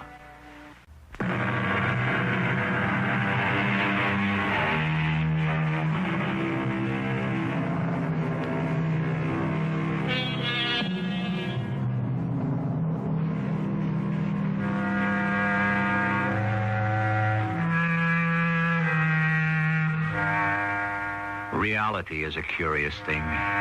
It's so relative. To a child alone in bed at night, moving shadows can be real monsters, very real. Dreams are real until we wake up. What we experience is real to us. And to Doug Watson, his experience was real. It could have been a dream, but Doug doesn't think so. In fact, he knows differently.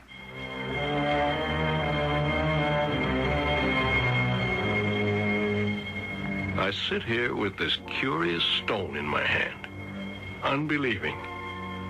Smooth as polished marble, still warm, blue, and lustrous. I know where I got it, but I still can't understand or believe. What happened to me? Was I permitted a glimpse of something no man should know? Did I look into a world of my own hallucination? Hallucination, I could accept that. But this stone in my hand is real. It must have happened. And it had to have been this evening. But it seems so long ago. I was on my regular commuter train going home. I had pressing work to do, but Lloyd Cox had already spotted me. Yeah, playing in the tournament Sunday, Doug? No, I'll be spending the weekend in the den. Semi-annual report to finish. Yeah, you'd better not skip Millie's buffet Sunday night. She'll never forgive you. Alice mentioned something about that. Well, we'll see. Well, Sunday's my birthday. Yeah, we know. That's why Millie particularly wants you there. I'm trying to forget the years. I stopped counting 3 years ago. Yeah, it happens to all of us. Well, my stop's coming up. Take care, Doug. And don't work too hard. See you Sunday night. Yeah, see you, Lloyd. I still had 3 more stops to go. I opened my attaché case and took out the forecast I'd been working on. I lost myself in a maze of profit expectations, cost factors, personnel demands, and federal regulations. And after a while, something in the back of my mind broke my concentration, and I looked up. I got the shock of my life. The entire car was empty. Not another soul in the car. Ordinarily, 20 or so people are still on the train when I get off. How far had I come? I slammed my case shut and ran to the front of the car. Looking through the door into the next car gave me the next shock. It was empty, too. The entire train was empty. There wasn't even a conductor on it. We were coming to the lights of a town. I had no idea where I was. I had to get off and phone Alice to come pick me up. Stupid of me to work right past my stop. I jumped onto the platform. The station house was dark and locked. I couldn't place this town at all. I didn't know much about the villages past my own stop, so I walked toward a lighted diner and went in to phone Alice. And that's when I got my third shock of the night. A woman was behind the counter drying dishes, and she turned toward me. You? Oh, no, I can't believe it. How did you get here? Oh, let me touch you. Let me know you're real. You're here. You are real. Look, miss, I just want to use the phone. You do have... I've got to call Walter right away. Oh, sit down. And please don't go away. You won't go away, will you? Well, I can't very well go anywhere. I just got off the train. I missed my regular stop in Bloomsdale. Bloomsdale? Mm-hmm. Oh, there used to be a Bloomsdale. Oh, but never mind that now. I've got to call Walter. Well, then, can I call my home? I'll pay you for the call. Only local calls. It's because... Walter? Walter, he's here. At last. On the train, he says. Yes, this very minute. Of course, I'm sure. I touched him. It's the outsider. I had to get out of there. Obviously, this girl was deranged in some way, and I had no intention of waiting for Walter, whoever he was, but I did have to phone Alice. Walter will be here in a minute. He only lives half a block up Turtle Street. May I use the phone now? Or a payphone if you have one. Let me look at you. Oh, let me touch you again. Now, look, miss. I don't know what bothers you about me, but all I want to do is call my wife and have her pick me up. What town is this, anyway? Hanover Hills. Hanover Hills? In Westchester? Oh, I just can't believe it. You're here at last. You're the first outsider to come here in 30 years. Oh, we've been praying and waiting for you. Yeah, sure. Oh, you don't believe me. You'll believe Walter. He's the mayor. Gail, you're the one we hoped for? You're right. It's him. What is this? Let me shake your hand, sir. I'm Walter Cummings, mayor of Hanover Hills. And you are... Doug Watson. Doug Watson. Oh, how refreshing to hear a new name. Oh, wait till the town hears this and meets you. Now, tell me, Gail says you came in on the train. Of course. The train actually stopped? Well, I didn't jump off. And this was a few minutes ago? Yes. Oh, this is wonderful. This may be the break. You see, no one in Hanover Hills could hear or see the train. There hasn't been a train go through here in 30 years. You, Doug Watson, are our savior. I was now convinced that I'd met up with two genuine lunatics. I started edging for the door, thinking I could either find the police station and some real help or at least get away. Oh, no, you cannot go, sir. You will accept my hospitality and come home with me for a celebration. Gail, close up and spread the word. Well, thank you very much for your kind invitation, but I really have to get home. I've work to do, and it's getting late. My wife's going to be worried. Oh, yes. Yes, by all means, call your wife. Let's see if it works. Gail, this will be the first test of the outsider's power. Here, sir. Call your wife. Thank you. At last. I can dial Bloomsdale, can't I? Try it. Keep your fingers crossed. Is it ringing? No. Nothing. Oh. Like a dead line. Okay, you win. Tell me what this is all about. Am I a prisoner? We're all prisoners here, Mr. Watson. And we believe you've come here to save us. Come home with me now. You can't go anywhere else. Curiously, now I didn't feel menaced. I had a slow, creeping sensation that these people were serious and sincere, and that I had stumbled into something totally incredible. It hadn't occurred to me before how old-fashioned the lunch counter and counter stools in this diner were. Not one item smacked of the 1970s or 80s. We'll have a bite of dinner before the others arrive, and I'll tell you why we have such hopes for you. And what we expect of you. More coffee? Oh, thanks. You see, Doug, for 30 years, not a living soul, not a car, truck, train, or bus has arrived in Hanover Hills. No one has grown a day older. No one's died. Not a single child has been born. I just can't figure you or this whole thing. How can you expect me to believe what you just said? We found it hard to believe ourselves when it happened. In fact, we didn't realize that anything had happened. Well, what was it that happened, as you say? It was early in 1950. The government was involved in underground nuclear testing, but far, far away over in Nevada. Yes, I remember. Well, one afternoon in June, we felt a terrible rumbling underground. The hills all around us shook. Earthquake? Well, it was just like one. But never in history had there been one here. When it settled, we saw on the highest of the hills a great fissure, a hole in the side of the hill. And from it came a curious vapor. Underground gas, no doubt. We have no idea what it is. Is? You mean it's still there? You'll see it tomorrow. It's been emerging for 30 years.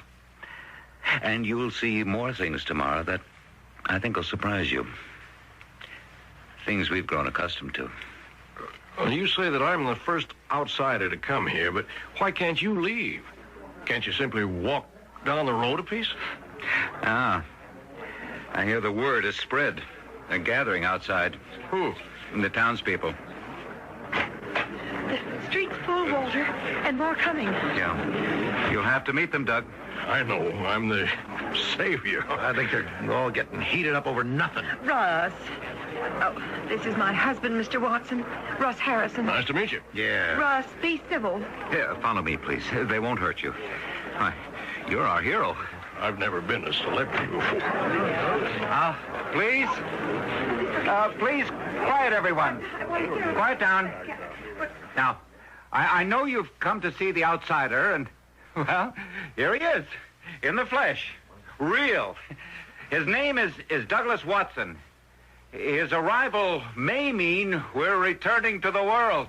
Now, I say may because we must not get up false hopes. He's the first outsider, isn't he? It means we're finished with this thing? Well, that's possible.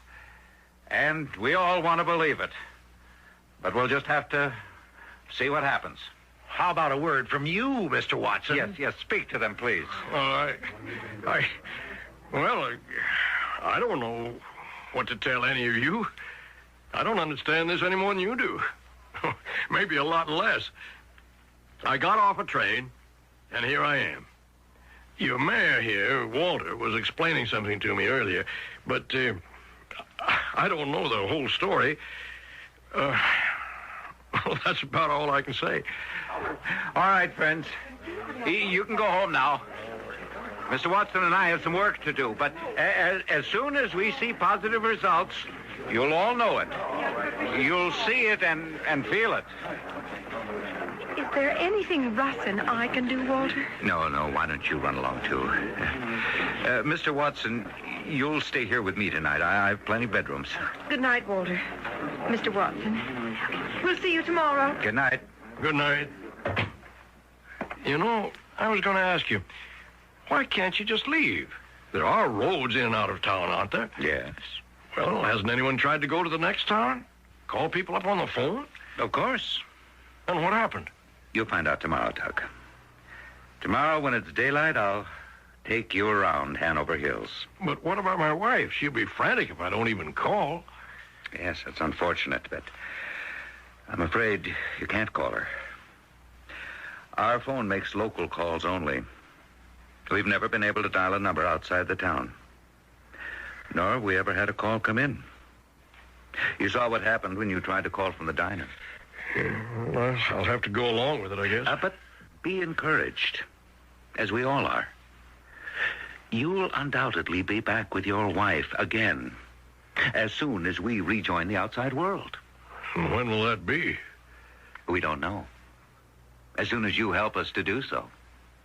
And just how am I supposed to do that? Well, we assume you know. You came to us through this terrible invisible curtain that surrounds us. We're expecting you to lead us out.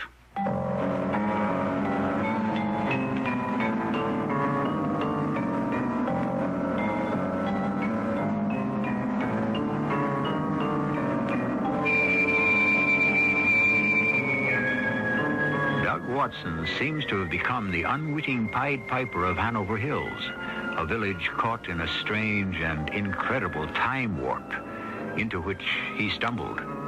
They're all expecting him to bring them back to the outside world. But I wonder if they really know what they're letting themselves in for. Of course, we haven't seen all of Hanover Hills yet, and we haven't really met its citizens. We'll do both when I return shortly with Act Two.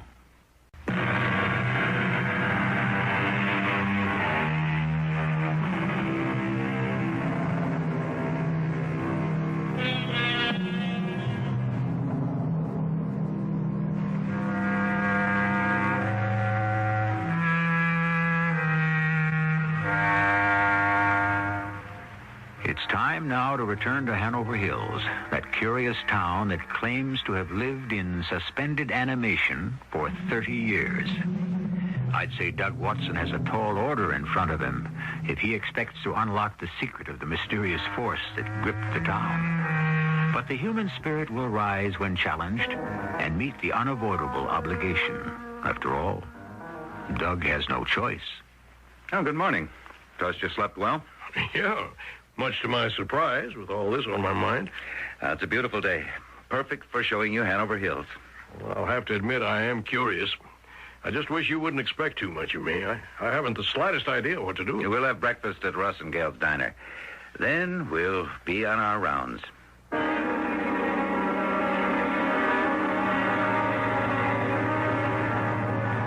Your car's in fantastic shape for a 49. How do you do it? It's never changed. Nothing's ever worn out. Nothing ever does in Hanover Hills. Oh, I polish it regularly, though. Well, what about gas and oil? You said no trucks have ever come in here. Where do you get it? Pumps are always full. Ed Hanley runs the filling station. Oil and gas are always there. We gave up questioning it long ago. And electricity and water. Abundant supply. Well, what about food? Fields are always full of fresh vegetables. In summer, of course. The shelves at the supermarket never go empty. Nor the meat freezers. And you want to change all this? It's utopia. Not really, Doug. You'll soon see. Is that the vapor you're talking about up there on the hill? That's it. It's much farther away than it looks. It comes from that black hole in the side of the rock. A deep wisp of steam disappears into the air. Well, like I started to say last night, can't you just take the main road out of town? Rather than tell you what happens, I'll show you. We're now on Route 52. Runs north and south, supposedly to New York City. Right. I take it into the city myself from Bloomsdale. In fact, if we keep going south, we should come right into Bloomsdale. Look up ahead. Nothing but fields, huh? Yeah, we seem to be leaving the town behind. Oh, we are. Or better still, exactly as you put it, we seem to be. And we're not? Notice how the road curves up ahead? Yeah. Wait till you see what's around that bend. We rounded the bend, like you said, and there in front of us was the main street of the town we just left. It seemed impossible. We'd driven more than a mile in the opposite direction. The railroad station was on the right, and the diner just ahead of us. Not a single car on the street was more recent than a 1950. Walter pulled up in front of the diner. Like this with every road into or out of the village. We always end up right where we started. Well, shall we have breakfast?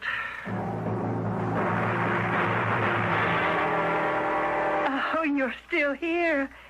Oh, I thought last night was maybe a dream. Oh, he's very much here, all right. Tell Russ to get some eggs over easygoing. All right with you, Doug? Suits me. 2 double hands over easy, Russ. Walter and Mr. Watson are here. Yeah, okay. Oh, you have to excuse my husband, Mr. Watson. He's not exactly Mr. Personality. Oh, it's all right. He used to be, before this happened. It affected lots of people in different ways. That's putting it mildly. You see, We know it's 1980, but we have no idea what the world is like. All TV and radio stopped with whatever is coming out of that hole in the mountain. How do you know 30 years have passed? Oh, we've kept track of the days, the years.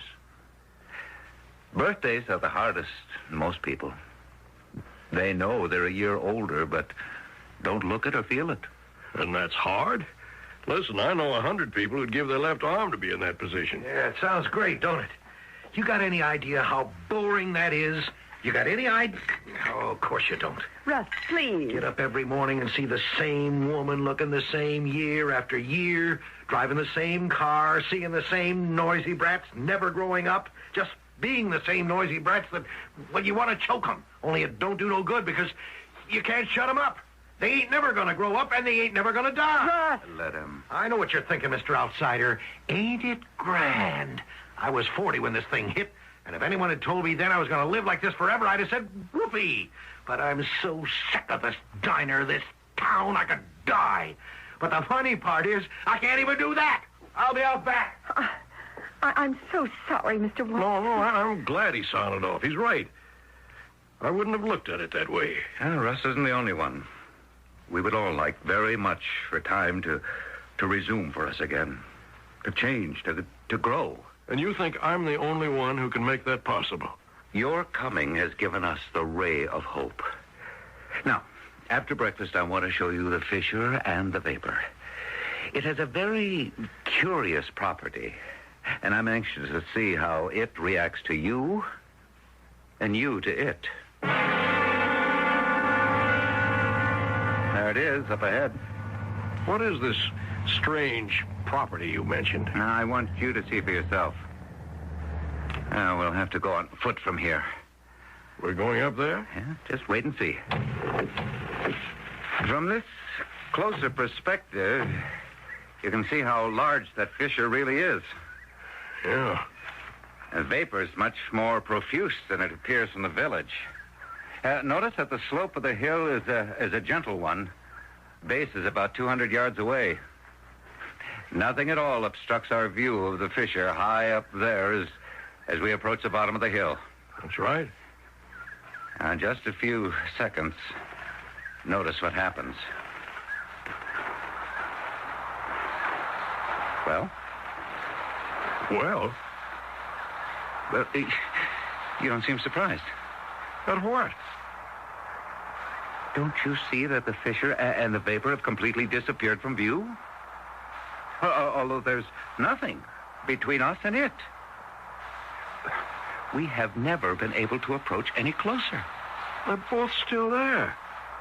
I can see them as clear as ever. You still see them? Yes.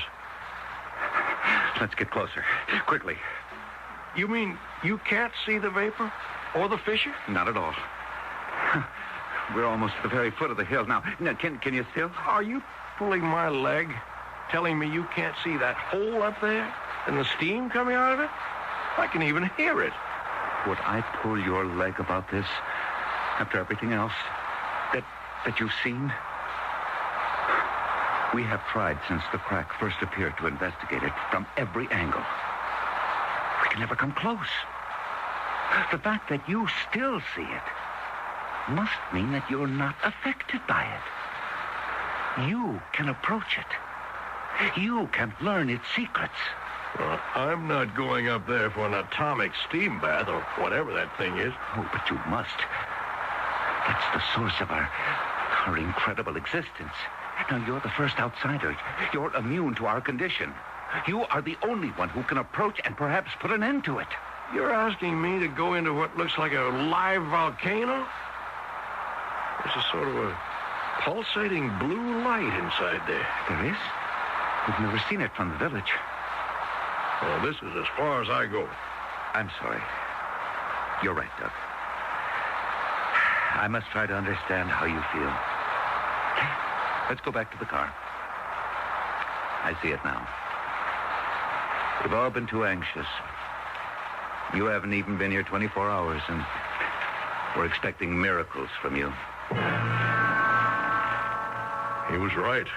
and I'm no miracle worker. And I was getting more worried about Alice all the time. She must be frantic. She had no idea where I was. And, of course, neither did I. At least, I knew I was alive and well. Walter left me alone for the afternoon while he conferred with the city fathers. For the first time, I had a chance to think. I decided to try leaving the place the way I came in, along the railroad tracks.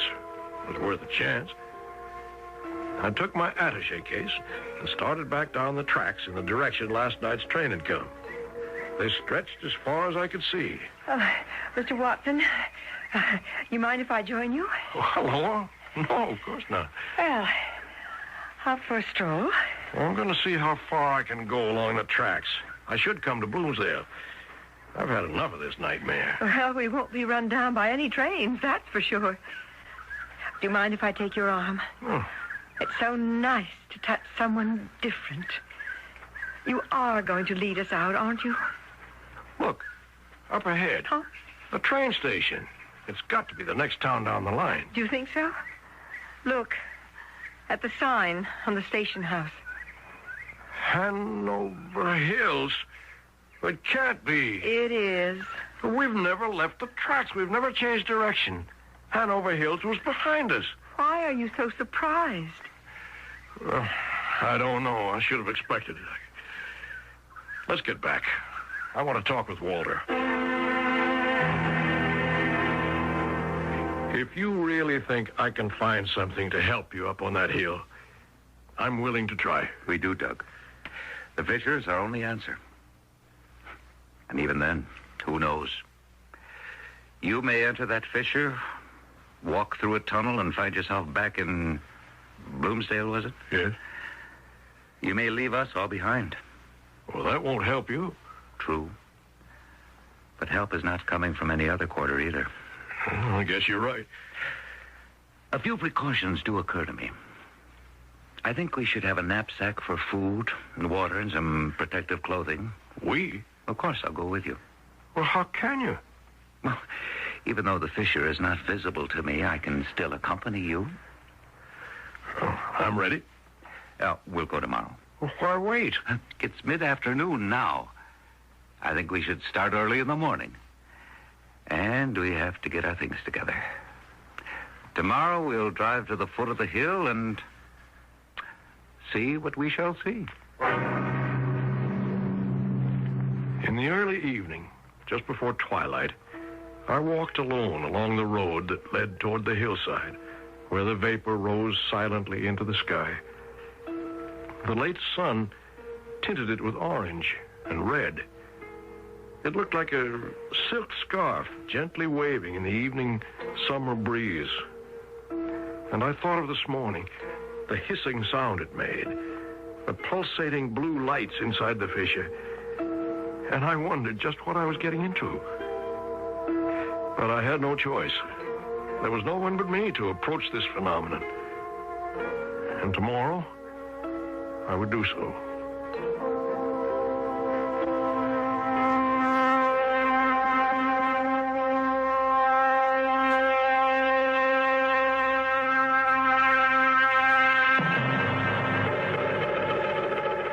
Doug Watson seems to have found the fountain of youth, a land where no one grows older, nothing wears out, and nothing changes. But no one seems happy about it. Of course, Doug himself really ought to get back to Alice and the family if he can. What lies inside the fissure in the hillside with the strange vapor and the blue lights? We'll find out when we go along with Doug in Act 3.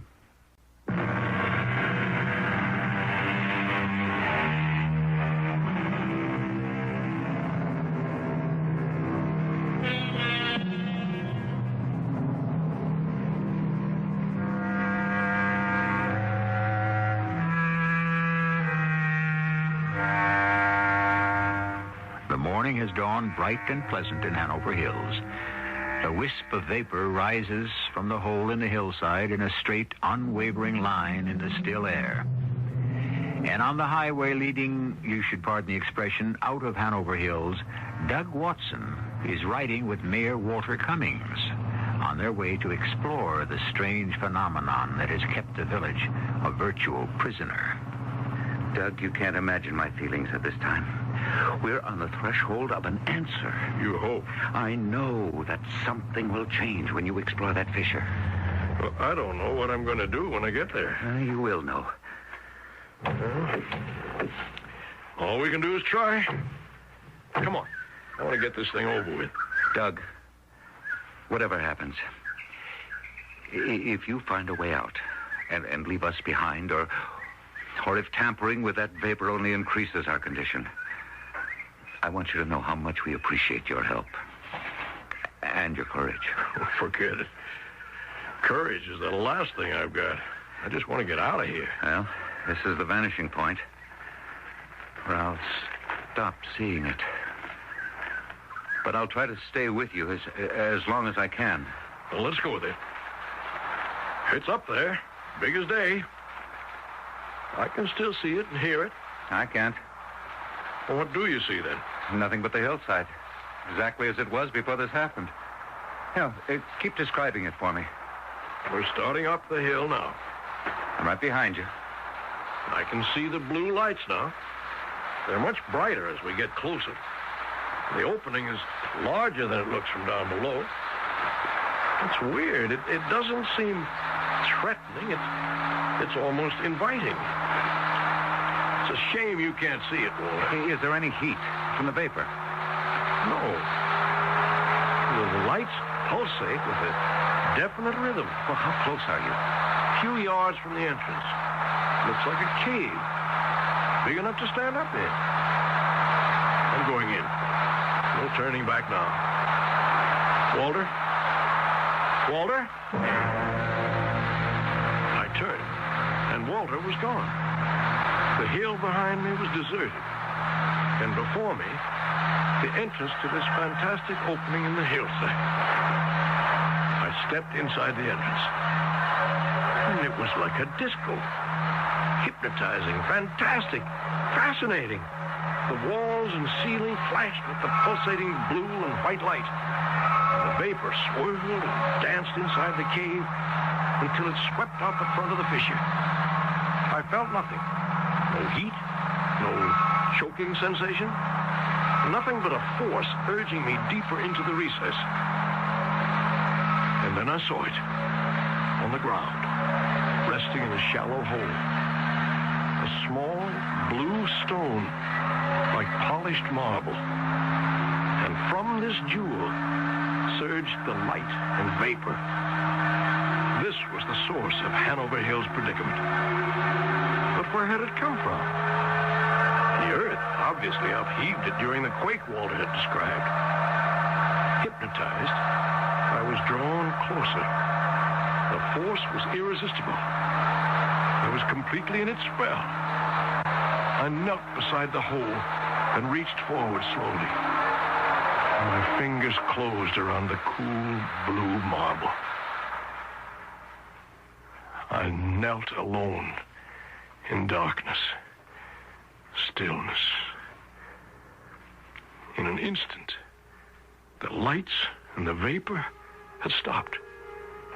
And ahead of me, I could see the daylight at the opening. I hurried outside. The morning seemed just as I'd left it, bright and beautiful. The hillside and the road below were empty. Walter was nowhere in sight. I started down toward the road and looked back. There wasn't a trace of the fissure I had so recently explored. The hillside was as unscarred as it had been for centuries. I scrambled the rest of the way down to the road. I heard it before I saw it. Coming from the south toward Hanover Hills was a small delivery truck. I waved and shouted, and the driver pulled to a stop. Hop in. How far are you going? Into town. Your lucky day. I got a couple of deliveries there. Yeah? Baked goods, I see. You, know this Hanover Hills pretty good? A little. Why? Never been there before. You know where the diner is? That's my first stop. Yes, I think I can show you where it is. But right now, I'm not too sure. Town ain't all that big, is it? No, it's not. Sir, where are you coming from? I'm up the line. Baker's in Mount Vernon, but I deliver all over the county. You sure you got a delivery in Hanover Hills? What's the matter with you? Would I be asking if I didn't? Right there in the dash. See them slips? Top one says Hanover Hills, diner, handy food store, and landmark hotel. How come you never delivered there before? Never had an order that I know of. I only been working for the bakery a couple of months. Hey, we're coming into town. Which way do I go? Straight ahead.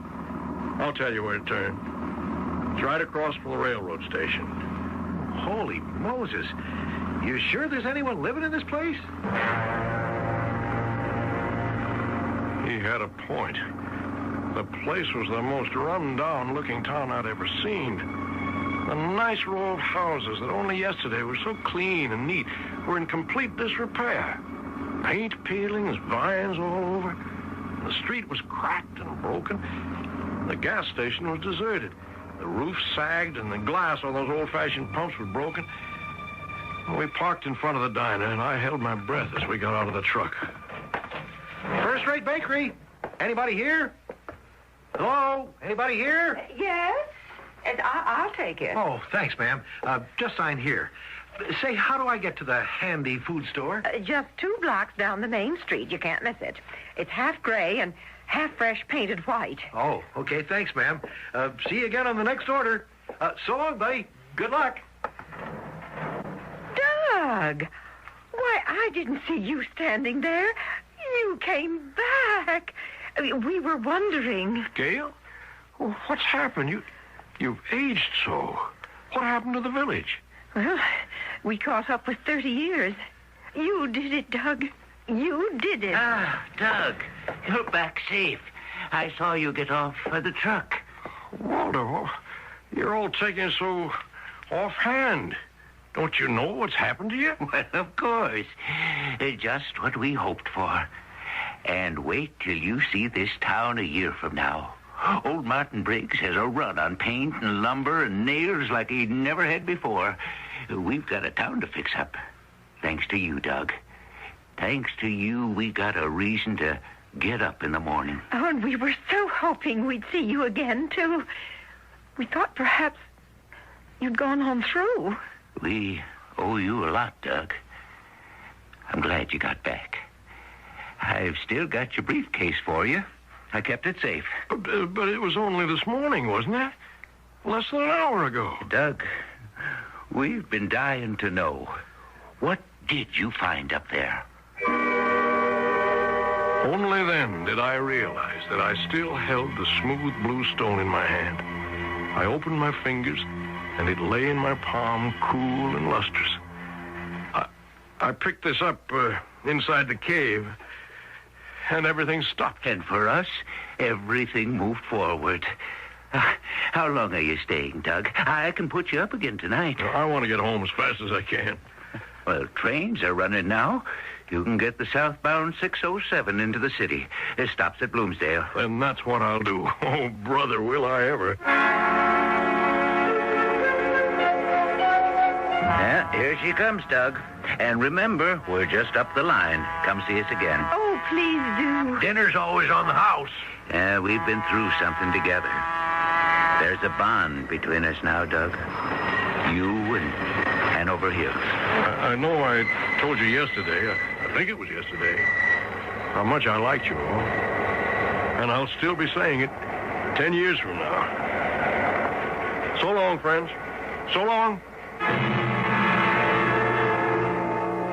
Doug, thank heaven you're home. I was so worried. What happened to you? I missed my stop and ended up Where, for heaven's sake? Hanover Hills. Where? I never heard of it. Why didn't you call? I'm sorry. I didn't seem to be able to. Here, let me take your coat. Dinner's a little dried up, but I can freshen it. That's okay, honey. Darling, you look tired. You have been working too hard. Oh, what's this? It fell out of your pocket. It can't be. Sort of blue stone. Oh, it's beautiful. What is it, Doug? Alice, this is still Thursday night, isn't it? Of course. But what is this? It's so smooth and cool. Doug, where did you get it? I sit here with this curious stone in my hand, unbelieving. I know where I got it, but I don't understand. And Alice most certainly never would. What happened to me? Did I look into a world of my own hallucination? No. This stone in my hand is real. I'll keep it, always. And when my spirit wearies, I'll remember.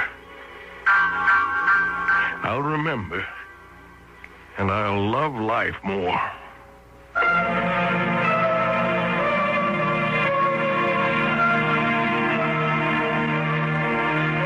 Time is a curious phenomenon. We hate to see it pass, but we're quick to waste it. We often want to kill it, but we rarely work it to death. And we often wish that time would stand still. Well, we just saw what happened if time could stand still. I don't think I'd enjoy that any more than the good people of Hanover Hills. I look forward to each new experience, each new day, each moment, in fact, like the one we'll share when I return shortly.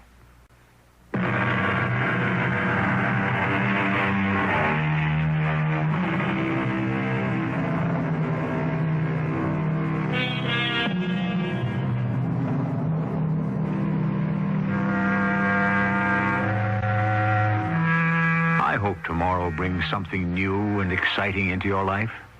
Variety is the spice of life, and change is inevitable. When things get you down and everything seems boring and monotonous, just remember, it won't always be that way. There's another day, a bright day on the way, even if you happen to live in a place called Hanover Hills. Our cast included John Beal, Joan Shea, Ray Owens, and Robert Maxwell. The entire production was under the direction of Hyman Brown. This is E.G. Marshall inviting you to return to our Mystery Theater for another adventure in the macabre. Until next time, pleasant dreams.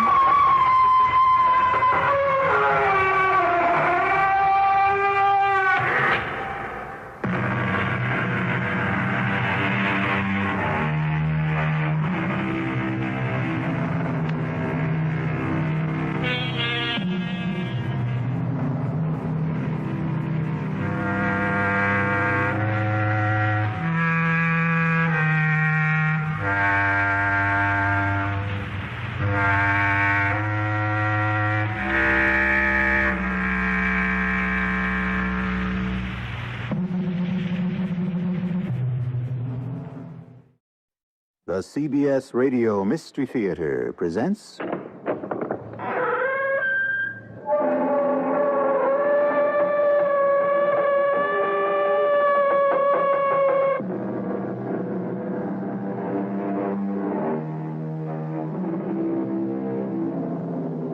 Come in. Welcome. I'm E.G. Marshall. A medieval German philosopher once sagely remarked that there is no place on a cart where a fifth wheel can be used. And yet, it would appear that life itself abounds in what might be considered fifth wheels. All those supernumeraries who are always coming along just for the ride. How easily they can transform a safe and pleasant promenade into a vulnerable, perilous pilgrimage. He had you, Fred. He was going to take away your home, wasn't he? Yes? You couldn't face your wife with that kind of news. No, I couldn't. Therefore, you killed him. I didn't. Hey, I know it looks bad, but I'm not the kind of person who could kill. I heard that before. I'm different, Captain. I heard that before, too. But I can prove I'm different.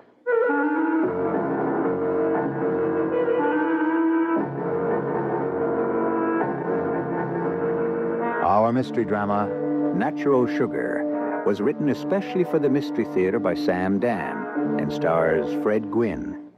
I'll be back shortly with Act One.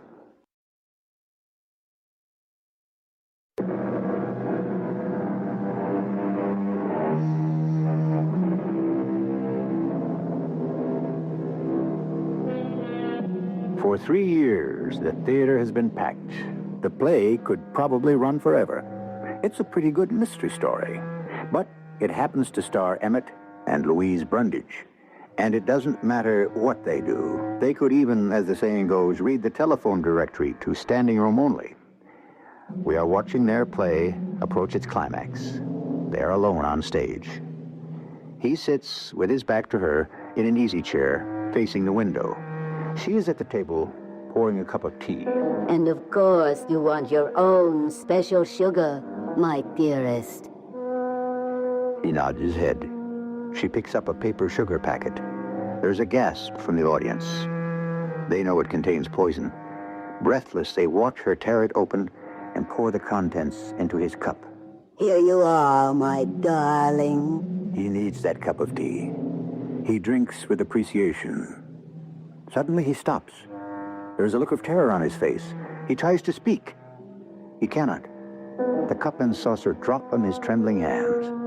He pitches forward, falls in a crumpled heap on the floor. In a few moments, the audience recovers from its shock. We hear the applause as the curtain falls. Emmett, darling, with ham so expensive these days, should you give so much of it away for free? Ready for your bows now. How about it, Mr. Brundage? Emmett, get us so we can take a bow. Are you going to lie there all day? Emmett? Hey, what's wrong? Fred, don't raise the curtain. Hey, what's the matter? Get a doctor.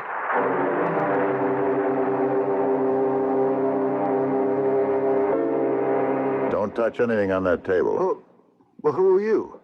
And what are you doing backstage? I'm Captain Altman of Homicide. Homicide? And, who are you? I'm Fred Bantam. I'm the stage manager. I see. Just, exactly what are you doing? I'm getting ready for tonight's performance. Even if Mr. Brundage can't go on, his understudies... Mr. Brundage is never going on again. What do you mean? He's dead? He's been poisoned, which is why I'm here. Poisoned? Are you sure? Well, I suppose you must be. What did you think had happened to him? Well, I thought he might have just collapsed, a heart attack or something. That's what you thought? Oh, yes, sir. I've seen it happen before on the stage. A performer just collapses. Yeah, well, now you know. It wasn't a heart attack. Yeah. Now that you tell me he was poisoned, funny. Funny? What's funny about a man being poisoned? Oh, nothing. It's just that every night he's supposed to be poisoned in the play, and here he, well, go figure it. That's exactly what I'm trying to do. It so happens that I saw this play. Oh, did you like it? My wife dragged me. $17 a piece. It wasn't worth... But anyhow, she poisons him in the play, right? Yeah, you could say she acts as the instrument. What do you mean? Well, the audience isn't supposed to be quite sure. About what? Whether she meant to poison him or whether his clever plot to poison her simply backfired. Seemed to me that for $17 we ought to know. Now, she poisoned the tea out of that pot on the table? Yes, Captain. I see. Has anybody touched that pot since the curtain went down on the matinee? Oh, no. So there's still some tea in here. Say, Ernie, run this down to the lab, will you? I assure you, Captain, there's nothing wrong with it. How do you know? Oh, because I brewed that tea myself. Nobody said you were in the clear either. It was real tea, huh? Yeah, a special herb tea that Mr. Brundage was fond of. See, all his props had to be realistic, and the sugar, it had to be that particular kind, the only kind he would take. It's a natural sugar. You can see the packet in the bowl. Mm-hmm. So she picks one up, tears it open, and she pours it into the teacup. Yeah. And, that's the one that had the aconite.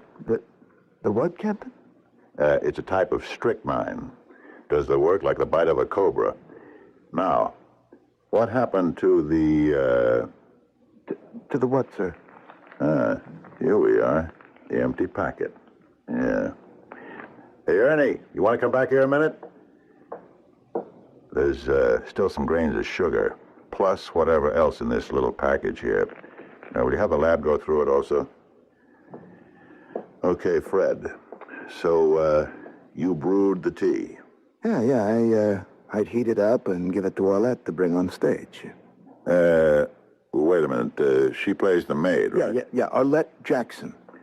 Fred, I want everybody in the cast, everybody in the crew, everybody who was here on this side of the footlights to be ready for questions.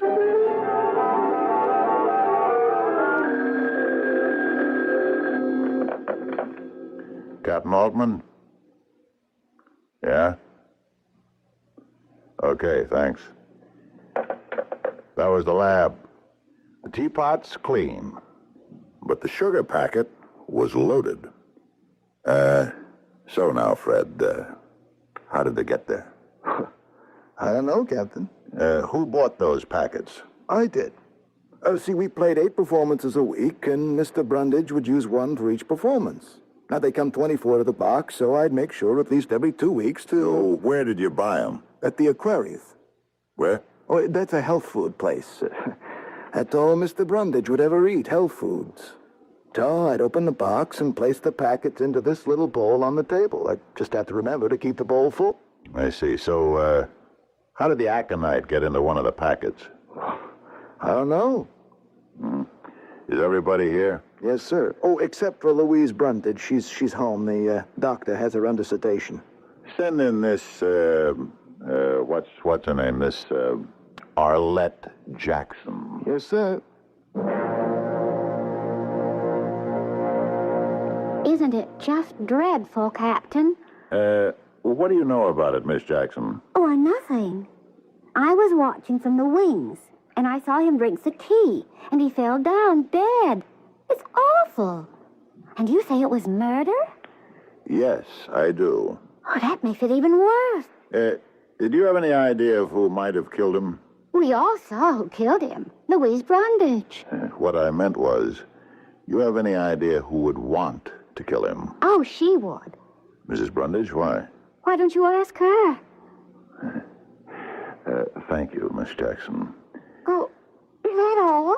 There'll be more later. I hope so. Yeah? This is the first time I've ever been involved in a murder case. Are you involved, Miss Jackson? Well, what I mean is, it doesn't happen very often, and to think that this is all there is to it. You want more? It would be good for my career. Oh, don't get me wrong, but the publicity and all. Oh, I can just imagine how this sounds. Can you really? Cold-blooded, callous, and insensitive. But, you see, my name will be in the paper, and I'll be interviewed on all the TV news shows. It's the publicity break I need. The break I've waited for all these years. Getting back to Mrs. Brundage, why do you say she might want to kill him? Because he was going to leave her. He was? Why? Because he'd found another woman. Who? Me.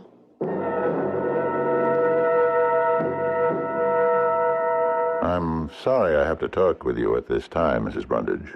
It's as good or as bad a time as any, Captain Altman. Mrs. Brundage, will you have any reason to want to murder your husband? No. That isn't what I hear. What do you hear, Captain? Backstage gossip? Well, was he having an affair with Arlette Jackson? Yes. Well, couldn't that be considered a motive? My dear Captain Altman, if I'd have murdered my husband every time he had an affair, he'd have died, well, I won't say 1,000 deaths, but he'd have needed more lives than a cat. Infidelity can be a motive. So, I murdered him because he was having an affair with Arlette. It was more than an affair. He was going to leave you. For Arlette? Yes. Who says so? She does. I'm afraid Miss Jackson has her facts slightly awry. In what way? In every way. I may have been a bit too liberal with Emmett. You see, he was 55. Oh, he didn't look it. I'm 60. You certainly don't look it. Thank you, Captain. Well, we'd been married for almost 30 years. For most of them, he'd been an average, faithful husband. But something happened to him just after his 50th birthday. He suddenly had this terrible fear of growing old. But I don't think you could understand that. I do. I'm 51. Oh, you don't look it. And so he became, a health food nut. Natural foods, organically grown foods, all sorts of exotic root and juices. And then, of course, there was the matter of his virility. Was he still desirable to young ladies? Well, you never know until you try. Wouldn't you say, Captain? Yeah, I guess that's right. But you held still for it. My dear Captain, one is faced with a choice of evils, and sometimes one can only select the lesser. If I divorced him, he would lose the anchor that held him to the world of reality. Was there another reason? Such as? Such as self-interest. Of course, Captain. One must never overlook self-interest. If he had died, it would be the end of the Brundages. Perhaps the world's most famous theatrical couple. Without him, I might become just another elderly actress looking for work. Yeah, but you wouldn't have to wait for a part. Ah, but I would. Emmett and I didn't have to spend years hoping for the right script, as so many actors do. Whenever we needed something, Emmett would sit down and write it himself. Let's get back to little Miss Arlette. Well, as I said, I tolerated Emmett's little liaisons as long as they did no harm to our professional careers. But Arlette Jackson was another breed of cat. You see, he had to give her something. What was that? A part in the play. Something for which she is absolutely unqualified. So I said to Emmett, "Darling, your extracurricular affair cannot be given stage center. She is ruining the play. She is out." Yes, and... Whatever else he is, or was, Emmett Brundage was first and foremost an actor. So therefore he said, "Darling, you're right. She must be given notice." You mean he had her fired? Yes, Captain Altman. And so now, how can it be said that Emmett Brundage was about to leave his wife for Miss Arlette Jackson?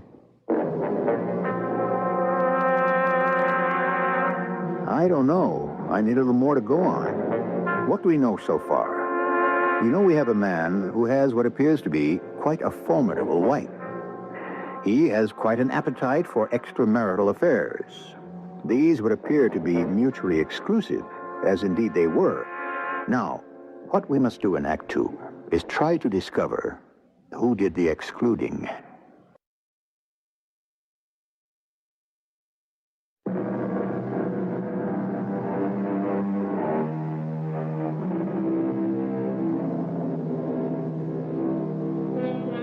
In professional sports, a man is hired because of his youth and strength, basically. When that is gone, he is fired. In private industry, a person is hired to perform a job. When that person's ability declines, for whatever reason, that person is fired. Yes? Now, a man marries a girl because she's beautiful and sexy. I know this has the most violent overtones of male chauvinism, but I'm merely reporting the world we live in. After some time, she's no longer beautiful. It's not so easy to get rid of her. So, what do a great many men do?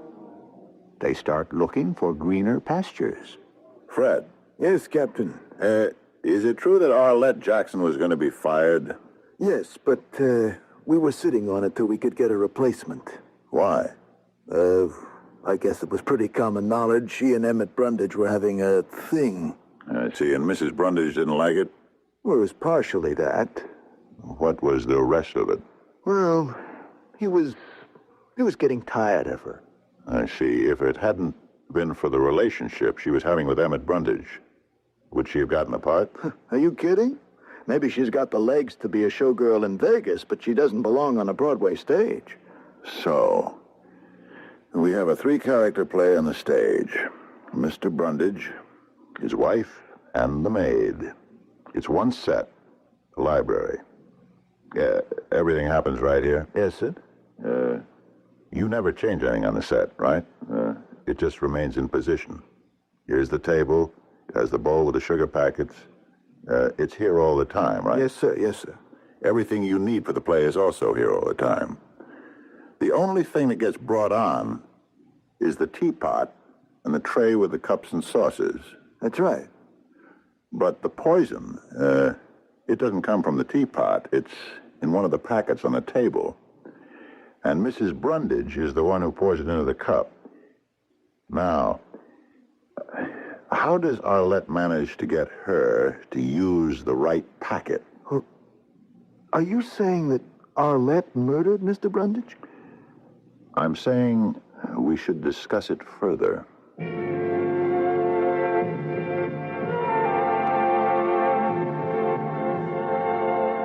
You weren't telling me the truth, Miss Jackson. About what, Captain?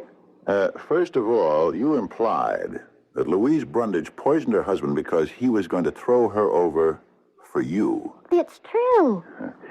Not too sure about that. I understand he got you fired from the play. Who told you that? Well, it doesn't mean anything. I see it doesn't, huh? No. You see, it was all a kind of a cover-up. For what? He was crazy about me. There wasn't anything he wouldn't do for me. That doesn't seem to square with the facts. What fact? The cold, cruel facts of life, Miss Jackson. A, he fired you from the play because his wife ordered him to. B, according to the best available information around here, he was getting tired of you anyhow. Do you want to hear what was really going on? What? Well, to begin with, you're a man. Who would you rather come home to, me or an old bag like Louise? Miss Jackson, Louise Brundage has certain charms. Oh, yes, but she's had him too long. He wasn't in any position to cross her. Oh, not yet. And why is that? Well, they had this kind of magic. You know what I mean. It was worth $1 million a year. He wanted to do one more play. Yeah? Well, he was writing. Uh-huh. It would be a play in which the wife would commit suicide, and the guy would fall in love with this beautiful young girl. You get it? Go on. And in the end of the play, he would have such a great scene with the young girl that the public would want to see the two of them together again. We would be perfect foils for each other. Mm-hmm. All this he told you? Yeah? Stick around. I'm going to want to talk to you again.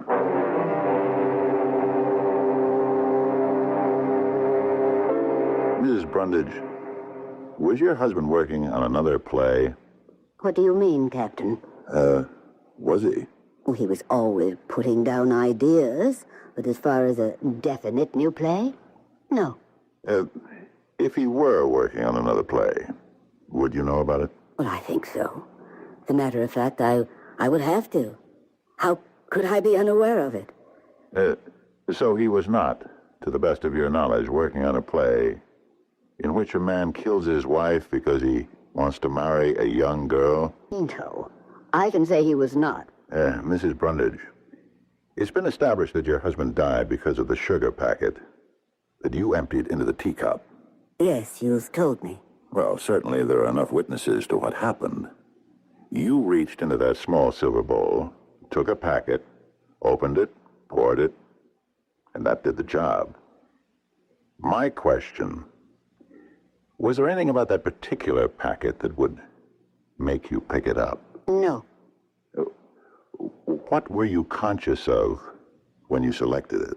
You say selected, but I didn't select it. I just reached in. Were you conscious of picking one rather than another? No. Were you conscious of anything? No. I just took the first one that came to hand. That would be the one on top. Captain Altman, am I a suspect? Mrs. Brundage, when I'm on a murder case, everybody's a suspect. Would it make sense for me to kill my husband in front of 800 witnesses? No, it wouldn't make sense, but maybe you're counting on us to believe that. You don't do much for a person's ego, Captain. I'm not in that business. Let's go through motives. You had one, the betrayed wife.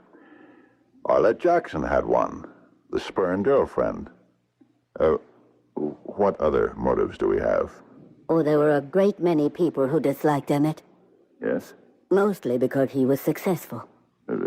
Did any of them dislike him enough to kill him? What is enough? Beside you, who would gain by Emmett's death? There's always that, isn't there? Money. No matter what you hear about love, money and what it can buy is still the number one cause for homicide. You might continue your discussions with Fred Bantam. The stage manager? Yes. He's been a stage manager for a long time. And he has dreamed that stage manager's dream, to become a producer. Some time ago, he needed some front money.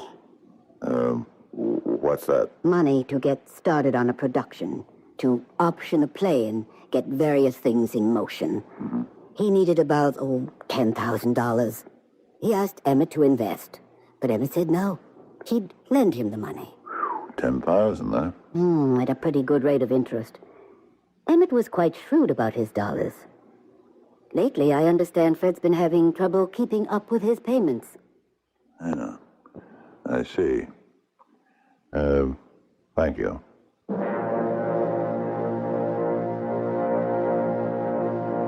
Fred, look at the silver bowl with the sugar packets in it, will you?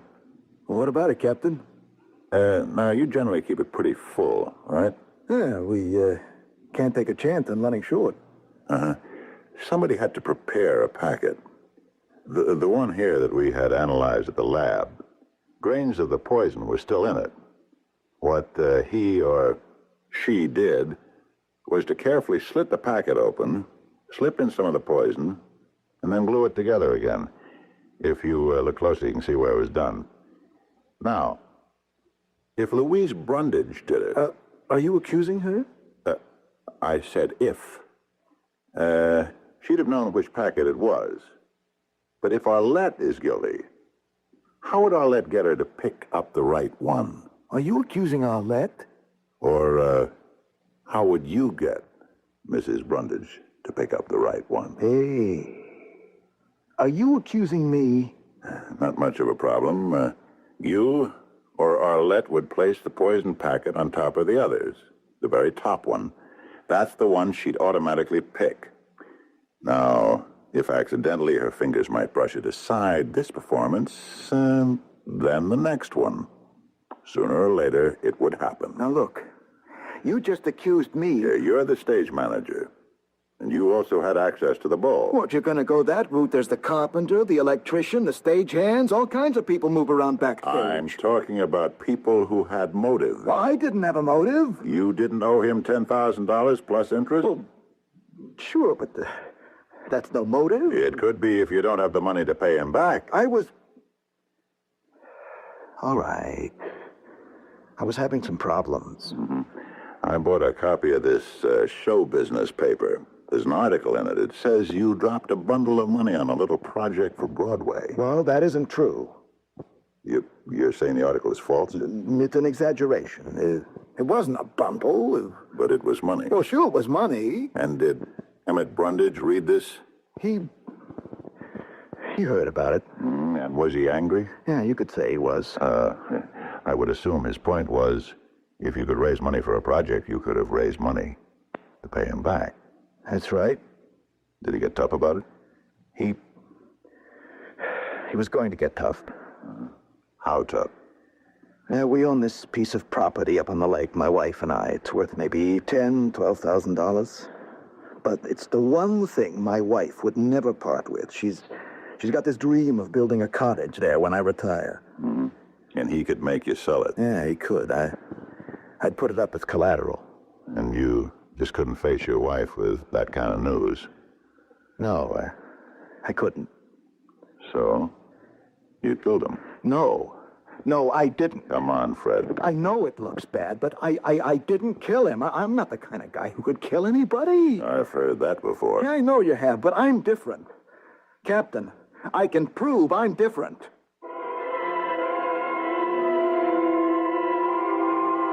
And we're going to give Fred every chance to do that in Act 3. You must admit, We have a fair share of suspects, and each of them has adequate motivation. Is it the wife, the girlfriend, or the stage manager? One of the above? None of the above? Or perhaps all of the above? We shall compare notes shortly in Act 3.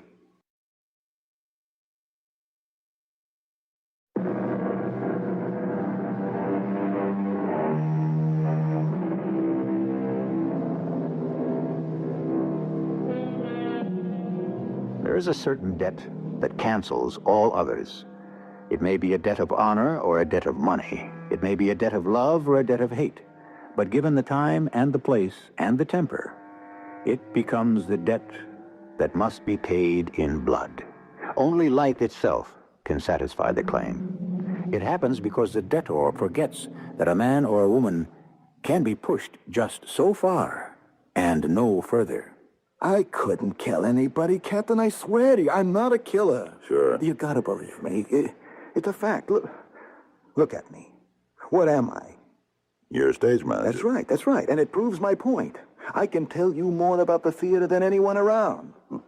Modesty, I see, is not one of your faults. Ask people. I have taste. I have an eye for talent. Everyone always wants my advice. I know. You want to ask me, I'm so smart. How come I'm not rich? Consider it asked. It's because I've got everything you need in this business except the one thing you can't do without. The killer instinct. I'm a nice guy. I don't move in. I don't set people up for the kill. I don't take advantage of their misfortunes. I don't drive a hard bargain.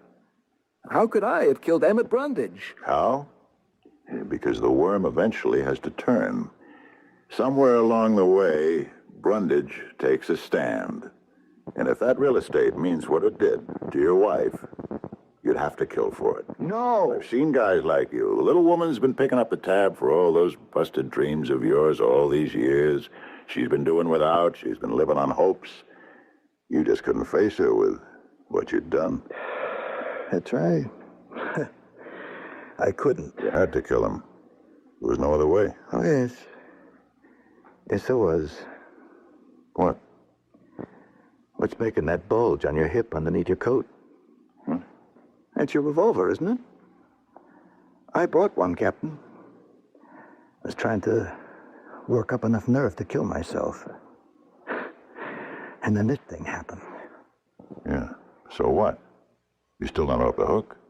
The debt's a part of his estate. You still owe. Oh, I know, but she's a lady. She won't press me. Excuse me, I'll have to answer that. Backstage, Jefferson Theater. Oh, yeah, just a minute. Captain? Oh, thanks. Captain Altman, yeah? She what? Yeah. Okay, I'll be right there. Well, looks like your lucky day, Fred. Arlette Jackson just confessed to the murder of Emmett Brundage.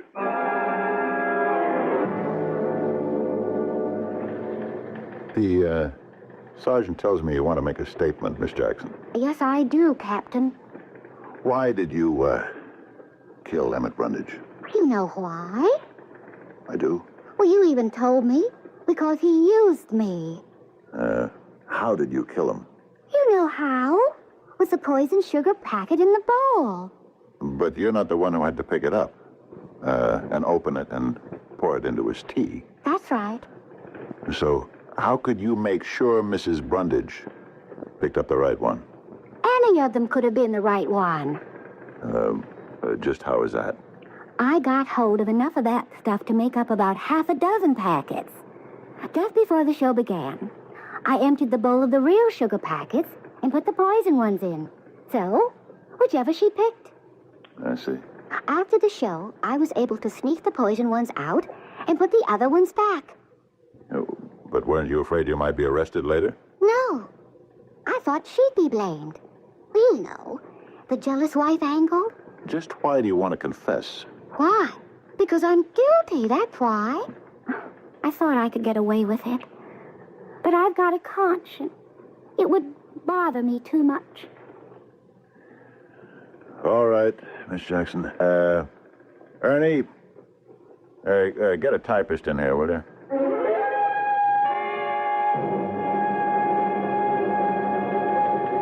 Are you Captain Altman? Yes. They said to see you. About what? About Arlette Jackson. What about Arlette Jackson? Excuse me, my name is Leon Dupre. I was Miss Jackson's agent. Strictly speaking, Mr. Dupre, that is, my department is all through with Miss Arlette Jackson. You may be and you may not be. It all depends. On just what? She did not kill Emmett Brundage. She says she did. Miss Jackson is a young lady who says a great many things. Why do you say she didn't kill Brundage? I think you have to know something about Arlette Jackson. She's one of those very beautiful girls, and she thinks that her beauty is a substitute for talent. It may be in many forms of show business, but not in the legitimate theater. Why are you telling me all this? Actually, Captain, I'm doing some of your work for you. She wanted our office to represent her. I said, I'm sorry, I didn't feel we could get her any work. She said, I can get a job just like that. And she did, quite a plum in this play with the Brundages. They'll figure. So we took her on. But then, of course, the bubble burst. He was going to fire her. Which was her motive for the killing? I met with her a day or so after Brundage was poisoned. The play was finished, and so was her alleged career. I tried to explain it, but she wouldn't listen. She kept saying, Leon, I'm going to get $1 million worth of publicity. You'll be swamped with offers from Broadway, Hollywood, TV. I'll be your biggest client. And how are you going to get all this fantastic publicity, I asked, and she said, wait and see. Then, a few hours later, she confessed to the crime. And you're saying she did it as a publicity stunt? Absolutely. Surely she understands this is a serious business. She can be tried for murder. She only understands what she wants to understand. She sees herself on the stand, an innocent girl from the country, seduced by that lecherous scoundrel Emmett Brundage, who promised her everything, anything, and then cast her aside. She thinks the jury is going to give her a standing ovation. I think by this time she may even believe it herself. I'm convinced of it. Captain, you want to know why? Yes. He was a great method actor, that Emmett Brundage. You know, you had to believe in your part. You had to become the part. So, she absorbed it. The idea of being the killer. Look, Captain, all you've really got is her confession. You know what a smart defense lawyer can do with a confession, especially the kind that is made in a police headquarters.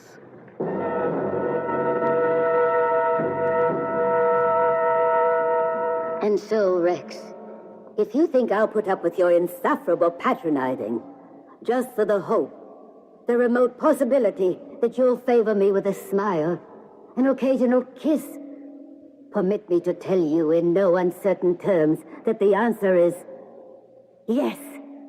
Yes, my darling. Yes. Thank you, Louis, darling. That was marvelous, as usual. And, thank you so much for coming. It's like old times. Very old times, Roger. We'll be in touch. Oh, hello. They'd said I'd find you at this theater, auditioning.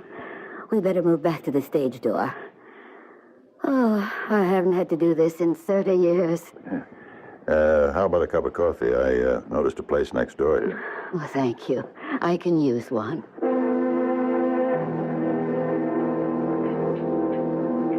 Back to the grind so soon, huh? Well, I have to keep working. Besides, the rent has to be paid every month. Oh, I thought you and Emmett were pretty well fixed. Don't believe everything you read about show business salary. You were looking for me, Captain? Yes. I want to ask you a question. May I? Of course. When did you decide to kill your husband? How neatly you phrased that, Captain. Not did I, but when did I? Would you like to answer it? I don't have to, unless I'm formally charged. And even then, I wouldn't be required to. I have a feeling you want to answer. Do you? Why? Fred Bantam said it, but he didn't have to. It's obvious. You're a lady. Thank you. Ladies may be a disappearing breed. That's why when you encounter one, she stands out. What is the purpose of this flattery? It isn't flattery, Mrs. Brundage, if it's the truth. You are going to confess to Emmett's murder. But Arlette Jackson has already confessed. You and I know that Arlette Jackson is a kook. Why do you insist that I killed him? Murder is always a matter of motive. Fred Bantam had one. But being Fred Bantam, he was willing to be stepped on again. How well you know him, and on such short acquaintance. Arlette, there's always another guy somewhere for her. Oh, yeah? She has a long way to go before age catches up with her. It caught up with you. Finally. Yes? Your husband was a fool. You see, he was writing a new play. Oh? I used to help him. He said to me, "What would a woman write in a suicide note? A woman who would want to kill herself because her husband no longer loved her." And so I sat down and wrote such a note, filled with melodrama about life being at an end, no longer worth living. Yeah? And what about it? Well, I wrote it, and I forgot about it. Then one day I came to the theater early. I overheard a conversation between Emmett and Arlette. She said, "You promised to get rid of her," and he said, "I will. Wait. I have a foolproof way. Everyone will think my wife did it herself." Yes? That made me remember the note. That night he was out. I looked for it. Through his desk, all his papers, and it wasn't there. Oh, I felt such relief. It was my imagination. Then I looked through his clothes. There in the pocket of the jacket was the note. I have it here in my bag. May I? Yes. Life no longer has any meaning. He is my anchor, my beacon. Without him, what am I? He is seeking his youth, an illusion, but I must pay for it. And therefore... Don't bother, please. It was written for me. I could do something with it. It sounds terrible when you read it. And on the strength of this, you poisoned him? No. On the strength of a letter I found in his desk from a friend of ours, who was a chemist, and told him what poisons could act quickly. For playwriting purposes, you understand. And then I found some packets of sugar in his desk drawer. Why would they be there, I asked myself. Were they filled with poison? Yes. How did you find out? There was only one way. I brought one to the theater with me and emptied it into his tea for our final scene. You see, till then I couldn't really be sure. And so you found out? The hard way. And so did Emmett. Just a split second before he died. Actually, it was self-defense. In a way. You're right, Captain. I couldn't keep it a secret. I would have had to confess eventually. Confess. But don't be disappointed. Why would I be disappointed? If nobody believes you. You're such a lady. How could you do it? Perhaps you're only trying to protect poor little Arlette. Or vulnerable Fred Bantam. But I have this note as evidence. Yeah. And who is to say you didn't type it this morning? But you believe me? Mrs. Brundage, I'm only a cop. Do you mean, in the end, no one will pay for Emmett's murder? But that's impossible. Why do you say that? It happens all the time.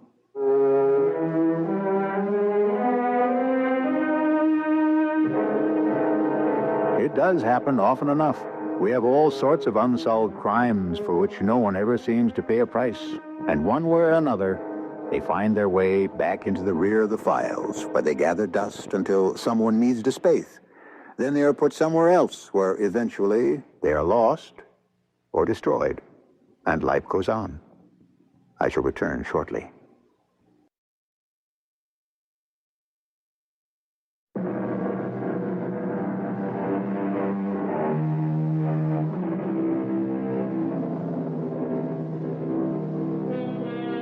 Thou shalt not covet thy neighbor's wife, or her husband, as the case might be.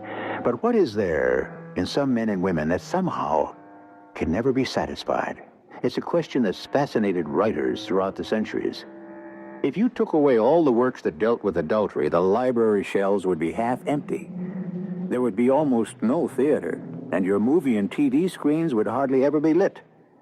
One thing you have to say for sin: it has inspired some of the great stories. Our cast included Fred Gwynn, Evie Juster, and Russell Horton. The entire production was under the direction of Hyman Brown. And now, a preview of our next tale. This seems to be the whole point of contention, Elwood. Did I do something? Well, did she? Oh, yes. Obviously. But I'm not aware of having done anything. It doesn't alter the fact. Even if it were an unconscious act, it would still disqualify her for the position. Mr. Townsend, I wish you would tell me. I would rather not. I was willing to let the entire episode be forgotten, and you would have been well advised to do the same. Elwood, what are you trying to say? As you know, Paul, I always try to avoid an unpleasantness. I was willing to let it go, take my loss quietly, and forget the entire affair. Well, Lord, you saying that Miss Pruitt took something? Yes. Miss Pruitt stole something. It's a lie. It is true. Miss Pruitt is a thief. This is E.G. Marshall inviting you to return to our Mystery Theater for another adventure in the macabre. Until next time, pleasant dreams.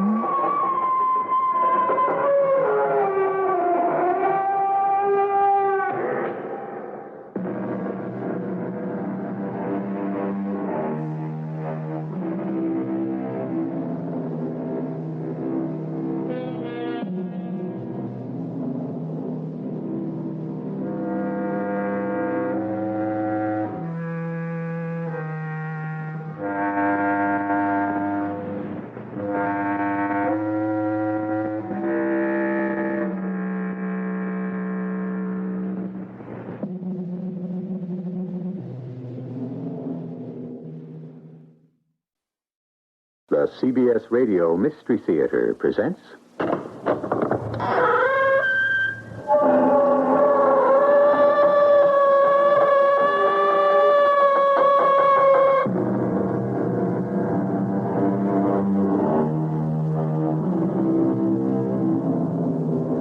Come in.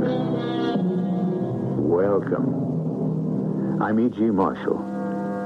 We are a nest of singing birds, said Mr. Samuel Johnson. True. And probably all of our chatter and clamor means no more than the scolding of magpies, the rasping of ravens, and the jabbering of jays. And whether our voices speak in the limpid melodies of the nightingale or the hoarse croaking of the crow, it little matters. All is soon swiftly borne away and lost in the wind. Accused!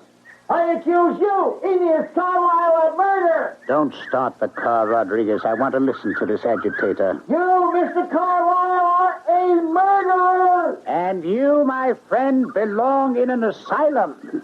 I warn you, Mr. Carlyle. Change your ways, or what? Or tomorrow morning may find you in another world.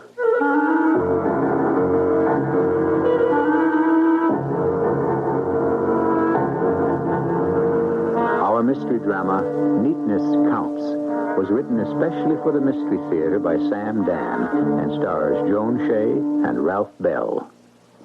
It is sponsored in part by Buick Motor Division and Contact, the 12-hour cold capsule. I'll be back shortly with Act One.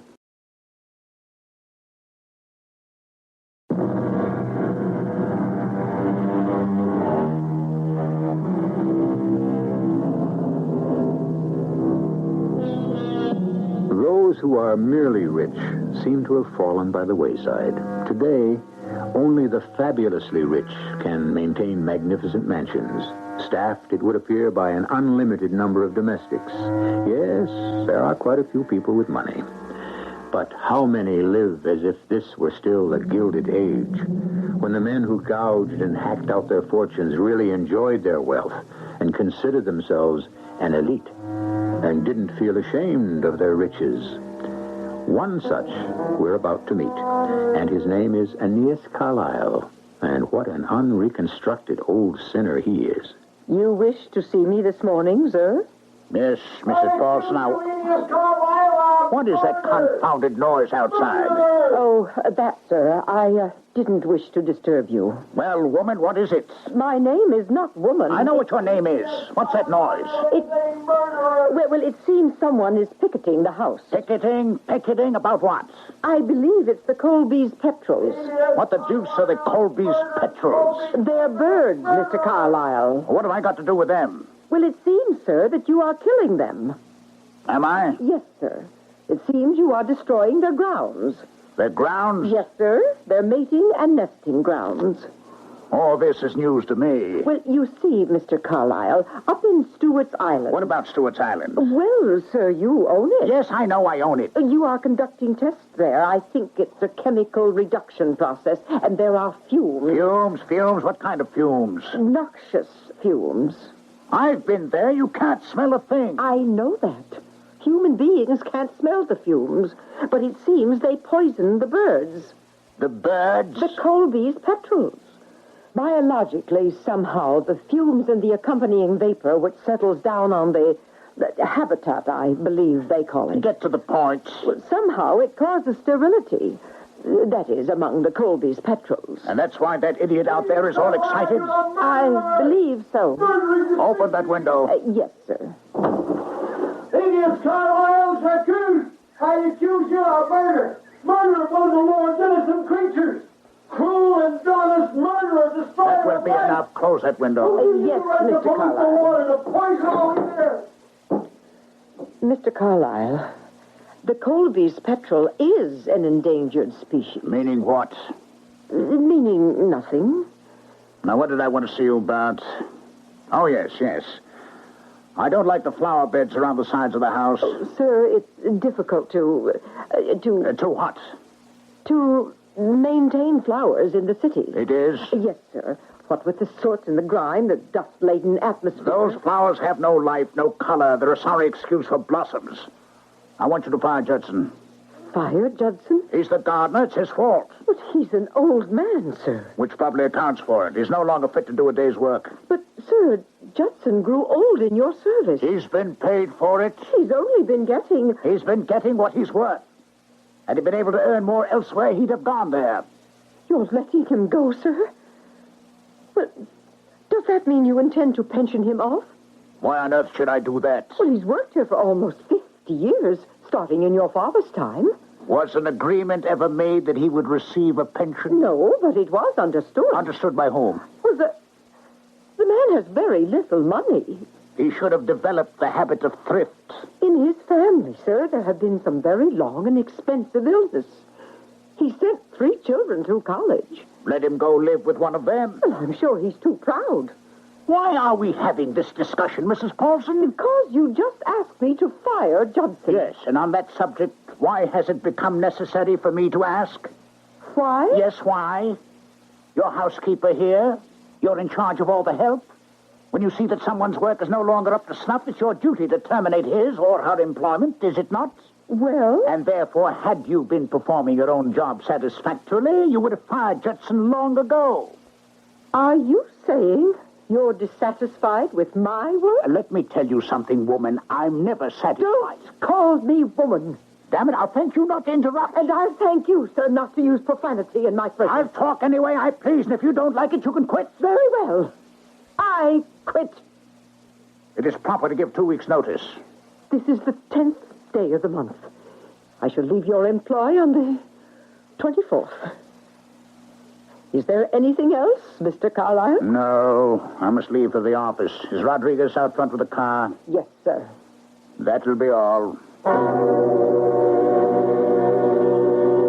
Jerkers, I accuse Aeneas Carlyle of murder. Now look here, young man. What sort of nonsense is this? Nonsense? The destruction of an entire species? And you call it nonsense? Now, don't start the car for a moment, Rodriguez. I want to talk to this agitator. Agitator, huh? Is that what you call me? That's what you are, aren't you? Murder is being done. Murder? Who's being murdered? The Colby's petrel. You're talking about a bird. It was created by God. Now, it has its place in the scheme of things. What place? What good does your Colby's petrel do? It lives. It thrives. It has its own life. I understand that, but of what use is it? It doesn't have to be of any use. What I am doing on Stewart Island is of use to people. It will save energy. It will lower the price of building materials. People will have more and better houses. Yeah, and you will fill your pockets with gold. You don't expect me to do it for nothing, do you? You must not have the awful power to sacrifice an innocent creature. You just can't wipe out a living creature because it gets in your way. It's the way of the world. Then it's the wrong way. And something has to be done about it. Why don't you get a job and earn an honest living? Well, maybe I have to take matters into my own hands. Become somebody. Yeah, become somebody by stopping this vicious and obscene slaughter. All right, let us be on our way, Rodriguez. Let it start with me. Let it begin with the Colby's petrel. Let this tiny, obscure bird become the turning point. Oh, I warn you, Mr. Carlyle, change your ways. And I warn you, young fella, there's a difference between free speech and making a public nuisance of yourself. Don't let tomorrow find you here. You understand? For all your wealth and power and influence, tomorrow may not find you here either. Is that the fact? The Colby's petrel, a ragged little wisp of a bird. But maybe he has friends who are more loving, more devoted, and more daring than any of yours.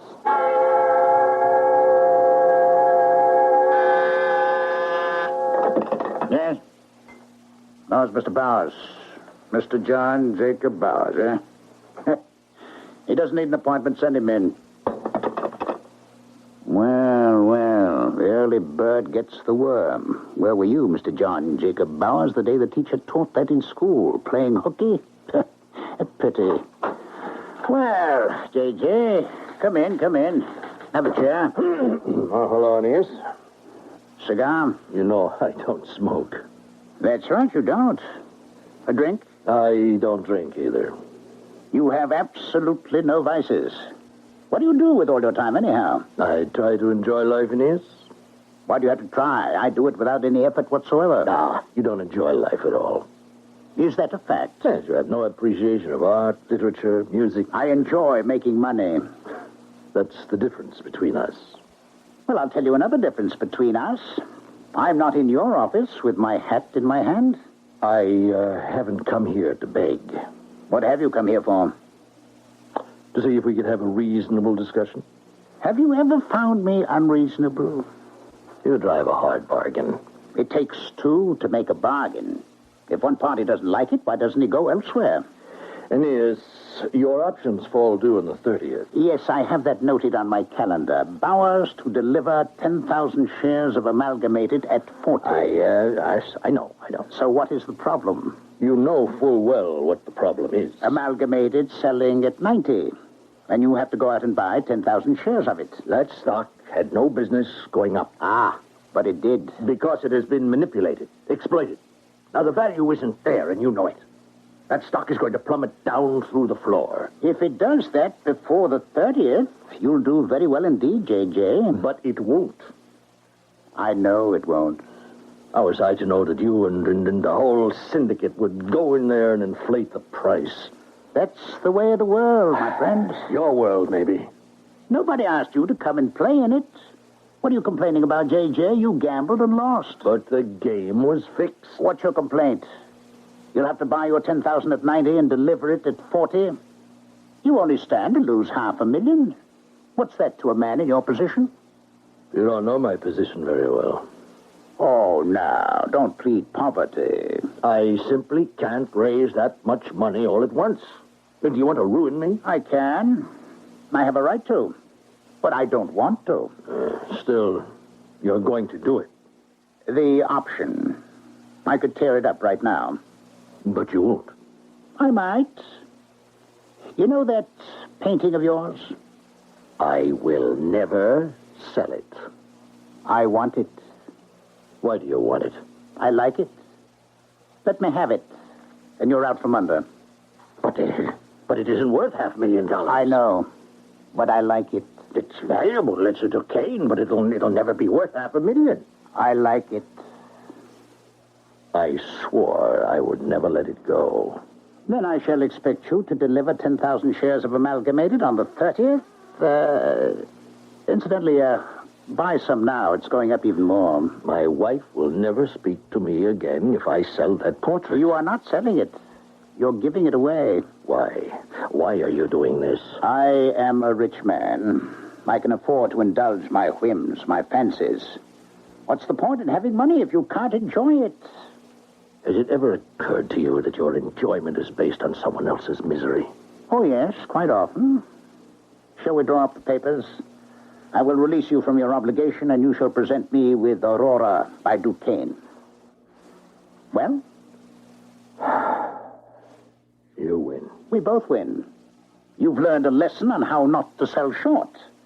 And I've been enriched by a great work of art. Do you know something, Inez?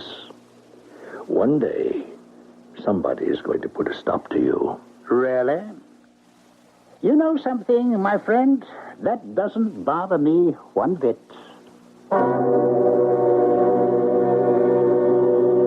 And it doesn't, because he gets so many threats. Here, just in one morning alone, he has callously tossed a faithful old retainer into the street. He has provoked an extremely valuable housekeeper into quitting her job. He has infuriated a highly idealistic young man and tightened the screws on a business associate. You must admit he has ruffled a great many feathers. The question is, will any of these chickens come home to roost? I'll continue shortly with Act 2.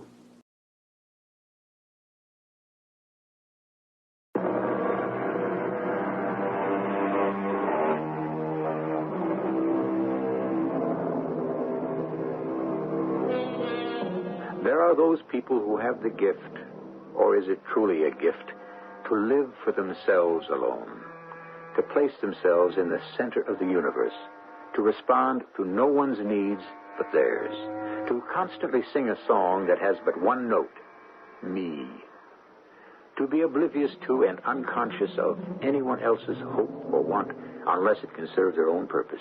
Yes, all of us are born alone and must die alone, but these are people who choose to live alone.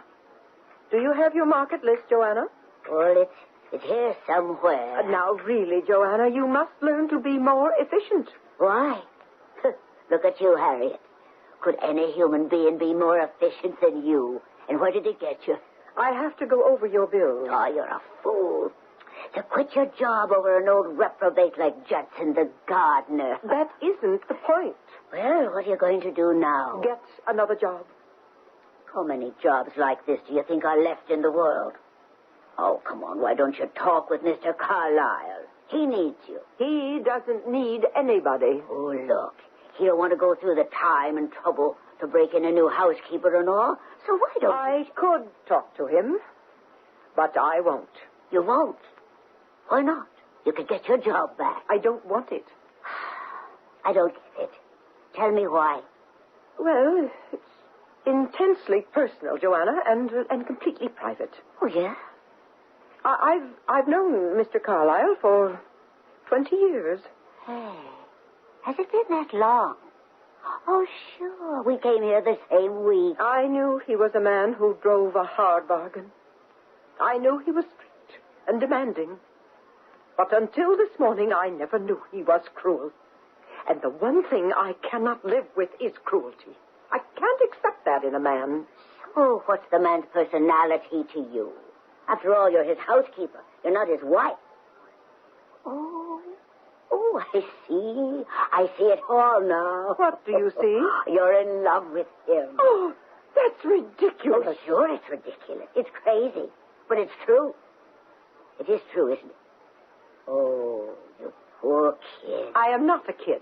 I'm 48 years old. Oh, everybody who's in love is a kid. The whole thing is a business for kids. Where do you come off to be in love with Aeneas Carlyle? Oh, that's a stupid question. I couldn't help it. Well, when did it begin? The day I came to work here. Oh, wow. You sure kept it to yourself. I had no business falling in love with him. Yes. Why would he even want to look at me that way? Oh, you know, Joanna, I had a dream. I still have it. I do everything so well. I take care of his house so expertly. I guess that's the word. Well, it sure is, because you sure do. And in my dream, listen to how foolish a woman can be.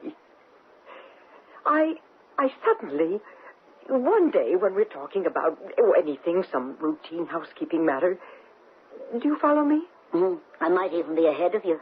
For instance, I might be saying, Mr. Carlyle, we will have to spend $160 for a new vacuum cleaner. Oh, get to the good part, will you? And suddenly he'll look at me and he'll say, yes. Harriet. For the first time, he'll say, Harriet. Harriet, I love you. It will suddenly have occurred to him. Oh, some dream. Oh, my. Well, crazier dreams have come true. Can you imagine him falling in love with me? Oh, sure. It makes sense. Oh. Well, you're the kind of woman he wants. Oh, these society belles, they never had any attraction for him. How do you know? Well, they've been after him all his life. Did he ever go for any? No. You're the kind of girl he wants. Well, I don't want him now. You don't? No.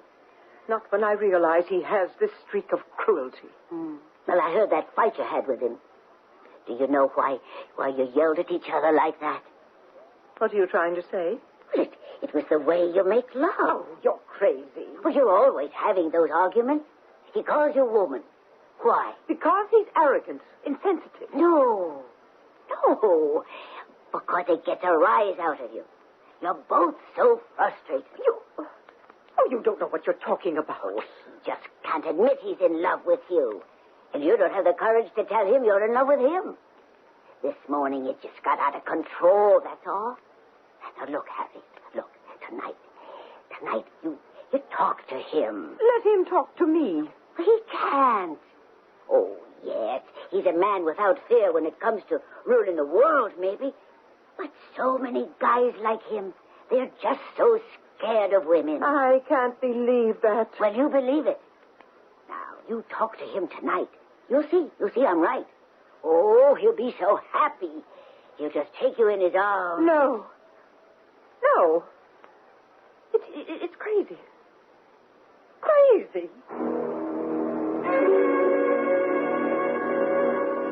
Marcia, do you want Aeneas Carlyle to destroy me? It is just a painting. Is it, J.J.? Is it just a painting? Yes, it's colors on canvas, and that's all. Oh? He's giving me a way out. Who told you to gamble in the market?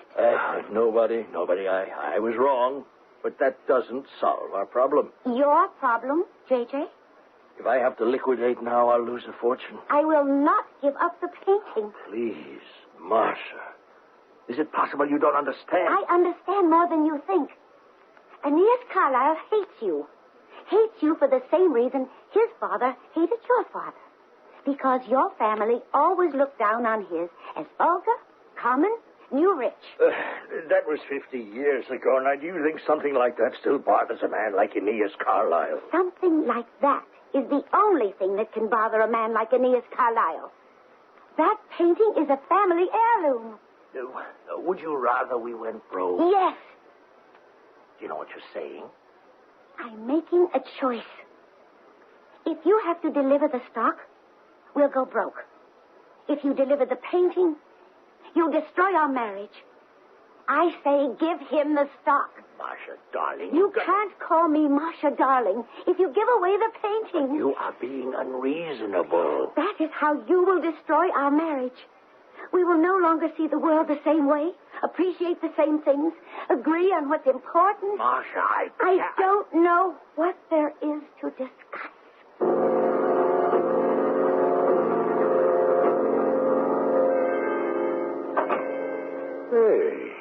who's here.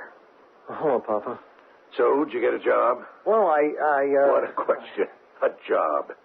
I see you still got that sign, the Colby's Petrol. Save the Colby's Petrol. Look, Papa... What's the Colby's Petrol ever do for you? I bust my back, send you through college. For what? For the birds, that's for what. Papa, I'm trying And they ain't even American birds. I figured you wanted to make something out of yourself. Become a somebody. I will. I will become a somebody. Oh, who you kidding? Hector Polisar Jr. I figured my kid could do something with that name. Oh, I will, Papa. Oh, I will. Yeah, sure, you'll become a nut. Understand? A nut, a creep. Listen, I have to save the world. Oh, this is worse than I thought. No, I'm not crazy. I know I can't single-handedly save the world. For a moment, you had me worried. But I can take the first step, Papa. I can be an example. I can inspire others. Yeah? To do what? To stand up and be counted. We got a census bureau. Does that every 10 years. Papa, you want me to be somebody, huh? Well, you just wait. For what? Something I have to do tonight, Papa. What's that? Tomorrow morning, the whole world will know about it.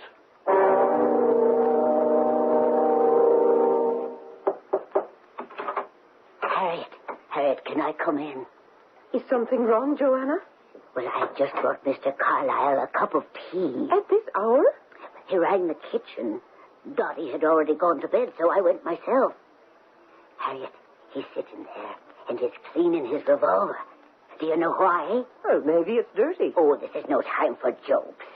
Look, a man gets into his 50s. He's never married. You can never tell what can set him off. Now, Harriet, you listen. You go to him. Now, let me alone. Listen. No. If I go to see that man, it will be the same as giving up every bit of my pride. Oh, what good is pride? What good is it? I don't know. But it's the only thing I have left in the world. It's the only thing I can call my own. I can't lose it. I can't. All right. But you say you love him. Well, maybe that's an illusion. Well, why don't you find out? Go to him. Please, Joanna, let me alone. I will. But you think about it. Sometimes you have to seize the moment. Otherwise, it'll be gone. Forever.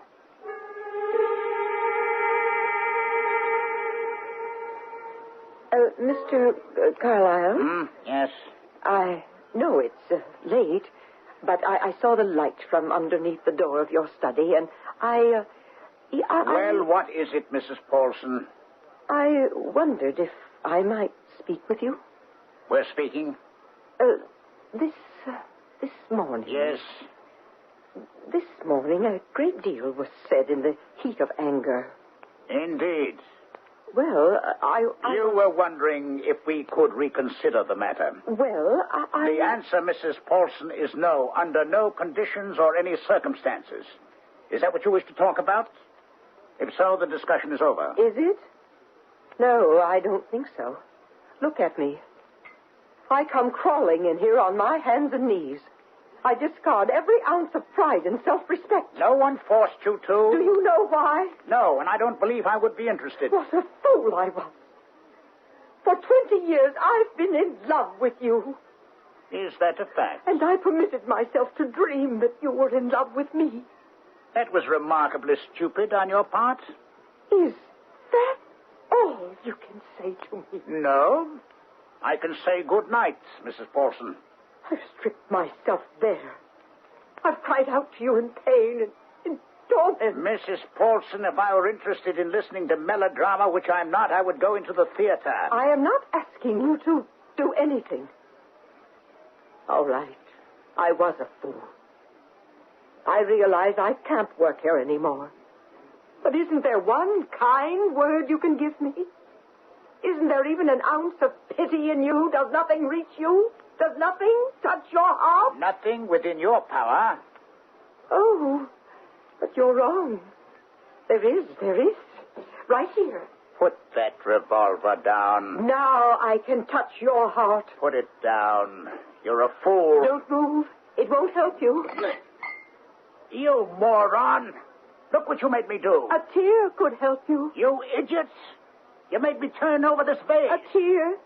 If only you could shed a tear. You made me spill water all over these papers. Show me that you can shed a tear, and I'll spare your life. You're crazy. You see it. You read your death in my eyes. Please, save yourself. Shed a tear. A single tear. You can't. Very well. Let me touch your heart. This way.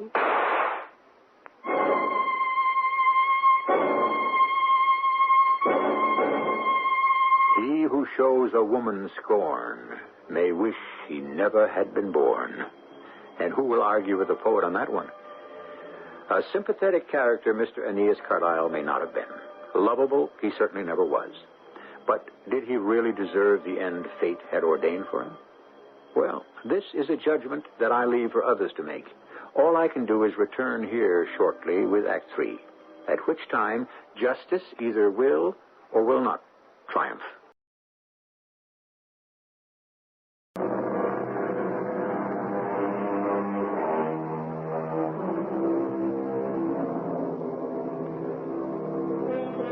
One thing should be obvious to everyone. Death is the greatest Democrat of all.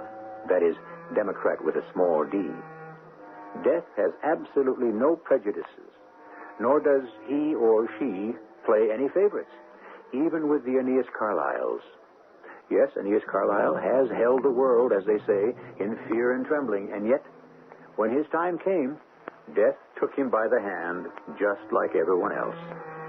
I suppose that was the thing he found hardest to accept. However, since he is gone, we are no longer concerned with him. We must now consider the living. Harriet, wake up. Huh? Harriet, wake up. It's Mr. Carlyle. He's dead. He's dead? I was going downstairs. Just got breakfast. I passed by the study. The door was open. I could see him. His head was on the desk, and he was dead. Oh! He was wearing his smoking jacket, and right over his heart, there was this big red stain. Oh, it was blood, Harriet. What are we going to do? Do? Why, there's only one thing we can do. Call the police. I'm Lieutenant Rienzo, homicide. Yes, Lieutenant. You're the housekeeper, Mrs. Paulson? That is correct. I'll need your help. Now, who found the body? I did. Who are you? Joanna Stiles. I'm the cook. All right. Tell me about it. Well, it was 6 a.m. I was walking past the study on my way to the kitchen, and I saw him laying there. Did you touch anything? Oh, no, sir. You sure? Oh, absolutely sure. I know better than that. Did you see or hear anything during the night? Oh, no, sir. Did you, Mrs. Paulson? No, sir. Do either of you know anyone who might have had a motive for killing him? Oh, no, sir. How about you, Mrs. Paulson? No, sir. A shot was fired in this room, and nobody in the rest of the house heard it, huh? Well, Lieutenant, you see the carpet here is quite thick, and the walls are heavy. The room is practically soundproof. That's how Mr. Carlyle wanted it, for his privacy. So, neither of you knows anyone who might have had a motive for killing him? Oh, no, sir. How about you, Mrs. Paulson? Well, I'm sure a man in Mr. Carlyle's position must have made enemies. But those would all be in the outside world. Nobody here in this inside world, huh? No, not that I know of. Jerry, round up the rest of the servants. That's all right. Right now, Mrs. Stiles, is it? Yes, sir. Mrs. Paulson, would you stick around for a minute? I want to ask you a question. Yes, sir. We haven't had a chance to put it through ballistics yet, but this gun that was lying on the desk, this is the baby that did it, this little .25 caliber. Do you understand? Yes, sir. It's already been dusted for prints, but there are none. Do you know what that means? Well, it could mean they were wiped off. Right. So, it also means it couldn't have been suicide. Furthermore, if the wound was self-inflicted, there'd have been powder burns. There aren't any. Do you follow all of this? I believe so. Why are you so nervous? But I don't think I'm nervous. Oh, I think I know why. It's because I'm smoking a cigarette. You're scared I'll get ashes on this valuable Persian rug. Well... Or maybe I'll set the butt down on this expensive table. I didn't say that. Not in words. I can see you keep this place like a pin. That was my job. Was? Well, now that Mr. Carlyle is dead. Yeah, well, you really kept the place neat. I want to ask you a question. That is, if I may. Well, certainly. Is there a leak in the ceiling? Oh? Well, no, not that I know of. I thought so. Doesn't look like there's any dripping from up there, but tell you what my problem is. Everything on this desk is nice and neat. He's got some papers lying there, and those papers are wet. Wet? Yeah, they're wet. So what I want to know is, how did those papers get wet? You can see they're wet, can't you? Well, yes. Now, how did that happen? I'm sure I don't know. And his sleeve. You could see the stain on his sleeve, his left sleeve, around the elbow. That was wet, too. Yes? Do you have any idea how that sleeve could have gotten wet? I'm afraid not. Oh, excuse me. Yeah, Jack, bring him right in. Listen, I didn't do it. You didn't, huh? No, sir, I am innocent. You weren't picketing the house? Well, yes, I was, but I... You didn't have a pretty good argument with him yesterday morning? Yes, I did. You didn't threaten to kill him? No, I didn't. You did not say to him, tomorrow morning you may not be here. I may have said that. Witnesses heard you say that. But it doesn't mean I intended to kill him. What does it mean? It means, well, maybe a higher power would intervene to save the Colby's petrol. Were you here last night? Well, what's the answer? Well, yeah. Now, outside the window over there are some footprints, shoe prints. Would they happen to be yours? Yes. But what? I didn't kill him. Then why did you come here? I wanted to kill him. Yes? I was determined to kill him. And? I sneaked over the wall and I came around to the rear of the house looking for an open window. I saw a light and I peeked in, and there he was. He was sitting at his desk. Suddenly I said to myself, well, what am I doing here? Kill him? How? With what? I don't know anything about killing. Isn't that what I hold against him? That he's the killer? I walked away. I just walked away and I went home. Yeah. Jack, take him downtown and book him as a material witness. But I didn't kill him. Stick to that story, kid, and we'll see how it comes out. Lieutenant Rienzo? Yeah? Is that so? Well, sure. Bring him down here. I tell you, Mrs. Paulson, it never rains, but it pours. We got ourselves another prime suspect. Mr. Bowers, isn't it true that you owed Mr. Carlyle a large sum of money? Technically, no. Well, I'll put it this way. Wouldn't you have to raise a large sum of money to satisfy an obligation to Mr. Carlyle? Oh, you're talking about Amalgamated. Well, You'd have to sell him 10,000 shares at 40. Well, yes. The stock opened this morning at 90. Yeah, but this is only the 11th. You don't have to make delivery till the 30th. So the stock could fall in that time. 50 points in 19 days? Is that likely? Where were you last night? Home. Home? All night? Yes. At about 3 in the morning, were you in an all-night diner called Chippy's? Huh? Well, let me see. I thought you said you were home all night. Well, yes, the night. But 3 a.m. technically is the morning, wouldn't you say? Well, you can have it any way you want. Were you in Chippy's? Now, let me help refresh your memory. That is, if you want me to. You see, we've had men out all through the neighborhood looking for witnesses. Chippy told one of my detectives that along about 3 a.m., a very nervous-looking fellow came into his place. A fellow answering your description. Oh? Fellow was so nervous, he spilled half his coffee. All right. You were here. And I was in the neighborhood. You were in the house. I said I was in the neighborhood. Why? You know why. Do I? Well, didn't you just tell me? He had me over a barrel. And let me tell you something. I know I don't have to say a word. The detective who called on me read me my rights, but I don't care. It was worse than you think. Well, now. Oh, yes. He was forcing me to do something that would have broken up my marriage. He had offered me a way out. The Duquesne painting. What's that? It doesn't matter. But I should have killed him. Should have? Yes, I should have. And I was going to. I even got a gun. My wife was asleep. I sneaked out of the house. I came down here. I was shaking all over at the thought of what I had to do. I needed a drink. But all the bars were closed, so I went into that diner for a cup of coffee. And? It didn't help. It kept getting worse. It's probably why the fellow behind the counter noticed me. I was shaking so badly. He said, "Got a problem, Mac?" Well, what could I tell him? That I was frightened out of my wits? That I couldn't do it?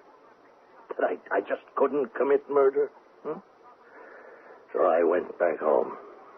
Yeah, well, we'll have to take you downtown. No, I understand. I'm sorry. No, don't be, please. I didn't kill him, but I wanted to. I should have. And so, I really don't care. Eddie? Goodbye, Lieutenant. He'll care after a while. I've seen it. It wears off. You know something, Mrs. Paulson? What I've got here is what the man called an embarrassment of riches. You know what I mean? I'm not sure. Well, in the average case, it's all you can do to get one suspect lined up. I've got two, wouldn't you say? Well, yes. Either one of them could have done it. Which one do you think is guilty? And I couldn't say. Each has the motive, the opportunity. We got both of them at the scene of the crime at just about the time of the murder.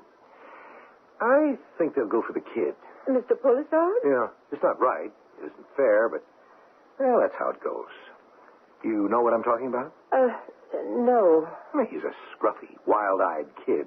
He's got long hair. Oh, so many nice young men have long hair these days. Yeah, but on him, it don't look so good. Well, a smart lawyer will build up the kid's instability, maybe prove insanity.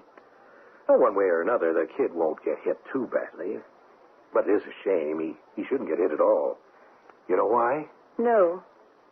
Because the kid didn't do it. Oh? Are you saying Mr. Bowers killed Mr. Carlyle? Bowers? Well, Bowers was angry enough. But you see, it must have occurred to him he really had nothing to gain. Killing Carlyle would not have relieved him of his obligation to deliver the stock. He would still owe it to the estate. I don't think he did it. Well, who did? You mean you don't know, Mrs. Paulson? Why, you did. Me? I think I knew it the minute I walked into the room. I know it bothered me. The papers on his desk. The papers? They were wet. Now, how could they get wet? Where did the water come from? There was only one source. There was water in the vase on his desk that held the flowers. But how could the water get from the vase to the desk? You know how, don't you? I don't know what you're talking about. You came in here. You picked up the gun. He stood up to try to defend himself. He must have knocked over the vase. Am I right? Well, you shot him. And then, because you're an expert housekeeper, the habits of a lifetime took over. You probably weren't even aware of it. But you had to tidy things up. You knew you had to wipe the fingerprints off the gun, but I'm sure you didn't realize that you picked up the vase and set it straight. Am I right? Well, Mrs. Paulson? You can't prove it. Of course I can't prove it. But you're an honest woman. You know you can't let one or the other of them pay for a murder that belongs to you. You know that, don't you? Mrs. Paulson, you know you won't be able to live with it. Sooner or later, you'll tell me what happened. Tell me now. Oh. All right, Lieutenant. I'll tell you. And she told him. You know exactly what she told him because you were there when it happened. And you heard every word of it. When she told it to the jury, they almost burst into tears. And the judge gave her the lightest sentence within his power. Maybe justice was done. After all, you can't fool around with love. I'll be back shortly.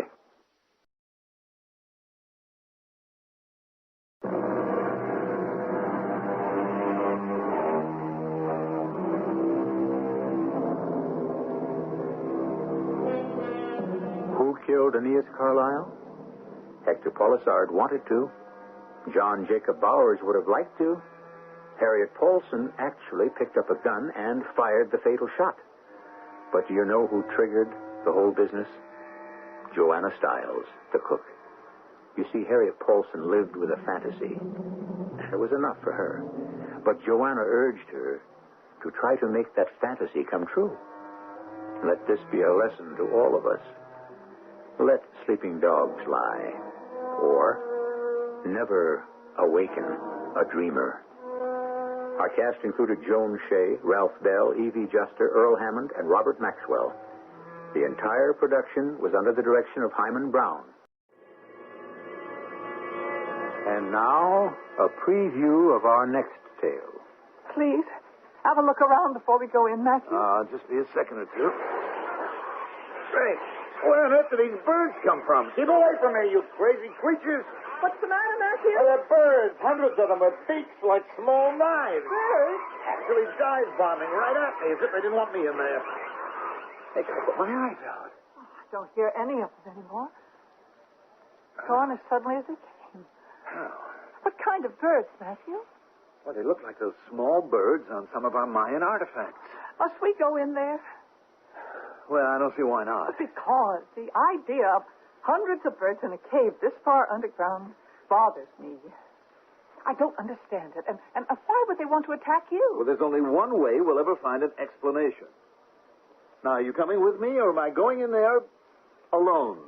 Mrs. E.G. Marshall inviting you to return to our Mystery Theater for another adventure in the macabre. Until next time, pleasant dreams.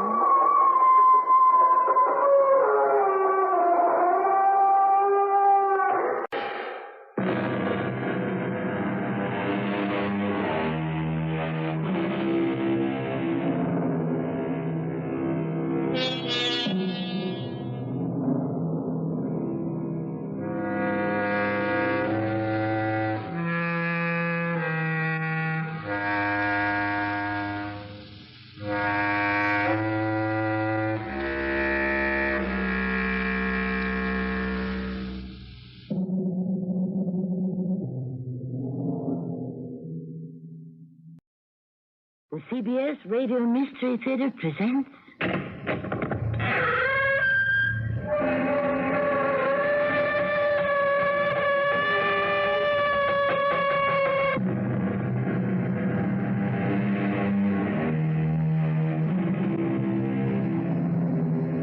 Come in. Welcome. I'm Tammy Grimes.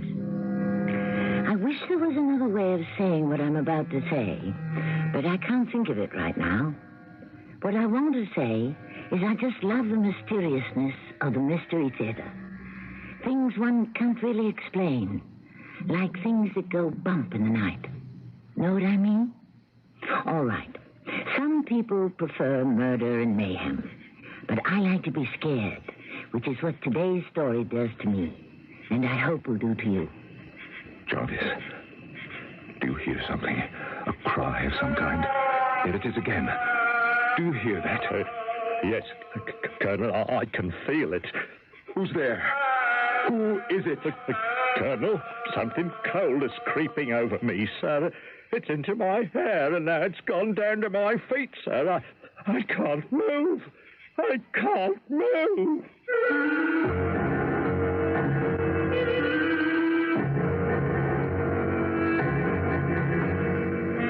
Our drama, The Voice That Wouldn't Die, was adapted especially for the Mystery Theater by G. Frederick Lewis and stars Norman Rose. I shall return shortly with Act One.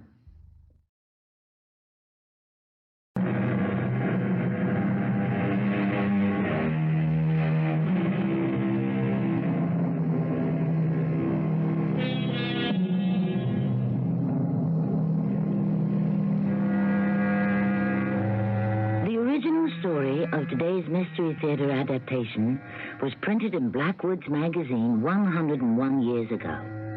I mention this because I don't think the events you're about to hear could happen today. They just couldn't. So try to imagine a big stone house in Scotland standing on neglected parkland, thick with prickly gorse and bracken, abandoned flower beds, and tangled underbrush. At the back, a long brick wall overgrown with creepers, behind which lie the fallen ruins of a wooden house. Got the picture? Now, let's take a look at the people. Dr. Stewart, this old house was the ideal solution for my daughter and myself. When Rowena and I moved in, it was in a sorry state, as well you remember. It's been a long time since anyone lived here at Broadmoor. I've only rented it by the year. I wouldn't buy it, mind you. It needs too much done to it. The roof leaks, the plumbing leaks, doors won't close, windows won't open. But Rowena adores Scotland. More than India. I'm not surprised. Well, we're comfortable. I brought along a houseboy and my Indian cook, and of course Jarvis, who was my batman in the army and has taken care of us, always, and the horses. Don't tell me you brought your horses all the way from India. And why not? And they're taking to Scotland as well as they did to Simla. I've never heard of such a thing. After my wife died, I realized Rowena needed some link with her old life, and since she's been riding from the time she was 6, I felt it was worth the trouble and expense to bring our horses to Scotland. A little more brandy, Doctor. Please. I wish Rowena weren't out. She knows this time of year sudden storms come up, but she insists on riding the moors for hours every day. I don't know how you Scottish stand this weather. Colonel, we've never known anything else. Well, here's your brandy. We had just the opposite weather in Simla, intense heat, well over 100 degrees in the shade. Yet Rowena was out every day riding.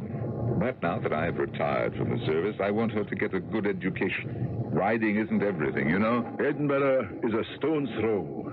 She'll get a good education in any of their schools. How old is your daughter? She was just 17 when my wife died. In another 3 months, Rowena will be 18. Oh, will you listen to that? Miss Rowena has arrived at the stables, Colonel. I think you should know she's in a frightful state. Jarvis, don't tell me she's been in an accident. Not that I know of, sir, but she's beside herself with fear and trembling. I don't know what happened to her out on the moors. She's absolutely white. The blood drained from her face, sir.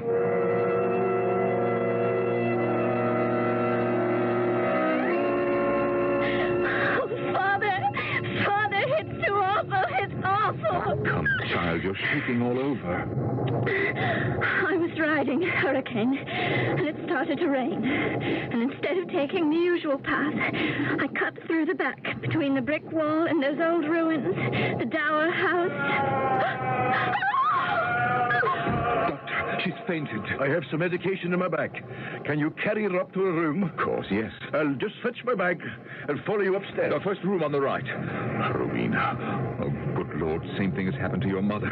She heard something one night. Oh, child, wake up, please. Oh, I'm awake, Father. What did Mother hear? Was it just before she died? I didn't realize you could hear me. Now, come along. Let's stand up. There we are.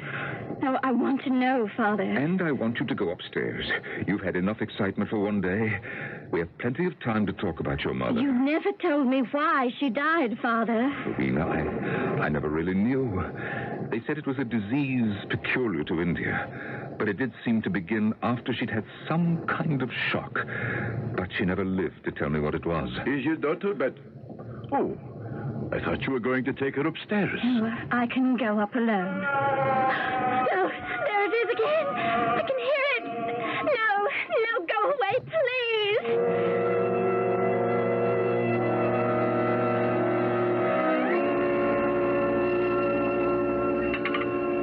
It was good of you to stay on, Doctor. I hope the supper was adequate. I was wondering if I shouldn't have one more look at your daughter. She was sleeping soundly before we came to the table. Good. Then I shan't bother her. What I gave her to drink should give her a good night's rest. Have you any idea what could have caused such a violent outburst? I heard no more than you did. Something that happened while she was out riding. What was it you were telling her about her mother? I haven't told her very much, actually. I suppose I shall have to one day. The very first clue we had that anything was wrong with my wife was one night when she told me she'd heard voices. Immediately, she became quite feverish. We put her to bed. And she died 24 hours later. It was all quite mysterious and quite terrifying. And now, once more, voices appear to our little family. Don't you worry. 'Twill pass just as do our Scottish storms. Right now, the skies are clear, the moon is high, the storm has blown out to sea. I feel certain it's only temporary. Dr. Stewart, something does occur to me, and perhaps you can help. Anything. Do you know of a minister in the area I might talk with? When life throws these mysterious surprises at you, it never hurts to have heaven on your side. The Reverend Moncrief lives quite near me. If he's still awake, I will stop by tonight.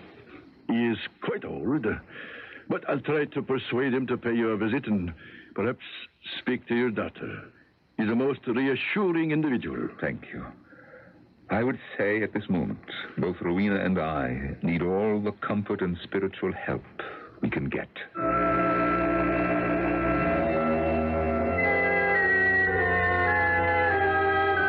Believe me, Reverend Moncrief, I wouldn't have disturbed you at this hour if I didn't think the situation of Colonel Mortimer and his daughter most strange. Why do you say that, John? I say strange, for want of a better word. There's no doubt in my mind whatsoever the young lady is suffering from an extreme shock to her nervous system. Brought on by these voices you said she heard? Aye. As I returned to the room, I heard her exclaim she was hearing a voice again, and she kept saying, "Go away, go away." Do you know exactly where she heard them? She was out riding, I think, somewhere near Broadmoor. They've rented Broadmoor, have they? For a year, I believe. It's in terrible condition, but the Colonel insists they're comfortable. It's been some time since the tragedy. You mean the dower house at the back of their property that burned down? Of course. Coming from India, he probably hasn't yet heard anything about it in the neighborhood. Yeah, it's rather ancient history. Before my time. I dare say. Well, the Colonel is very anxious to meet you. But I think until his daughter is well enough to get up, if you could spare the time and drop in someday soon. I shall consult my calendar and I'll do the best I can. Thank you for stopping by, John.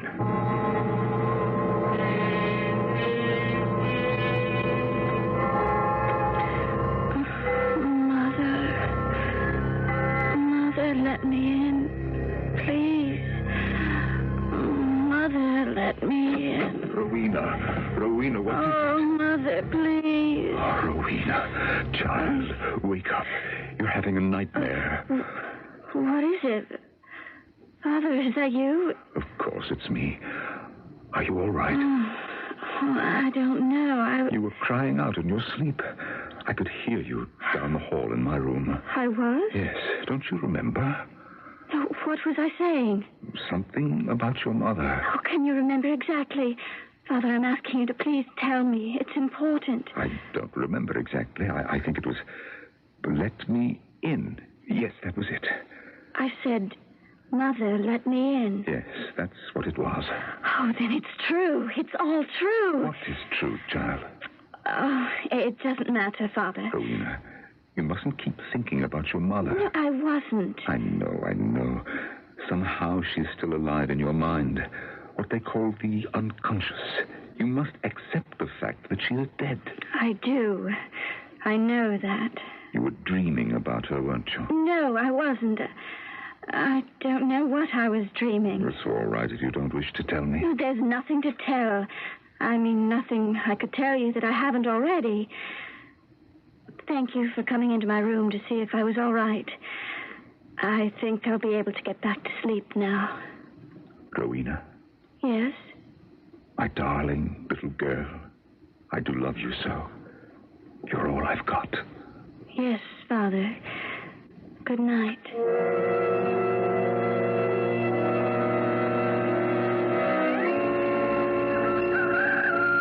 Well, top of the morning to you, Colonel, sir.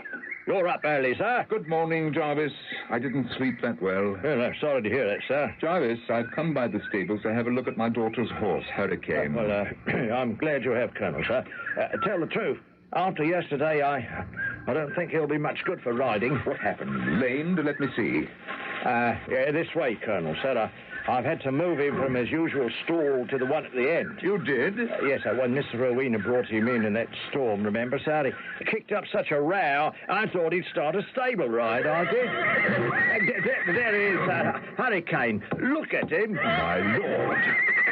How are you, Hurricane, old boy? That's a good fellow. Settle down now. Jarvis. His eyes. Yes, you'll see the fear in them right off, don't you, sir? And it's a good 12 hours since Miss Rowena brought him back to the stables. Oh, you should have seen him then, trembling like a leaf. I've never seen an horse throw a fit like that in my life. The fear is still in his eyes, no question. This horse, I'm telling you, sir, this horse was acting up like a runaway, as though the devil himself was behind him. He certainly doesn't look like himself. Look out, sir! Look out, stand back! He's kicking at the stall door! I hope it holds. Hurricane! Stop it! Stop it! Stand well back, sir. Stand well back. I think he's gone mad. Run for it, Colonel! I can't handle him!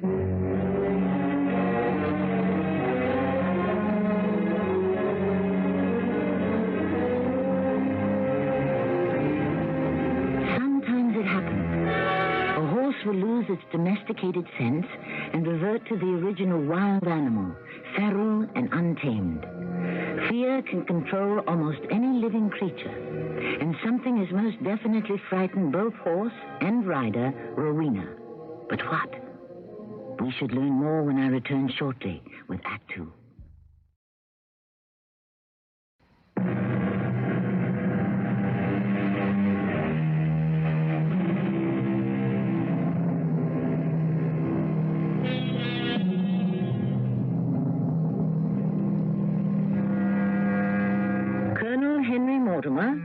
Recently widowed and retired from the British forces in India, has emigrated to Scotland with his daughter Rowena and settled in an old house called Broadmoor, outside of Edinburgh.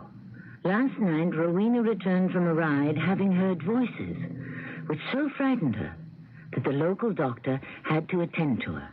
He is with her now. I'm perfectly all right, Doctor. I wish you'd let me get up out of bed this morning. Please, Miss Mortimer, I cannot take your pulse if you keep moving about and talking. May I ask that you lie still? Rowena, do as the doctor says. He's only trying to help. Thank you, my dear. Colonel, would you step outside the room with me for a moment? May I get up now? May she, Dr. Stewart? I'd like to have a word with your father, and then I will decide. This is so annoying. Colonel, your daughter's pulse is too fast for a young lady her age. She appears to be suppressing some form of excitement. Or terror. Possibly. It could also be some Far Eastern disease I am not familiar with that she could have picked up before you left India.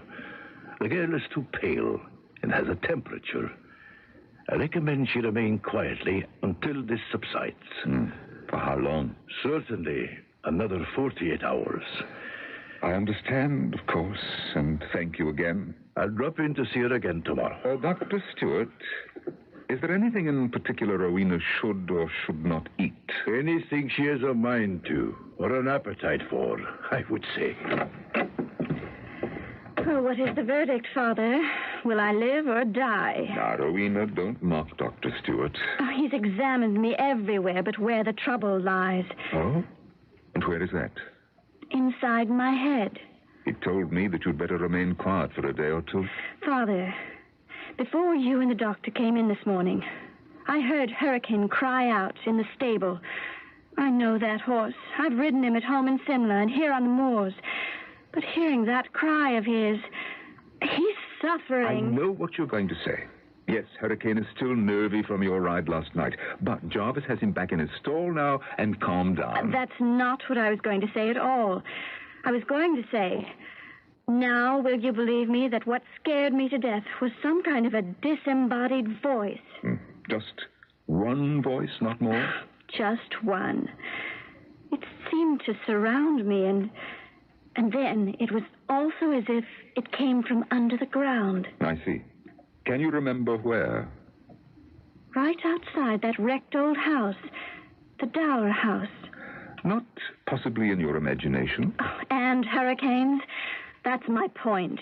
We both heard it at the same time. And if I hadn't reined him in hard and held on, he'd have pitched me right over his head. Rowena, you said last night the voice said distinguishable words. It did. Let me in. Let me in. All last night, I kept waking up and hearing it again. The same voice. Then at 5, as soon as the cock crowed, it stopped.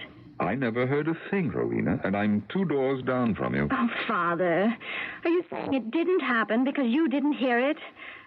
There is something unearthly out there, crying for help, and nobody seems to care. Rowena, be sensible.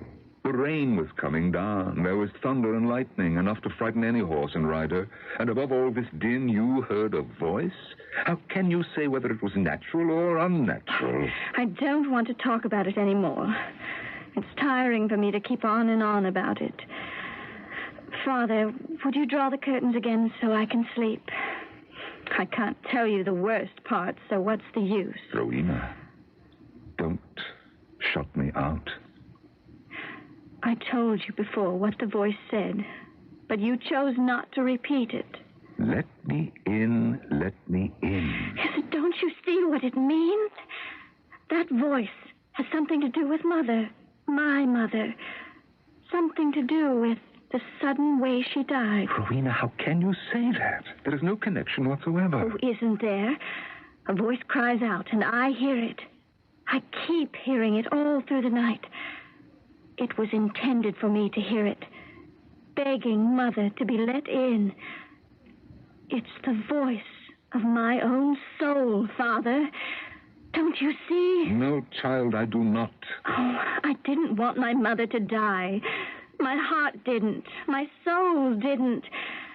In the morning, you came and told me she had died in the night. Do you remember? Do you, Father? Yes, I do. You wouldn't get up. You remained in bed. And the next day and the next. I wouldn't get up because I wanted to die, too. Just as Mother had during the night. Oh, no. Yes, I did. I wanted to be with Mother. And so, now we have left her, buried there in Simla. But my soul must have remained with her. What I heard yesterday and all night was the voice of my own soul, begging Mother to let me be with her. Oh, my darling child, don't think that. No, I mean it, Father. If it means I have to die, then I will. I heard my own soul begging Mother to take me with her. And that's why, even here, in this room, all last night, I could hear that voice saying, Mother, Mother, let me in. Rowena, let me make this compact with you. Until I have satisfied myself it isn't somebody prowling round out there and even calling out during the night, will you reject the idea that the voice has anything to do with your soul? Oh, how can I? It's so far-fetched, really. I believe you heard a voice, but I am hoping there is a reason for it unconnected with your soul. Now, this evening, Jarvis and I will take lanterns and go out there to try to find a rational explanation. Well, at least you don't think I've made all this up. Well, why would you do that? Something has alarmed you. There is no doubt about that. And I'm certainly going to try and find out what it is.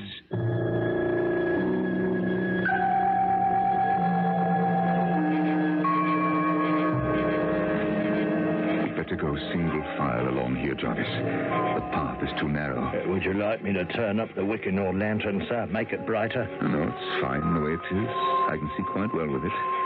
You have a good flame on yours, too. Colonel, sir, which way are we heading? My daughter tells me what frightened her came from somewhere near the old Dower house, that ruin up ahead. Now, hold on a moment. Gloomy about here, isn't it? Wait. I think I hear something. Do you hear that sound, Jarvis? Now, Jarvis, Do you feel it? As though someone was standing right there. Jarvis. I didn't feel it, sir. Colonel, I did most certainly hear it. Yes. Who's there? Colonel, something cold is creeping over me, sir. It's up into my hair and the back of my neck, and now it's gone down to my feet, sir. I can't move. It's your imagination, Jarvis. Let's get closer to those ruins.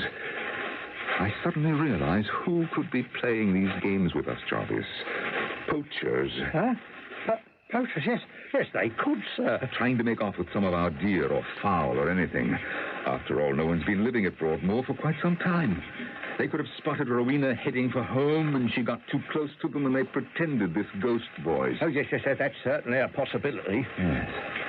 You know, I've never actually come this far on the property.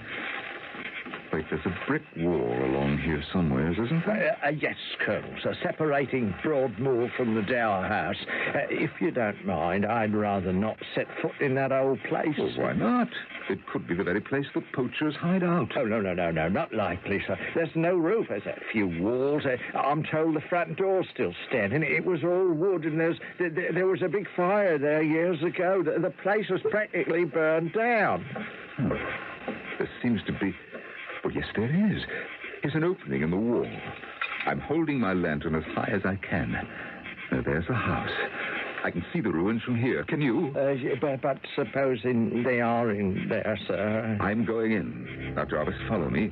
Keep your eyes open and your wits about you. But, sir, suppose there's a whole gang of them in there, eh? What could we, just two, do against them? Couldn't it wait till morning and we'll call the police? Jarvis, you don't have to follow me if you don't wish to. But I have a sick girl back at the house at this very moment. And she is convinced something unearthly frightened her and her horse. Rowena is not going to get over this shock until I can prove to her what she heard is quite human and nothing to be alarmed about. What's that, sir? What? Jarvis, it's an owl. Now, I'm walking in. I'm right behind you, sir. It seems silly, pushing the front door open when one could walk through the wall. Now, hold your lantern higher, Jarvis, as I'm doing. Right. That's better. We're inside the Dower House, or what's left of it, and I can't see a living soul. Well, there are bats, sir. What? It's up there, hanging upside down from the rafters. Oh, yes, so there are. Well, I'm looking for something that doesn't fly, but walks and talks. Oh, Lord! There is a voice. It's real. Oh, heaven help us. Jarvis, watch what you're doing with that lantern. You've dropped it and it's gone out. I'm sorry, sir. What is it? I don't know any more than you do, Jarvis. Now, will you pick your lantern up? We need all the light here we can have. Now, pick it up and I'll light it from mine. You got it? Yes, Colonel. So, yes, sir. Now, hold it right side up. Bring it closer. Now, that moaning sound was to my right. You remain in this spot, and I'll walk over there where I thought it went. Now, let's see. There's a stairs there. Can you see? Here, take your lantern. If it's mortal and goes up those stairs, I shall follow it. Can't we stay together, Colonel, sir, eh? Who are you? Jarvis, you stay right here until I come back. Pull yourself together, will you, man? Let nothing get past you. No, I'm sorry, sir. I can't stay down here alone. Now, I'll come with you. And if you like, we can come back here together. I'll follow you. I'll be right behind you all the way up the stairs. Oh, please, Colonel, don't ask me to remain down here alone. Is that you making that sound, Colonel, sir, that knocking? No. From where I'm standing here at the top of the stairs, I'd say that knocking comes from down where we were. As if someone were knocking at the front door. Oh, no. I'm not going back down there. You hear that, Jarvis? Jarvis! Oh, the fool has fainted on the stairs. In the name of the Lord, who are you? Let me in, Mother.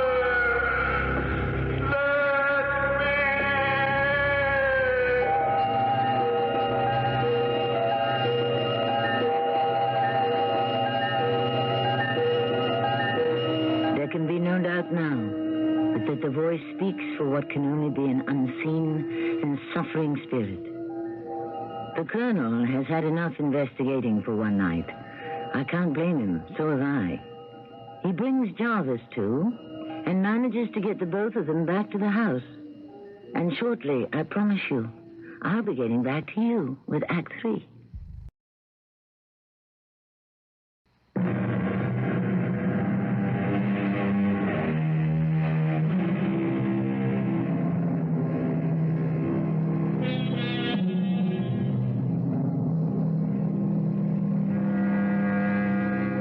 In a murky corner of Scotland, where 100 years ago most people believed in ghoulies and ghosties and long-legged beasties and things that go bump in the night, Rowena, the Colonel's daughter, lies ill in bed, believing the voice of her own soul has spoken to her.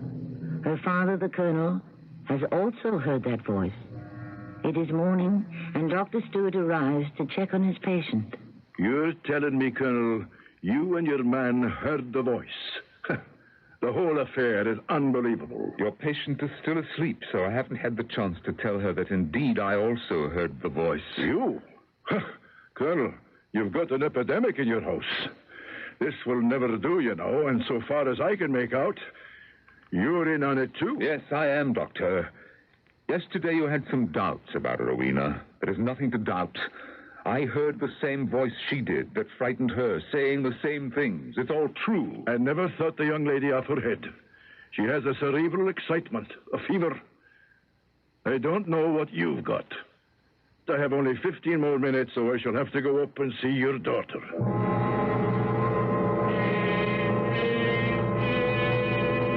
Well, how did you find her? I regret to say, no improvement. Yet she appears quite lucid. Well, that's something. I don't know how she'll react when I tell her that both Jarvis and I heard the voice she keeps speaking of. I thought I would wait until after your visit. You don't have to wait. She elaborated on it with me. She says practically the same thing you told me. Knocking on the door, "Mother, let me in." It's an epidemic. An epidemic of seeing and believing, yes. No, of brain fever. There is no accounting for the freaks our brains are subject to. It's a delusion. It's some trick of the echoes of the winds, making noises in the deserted wreck of a house. Dr. Stewart, I invite you to come with me tonight to those abandoned ruins and judge for yourself. What good would come of it? Even if I am convinced there is somebody, something out there, even if I saw it, let alone hear it, I wouldn't believe it. You leave me with very little to say. Don't you want to know if there's any foundation to Rowena's so-called fevered imagination? All right. This evening, after my rounds, I will stop by. If you can give me a bed for the night, I'll be here by 11.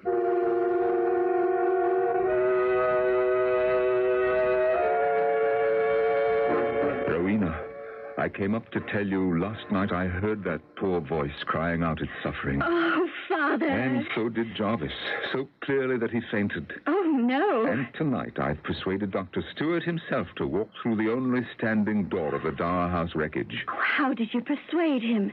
He dismisses everything.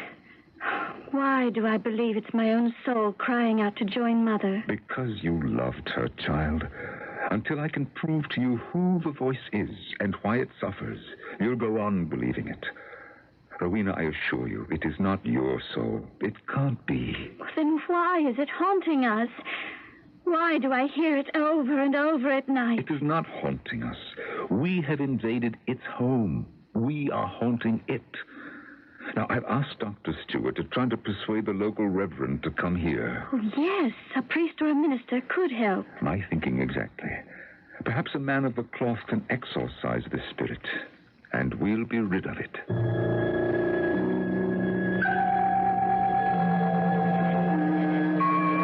How close are we to the haunted place? Anywhere around here we felt its chill and heard its voice. It's strongest by the Dower House front door. It's still standing. Imagine. It's about all it does. Nothing lives there but bats. There it is. Now we'll keep walking. It will follow us. That wouldn't be you, Colonel, making that noise.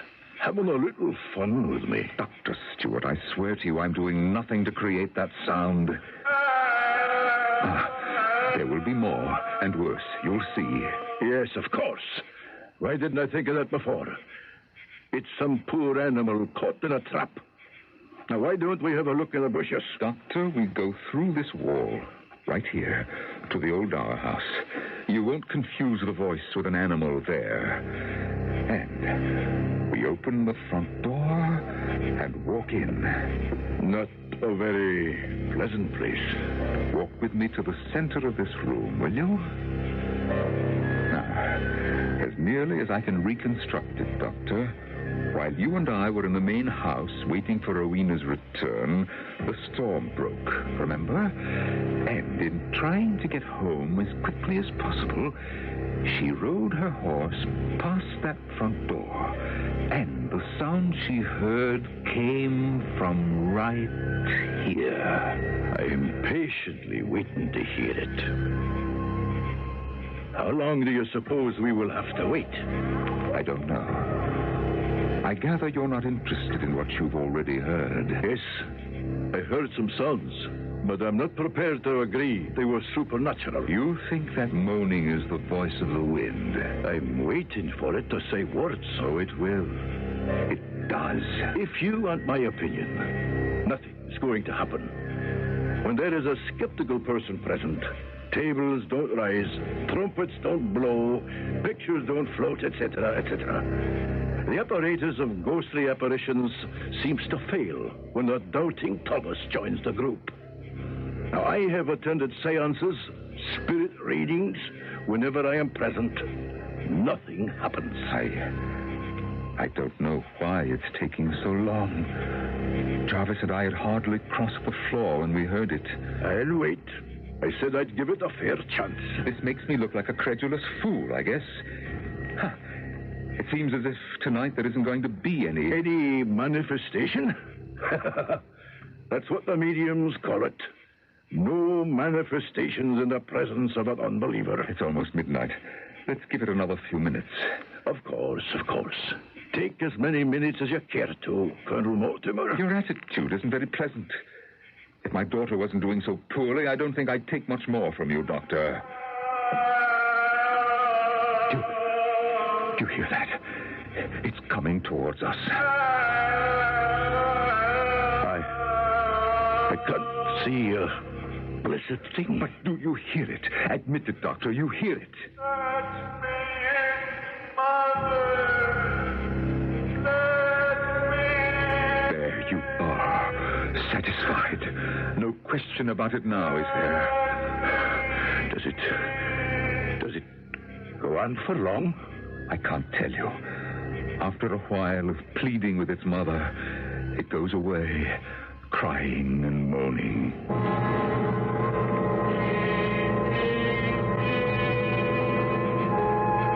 Well, that's it, I'd say, until the next time.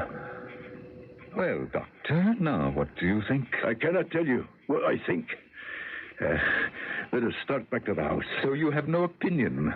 Or if you have, you're keeping it to yourself. Yes, I am. Now, mind you, I do not believe a word of it. But I cannot tell you what I think. Did you speak to the Reverend as I asked you to? Moncrief? Yes. He's going to visit you tomorrow evening. That's fine. I'm relieved to hear that. Well, what do you think he can do? Now, bear in mind, the Reverend Moncrief is not a young man. He's quite old, in fact. And he doesn't believe in witchcraft, you know. I'm glad to know that. Neither do I. I can't tell you, Reverend, how grateful I am that you came here tonight with Dr. Stewart. Colonel Mortimer, I'm standing out here in the middle of the night to do what I can. You just place me with my lantern where you'd like me to watch and listen. Right beside this door, which, as you see, was once the dower house's front door. Now, Doctor, if you wish to help and not mock, would you stand inside where we were last night? Certainly. In the name of science, I'll take my lantern and await the ghosts of Christmas past. Reverend Moncrief, as I told you, something seems to be crying to its mother to be let in. Now, we have all heard it, even the doctor. though he won't admit it. If indeed it is a spirit which exists between heaven and hell, I hope I shall also hear it. Heaven preserve us. Is that the creature? There is more.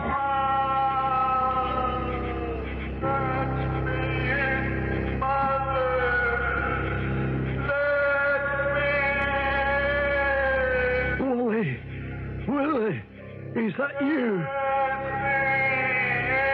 Willie, if it is you, if it is not a delusion of Satan, Willie, lad, why come you here frightening them that know you not?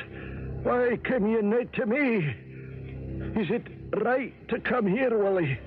Your mother's gone with your name on her lips. Do you think she would ever close her door on her own lad? Do you think the Lord will close the door? No, I forbid you. I forbid you. Cry no more. Get home, you wandering spirit. Get home. Do you hear me, Willie? Me that christened you, that has struggled with you, that has wrestled you for with the Lord. Oh, and her too. Poor woman, her. You're calling upon her. She's not here, Willie. You'll find her with the Lord. Go there and seek her, not here. Do you hear me, Willie? Go after her there. Though it's very late, the Lord will lay you in, Willie. Take heart. If you may sob and cry after her, let it be at heaven's gate and near your poor mother's ruined door.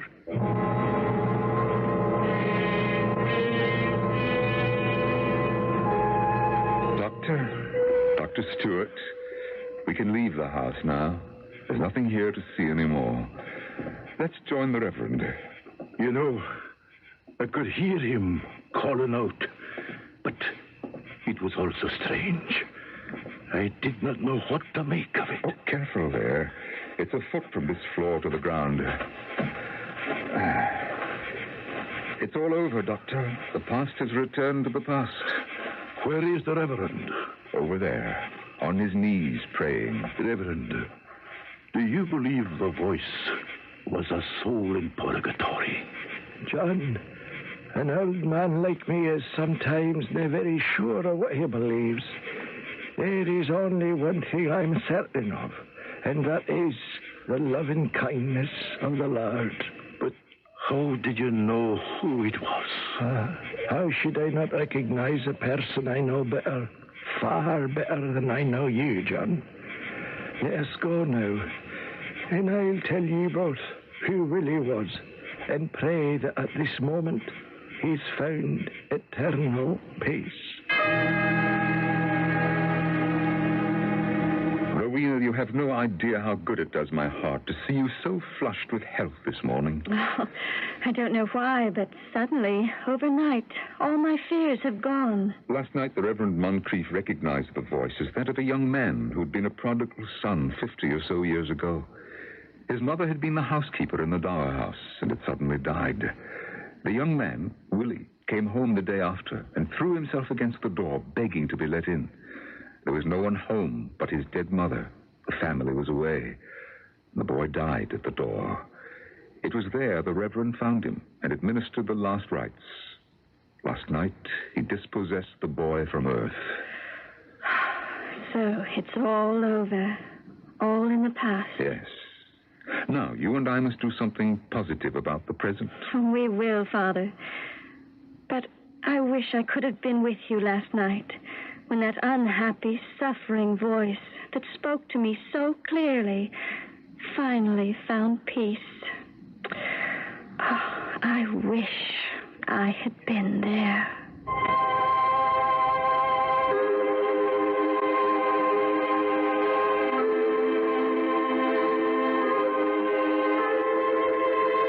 The old minister had conducted a religious passage for a wandering soul.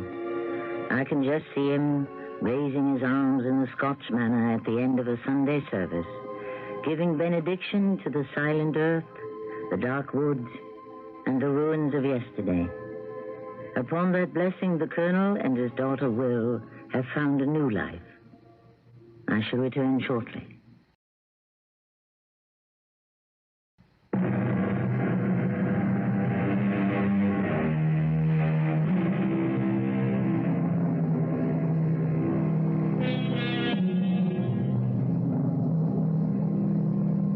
The unseen and the unknown have always intrigued me, and this gives me an occasion to say a few appropriate lines from Hamlet, a part which I, unfortunately, will never get to play.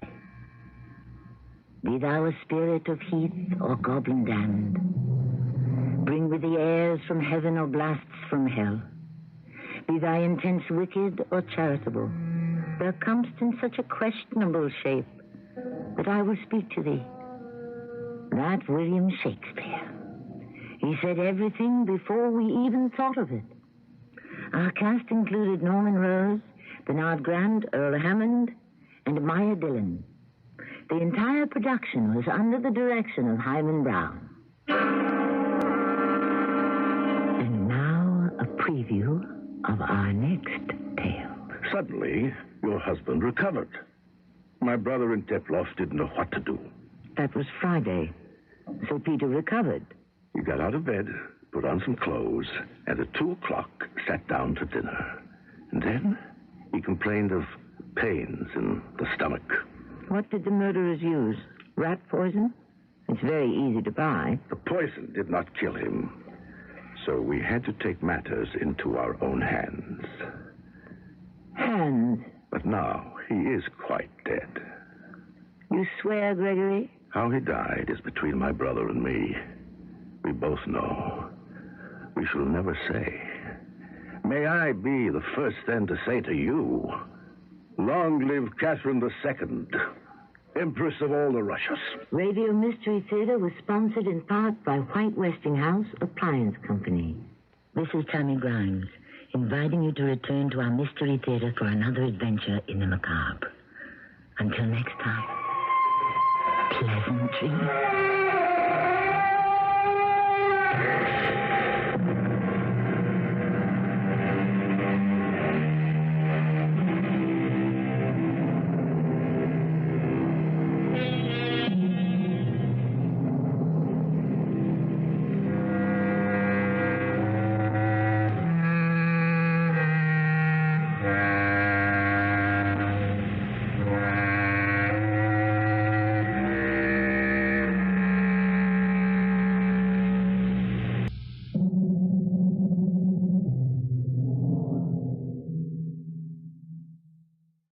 CBS Radio Mystery Theater presents...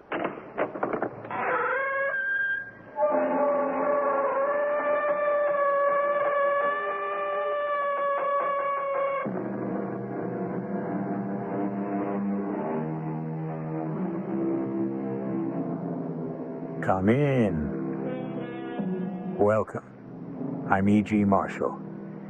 There is nothing so powerful as the truth.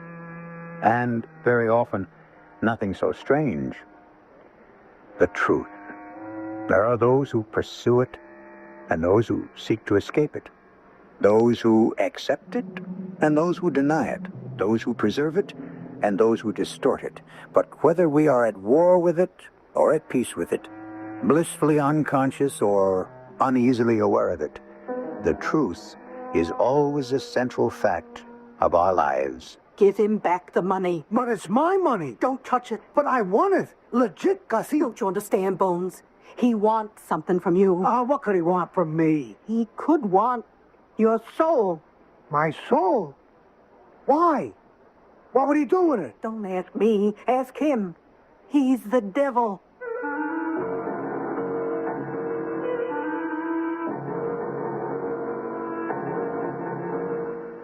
Our mystery drama, Transmutations Incorporated, was written especially for the Mystery Theater by Sam Dan and stars Norman Rose. It is sponsored in part by Greyhound Package Express and X-Flax. I'll be back shortly with Act One.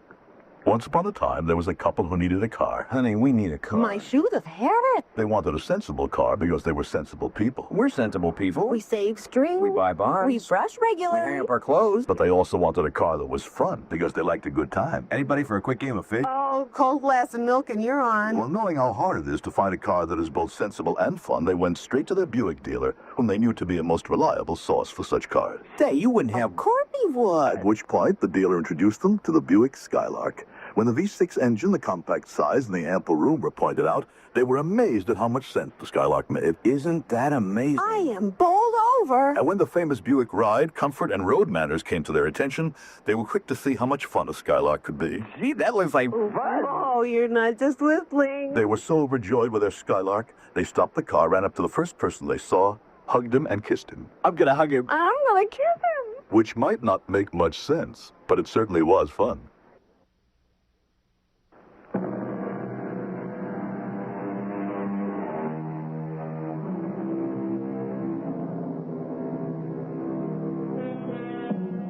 The ancient beliefs, the old superstitions, are they still with us? Our ancestors knew nothing, so they feared everything. As for us, civilized, sophisticated, modern us, we know everything. Therefore, it follows that we should fear nothing. Let us introduce you to Bones Terwilliger. Mr. Terwilliger is even now on his yacht, a waterborne palace. He can also afford a palazzo in Italy, a castle in Spain, horses, custom-made cars. Indeed, if some of his old friends could only see him now, but they don't.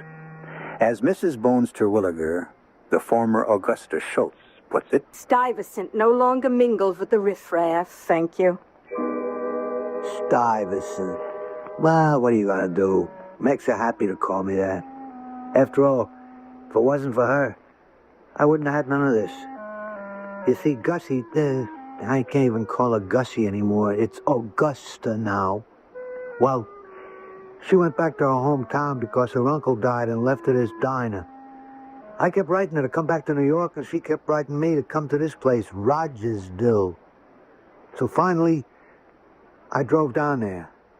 I refuse to pander to drunks in a saloon. What do you mean, panda? All you do is check hats and coats and sell cigarettes. I find the atmosphere degrading. But Gussie, Joe says she'll double your salary. He'll even let you keep 10% of your tips. The answer is negative. But Gussie... If you call me Gussie one more time, I shall butt the plate over your head. My name is Augusta. What are we arguing about? Now, come on back. No. Have you breathed the air here in Rogersville? No smoke, no fumes, no pollution. It almost kills me. And everyone is so friendly. Oh, Stuyvesant, darling, settle down here. Here? What are you, crazy? What would I do here? A man of your talents, you could find something. Look, I got information for you. I knew this might be coming, so I cased the town. I figured I could run a dice game. No takers. I can't even get a card game going. Stuyvesant. It gets worse. I can't even book any bets. Look, I was having reference to a legitimate activity. You could help me run the diner. Me? Slide him off the arm in a grease joint? We could even get married. Married? Yes, married. What? What are you trying to do, ruin our relationship? In other words, you do not love me anymore. Oh, no, baby. I love you more than ever. Oh, and I love you. Look, for 10 years, we've been happy the way we are. How do we know? I have spoken my last and final words on the subject. But, Gussie, you can't... Hey. Huh? Who's that? What's the matter with him? Oh, who knows? Some bum. He's been sitting at that table all night. That guy looks sick. Hey, buddy, you okay? Oh, yeah, I'm quite improved now. I mean, ever since you came in. What do you mean? Well, you see, you're one of my people. Oh, yeah? Which people? Look, mister, I'm about to close for the evening, so if you'll just pay your check. The check, how much is it? Oh, let me see. This, $1.97. Pay it for me, will you, Stuyvesant? Why should he pay it? You see how she worries about your money? Can you imagine what she'll be like after the wedding? And it's only $1.97. We won't tip her more than 15%, so give her a $2.28. Well, why should he give me them? Because I don't have it. Oh, you don't have it. That's what I said the first time. You mean you came in here and consumed almost $2 worth of food, and you knew you had no money in your pocket? Why? I was hungry. Look, honey, what's the problem? The guy don't have any money. Here, let me get the tab, huh? You know him? No, I don't know him. Well, then why did he say you were one of his people? It was a metaphorical way of saying... Come on, Gusty, don't make a federal case. Let me give you the money. There's a principle. But he don't have any money. Then let him work. Work? Yeah, he can wash dishes for an hour. I can't. I'm allergic to soap. I'll call the sheriff. For $1.97? For a principle. Here's the money. But you don't understand. Understand what?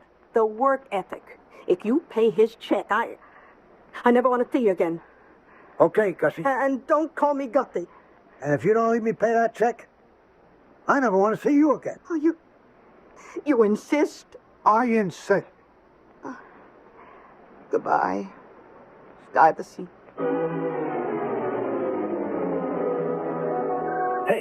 Hey, wait for me. Where you going? Back home. How about a ride, huh?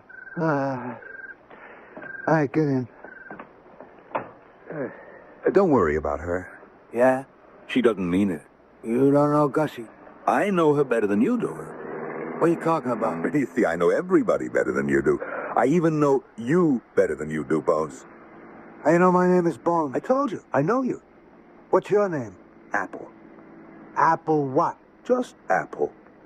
Where'd you get that name? It's symbolic. Of what? The Garden of Eden. You look like a hustler to me. I am. I am the king of the hustlers. Yeah, is that a fact? An accepted fact throughout the world. Accepted by who? Everybody. Even you. Me? Do you accept the fact that the devil is the king of the hustlers? Yeah, well... I happen to be the devil. The what? The devil. Mephistopheles, Satan. You mean you're St. Nick? No. St. Nick is Santa Claus. I'm Old Nick. Oh, yeah, well, What are you expecting, a puff of smoke? Okay, live and let live, to each their own. I got my hustle, you got your hustle. You still don't believe that I'm the devil. All right, let me prove it. What do you want? What do I want? Yeah, name it. Okay. I want to be a millionaire. I want yachts, horses, the works. You have got it. I what? I said you got it. Well, where have I got it? You don't believe me, huh? You didn't even have $1.97 to buy your way out of a hash joint. That's true. You know, there are times when I can snap my fingers and come up with millions. And there are times when I can't even raise $1.97. That's what being the devil means. Yeah, that's the hell of it. Okay, let it pass. No, I insist. You'll get your money. Sure. About my temporary embarrassment just before... Yeah? You see, it had to do with the town, Rogersburg. Rogersville. The place we just left. Yeah. It's bad for me. They don't believe in me there. You trying to tell me those people don't believe there's a devil? Oh, they believe I exist, but they don't believe, I don't know, in me. Nobody robs, lies, gambles, cheats on his wife. And you know what happens to me in a town like that? I fall apart. There's nothing to sustain me. Look, why don't we just let it go? When people no longer believe in a God, do you know what happens to him or her? Well, he or she just fades away. Oh, I've seen them come and go in my time. A couple of 1,000 years ago, there was this Zeus.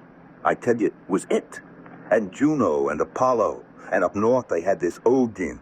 You know, down in Mexico, they had somebody called Texcatlipoca. Where are they all today? Ask me. Okay, where? Nowhere. You see, Bones, just as the gods sustain the people have to support the gods. People are always asking the gods, whichever ones are ruling the roost at the time, for life. But the people have to give life to the gods, too. There's nothing as pathetic as a god who has been cast aside, who nobody believes in anymore. Oh, yeah. It's enough to make even the devil weep. Brother Apple, you got a good line in this devil hustle. Do you make a buck out of it? I thought I got a bad deal when I got kicked out of heaven, but it was the greatest thing that ever happened. I am more popular today than ever, except here and there in little places like Rogersburg. Rogersville. You saved me. Me? That dame, that Gussie, she is so good. I almost dissolved and sank between the floorboards. And then you walked in, one of my own people. You know what? I drew strength from you. Now, look. Just what is your hustle, anyhow? And now you are going to get to be a millionaire. Give me the $1.97 plus the 31-cent tip, and we'll call it square. Oh, Bones, you don't believe me, do you? There's got to be a payoff. Rogersville. Why is the name familiar? It's named after this, who is it, E.B. Rogers III, but he doesn't live there. You heard of him, Bob? Oh, yeah. They say he's the third or fourth richest guy in the country. Yeah, that's right. His grandfather started the family fortune right around here somewhere. Rogers. E.B. Rogers III. Let's go see him, Bones. What for? What for? What for? Why, he is going to make you a millionaire. That's what's for.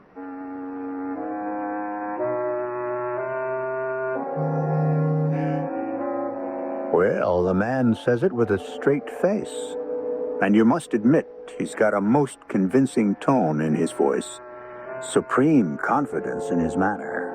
But we're talking about millions, aren't we? All right. We'll pause just a few minutes, and then Mr. Apple will simply have to put his money where his mouth is.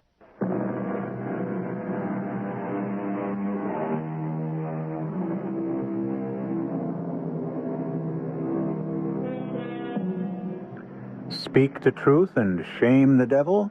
Not really. Certainly not always. Sometimes it seems that the truth is so destructive that it must be the devil's very own music. Well, all that has to do with theory.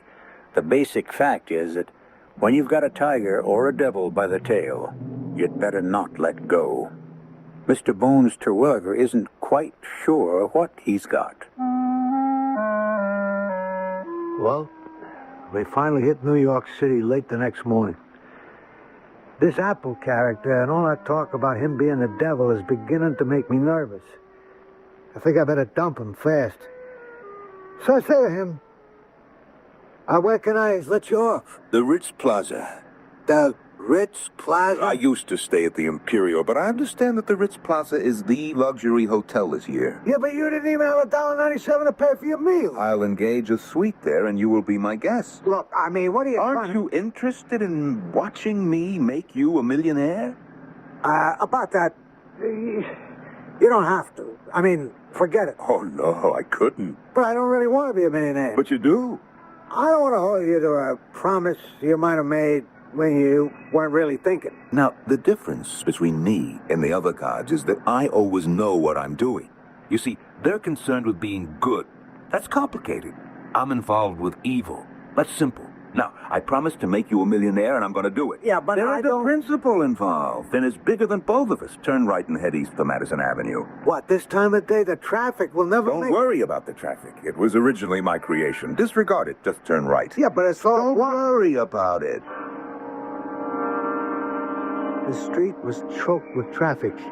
You know how a street can be. Nothing was moving. But suddenly, it was like a plug being removed from a drain. Everything just started to flow, just like that. Old Apple slipped me a wink. Well, we pull up in front of Ritz Plaza. Just leave the car. The doorman will see to it. Yeah, but I don't have any money with me. That I know about. Give him a $5 bill. Make it 10. $10? I want you to develop millionaire habits. Those guys don't tip so great. I am training you myself. You are going to be a millionaire of the old school. Give him the 10. That's it. My man, we will need the car this evening. Come, Bones, let us engage the presidential suite. Do you realize this place costs $500 a day? It's worth every penny. Would you look at that view? Yeah, but... Have a glass of champagne and this. This is the most delicious caviar. They put that on the bill. That's another $55. Now look, we're getting in deep here. Why are you so nervous? I am close to $600 into this caper, and I don't even know what it is. How much cash do you have? Uh-oh, here it comes. How much? $67.48. Plus a subway token. Well, obviously we require some walking around money. Well, you claim you're the devil? Snap your fingers. No, that is not how I raise money. Now, let's see, where's the newspaper? Oh, yeah, thank you. And the entries for today's races. Oh, boy. Here we are. Aha. Dreamy Dolores in the first at Atlantic Park. What, are you nuts? She's 20 to 1. Bet $100. You can't bet $100 on a maiden filly. Why did I say 100? Make it 1,000. But I don't have 1,000. You didn't have 100 either. You don't know the first thing about horse racing. You must be joking. I invented horse racing. But Dreamy Dolores, I never heard of her. Now, who is your bookmaker? Crush at Lexington. Call him. Oh, no. I'll call him. Now, look, we can't bet $1,000. Why not? Why not? It's a sucker bet. Only suckers bet on long shot fillies. Hello, Crasher. Yeah, I'm calling for Bones Terwilliger. Yes. $1,000 on Dreamy Dolores in the first at Atlantic Park. To win, naturally. Yeah. Oh, thank you, Crusher. What did you do? What did you just do to me? I have just put $20,000 into your pocket. Yeah, well, what? What if that horse loses? She can't lose. Crusher Lexington is 7 feet tall. He weighs 300 pounds. 5 minutes after that horse loses, he's going to be here to collect his $1,000. Where am I going to get a Gino? Dreamy Dolores cannot lose. The race is fixed. Fixed? How you know? I fixed it myself. When? Just now.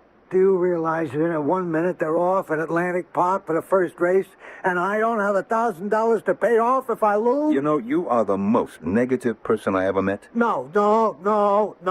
It ends here. Now, the hustle, whatever it is, it's over. Fini, done, through.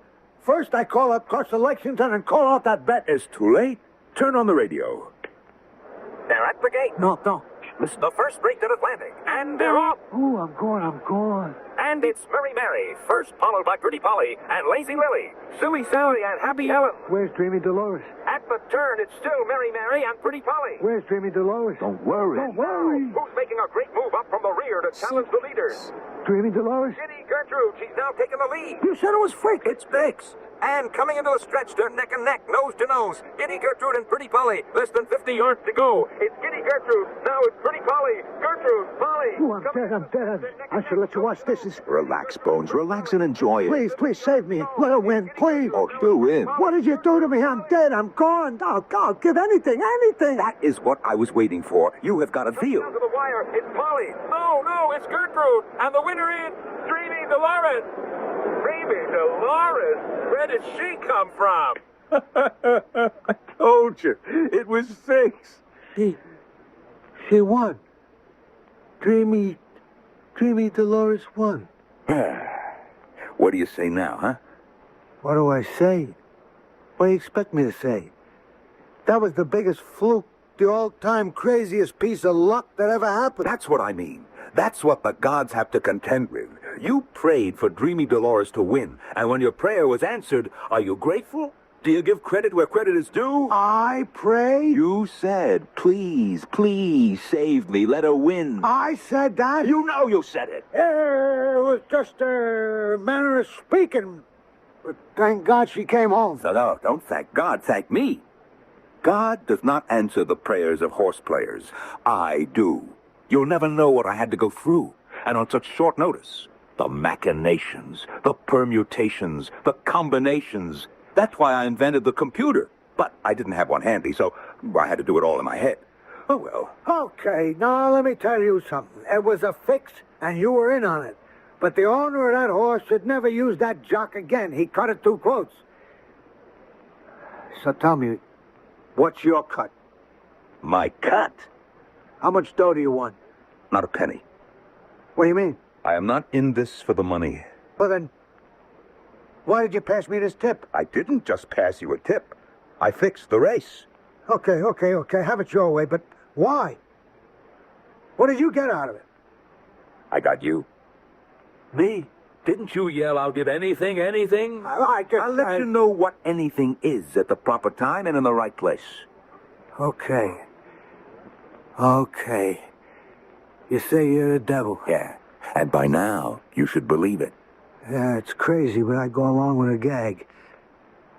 Why do you want to do this for me? Because I take care of my people. If I don't, they won't stay with me. And I'll be tossed out on the cosmic ash heap of broken-down, abandoned, has-been deity. Yeah, but why me? I said, you were one of my people. You keep saying that, but I'm not a bad person. I mean, I never really hurt nobody. Oh, Bones, you're the salt of my earth. You just got a little bit of larceny in your heart. That's what I like. Moderation. It's the real heavies, the big villains that give me a bad name. Now leave us assume that you are the devil. Did I just sell you my soul? Now, why do you ask such a question? Why don't you answer it? Well, let's say that you have just given me your first mortgage. Listen to that. And listen to me. I gotta say that you are the #1 hustler of all time. For a minute there, you even had me believing it. Yeah, that minute was long enough. Now look, you promised me I'd be a millionaire. Okay, I'll settle for the 20 grand. No, I must honor my commitment. Well, I was just thinking I know what you were just thinking. Perhaps you wouldn't be as deeply in my debt, but $20, 20,000, 20 million, that's all the same. Is this how you're gonna make me a millionaire? Through betting on the races? No. Horse racing is one of my more primitive inventions. A couple of 100 years ago, I came up with something much better. What was that? The stock market. Let's collect our 20,000 and buy a portfolio of growth stocks. We did that exact thing. And then we took a ride down to Wall Street. I never seen Apple looking so chipper, so in the pink. And when I said so, he answers me... This is my own, my native land, Bones. All these huge, shining buildings are temples to me. These nervous, clattering machines, they sing hymns to me. I should have known better to say something. Anyhow, we wind up in a broker's office. We sit down across from a very frosty-looking dame, the sign on whose desk reads, Luella X Margin. We had several extremely interesting growth situations. Of course, increased fluidity on the downside pressures may vary in maturation. I dare say, Miss Margin, I dare say. Well, may I suggest an extremely undervalued, underpriced, solid, brilliantly managed company? No. No? No. I would prefer an overvalued, overpriced, flimsy, horribly mismanaged company. Oh, you can't be serious. But I am.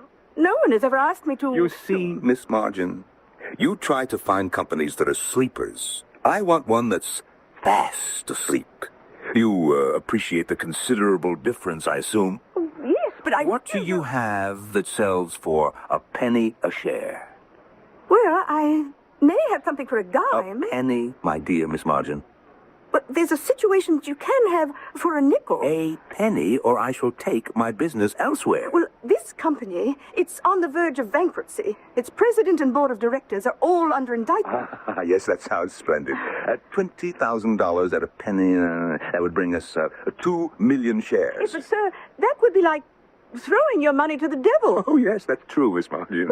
If you admit it... What's the difference, Miss Margin? In the end, he gets it all anyhow. Doesn't he?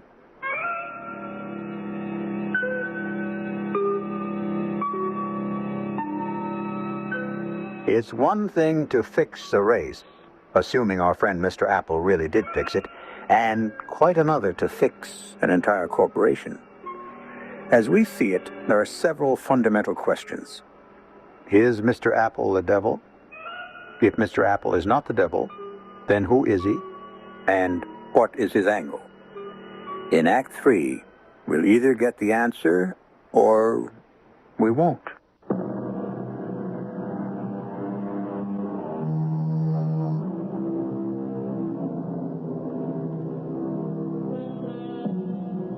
They say he must have a long spoon who would eat with the devil. Not all devils. We have a devil here who is most obliging, cooperative, and accommodating. Butter would scarcely melt in his mouth. He's all give and no take, at least so far. And if he controls hell, then what must heaven be like? We've known him for more than half an hour by this time, and we can't fault him yet. So, the company is doing no business at all. It's flat broke. And the president and the board of directors face indictment for fraud. Oh, what a promising outlook. I should warn you, sir, that even at a penny a share, the risk is far too great. Bones, give the lady the $20,000 and we'll take 2 million shares. Give her the 20,000? Without delay. Yeah, but these are real dollars. All she's going to give us is just pieces of paper. That's the way the market works. Paper for paper. Yeah, but you heard what she just said. The company's on its last legs. The money, Bones. What is the name of the stock, Miss Margin? Oh, Transmutation Incorporated. Uh-huh. And what does it do? No one's ever been able to find out, which is why it's about to go out of business. That is why I strongly recommend that I know. You recommend that I don't buy it. However, please execute Mr. Terwilliger's order for 2 million shares. Bones the money. Look, I got 20 grand out of this caper. Paper? Whatever it is, I'm satisfied. I want to call it quits. Right here, right now. Oh, you do, Bones. Do you, yeah, really? That's what I want to do. No. Here's what you want to do. Now, you see this newspaper? You see the market page? You see where Transmutation Incorporated is listed? You see what it says? Transmutation Incorporated. Selling at 1 cent. Now, you want to watch this page every day. You want to see it go up, up to a nickel, a dime, a quarter, $1, $5, $10 a share. Oh, you are one of my people, Bones. One of my people. But I already got You've already got what? $20,000? What's that? You don't live for money. You don't care about money. It's how it comes in. It's the thrill, the excitement of winning the bet. Seeing the horse make his move from back of the pack and drive to the finish. It's the exhilaration you get of lining up a stalker, feeding him the bait. Gently, smoothly, so he never even knows he's been hooked. The finesse with which you reel him in. Give her the money, Bones. Yeah, but if we buy this particular stock, we're the suckers. I seem to recall that you thought Dreamy Dolores was a sucker bet, too. All right, you can fix a race, but a whole company... Give her the money. But you... What is there to think about, after all? After all... You are one of my people, Bones. One of my people. So is the way he says. One of my people. One of which people? Whose people? The devil's people? Was there such a person as the devil? But if he wasn't the devil, who was he? A con man? Oh, sure, he had all the patter, all the moves, all the angles. But what kind of con was it? And what was the payoff supposed to be? What was in it for him? What I wanted to do right now was talk it over with Gussie. Like I'd always talk everything over with Gussie. For a dame, Gussie had plenty of smarts. But she was back in Rogersville. Okay. So I could get on a plane and be in Rogersville in less than an hour. The money, Bones? Well, I have to talk it over with... I understand. It could wait for tomorrow, Karen. The stock won't run away from us, will it, Miss Margin? Oh, good heavens, no. Well, why don't we all meet here tomorrow at the same time? It's just that I never yet made a big move without discussing it with a certain party. Yeah, and I know exactly what she's going to say. No. But Gussie... And don't call me Gutsy. Lose him. But why? Didn't you just tell me he's the devil? I could be wrong. No. This time you're right. He fixed that race. Yeah, well, that could have burned An accident? A coincidence? Oh, don't make me laugh. Then, I shouldn't buy stock, huh? Forget it. Maybe you're right. I'll just keep the 20 grand. No, you won't.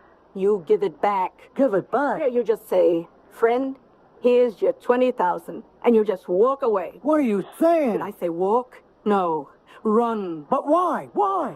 He's the devil. Ah, we're being superstitious. There's no such... There is. That's like a little fairy tale they tell the kids. Yeah? Well, you're gonna look him square in the eye. You'll say, here's your 20 grand, minus the $2.28 I loaned you. Till now, I don't owe you nothing, you don't owe me nothing. We're through. Quit. Finished. Goodbye. Yeah, but Gussie, it's 20 grand. It's your soul, Bone. Your soul. Oh, come on, Gussie. You know what the soul is? I looked it up in a dictionary. The immortal or the spiritual part of the person. So what does that mean? Whatever it means, he wants it. Well, what could he do with it? Don't let him have it. For 20 grand? Why not? Because after you die, you'll go to hell. After I die, what do I care where I go? I'll be dead. No, you won't be dead. How can you say so? If you have your soul, you won't be dead. Look, you'll bury me, won't you? Well, sure. Well, then soul or no soul, I'll be dead anyhow. But if you got your soul, you've got eternal life. A fat lot of good it'll do me in the grave. But you won't be in the grave. I won't? No. You mean if somebody was to dig it open, they wouldn't find me? You, yes. Your soul, no. Oh, give back his money. Gussie, it's not just this 20,000. He says he wants to make me a millionaire. You ain't heard a word I said. You'll go to hell. Oh, you don't believe in all that, Gussie, do you? Them little devils with the pitchfork? That's not what hell is, Bones. It's whatever turns you off. It's tailor-made for each and every customer. Ah, you're nuts. What would be hell for you? Bones? A steady, indoor 9-to-5 job, right? At a desk. Using an adding machine, right? Just adding figures all day long. And so there you are, Bones, at the desk all day. Oh, cut it out, Gussie. Sitting there just like you. 50 guys to the left, 50 more to the right, 50 in front, 50 in back. All one-time hustlers, con guys, gamblers, all punching the adding machine. No, Gussie, no. Adding them figures all day. What figures? The devil's figures. Keeping a record of every deal the devil make. Keeping all the numbers straight. Keeping everybody's account up to date. Like yours. Some poor slob has already made a record of your 20 grand. Gussie, you feel okay? And sometimes you just can't stand it no more. Poor Bones, you just can't stand it. Your mind begins to wander. You begin to daydream. Who's gonna win the pit at Aqueduct, huh? And suddenly, there's this noise. Like your whole head's on fire. You scream. Stop it! Stop it! And now he's there. You know who. You've done it again, Bones. Daydreaming. Please, please, please. I promise I'll behave. As punishment, you will work an hour longer today. Anything. Just stop the pain. Another hour of sheer torture, adding more and more numbers. Oh, please, Bones.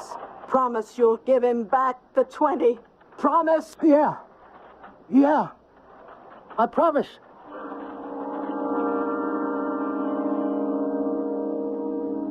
Here's what I owe you. 20 grand minus $2.28. I take it you are giving the money to Miss Margin here for the stock. Sure. You take it. I leave it. And you no longer desire to become a millionaire. I'm happy the way things are. I'm afraid you won't be happy anymore, because you see, you'll no longer be one of my people. That's great. Is it? Only my people can enjoy betting on horses, playing cards, trimming suckers, fleecing mocks. You will never do any of those things again. Oh, who's going to stop me? You will. You'll stop yourself. The desire for those things will disappear. The appetite will be gone. You'll become Mr. Stuyvesant Terwilliger, shaping up to a 9-to-5 office job. At least I won't go to hell. Right. You'll go to heaven. And what'll you do there, Bones, huh? Do they have racetracks, casinos, con games? How will you pass the time? What'll you do for eternity? And who will you have for company? All the suckers, the marks, the squares? Oh, no. Yes. All right. Buy the stock. Buy the stock. And now, Bones, Soon we shall visit Mr. E.B. Rogers III and sell him the stock. First, we shall prepare the ground. Who you calling? The financial editor at the Daily Press. Hello? Mr. Squinterm, please. Yes, thank you. So you have to stir up the cauldron a bit, Bones, huh? Oh, hello there. I'm the same gentleman who tipped you off to Amalgamated Gold Bar. Mm-hmm. You might investigate the recent activity in Transmutation Incorporated. Why were 2 million shares purchased? Well, as I hear it, Transmutation has found a process that can transmute sewage into crude oil. Yeah, that's right. Now, Bones, watch it go up. And it did. Like we were hit by a blizzard. Everybody wanted to buy Transmutation Inc. And I had all the stock. And the price kept going up, up, up. We shall now visit Mr. E.B. Rogers III.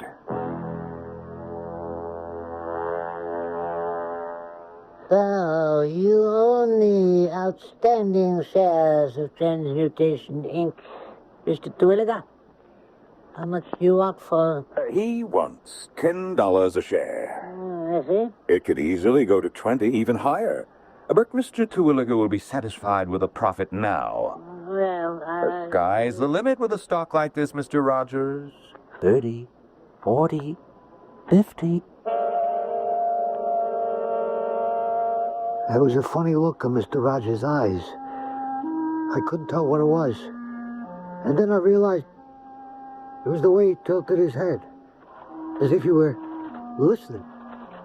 And it seemed to me that I heard an airing machine. Was it my imagination? Or was he hearing it too? Was he also one of Apple's people? Mr. Rogers, you hear something? Clicking like an airing machine? why should I hear that? The way he said it, I knew. Well, I took that 20 million and I bought everything I ever wanted, plus a lot of things I never even knew I wanted. I never heard the adding machine, so I figured it had to be my imagination. Until one night, I got a call to come visit Mr. Rogers. Yes, Mr. Curly, I had to see you. And it's to be expected. I'm old enough and overdue. But I want to answer the question you asked me in my office. Did I hear an adding machine? The answer is yes. And tonight, I hear it more loudly than ever. Well, what does it mean? Give him back the money. You still have time. What? We're giving it all up, Gussie. The boats, the houses, the cars, the clothes. Every cent. Oh, Stuyvesant, why? Why? You're the one who told me. I don't want to lose my soul, that's why. What are you talking about? Don't you remember what you told me about the adding machine and the job I'd have for all eternity? Oh, that. Yes, that. Stuyvesant, it was a joke. Oh, a joke? Well, sure, I made it up. I was afraid I'd lose you. I wanted you to stay with me in Rogersville and work in the diner. Oh, darling, how was I to know you were a financial genius, a wizard of Wall Street? So you made it up, huh? Every word. But every word is the truth. Stuyvesant. And I'm giving it up. We ain't gonna have a penny. But we will have our souls. You are serious. All right, boys. What? Hey, what's the big idea? Before I could make a move, these two big gorillas in white coats grabbed me, hustled me into a wagon, and tossed me into a padded cell. Things got kind of blurry after that. I can only remember a bunch of guys with eyeglasses and beards. Phones.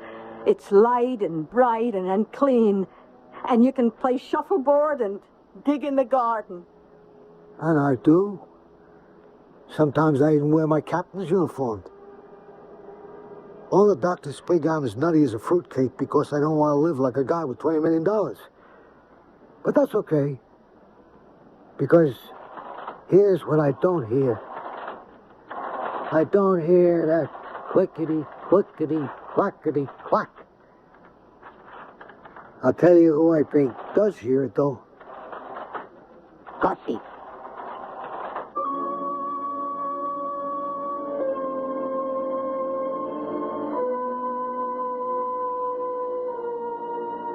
Sometimes the sounds you don't hear are more vital than the ones you do hear. Rest assured, the machine is always running, always adding, subtracting, and in the end, shall you have a debit or a credit? Well, I owe you one more appearance in just a short while.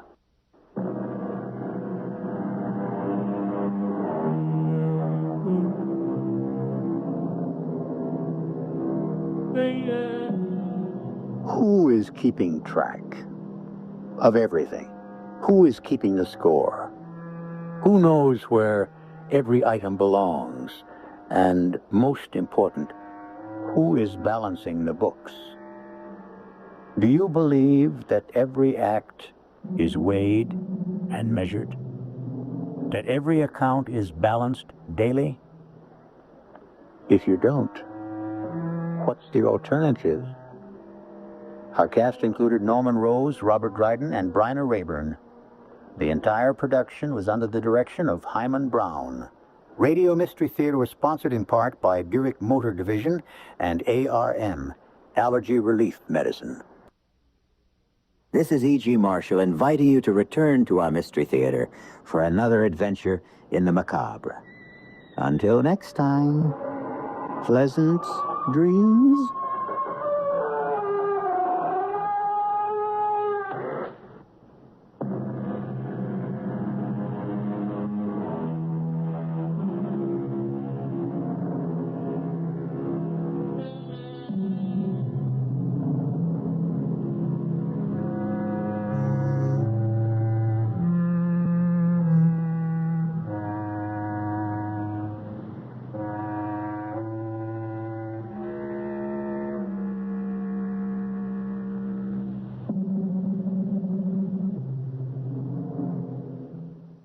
CBS Radio Mystery Theater presents...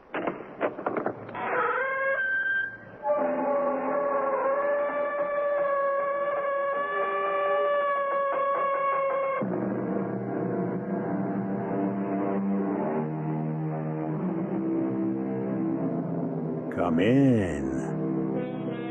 Welcome. I'm E.G. Marshall. A little work, a little play, a sunbeam in a winter's day. These are all the things I craved. Between the cradle and the grave. Between the cradle and the grave is but a moment in time, the tiniest tick of eternity. But sometimes there is a moment that may last forever. What do you want, Emily? You know what I want. I want this for Tommy. But what can I do for Tommy? You can do everything. I'm doing everything for Tommy. I can't do any more. You can and you will. Do you want to destroy me? If doing the right thing destroys you, then you're better off dead.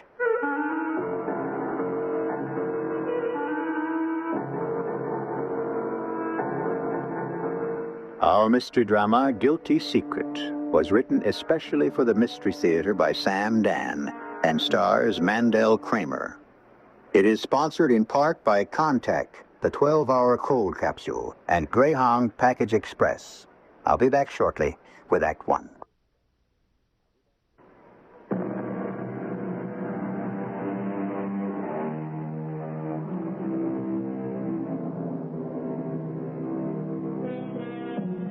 There is an incurable disease that attacks so many people in public life. Although its victims are found all over the country, By far, the greatest number of those afflicted are concentrated in Washington, D.C.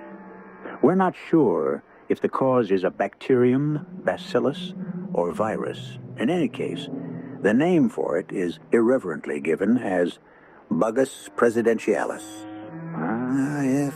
Once bitten by Bugus presidentialis, a man will know neither rest nor peace until he is elected President of the United States, which accounts for all those fidgety people in politics.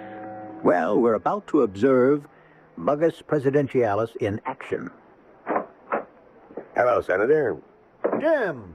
Well, sit down. I didn't know you were in town. Flew in this morning. Well, what brings you here? What brings me to the office of the junior senator of one of the least populous states of the Union? You asked the question, you answer it. Well, do you want to run for president? Do I what? I think you heard me. I assume you mean President of the United States. Naturally. Well, to tell you the truth, Jim, I never thought about it. That's not the truth. Everybody thinks about it. No, I mean seriously. So do I. Melvin Lewis Blaisdell.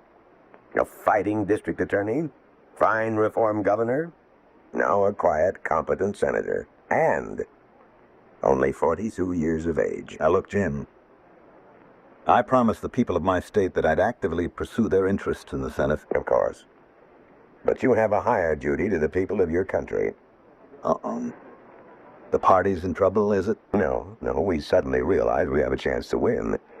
The other side hasn't really solved the basic problems, the economy, the environment, so forth. Well, do we have a program that'll solve them, Jim? No. But it's our turn to holler, turn those rascals out. And turn these rascals in. Why me, Jim? George Hayes and Frank Rogers are killing each other off. Well, may the best man win. But the best man won't win. And he'll drag the other one down with him. Well, surely for the sake of party unity. What unity? Hayes and Rogers are having a blood feud. We need you. Why me? That's the second time you asked that question. Well, you might answer it. Because it's the magical meeting of the man and the moment. What did you say? What did I say? And it came out of nowhere. The magical meeting of the man and the moment. That's our slogan. But what does it mean, Jim? Oh, does it matter, Mel? You're a fresh face, a youthful face. You come from a one-party state, so you never had to slug it out with the opposition. You never made any real enemies. The liberals think you're really a liberal. The conservatives think you're really a conservative. What are you, Mel? I dislike labels, Jim. There you are. Everybody's friend. But it's too late. Why is it too late? Half the primaries are already over. And they proved absolutely nothing. We've still got 5 of the big ones ready and waiting. But why me, Jim? You know, I think that'll look good on your tombstone. Look, sure, I want it. I've been bitten by the bug, you know how long ago, when I first got into politics. And you know when that was? In 3rd grade, when I ran for milk monitor. Well, I started in kindergarten.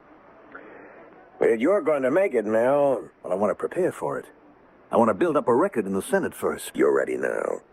It's the magical meeting of the so on and so forth, whatever it was I said before. We're tired. We, the people, are tired of the same machine-made candidates. And I tell you, Mel, there's a groundswell out there for a true man of the people. There is? Letters to the newspapers inquiring about this quiet but dedicated Senator Blaisdell. I haven't read any. You will. Jim, how do you know that I'll be able? Well, we've had a few private polls taken. And your name headed the list. So, Mr. Abu Ben Aden, that's how it is. I wonder if I'm really qualified. No humility. It's wasted on me. Do you really think I can get the nomination? I know you can. And you're the one who can win. Mr. Independent, the unbossed candidate. It's the people who nominated you, Mel, all over the country, the plain, ordinary, everyday people. They formed the clubs. They went out and rang the doorbells. Which reminds me, Jim. Money. Don't worry about money. Funny. The time comes when you least expect it. Do you want to talk it over with Laura? Laura? That's the name of Senator Thompson's wife. Oh. Oh, yeah. Yours is, well, wait, no, don't tell me. Gloria. Yes. And she's an asset. Pretty enough to turn on the men, and not so beautiful that she turns off the ladies. And those 4 good-looking kids of yours. No, 3, Jim. Well, they're good-looking. I have to see about getting the groundswell started. Those are the hardest to arrange, the spontaneous ones. We'll do it, Mel Blaisdell. His only debt is to the folks who voted for him. Also to those who didn't. Was there ever a man more generous in victory? Hey, we'll talk more later in the day. I got 1,000,000 wheels to set in motion. Jim, I can't believe it. Believe it. I wonder if I'll be able to sleep tonight. That's one of the things you'll have to give up. I'll check with you later. So long, Mel. Congratulations. Thanks, Jim. Don't thank me. Thank the people. Oh, yes, Jim. There's just one thing. What's that? It's something we have to talk about just one time, and then we can forget it. Yes? Mel, I want you to tell me there won't be any surprises. Surprises? Let's say a week before Election Day, the other side won't be able to come out with a surprise. A surprise? A surprise we couldn't recover from, like, they have found absolute proof that you were actually Jack the Ripper. What? Or you took $1 million or even 15 cents from a utility company or an oil company. You know the kinds of things I'm talking about. Yes, of course. So, are there apt to be any surprises? Now, don't answer quickly. Will there be? Can there be any surprises? No. No, Jim. There won't be any surprises.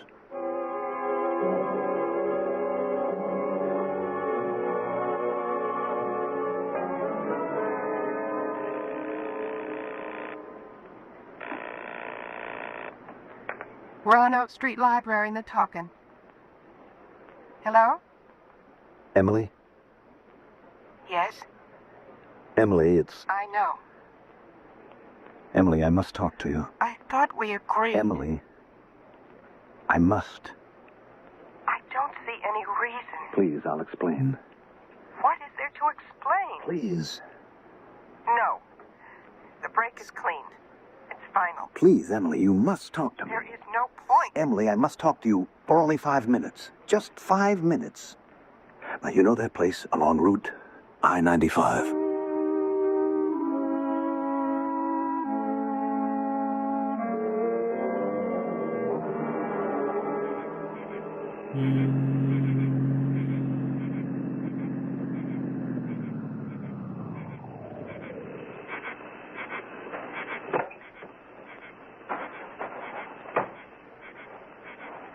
Emily?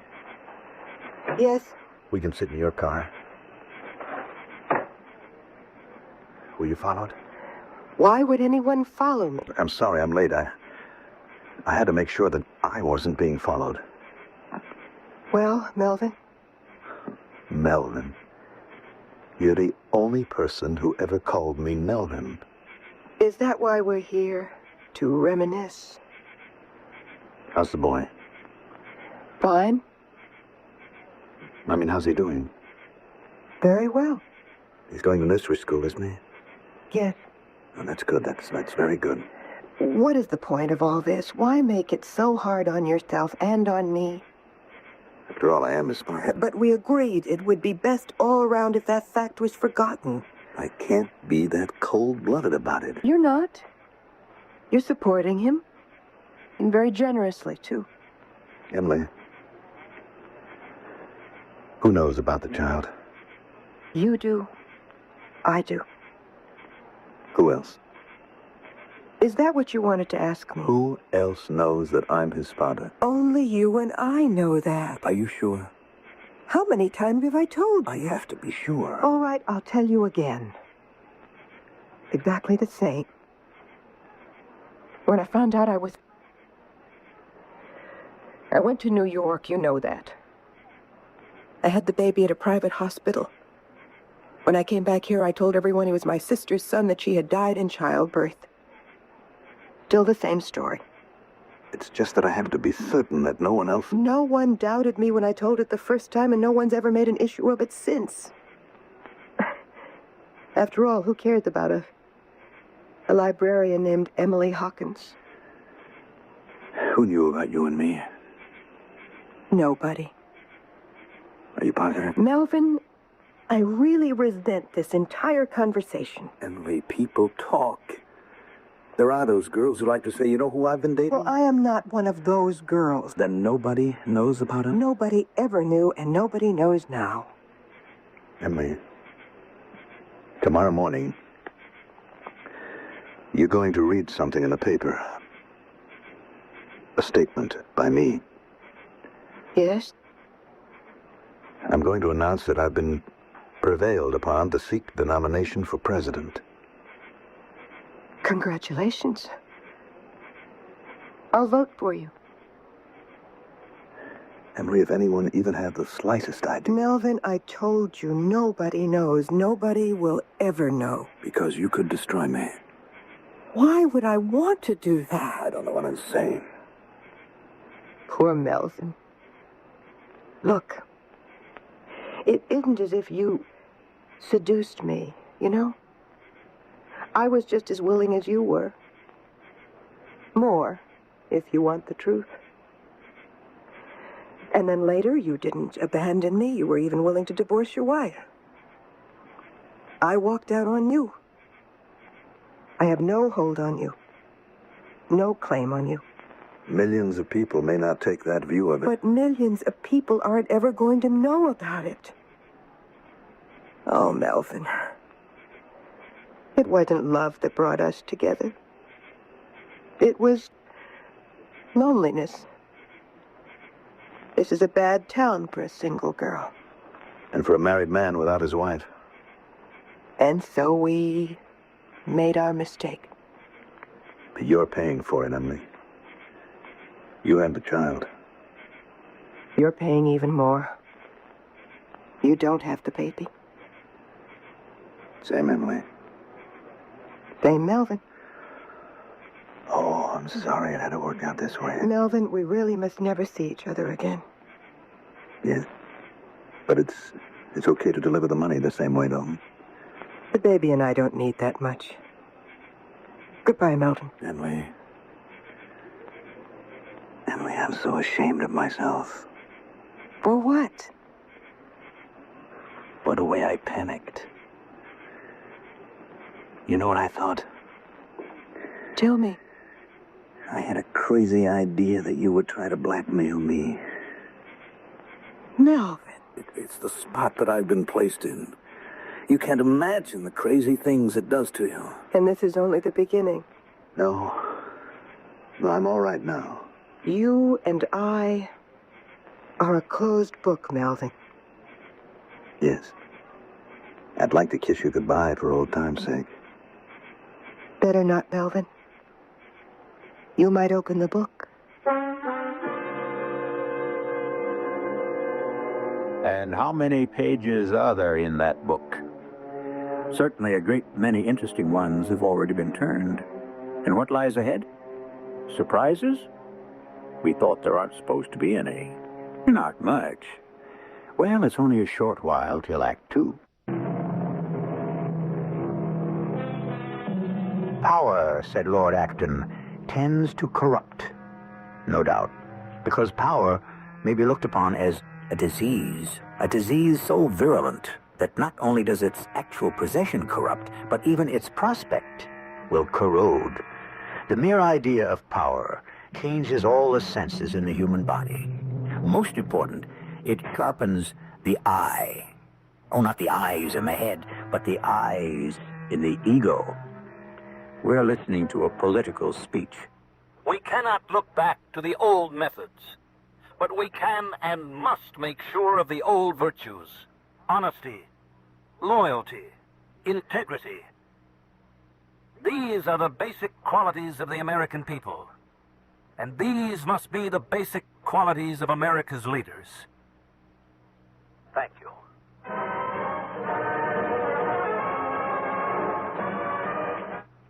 Well, How did I sound, Gloria? You were sensational, Mel. I told him that. And so were you, Gloria. Me? I didn't do anything. Oh, yes, you did. You did. Well, I just sat there. That is an art and a science. To just sit on a platform? To sit there and look adoringly at your husband. Well, I do adore him. And what do we see on your face? Well, I don't know. Exactly what he's talking about. Honesty, integrity, loyalty. You're in, Melvin. You're in. Jim, was I really effective? Come on, Mel. What did I tell you about humility? Hello? Yes, I'm Mrs. Blaisdell. Who? Oh, well, thank you. My husband's a great fan of yours, too. Of course, I'll let you speak to the senator. Who is it, dear? It's that fabulous country music star, Jim Bob Marlowe. Good Lord, I can't stand that whining caterwauling. Now.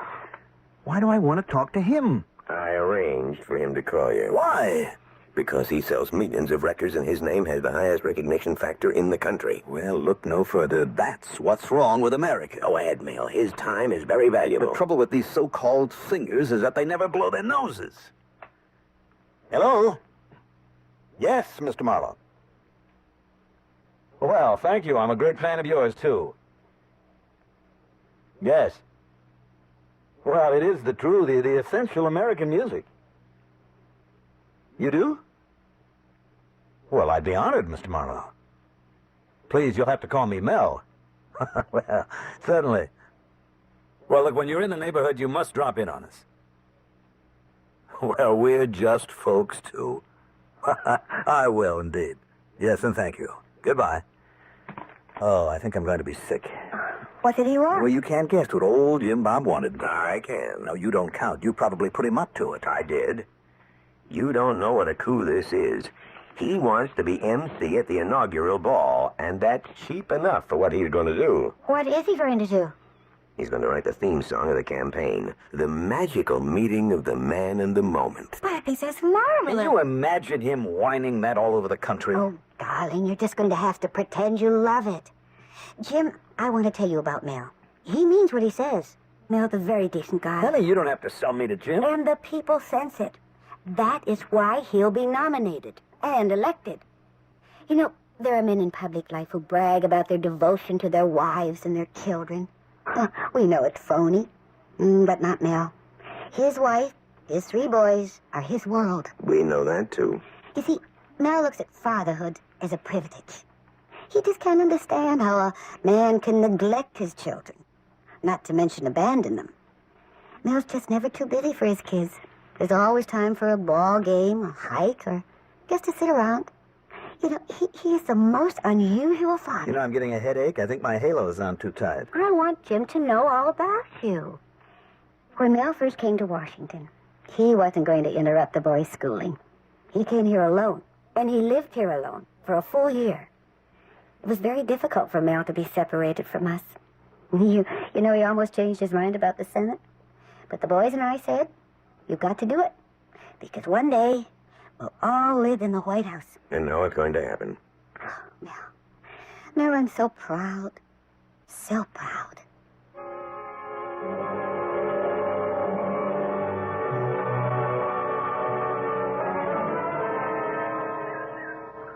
Oh, my goodness. You must be Senator Blaisdell. Well, you are, aren't you? Yes. I happen to notice you come here quite often. I just can't get over it. I mean, an important senator sitting on a park bench. You're in charge of those children, aren't you? Yes. Yes, I'm their nursery school teacher. My name is Jim Miller. They're lovely children. Yes. Real. Oh, my, it's such a special age. Tommy, you mustn't hit Sarah Jane with your shovel. She only wants to share. Oh, he's so cute. But he's going to be a problem. Oh? He realizes he has no daddy like the other kids. Oh, that's too bad. Tommy Hawkins. Yes, he's an orphan. He was adopted by his aunt. A lovely woman. He's a librarian. Oh, Senator, I know you're going to win. He had such blonde hair and such blue eyes. You know why? And that smile. Because you just sit here on a bench like everyone else, Smile can break your heart. and just talk about ordinary, everyday things. But, Senator, is something wrong? Oh, I just have something in my eye. Oh, well, is it here?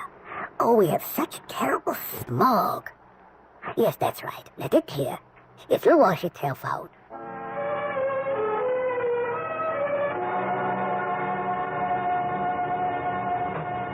Oh, would you please take me? I know your address, Senator. Hey, Senator, you know something? You're gonna go all the way. Well, thank you. I'd mortgage the house to bet on it. I've been pushing a hack for 45 years in this town. I've seen him come and go. But I spotted you right off the bat. You did? When you first come here, must have been nearly 4 years ago, I said to myself, this fella's on his way.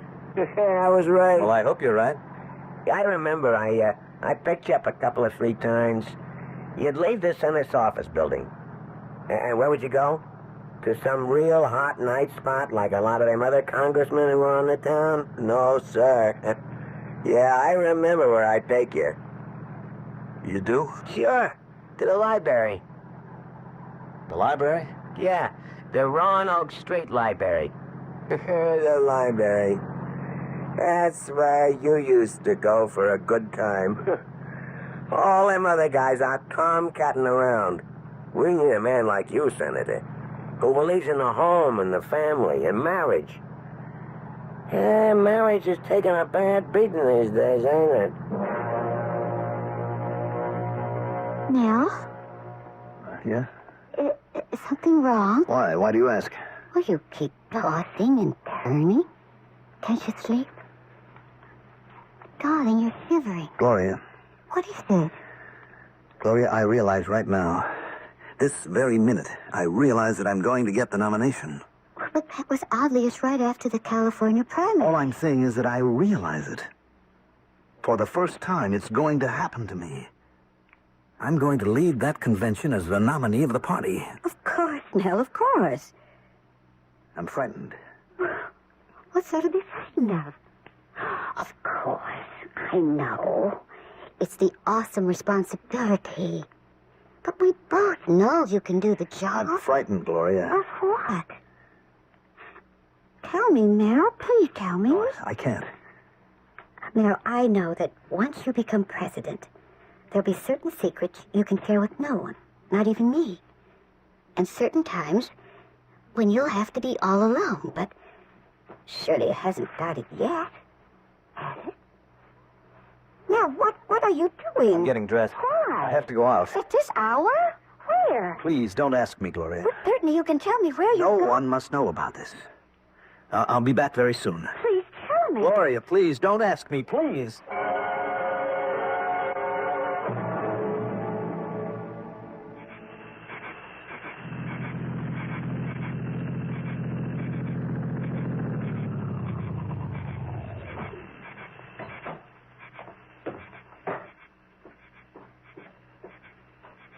Emily. Melvin, you know we can't meet each other anymore. I know. Even this now, tonight. It could be a disaster for you. Emily, what am I going to do? About what? About us. What is there to do? Now, you've never told anyone you had ever gone out with me. Melvin, I keep telling you over and You're over. positive there's no way that anyone could ever know. Please get hold of yourself. Yes, I've got to do that. I've got to. Emily, do you realize that I've got that nomination sewed up? Everybody knows that. And the polls say that I can win the election easily? And you're going to. But I have a nightmare, Emily, a recurring nightmare. You're shivering. Want me to turn on the heater? I have the nomination. And I'm running for election, and I'm ahead just as the polls say I am. And then, just a week before Election Day, the headlines break. About you and me and Tommy. Melvin. That's how they do it. They'd save it for the final week of the campaign. I keep telling you there's absolutely And in this no... nightmare, the newspaper headlines, the radio, the TV commentators, everybody takes shots at me. I'm the greatest hypocrite who ever ran for the office. Nobody knows. Emily, I can't tell you the lengths to which my opponents will go to investigate, the depths to which they'll sink. Have they already found out? Do they know right now? Are they saving it for the last split second?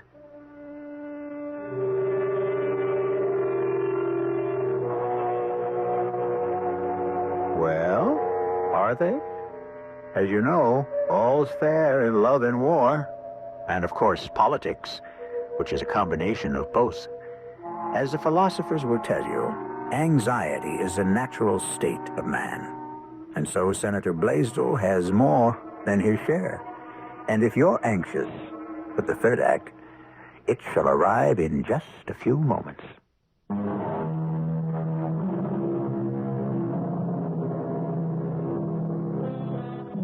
Is it a mushroom or a toadstool?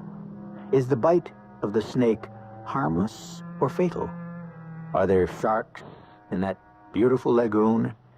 In the final analysis, the definitive answer can only be supplied by the one who tastes, the one who is bitten, or the one who swims.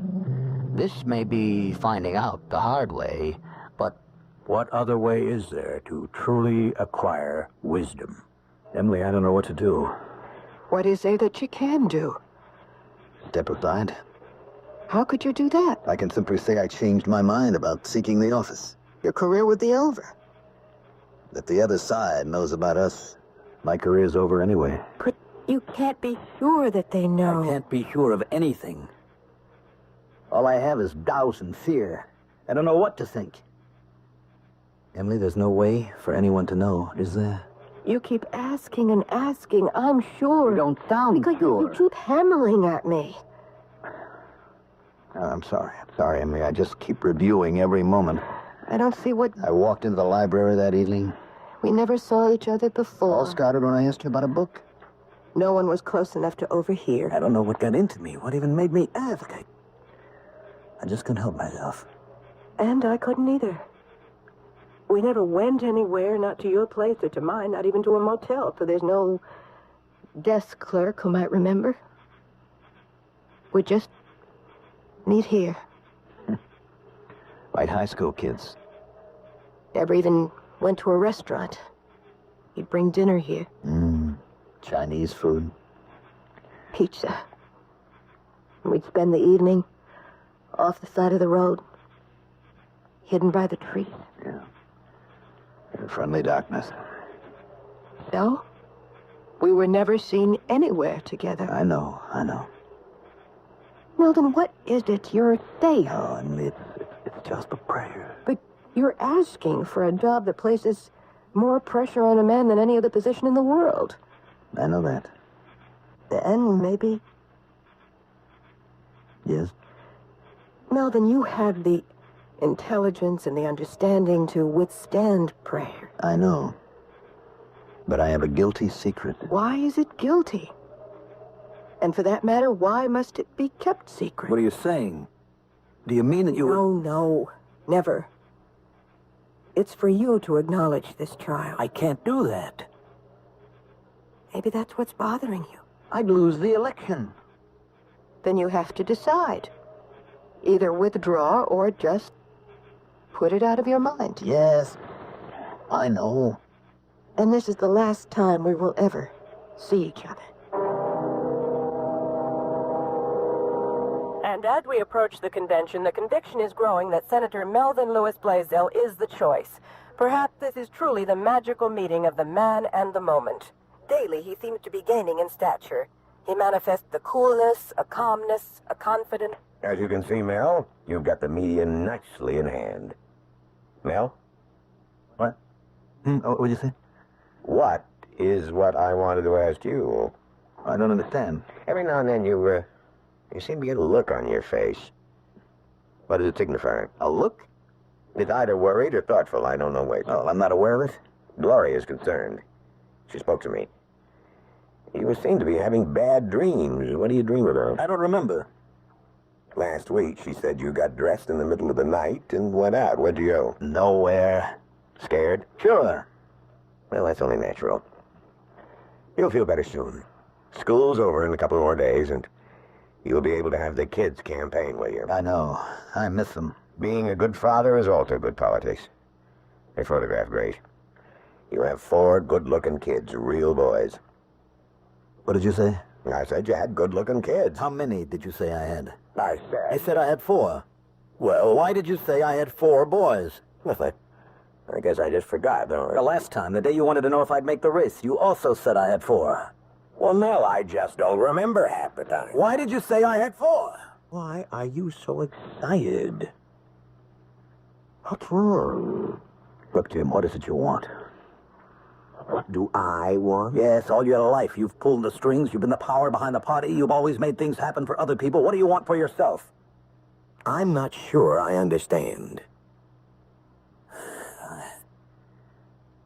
I'm sorry, I guess I'm a little tired. I don't know what got into me. Well, don't worry about it. Everybody gets edgy, nervous.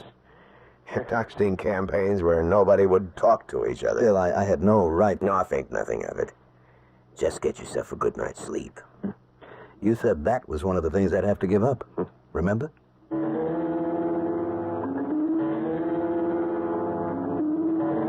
Al, are you asleep?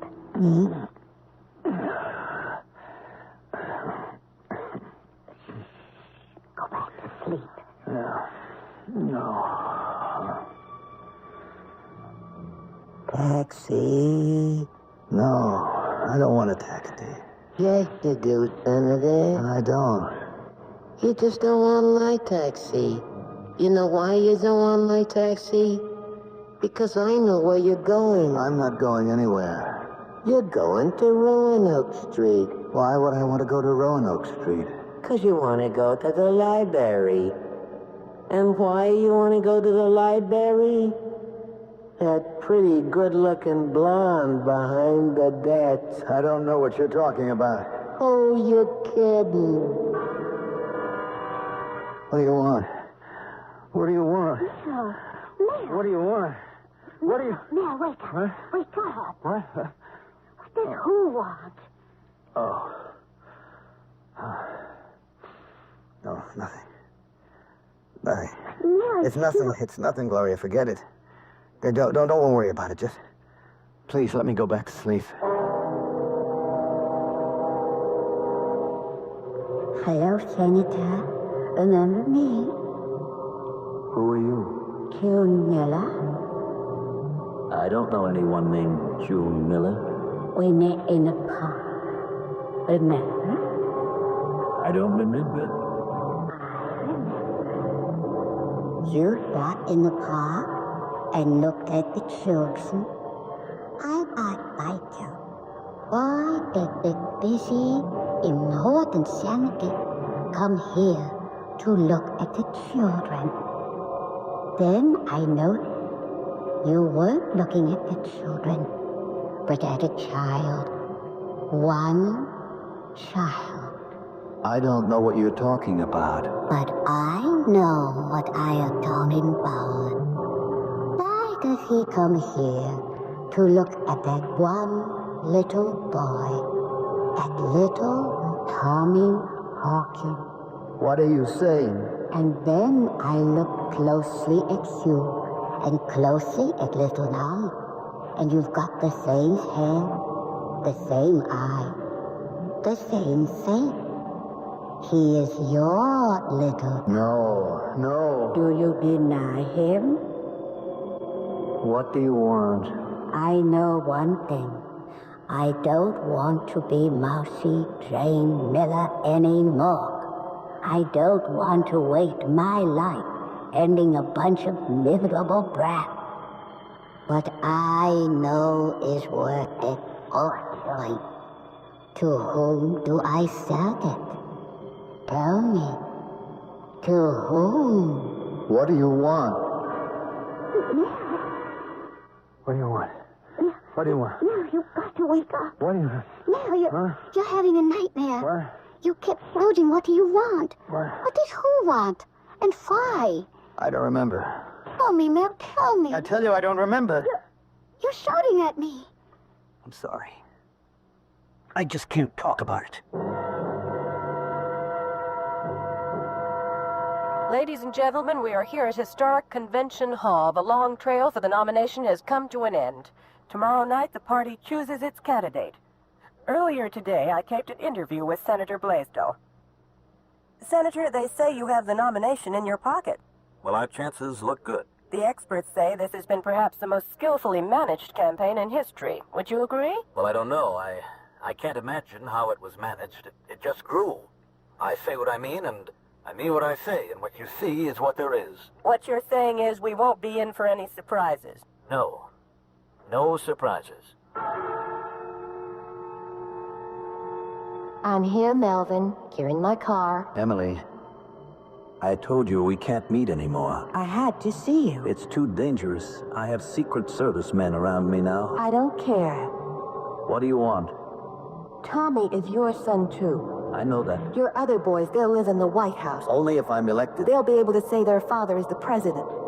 But you're Tommy's father, too. I know that. But nobody else knows it. And it isn't fair. Emily, what can we do? You know what it means to be the son of the president. What can we do, Emily? I don't want my son to be cheated. What do you want? I don't know. I only know I don't want Tommy to be cheated. I've got to get out of here. Now then, come back. Come back. I've got to get away. Get away from everybody.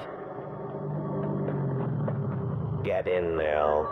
Jim, what are you... When I get killed running along the highway at night, get in. What are you doing? How's Emily? Emily? I know all about Emily. You knew? I always knew about Emily. That's why it slipped out. That's why you said 4 kids. What are you going to do, Jim? Remember a while ago you asked me what I wanted? Well, I always wanted to be President of the United States. But I don't have the looks, the personality. You knew about Emily. But I can be next best.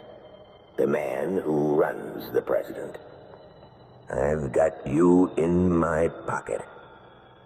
All right, Pigeon, I'm taking you home. What did you call me? I'm sorry, I shouldn't have rubbed it in. I won't in the future. That's right. You won't. Because there isn't going to be a future. No? No. Because I'm bowing out. You're what? You heard me. I'm stepping down. I don't want it. I heard you, but I don't believe you. I can't live this way. I don't want it. I don't want it. I don't want it. I don't want it. Mel. I don't... Mel. What? What? Wake up, darling. What is it you keep dreaming about? Oh. I don't know. What is it you don't want? I don't remember. I don't remember.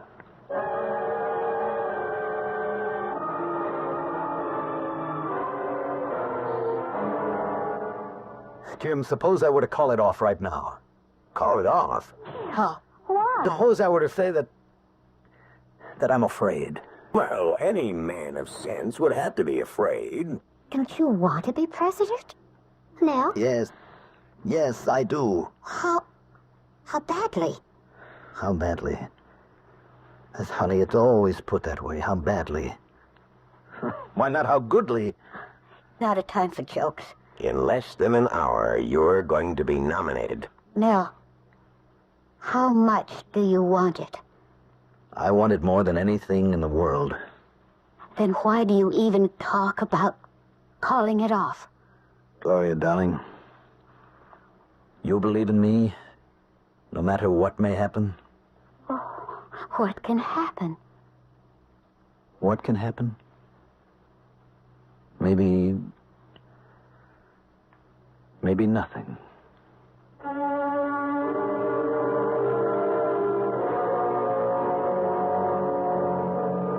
Maybe nothing. And then again, well, every man and woman has a secret. And in the eyes of the world, it could be a guilty secret. And we live in a world of surprises. And if you wait just a few moments, I may be back with a surprise myself. The awful power of life and death is held by human hands. Human beings are strange creatures, which is why it is possible to write so many stories about them. We ourselves can be blamed for much of what happens. Don't we elevate our leaders because we think they're gods, And then when we discover they're as human as we are, don't we drag them down to the dust? We deal with human beings and all variations thereof right here, 7 times each week. Our cast included Mandel Kramer, Leon Janney, Evie Juster, and Terry Keane. The entire production is under the direction of Hyman Brown. This is E.G. Marshall inviting you to return to our Mystery Theater for another adventure in the macabre. Until next time, pleasant dreams.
The CBS Radio Mystery Theater presents...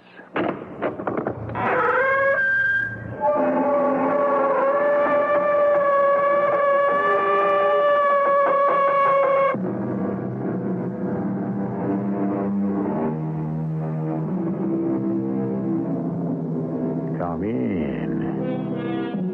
Welcome. I'm E.G. Marshall. Philosophy, said the philosopher, is most useful when we look backward on the evils of the past, or forward to the evils of the future. Unfortunately, philosophy is of scant comfort when we must confront the evils of the present, which happens to be when we need it the most. Well, there are substitutes for philosophy, as we shall find out. You can't kill a cop. Why? Is a cop sacred? You don't know what a storm it'll blow up. All storms blow themselves out. I don't like it. Look, Joe, you know what it says. This too shall pass. You're the devil. Even down to the quoting of Proverbs, you have to be the devil. Come on, Joe. I'm just a guy who tries to get along the best way he can.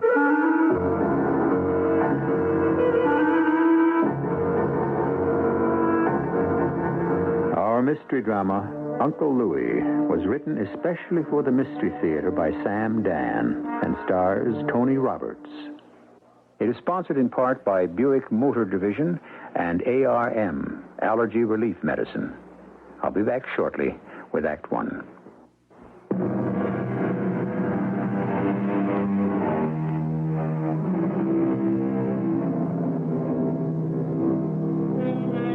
A wise son maketh a glad father, or so the proverb tells us. However, there are always exceptions to cases and differences of opinion, which is why some of us are inspired to bet on horses, while others are moved to construct romances. Our story begins with a man named Ezra Arnold Miller. Both his name and his initials, EAM, appear constantly in the newspaper. He is perhaps one of the best-known reporters in the city. He has just been sentenced to death. Oh, no, he has not been found guilty by a jury of his peers, nor has the verdict been handed down by a legally appointed judge.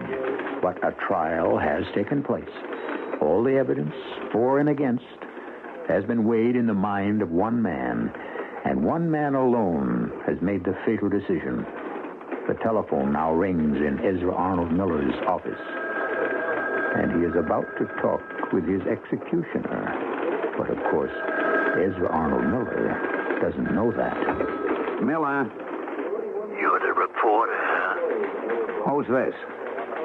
Someone who can tell you all about Harry George. Why would you want to do that?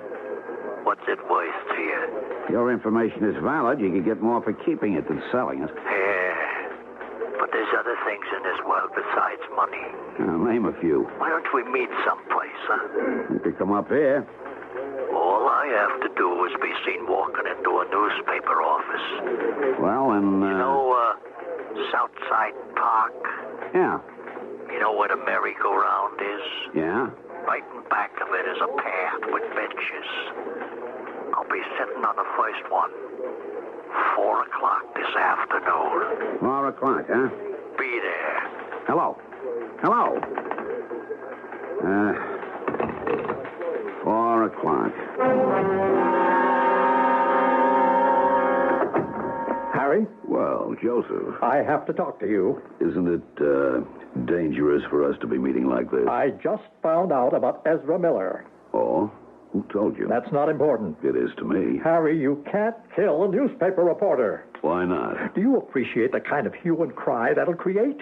Yes, I think so. The people won't stand for it. Joseph, you of all people should know that the people will stand for just about anything. You can't outrage public opinion. Sure you can, if you don't do it too often. Harry, I am a politician. So am I. But I'm in politics, openly. I'm an elected official. I'm in the city hall every day. Miller is out to get me, and he's very close.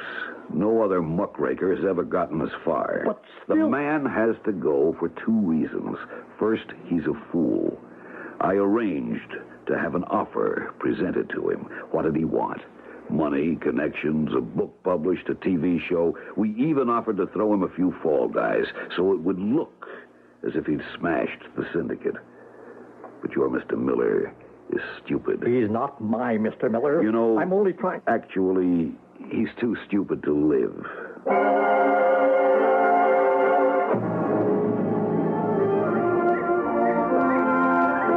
You're Miller? Yeah. Sit down. What's your name? Baldy. Baldy? Yeah, for obvious reasons.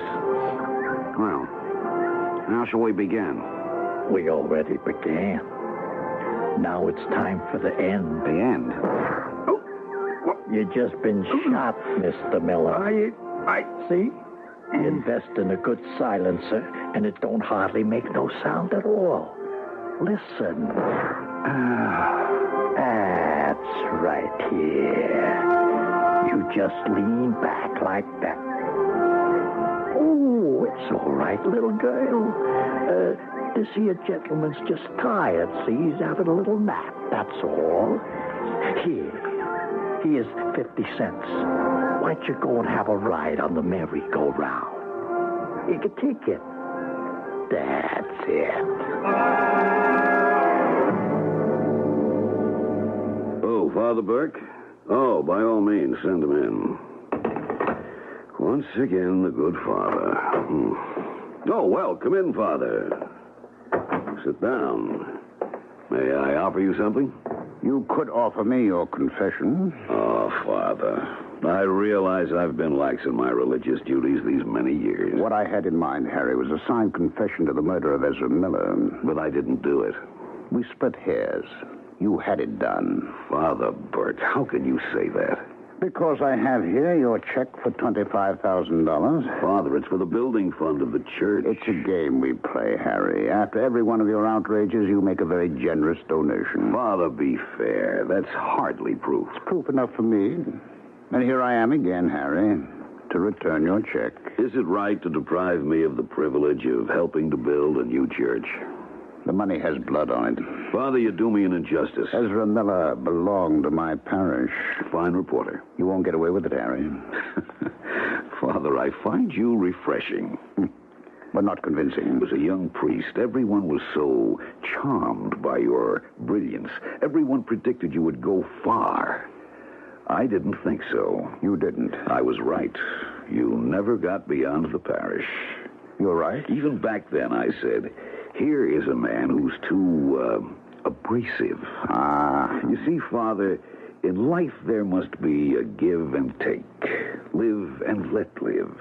An acceptance of the game and the rules it's played by. And since Ezra Miller approved of neither the game nor the rules, he paid the penalty. Yes. This is the first time you ever made such an admission. There's very little you can do with it legally, Father.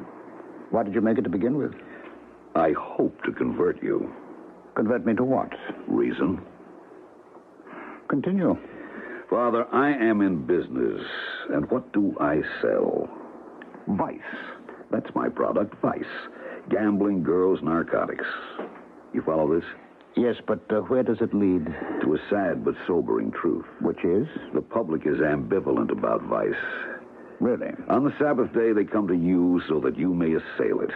During the rest of the week, they come to me so that I may sell it. The public wants its forbidden pleasures, and it will have them, Father. Therefore? Therefore, we cannot permit the situation to get out of hand. We cannot have anarchy. Indeed. The thing must be controlled. It has to be run in an orderly, business-like fashion. Since the people insist on having their vice, then vice should be made as safe as possible. Fascinating. So you see, I perform a most useful public service. I'm not the one who's a danger to society. No? It's the Ezra Millers of this world who threaten our orderly existence.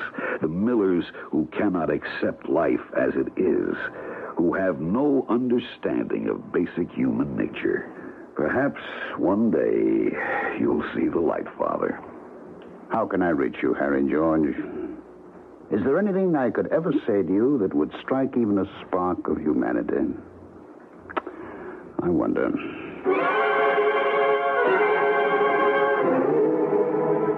As your mayor, I am shocked and saddened by this brutal murder, by the audacity of the hoodlum scum who feel free to commit their depredations with impunity. Just a minute. I assure you, this dastardly act shall not go unpunished. Yeah. Furthermore, You tell me, Your Honor. as long as I... Hello, Terence. Oh, Burke. Come in. Have I interrupted anything? Just a speech by His Honor, the Mayor. The one about the thugs who feel free to commit their depredations with impunity? Yeah, something like that. Sit down here in your favorite chair. Can I get you something? Not now, thanks, Terry. I am reminded your birthday's next week, isn't it? Let's see, it'll be 29 years since I found you on the... Yeah, I suppose it will be. 29. You're getting up there, Terry. You should be thinking of a wife, children. No, I can't be thinking about that. And why not? You know why not. It's an old argument between us. And I'm sure you haven't come here just for another replay. What's on your mind, Father? How's the Miller murder investigation going? Well, it isn't. You fellas have anything at all? Zero. We're still at ground zero. We have no leads at all. Well, my fine young detective lieutenant, what is your personal opinion? For what it's worth? Harry George strikes again. But you can't prove it. Oh, you could never prove anything against Harry George. Terry, something has to be done. Well, what can we do? I mean, the man is completely protected. Ezra Miller was killed because he was about to uncover that protection. He was killed in broad daylight in the midst of dozens of people. And nobody saw anything. Nobody knows anything. Nobody has come forward. Yeah, that's our problem, Father. No, our problem goes deeper. You see, when crime was being committed mainly by obvious criminals, by crude, vulgar, unwashed hoodlums, it was possible for the public to become outraged. But now... Yeah, I think I know what you mean. Harry George is a man of culture. We were friends. We grew up in the same parish. I went into the seminary. He had a law school. I don't know what changed him. Maybe nothing. Maybe this is just what was underneath all the time. It isn't that Harry breaks the law. It's that he makes law-breaking respectable. Terry, what can be done? The way it stands now? Nothing. Not Terry. Father, he used a hitman. Even if we could find the guy, that wouldn't mean we could prove Harry hired him. Have you given up looking? No, but we won't get Harry George. You know the terrible thing? If and when he's ever brought down, it won't be for murder. It won't be for all the suffering and misery he's brought to some people. Yes, I know. It'll be for something like income tax evasion. Or conspiracy. Or something that's equally impersonal and bloodless. Listen, we'll take what we can get. But, Terry, if he goes to jail because he was caught, well, let us say caught because he was keeping a double set of books, then people will say it was bad luck or that he was careless. No one will have to confront the enormity of his crimes. Terry, do something for me. Anything, Father, you know that. And it's not just for me, it's for all of us. Sure. Change your attitude. What do you mean? I know you're doing a good job, but But what? In your heart, you don't really believe you can crack the case, do you? Well, Father, the practicalities... Now, please, Terry, believe you can do it. Believe it in your heart. And maybe it'll happen, Terry.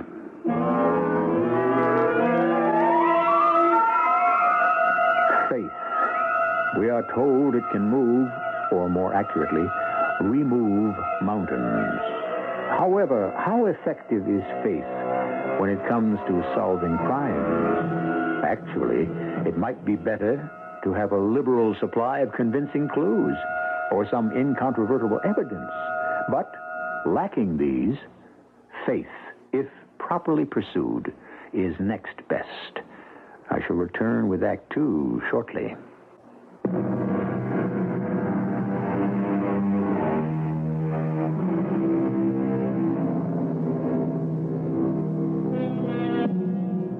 Faith, as Mr. H.L. Mencken said, is the illogical belief in the occurrence of the improbable.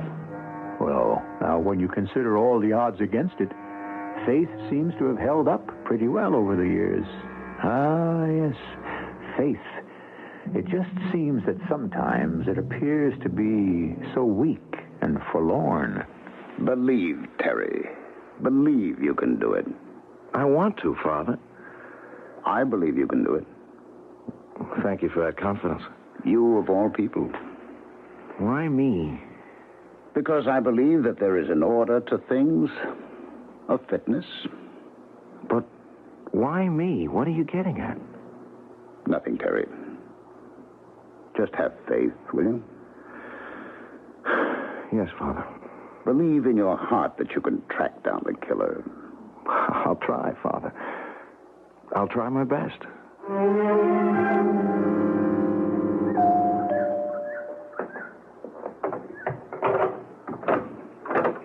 Mrs. Helen Pauley? Yes? Do you remember me? You do look familiar. I'm Lieutenant Smith. Oh, the detective. Now, may I come in? Well, I think so, yes. Will you sit down? Thank you. Well, what can I do for you? Mrs. Pauley, I hope I'm not making you nervous. I suppose the truth is you are. Oh, I'm sorry. I don't mean to. Well, it has to do with that awful murder? Yes. But I've already told you, and all the other officers, everything I know. I understand. Would you mind telling it again? For what reason? Truthfully, we've reached a blind alley. We hope that by going over and over the very little that we have, we may come up with something. Well, something like what? I don't know. A fresh insight, a new perspective. Will you tell me again the circumstances that led to your discovery of Ezra Miller's body? Well, I saw him leaning back on the park bench. I thought at first he was asleep, but then I noticed the blood and I screamed. Yes. A crowd gathered, a policeman came running up, and that's all I know. I look at my notes, Mrs. Pauley, and I see that's exactly the way you told it the first time, word for word. It's a very simple story, and I remember it so vividly. Is it the whole story? What do you mean? Mrs. Pauley, I like you. You're an attractive woman. Where is this supposed to lead? Well, it was necessary for us to find out all about you. Yes? You're a widow. You were accustomed to a lot of money. But your husband lived for the present. He died suddenly without leaving you provided for. So? Well, so you never worked a day in your life, Mrs. Pauley, but you went out. You found a job. You're raising your little 5-year-old daughter. Your house is neat, clean. Please, Lieutenant, you sound as if you're building up to a proposal for marriage. Well, if I were the marrying kind, I could do worse, Mrs. Pauly. Really? And why aren't you the marrying kind? Getting back to the reason I'm here. Oh, yes. You are an honest, decent young woman, but I think I caught you in a lie. What lie?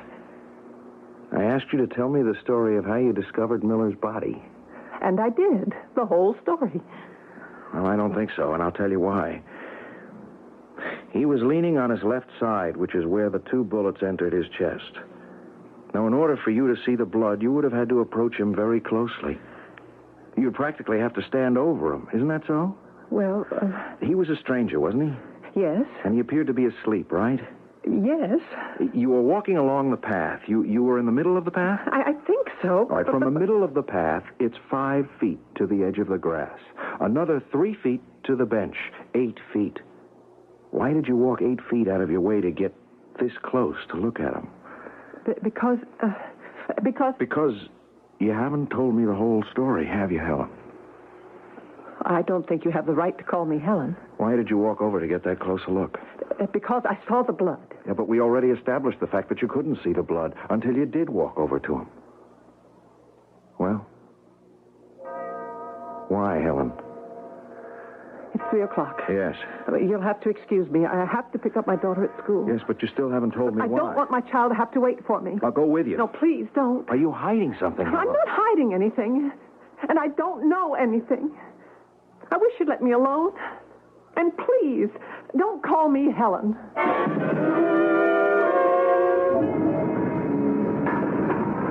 Hi there. Oh, it's you. I was wondering if we could talk. I have nothing to say to you. Well, that isn't true. Besides, I'll be late for work. Oh, you don't have to be. My car's parked down the block. Please. I just want to talk to you. Look, if you don't stop bothering me, I'll call a cop. I am a cop. Look, it isn't a joke. I agree. What do you want? You know what I want. I want you to tell me why you went out of your way to discover Miller's body. I don't know. You don't know why you should suddenly, for no reason, walk away from the path in the park to get a closer look at a man who appeared to be asleep on a bench? That's right. I don't know. A man who's a complete stranger. And there's nothing suspicious about it. I told you I don't know. You expect me to believe that? Well, whether you believe it or not, there's nothing more I can tell you. I mean, sometimes you do things without knowing why. There's no rhyme or reason. You just find yourself doing something. Helen. Look, you have no right to call me Helen. My name is Mrs. Pauly. Don't you dare play the patronizing police officer with me. I called you Helen because I like you. Well, you have no right to like me. Oh, I'm sorry. I can imagine what I must sound like. It's just that talking to a detective makes me nervous. It isn't so terrible, you know. Just tell me what made you stop to look at Mr. Miller's body. I keep telling you. I don't know. Helen, are you trying to protect somebody? What makes you say that? Is that true? It's the most ridiculous thing I ever heard in my life. Look, Helen. If you don't stop annoying me, I'll call a lawyer. I mean that. Okay, Helen.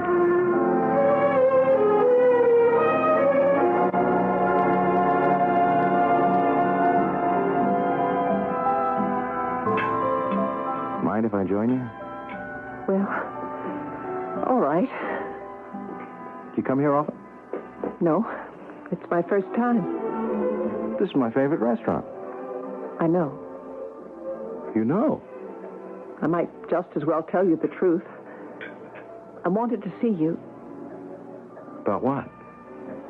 You know about what. I haven't been able to sleep at night. I'm sorry. Guess it's my mother's fault. Why? What did your mother do? Oh, she said to me, honey, whenever you're in trouble, you just go up to a policeman. That's why you're there, to help you. I know that sounds silly. No, I don't think that sounds so silly. Why? Did your mother say the same thing to you? I never knew my mother. Well, anyhow, I guess these things stay with you. And so I knew from the first minute you asked that I'd have to talk to you. But I was scared. I'm still scared. Maybe when it comes down to it, I'll just get up and run out of here without saying anything. Tell me why you're scared. I could have gone to police headquarters, but that would have made it an official thing. And this must be, it just has to be off the record. So I called your office, and they said you'd gone to dinner. I said it was a matter of life and death, which it is. And they said, try Vincenzo's. And here I am. And now that you're here... Look, you've got to give me a chance to build up my courage. Well, let's try some dinner. What would you like? I don't think I can concentrate on food. But you should. I'll order the special. Well, what is it? It doesn't matter. It's always great. Vincenzo, due speciali and vino. You see? Taken care of. Ooh, life is so efficient and orderly with you, isn't it? Yeah, I try. Is that why you're never married? How do you know I never married? You told me you're not the marrying kind, remember? So I did. I understand why. Do you? Actually, married life isn't for people who are orderly and efficient. Why is that? Because married life is neither efficient nor orderly. Really? Truly. You can't fully control your existence. There's another person whose wishes and needs have to be respected. And with children, things can become chaotic, to say the least.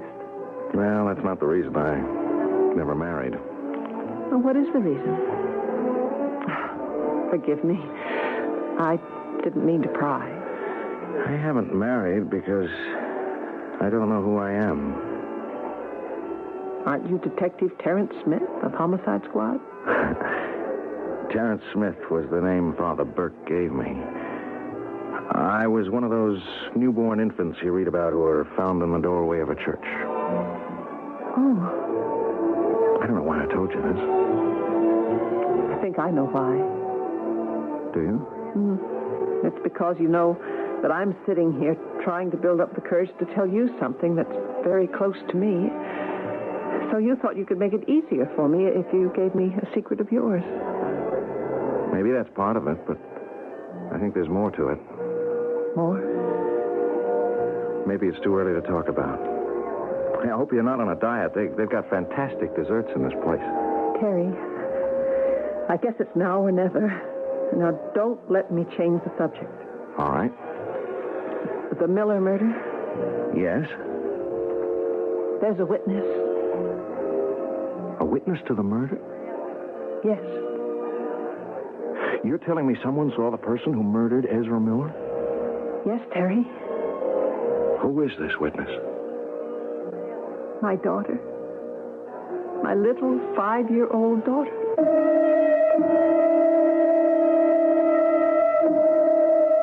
Now let us review the bidding. What is this about a witness and a 5-year-old girl? When did she come into the picture? Well, the truth is, she was in it from the very beginning. You know us, we play fair. Think back to the murder itself, to that park bench near the merry-go-round, and to every word the killer said. And while you're thinking, we'll pause briefly, and then I shall return with Act 3.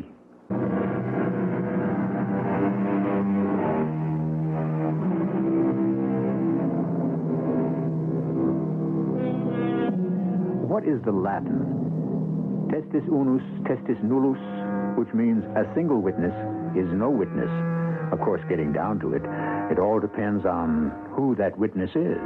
And if the only witness in a murder case turns out to be a 5-year-old girl, well, which lawyer would you rather be? The one who prosecutes or the one who defends? You're a little girl? This has to stay between us. You could never put a child her age on the stand. You know that. Yes. You couldn't even talk to her. She's too shy. Besides, by this time, she's already forgotten the whole thing. Just tell me what the child saw. All right. Well, we were in the park. She was on the swings. She wanted ice cream. I said I'd get it, but you stay here, honey. Don't wander off. Oh, but she did, as usual. And when I came back with the ice cream, she wasn't there. But before I could get panicky, I noticed her. She was on the merry-go-round. Go ahead. When the ride was over, I grabbed her and I said, "Where did you get the money?" She smiled at me and said, "Uncle Louis." Uncle Louis? Yeah. I said, "Is Uncle Louis here in the park?" And she said, "Yes." I became frightened. So frightened. Why? Because Louis, my oldest brother, he died last year. Oh. Now show me where Uncle Louis is. And she took my hand and led me to that park bench. I saw a man sitting there. He seemed to be asleep. And I said to her, "Oh, see, honey, that's not your Uncle Louis." And she insisted in her childlike way that Uncle Louis had been sitting next to that man. And he had given her 50 cents for the carousel. That's when I saw the man had blood on his shirt. And that he was dead. She saw the killer. No, you can't use this legally. Yes, but at least we may know what he looks like. He has to be a professional, so there's probably a sheet on him. Do you remember how she described him? Of course. He looks very much like Uncle Louis. And what did Uncle Louis look like? Well, I brought this picture. Oh. See? Uncle Louis was very chubby and very bald. Well, she adored her Uncle Louis, which means the resemblance must have been very close. Yes. Well, have I helped you? Well, now I know who I'm looking for. Terry, I'm sorry I couldn't tell you this sooner. Don't worry. I think you're wonderful.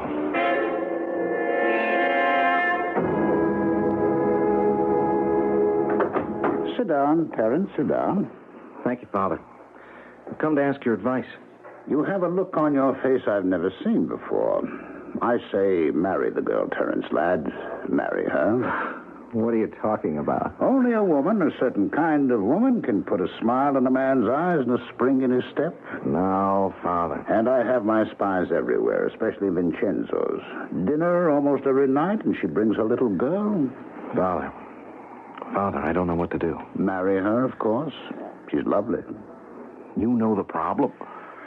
I know what you have chosen to make into a problem. How do I know who I really am? Or does it matter who your parents really were? How do I know what's in my blood? You know. By this time, you know. I don't. This isn't what I came here to talk to you about, Father. Oh? It isn't? I got a description of the killer. From whom? Well, it wouldn't stand up in court, but I know who he is. Can you tell me? There's a guy named Baldy Corzell. I assume he's a professional assassin. Right. But nobody's ever pinned anything on him, even though we know he's been used for some very important assignments. What's your next move, Terence? I don't know. If we could mobilize the entire resources of the department, we might be able to construct a case. Using this as a platform. But I'm afraid. Of what, my son? Of telling this to anyone. Why? I don't know whom to trust.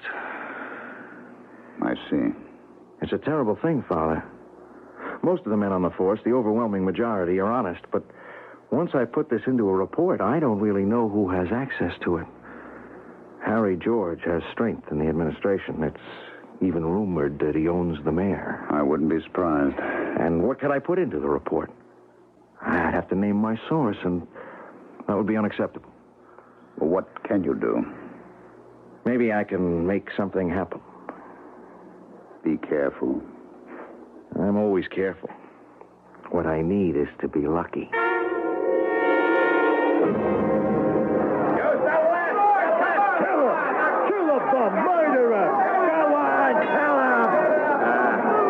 You'd have no trouble killing either of them, right, Baldy? Except you couldn't use a .38. Just what are you looking for, buddy? Buddy's a good name for me at that. I could really do you a good turn. What do you want, copper? Now, how'd you know I was a cop? I can smell him. You're through, Baldy. Yeah? Yeah, we know who knocked off Ezra Miller, and we know who paid you. Yeah? That kind of thing could seal you in the can. For life. Is that a fact? Except we want Harry George. Who's he? We want him so badly, you could make a deal. Look, Can't a legit citizen enjoy the fights in peace, huh? Harry George. He's gonna know we know. And besides, lots of people here know I'm a cop. Some of them even know who you are. Did you and I plan to meet here to arrange a deal? Think about it. Come on, you bum!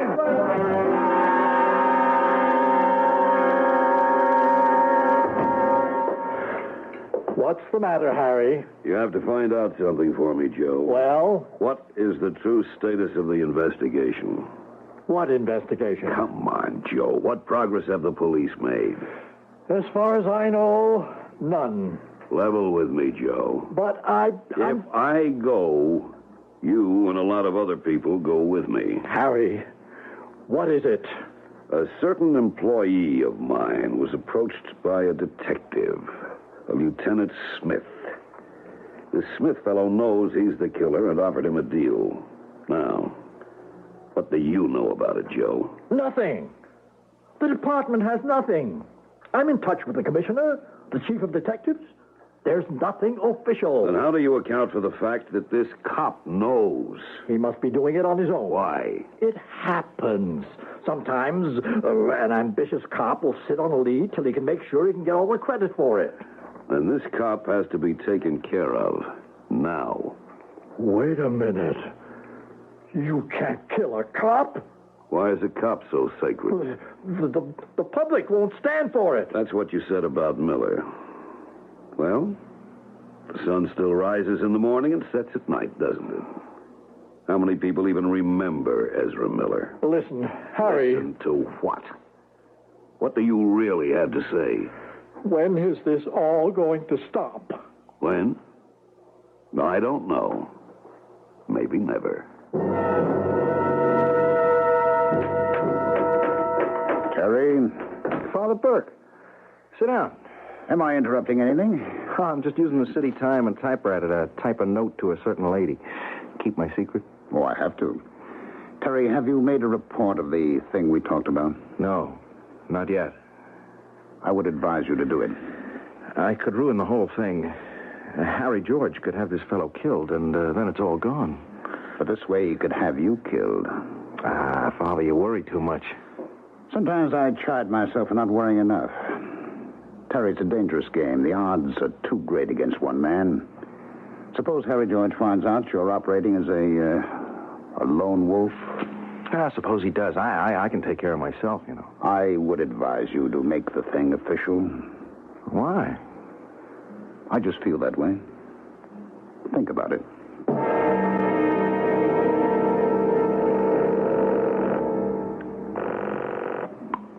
Yeah? Baldy, you have to do it tonight. Okay.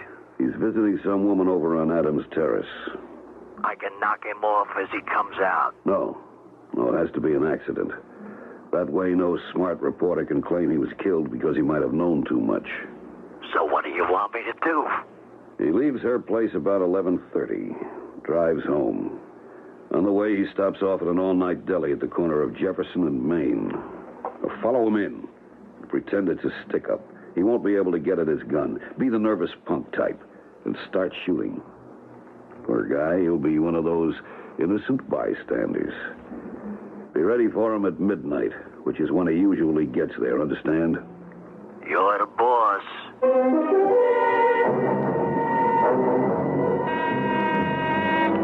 One moment, please. Father Burke. I know it's late, Harry, but I couldn't sleep. So you decided to call on me. Well, come in. I'm honored. Thank you. Now, what does this mean, Father? Are we friends? We've always been friends. We've gone our separate ways, and each of us thoroughly disapproves of what the other does. But we're friends. Father, you have something on your mind. Of course. Do you remember Katie Oliver? Katie Oliver. Now, don't pretend, Harry. I remember Katie. Red-haired Katie. You loved her, but not quite enough. And she loved you, but just a little too much. Why are we talking about Katie Oliver after 30 years? Because I'm about to break a promise I made to her. And you, a priest? Katie disappeared a long time ago. She may not even be alive. And if she were aware of the circumstances, I am sure that she'd release me from my vow. What vow and what circumstance? When Katie had found out that you had chosen a certain way of life, she decided to leave you. Yes. What you didn't know was that Katie was going to have a baby. She what? No, please, don't interrupt. Listen to all of it. No one knew. She went away somewhere and had the child. She brought him to me right after he was born. I spread the story that he was a foundling. But I promised to keep her secret and see to it that he would grow into a fine young man. And he did. Your son. My son? I have a son? Yes. Where is he? Who is he? Where is he? He's probably visiting the wonderful woman he plans to marry. Who is he? His name is Terrence Smith. Terrence Smith? Detective Lieutenant Terrence Smith. Lying. Am I? Smith, he's my son? Yes. I don't believe it. Look, on the wall, you have a picture of Katie. You still have a picture of Katie, the only picture in the room. Look at Katie. Look at her red hair. Her eyes, a smile. Here's a picture of Terry Smith. Look at it. It's one face. He's my son. My son? What time is it? It's close to midnight. Why? Almost midnight. No. I have to stop him. Stop him. Harry, where are you going? Everybody stand still. It's a stick-up. All move. None of you. Everybody's hands way up. You, there. No, don't shoot. What the? Stand back, everybody. Everybody get back. I'm a police officer. You there. Pick up that phone. Dial 911. 911. Hurry. Now, please, let me through. I'm a priest. Let me through. Father Burke. Harry, you all right? Yeah, I think so. Look, it's Harry George, and that's Baldy on the floor. They're both dead. Yes. I just happened to come in here, and Baldy comes in with his gun out to pull a holdup. Baldy, a high-priced hitman. Why would he stick up a delicatessen? Yes. Why? Hey, I can figure that out. It could have been a way to knock me off and make it look like it was an accident. Make sense? Yes. Yeah, except that then in comes Harry George. We know what and who he is. He's got a gun, and he tries to stop Baldy from killing me. I can't figure it out. Why would Harry George do that? Why?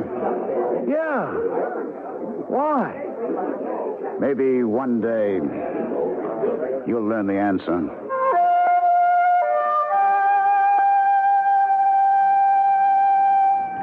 Did Terry ever find out? I don't know. Truly. You see, once the story is over, it's over. And if Father Burke ever decides to tell him, then that becomes another story. And you had yours for this day. I shall return in just a few moments.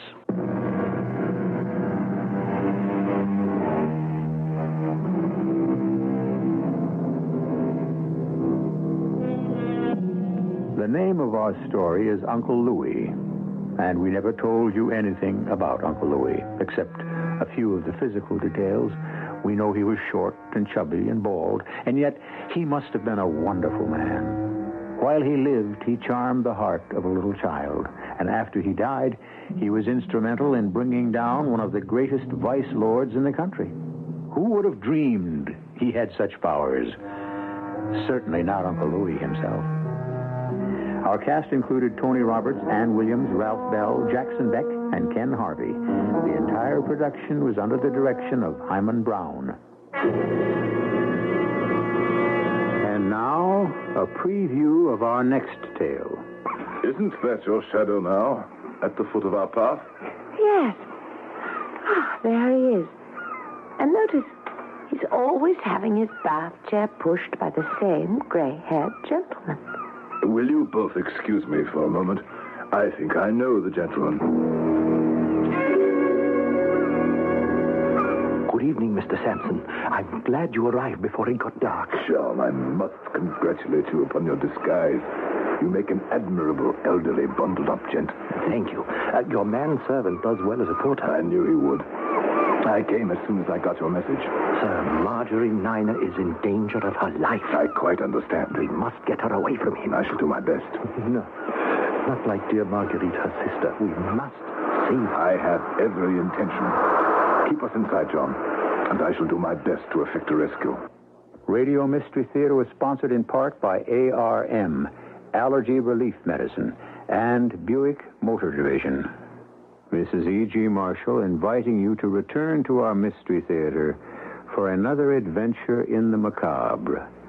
Until next time, pleasant dreams.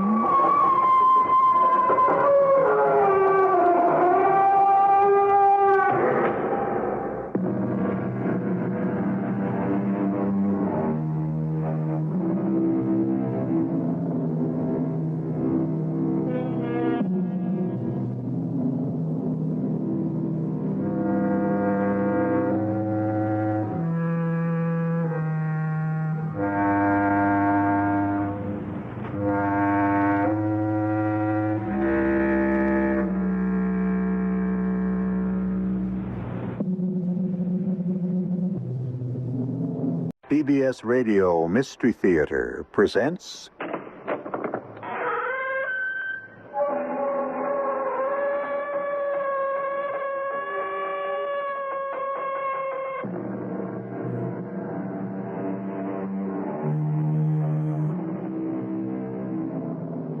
Come in. Welcome. I'm E.G. Marshall. Many of you within the sound of my voice will be present at the birth of the 21st century. Some among us were born a little too early for that. We'll just have to sit around and guess what life in the 2000s may be like. And one person's guess is as good as another's, except for the scientists, who claim to have sort of an inside track on the future. They think, some of them, that they know where we're headed. Mike! The instruments here are going crazy. I think what we've been suspecting all along may already be happening, Doctor. I'm almost sure of it. Get into your choppers and head north immediately. Don't stop for a thing. It may be the end of the world.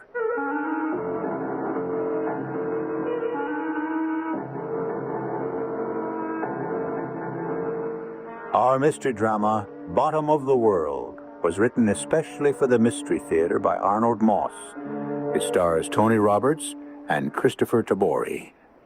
It is sponsored in part by Buick Motor Division and ARM, Allergy Relief Medicine. I'll be back shortly with Act One.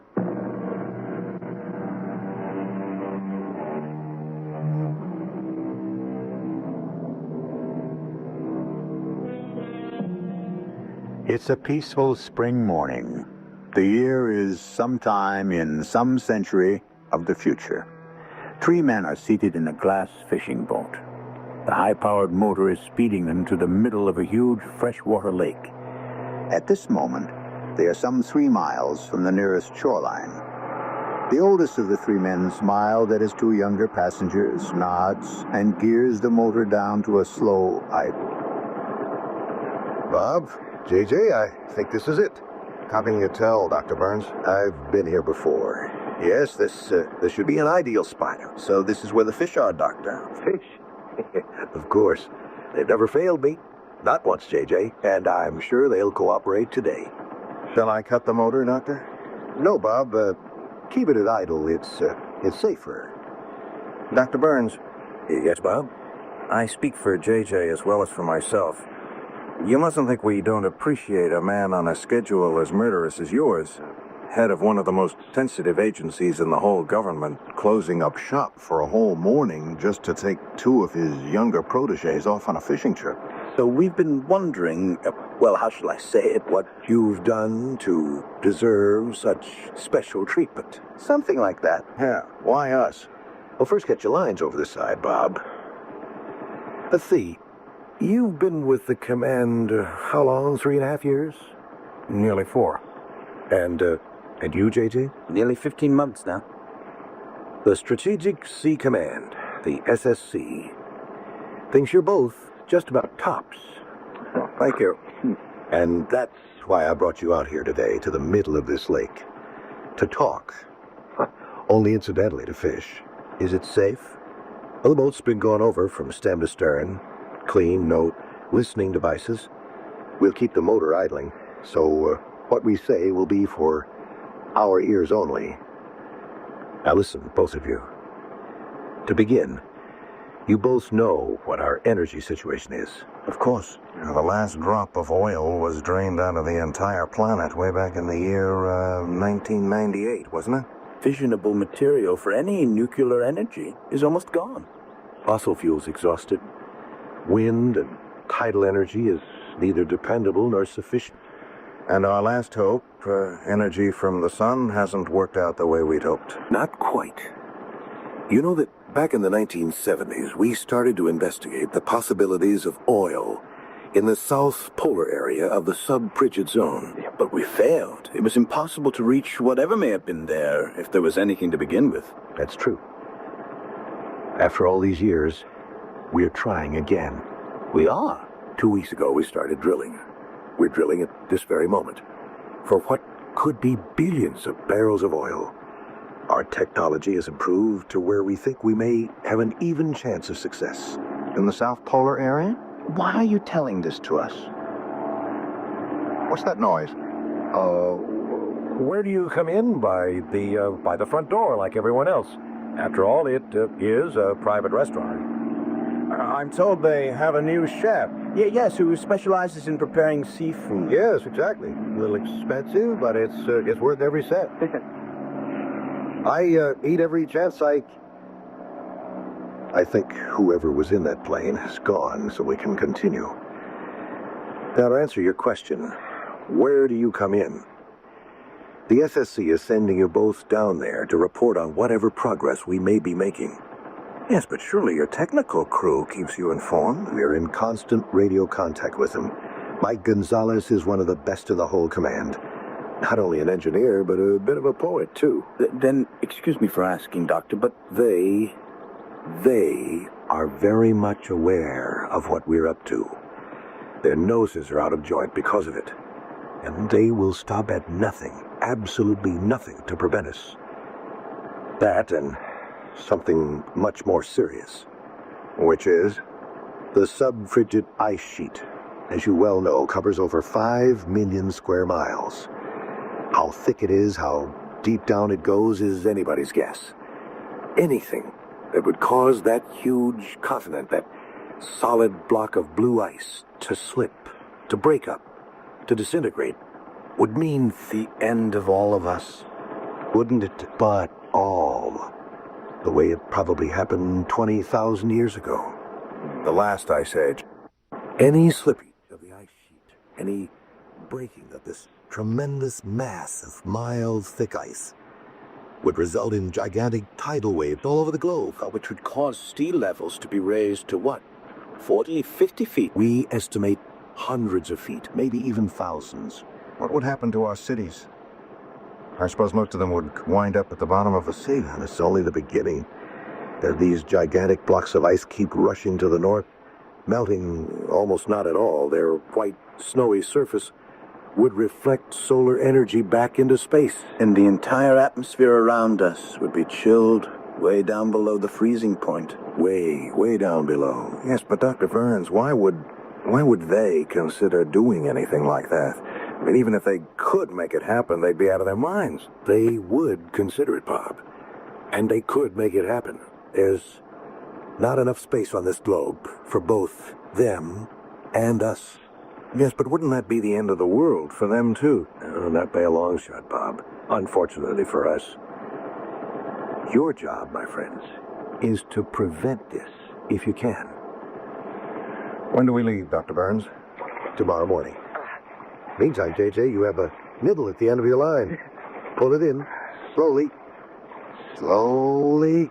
Oh, it's a big one. Hold on to it, JJ. Careful. Here it comes. Look at the size of it. Oh, what a beauty. Wait a minute. Don't touch it.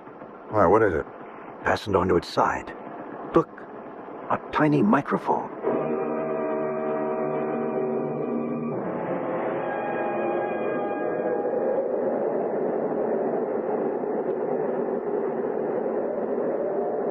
Did you ever see anything like this air down here, J.J.? Never, Bob. It's the first time in my life I'm able to see the air I'm breathing. It actually glitters.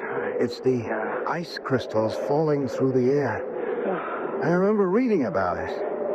Clear air precipitation, it's called. Oh, look. There's Mike Gonzalez waving to us from outside his work shack. Be with you in a minute, Mike. Take it easy, fellows. Let me get used to the altitude. Oh, he's right. Wow, will you take a look at those huge boulders? For crazy formations. It's as if some oversized monster had twisted them into those shapes. 50, 60 feet high. But they don't look real. Morning, Bob. JJ. Sleep well? Like a top. Yeah, same. Noise of the engines didn't bother you too much, I hope? Well, after the flight over the mainland, which I thought would never end, nothing could have stopped us from sleeping like a couple of kids. Well, let's go into the work shack. Quieter and a little warmer.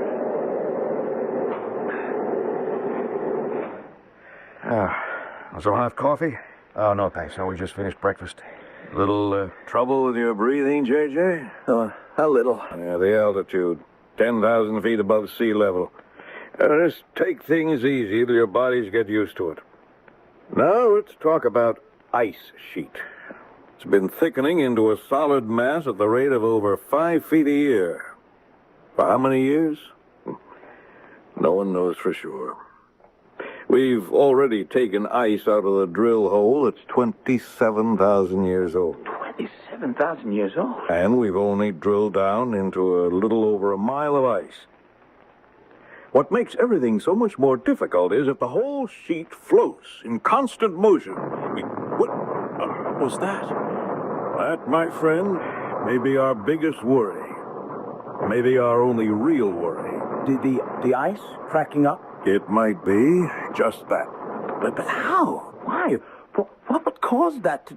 What was that noise, Mike? That sound you just heard could well be the result of a nuclear explosion somewhere down here at the bottom of the world. Maybe 1,000 miles away. Our instruments will indicate if I'm right. The second one in 10 days. They are very methodical. Then if Dr. Burns was right... A few more blasts like that last one, and we may have to close the book. Final chapter. We drove ourselves from the garden, but it was always possible to return. Up until now. Now it looks as though we may have planted seeds in the dead soil of a lost world. It's a world that may have to go on, if it goes on, without us. Well, we don't just sit here with our heads in our hands, do we? I mean, can't they be stopped some way? Any suggestions, Bob? Time may have come for all of us to fold our tents. We, as opposed to they, may have to give up this little piece of real estate we call the world. It may only be a matter of days. And meanwhile? Meanwhile, we prepare to get out just as fast as we can. Not only from this place here, but from the entire planet, while we still have the chance.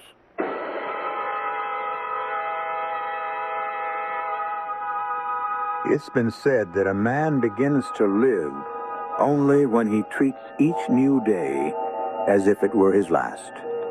Our three friends in the South Polar area of sometime in the future have the feeling that every tick of the clock is bringing them closer and closer to their inevitable end.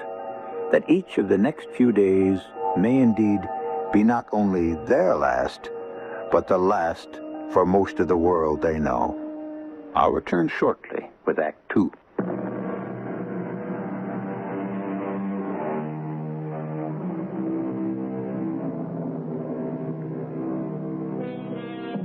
And God saw everything that he had made, and behold, it was very good. And on the seventh day, God ended his work, which he had made. Genesis chapters 1 and 2. But turn a couple of pages and we read, And the Lord said, I will destroy man, whom I have created, from the face of the earth, both man and beast, and the creeping things, and the fowls of the air. For it repenteth me that I have made them. Might this be the thought going on in the minds of the three men in the south polar area of the sub-frigid zone at some time in the future, as they listen to... It may be only a matter of days. And meanwhile? Meanwhile, we prefer to get out just as fast as we can. Not only from this place here, but from the entire planet while we still have the chance. And the first thing we do is to make contact with headquarters at SSC, Dr. Ferd's. And then I'm almost certain that all hell will break loose up there. Here goes. We've got over 1,000 rocket ships on the alert, ready to take off on an hour's notice, just for the eastern seaboard alone. Did you know that, Mike? Each one capable of taking on 1,000 passengers. Total, 1 million. That's quite a few people. 1 million? Pretty small number for this particular job. Remember, there are over 10 billion of us, all over the globe. Calling ODF. SSC calling ODF. Yes, I've got him. If I can just clear this channel. Burns of the Strategic C Command. In Operation Deep Freeze. Are you there, ODF? Dr. Burns? That you, Mike? Yes, Dr. Burns. I was just trying to get through to you. I thought for a minute they might have jammed our wavelength. Am I coming in clear? Very clear. What the devil's going on down there, Mike? Why do you ask, Doctor? We've got some of those strange readings we got last week. The instruments are going crazy. In fact, there have been 2 sets of readings this morning, only minutes apart. What's up, Mike? I think that what we've been suspecting all along may already be happening. Yes, I'm almost sure of it, Mike. And they're putting just about everything they've got into those explosions. What are your orders? Mike, how long would it take to dismantle every bit of vital equipment? 3 days, maybe 4, depends. 4? Mike, I want you and your crew to destroy every piece of usable equipment you've got. Everything. Right away. Every motor, every machine, every instrument, except the radio. Leave that for the last. When do we start? Right now. Mike, we're at the point where every hour, every minute may count. You mean that we... The sub-frigid ice sheet has already begun to slip, broken up in over a dozen places. We'll follow your orders to the letter, sir. Then head back up here as quickly as you can. Load your men into the choppers. Head north for the mother ship, which is waiting for you. Mike, we'll radio your assignment to a specific spacecraft on your way up here. Mike, this is it. So shake the ice out of your tails real fast. Every one of you.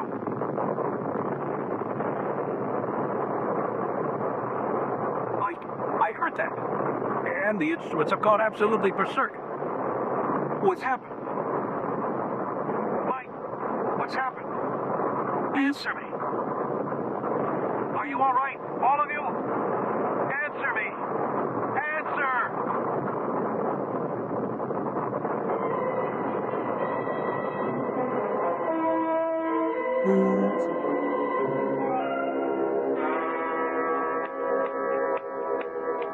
Come on, JJ. Come on. Wake up. Wake up. JJ, you all right?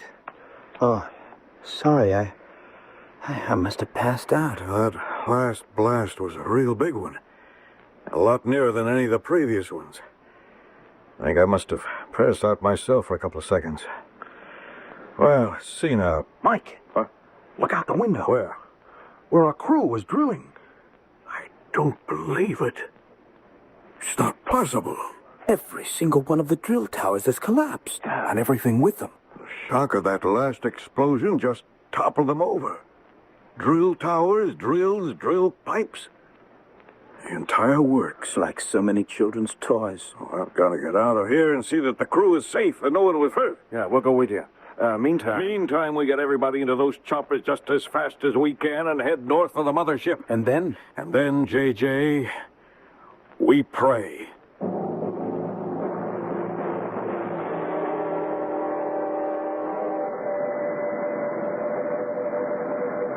We can all of us count our blessings.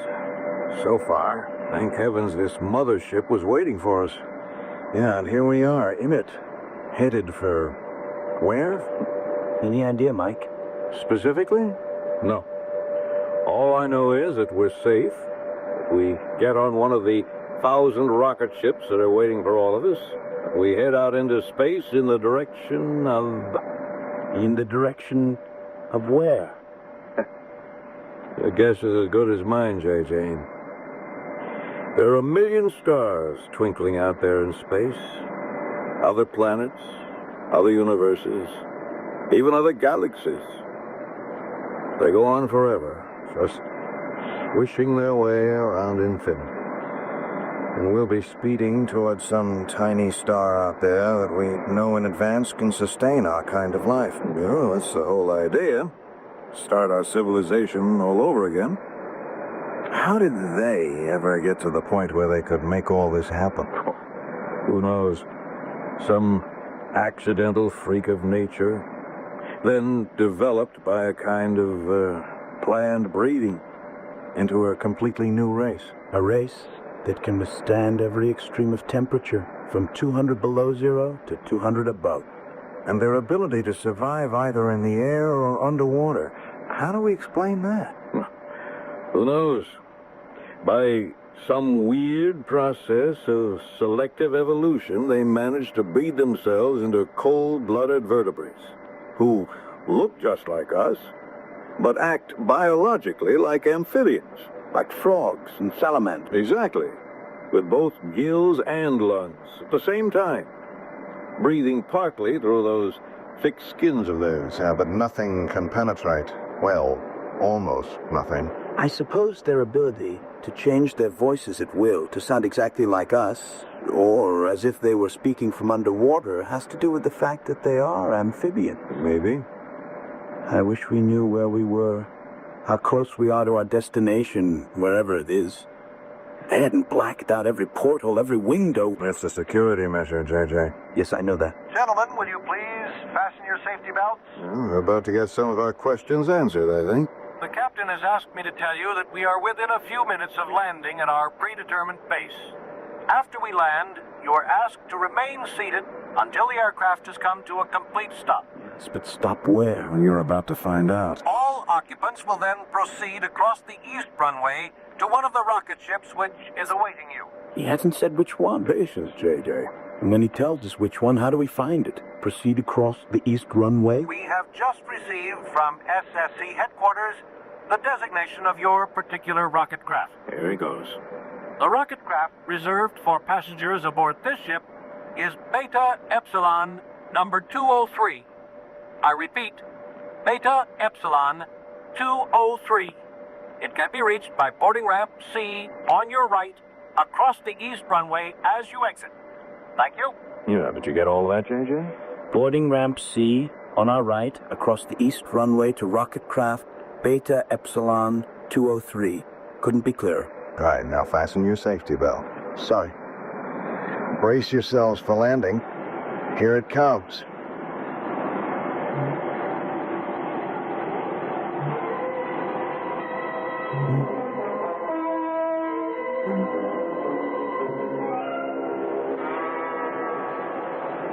I wonder if Dr. Burns is here to meet us. To get a one-to-one report from us on what happened?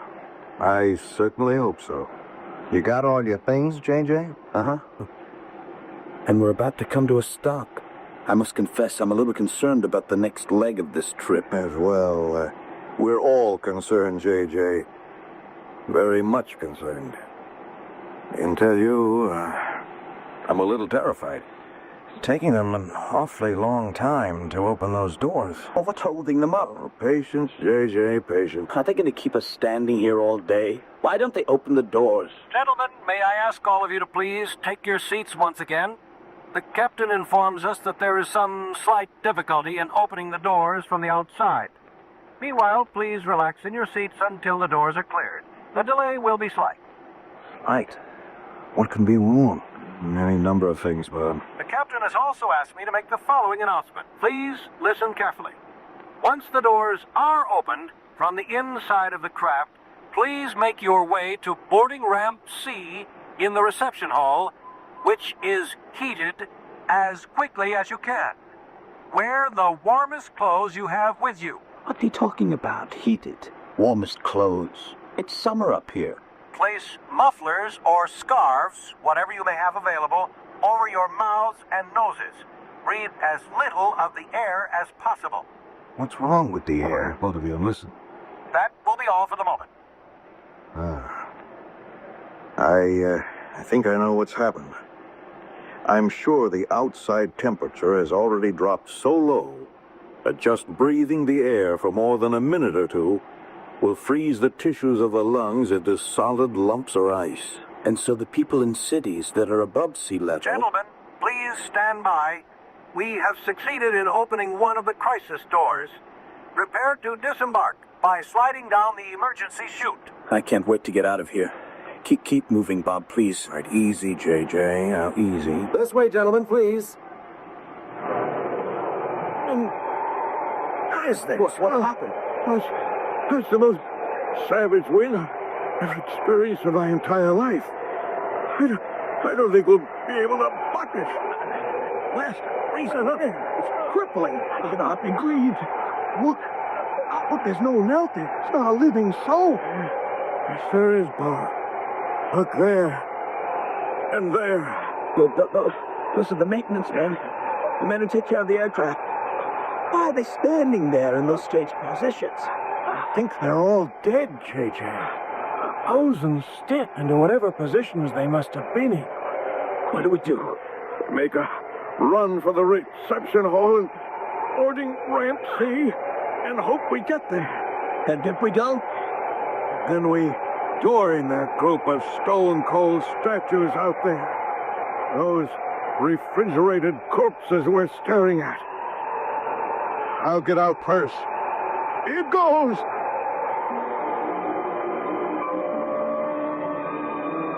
Our three scientists make a dash towards survival to catch the transportation that will carry them away from a planet that's quickly collapsing about them. This in the hope of colonizing a brave new world in the outermost reaches of space, a place safe from annihilation by a new race of destructive beings who want the world for themselves. I'll return shortly with Act 3.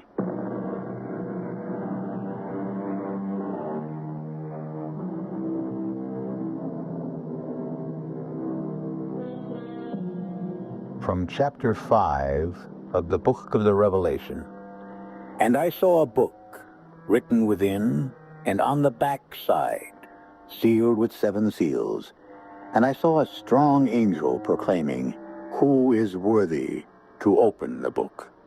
And no man in heaven, nor in earth, neither under the earth, was able to open the book, neither to look thereon.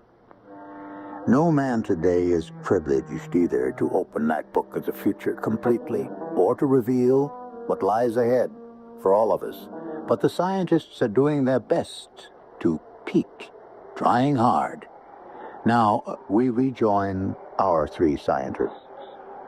I don't think I've ever run so fast in my whole life.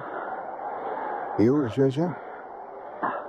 Halfway to this hall, I was sure I'd never make it. Hey, you're right, Mike. Yeah. A little weak in the knees and very short of breath. But we did make it. What's more, we're on high ground. It's warm and comfortable in here. And we don't have to go outdoors again to get to the rocket ship. I'm not sure I could go through that a second time. Have you two noticed anything peculiar? Anything special about the people who seem to be moving toward Beta Epsilon 203? Peculiar? No, I haven't had the chance to look. Ah. Well, when you get the chance, look. You may find a little surprise. Meanwhile, I'm going to try to get a call through to Dr. Burns again. Yeah, he's got to know that we've come through safely up to this point, and the shape of the place we left.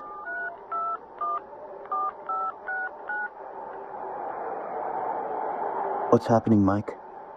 Nothing. Absolutely nothing. This number doesn't answer. Right. Do you suppose that I don't know how to say this. That they have penetrated the Strategic Sea Command? But neither Burns nor the SSC exist any longer? Well, there's always that possibility. You got no answer, Mike? No, nothing.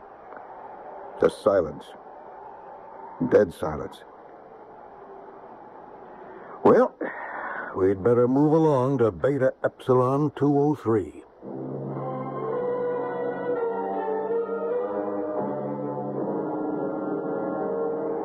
Ship is full. We've been sitting here over 20 minutes. Why don't they take off? Get us off this ground. Get the whole thing over with. I'm sure they're doing their best, JJ. You all that anxious to leave our little world? This is no round trip, you know. It's one way, all the way. They're welcome to what's left. Good riddance. Now, let's face it. I mean, we don't have much of a choice. We couldn't possibly stay alive here. They can, but we can't. And, well, sooner or later, let's count ourselves among the lucky ones. Lucky to be able to leave. There are millions of other men and women who'll never make it. You're both right, of course. You got your whippet. We're finally off.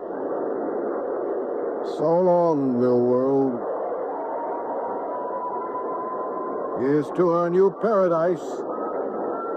We walk through blindfold, and the noiseless doors close after us forever.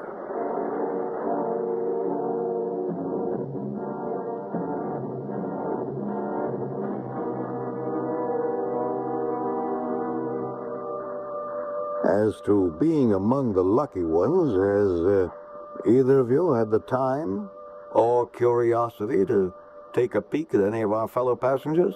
I have, and I must say I'm very impressed. Yes, I've noticed too. Some of the leading brains and creative talents from all over the entire world. I've already counted 8 Moonstone Prize winners, half a dozen recipients of the Literary Scroll of Honor, the presidents of 5 different countries as I saw them as they were coming on. You know, this is quite possibly the most distinguished shipload of passengers that ever existed. 1,000 of them. About as many men as women. A good half of them young enough to help populate a brand new world. What you might call extremely careful planning. Indeed. Putting the leaders of the world, the ablest, the most creative, the best minds and bodies. I've seen a few gold medal athletes, all on the same carrier, all headed for the same place. Absolutely brilliant. And we are lucky to have been chosen. Who do you suppose thought of this? Who is responsible for it, Mike? I have no idea, Bob. And I hope you're right. Right, about what? About how brilliant an idea this was.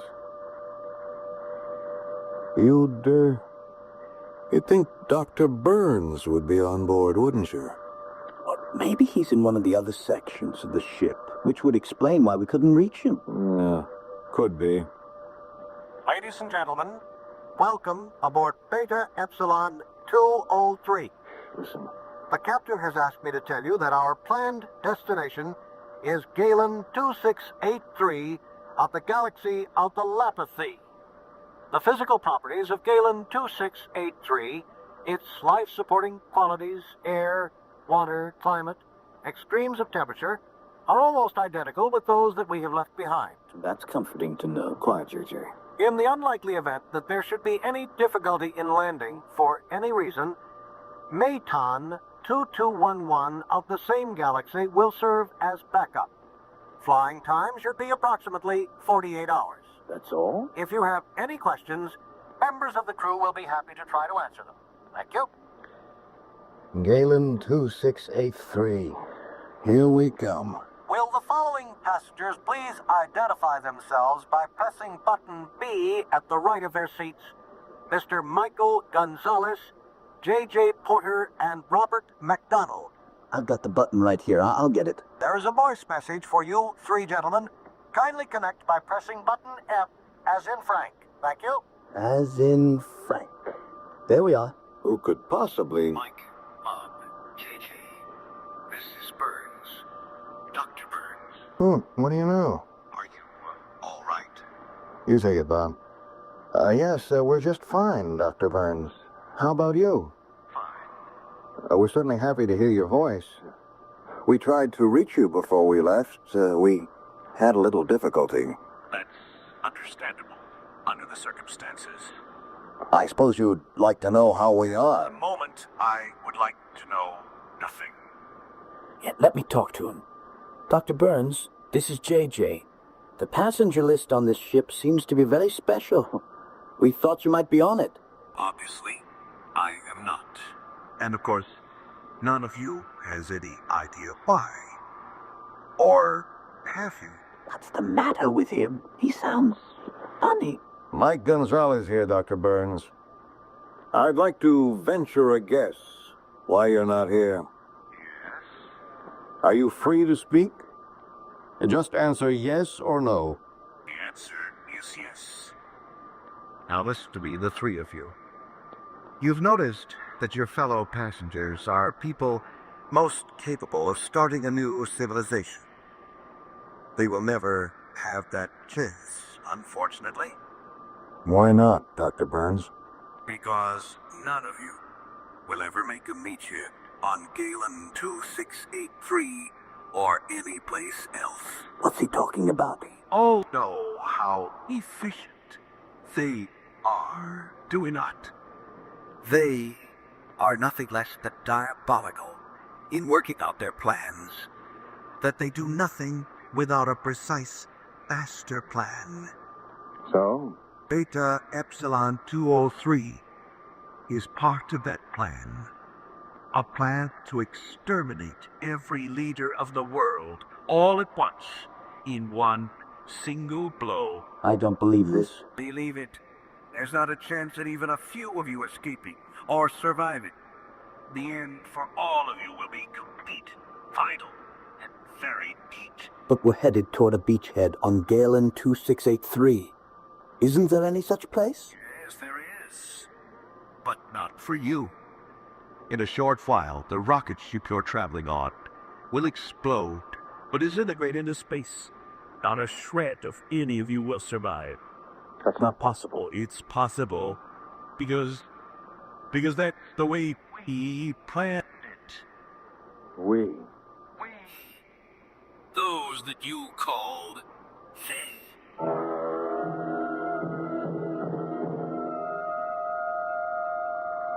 What's that odor? What is that? It's like burning rubber. No idea. Ladies and gentlemen, you are not to be alarmed by what seems to be the smell of burning rubber. It is routine at this stage, as is the mild turbulence you may be experiencing. The mild? We're being bounced around like... Easy. Look, he's making his way toward us. You gentlemen received your message satisfactorily? Yes, we did. Thank you very much. You understand its significance? I think we do. Then there's no point in pretending any further. One of us is keeping an eye on the crew. I watch the passengers. Not that there's anything you could possibly do to prevent what will happen. It's a question. Yes? How much time do we have before... Minutes. A very few minutes. And what happens to you and the one up forward that's guarding the crew? We die. We vanish, along with the rest of you. We volunteered for this trip. And the mechanism that will set the whole thing off? The explosion, the disintegration? Right here, right over your heads. The captain is the only one who would know how to deactivate it. And he's not free at the moment. Now, gentlemen, if you will excuse me... JJ, what are you doing? Put down that gun! I'll get him first, then his friend up there with the crew. JJ, now, it won't do any good. That's not the... Excellent marksmanship, young man. The rather quaint, old-fashioned bullet struck me right over the heart. How foolish. How wasteful. Surely you know your bullets cannot penetrate our skins? No. But this can. And now, the same treatment for his friend. A forward in the cockpit with the crew. Mike, JJ, Excuse me, please.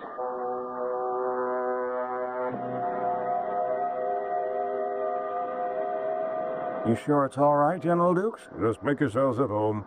Not too crowded, all three of us here in the control booth? Oh, plenty of room, and a much better view. If it hadn't been for you, Mr. McDonald, and your laser gun, there wouldn't be any view. And your deactivation of their mechanism, General. We're all very lucky. It's all over and in the past, General. It's what's ahead of us that counts. Look out there. Coming right at us. Galen 2683. That little speck? That tiny pinpoint? Pinpoint or not, JJ, that's gonna be our new home. That's a new world for all of us. How long before we're inside its orbit? At our present speed, I make it 1 hour, 12 minutes, and 28 seconds before landfall. Keep your eye on it. Oh, it gets bigger and bigger even while we watch it. It's like a little blue-green ball. We're traveling fast. There's our future, all right. Our future is in the hands of fate, Jerry. Wait a minute. Take another look at Galen 2683, gentlemen. Our future would now seem to be in our own hands. Holy... What happened? It was there, and then it just kind of disintegrated. It disappeared right in front of our eyes. There's nothing there. Nothing. Are we looking at some kind of mirage, General? No, sir. Happens all the time. What? 1 minute there'll be a star no one's ever seen before. Just materializes before our eyes. The next minute, something like this Galen star just blows up in our faces. Destroys itself. And is never seen or heard from again. Pity. But we get used to it. Well, why do you suppose a thing like that happens? What causes that? Who can tell? Every once in a while, the star and the people on it turns to cosmic dust. Well, what's our next procedure, General Dukes? From this point, we veer to 28 degrees, 34 minutes, 2 seconds to starboard, and hope we can reach Maton 2211. And also hope that it's still there when we get there. I got a question, General. I know these stars sometimes have had other names, other than the designations we've given to them. Just out of curiosity, would you know if Galen 2683 was ever called anything else? I have a feeling it was. Let me get the book. You got your reading glasses, Bob? Yes, sir. See if you can find it under G. Let's see now. E, F, right, here we are. Galen, 2683. Yes. It did have another name. Back in the 1970s and 80s. It was known as the Earth.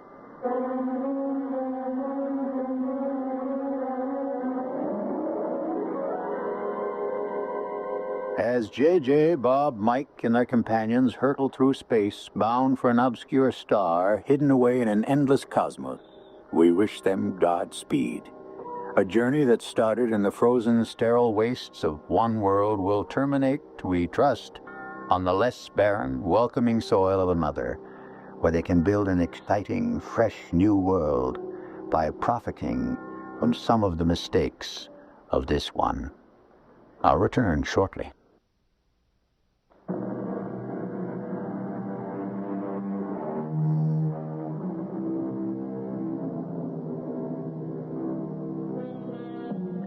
You may find it of more than passing interest that within the past 2 years, the Institute of Polar Studies of Ohio State University suggested the possibility of some of the things you heard in our story.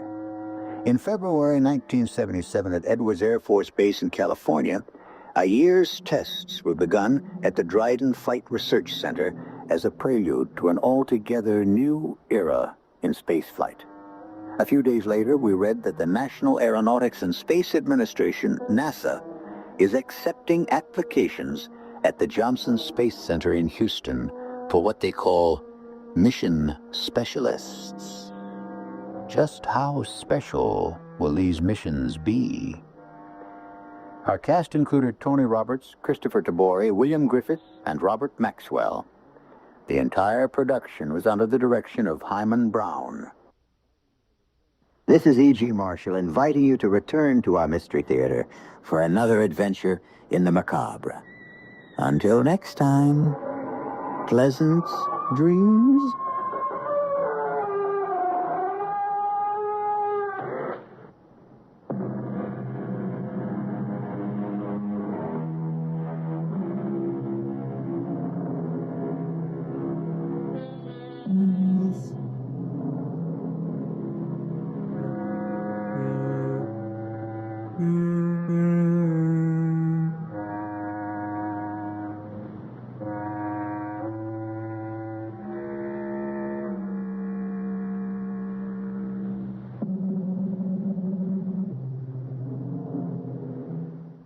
CBS Radio Mystery Theater presents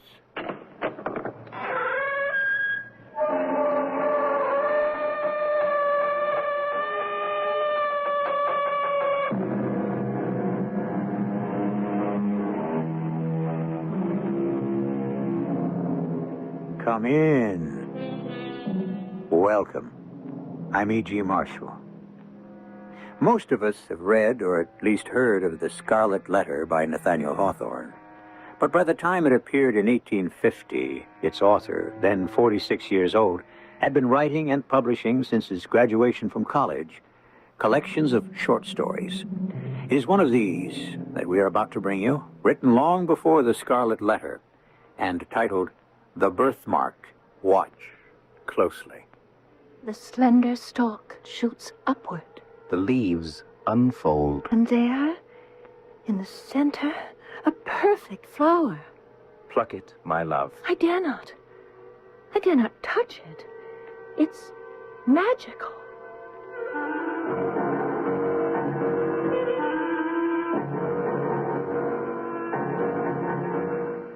Our mystery drama, The Birthmark, was written especially for the Mystery Theater by Elspeth Eric and stars Tony Roberts and Gordon Heath.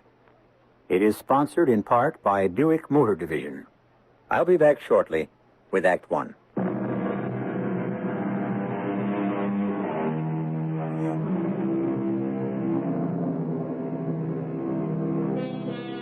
In the latter part of the 18th century, when this country was being born and the recent discovery of electricity and kindred mysteries of nature seemed to open paths into the region of miracle, it was not uncommon for the love of science to rival the love of woman.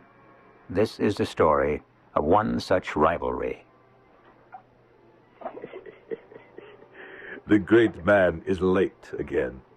Late yesterday, late today, and probably late tomorrow. The laboratory awaits him. The distiller bubbles and waits. The retorts, the tubes, the cylinders, the crucibles, all are immaculate and sparkling, and waiting for him. Soon the glow of the furnace will be red as rubies. All attend upon the appearance of the great man.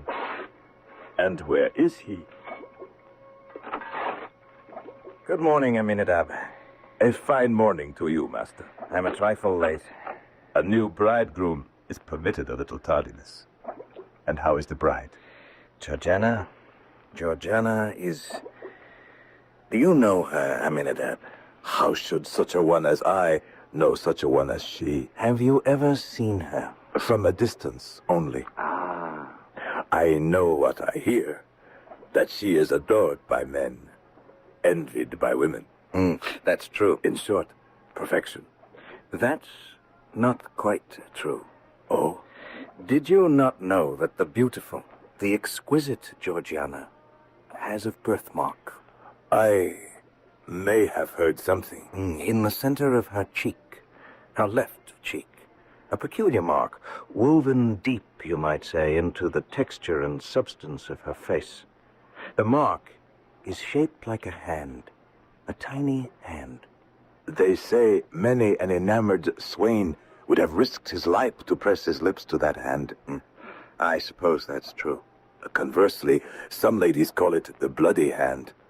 They go so far as to say that it quite destroys the effect of her beauty, even renders her hideous. Of course, it is the ladies who say that.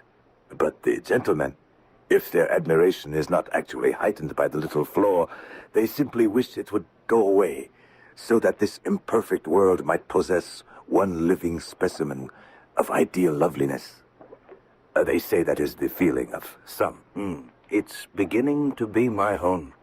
Oh, before we were married, I gave it no thought. So caught up was I with her incomparable loveliness. But now, your feeling has changed? In the usual state of her complexion, which is a healthy though delicate bloom, the birthmark wears only a tint of deeper crimson, imperfectly defining its pygmy hand shaped amid the surrounding rosiness.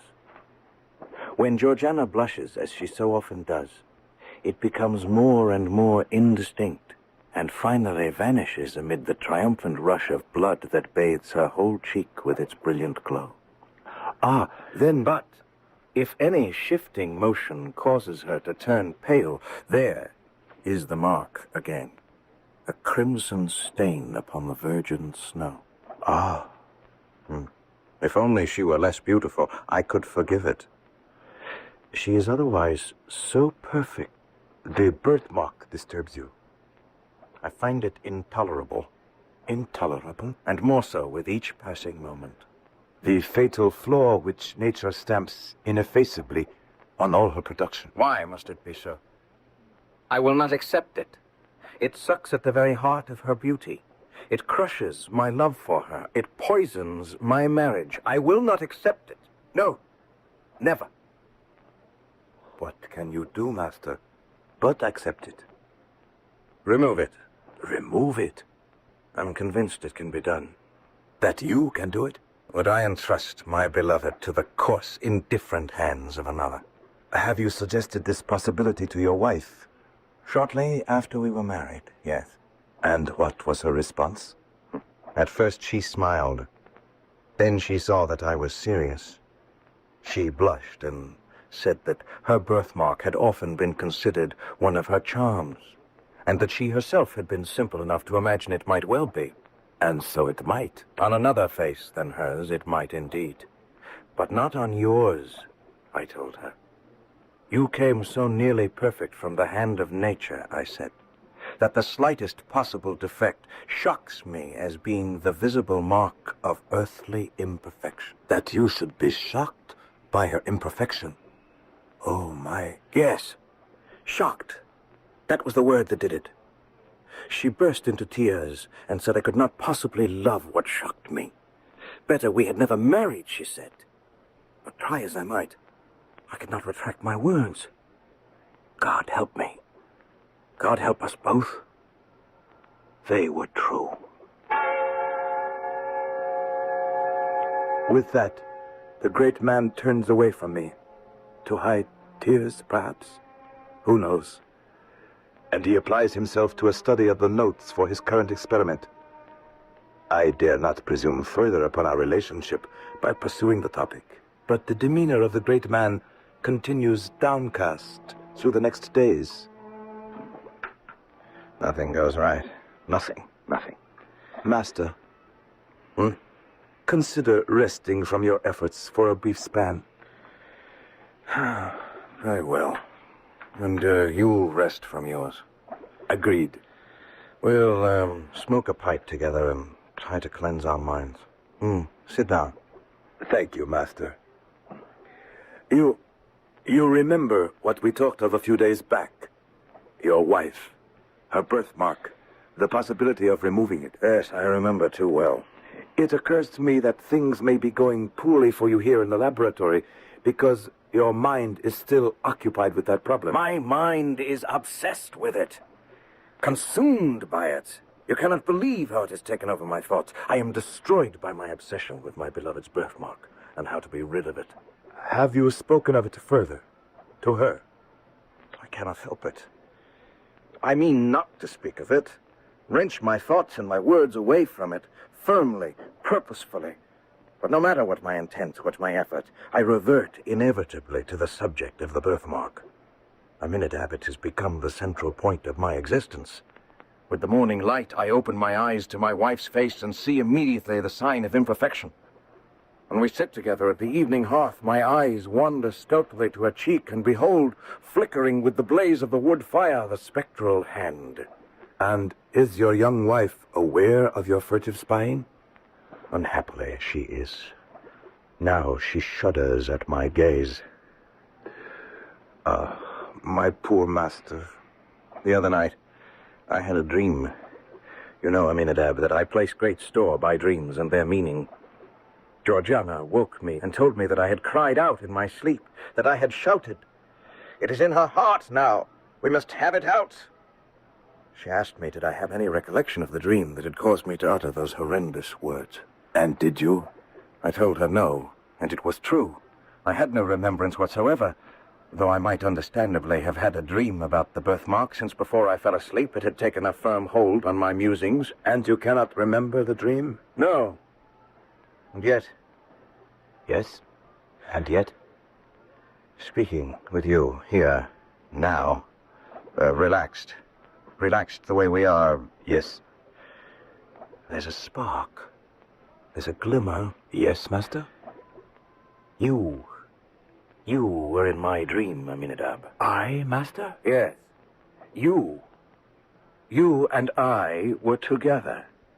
We were attempting an operation for the removal of the Crimson Hand. Oh, master. But the deeper went the knife, the deeper sank the little hand, until, at length, its tiny grasp caught hold upon her heart. Master, for the love of God. But even then, I was resolved, inexorably resolved, to cut it out or wrench it away. Oh, master. What's to be done? I must tell Georgiana the dream. Must you? Truth finds its way to the mind, close muffled in robes of sleep. Until now, I had not known of the absolute tyranny this one idea has had over my mind. Until now, I have not known the lengths I might go to give myself peace. Then you are determined. I am a scientist, Aminadab. I cannot think of myself as anything else. And science demands that we follow every scrap of revealed truth, no matter where it leads. The great man sits by the stove. His notebooks have not been opened. The tubes and retorts have not been touched. The chemicals sit upon the shelf. I move quietly about the laboratory. He seems not to know I am here. Master. Oh, Aminadab. You're not disposed to continue the experiment we started some weeks past? Oh, I cannot even remember. Oh, Master. Aminadab, I have told Georgiana the dream. And what did she respond, if I may ask? She said, Aylmer, I know not what may be the cost to rid me of this fatal birthmark. Perhaps its removal may cause cureless deformity, or it may be that the stain goes deep as life itself. Besides, do we know that a possibility even exists of unclasping the grip of this little hand which was laid upon me before I came into the world? All through. What could you say? I said what I believe, that I am convinced of the perfect practicability of its removal. And then she said, Aylmer, let the attempt be made. Danger is nothing to me. Life is a burden, while this hateful mark makes me the object of your horror and disgust. Aylmer, she said, remove this dreadful hand, or take my wretched life. Brave woman. Spare me not, Aylmer, though you should find the birthmark in my heart. And so I kissed her on the cheek, her right cheek, not the cheek that bore the impress of the crimson hand. I tremble for my master. I tremble for his bride. I think I tremble for myself, for I am not of Aylmer's stature. I am but a poor clod, meant to serve, never to command, meant to assist, never to initiate. Yet, where he leads, I must follow.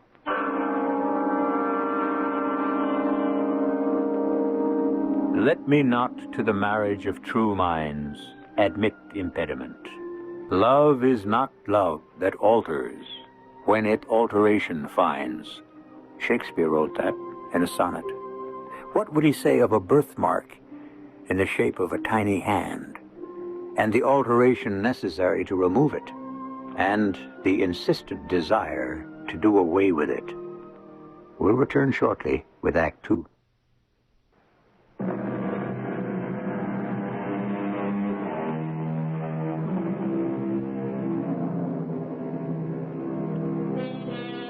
No sooner had the great scientist married the most beautiful of women than his critical eye fastened upon a flaw in her beauty, a tiny birthmark in the shape of a hand, which glowed fiery red against the pallor of one cheek.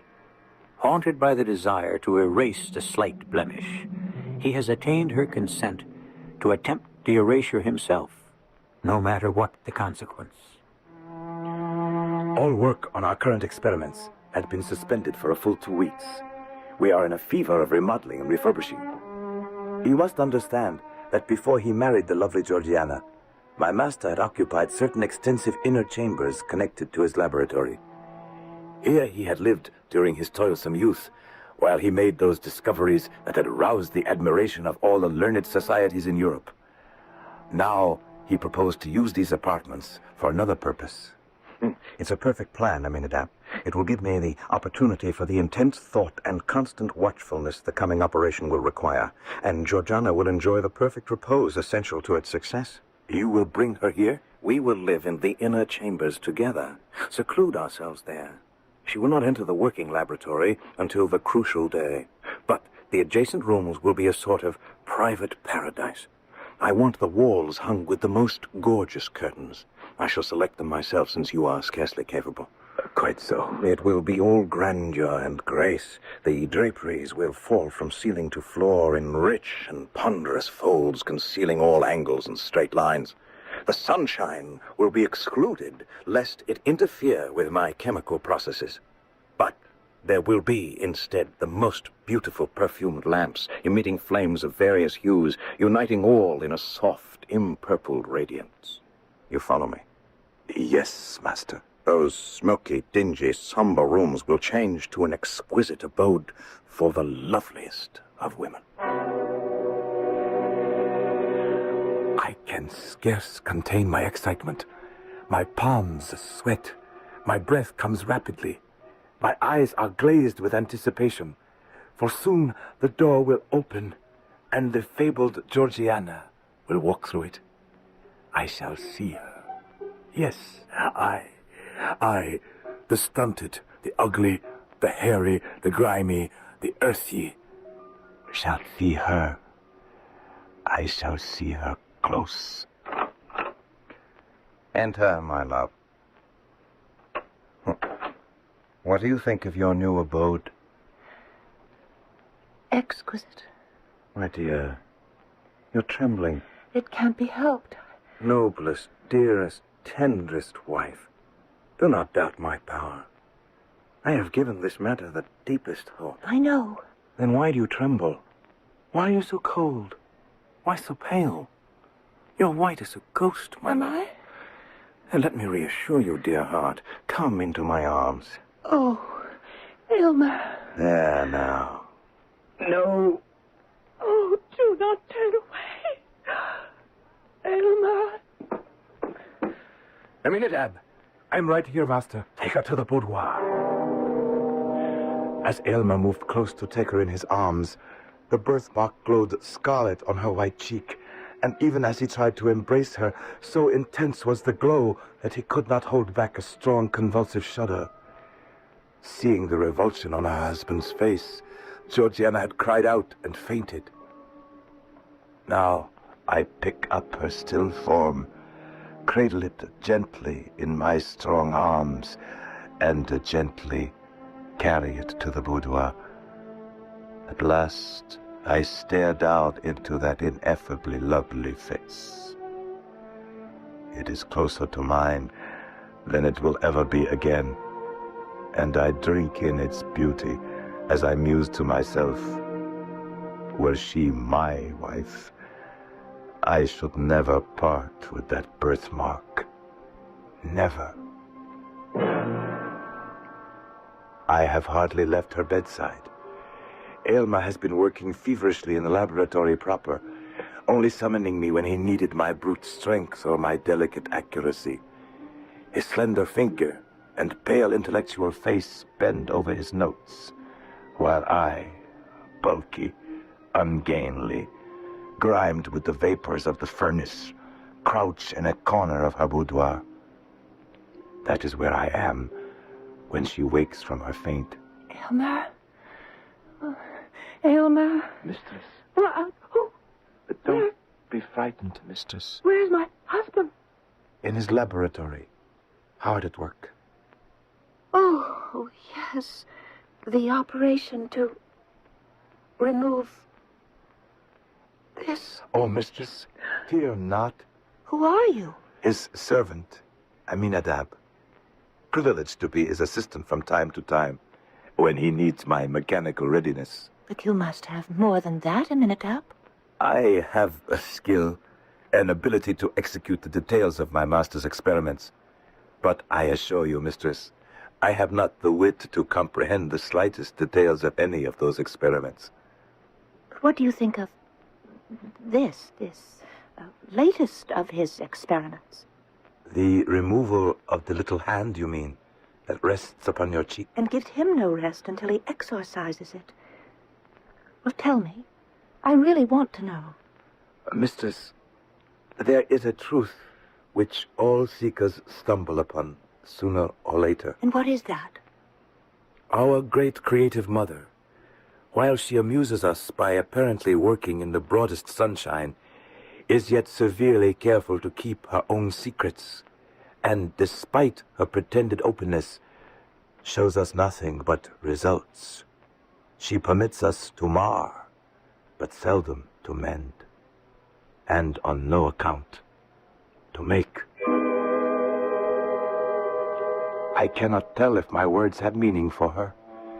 Indeed, I do not know myself the precise significance of what I say.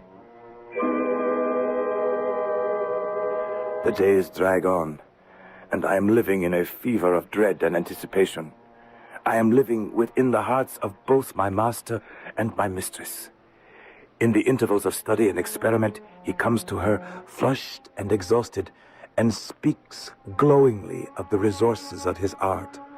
This small vial contains a gentle but powerful fragrance which can impregnate all the breezes that blow across a kingdom. And this gold-colored liquid in a crystal vial? Ah, that is the most precious poison ever concocted.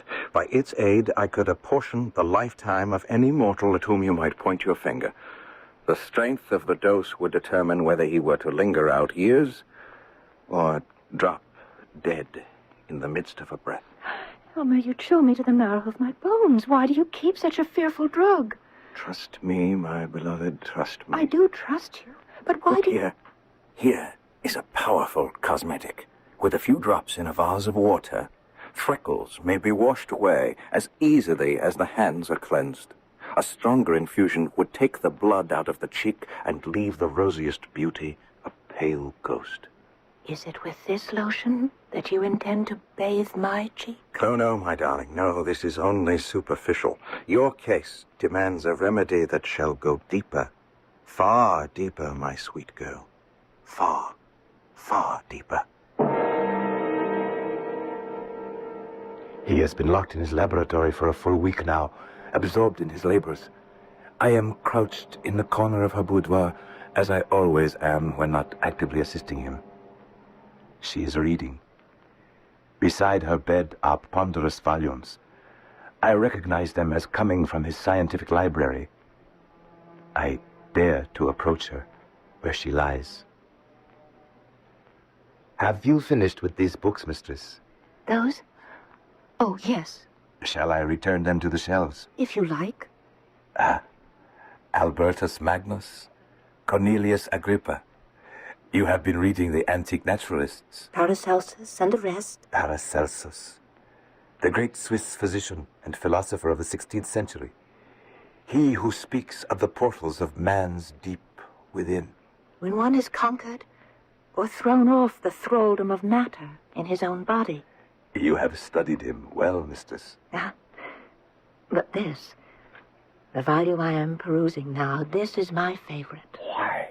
Why, it is the master's own folio. He gave it to me to read. Oh, it is a rare privilege, mistress, to read in that folio. He has recorded there every experiment of his scientific career, its original aim, the methods for its development, and its final success or failure. It is the history and emblem of his life. She reads on. I return to my corner. She grows more and more absorbed in the folio. The color comes and goes in her face. The birthmark appears and disappears as her cheek alternately flushes and pales. Then, all at once... Aminadab. Yes, mistress. You know that each time he has been with me here, he has inquired as to my sensations, whether the confinement of the room and the temperature of the atmosphere agree with me. Yes, mistress. I've begun to think that I'm being subjected to certain influences, that I have been for some time. What influences? I'm not sure. Nor am I sure how they are brought to bear, whether breathed in with the fragrant air or taken with my food. Merely your fancy, perhaps? Perhaps. But if so, then I have another fancy. And what is that? That there is a stirring in my system, a strange, indefinite sensation creeping through my veins, tingling, half painfully, half pleasurably, at my heart. Oh, mistress. Still, when I dare to look into the mirror, there I behold myself, pale as a white rose, still with the crimson birthmark stamped upon my cheek. And I hate it. I hate it. Not even my husband now hates it so much as I. Mistress. Mistress. And another thing, something I've told no one, not even Aylmer. Yes, mistress. These past few hours, 2 or 3 perhaps, I've noticed a sensation in the awful birthmark itself. Is it painful? No, not painful. But it induces a certain restlessness throughout my system, a stirring, craving, a desire to... I'm going in to venture into the laboratory where my husband works. Wait. Don't try to stop me. Don't interrupt him. I must. Through the open door, I can see him, pale as death, anxious and absorbed as he hangs over the distiller, as though it depended upon his utmost watchfulness whether or not the liquid within would be the draught of immortal happiness or eternal despair.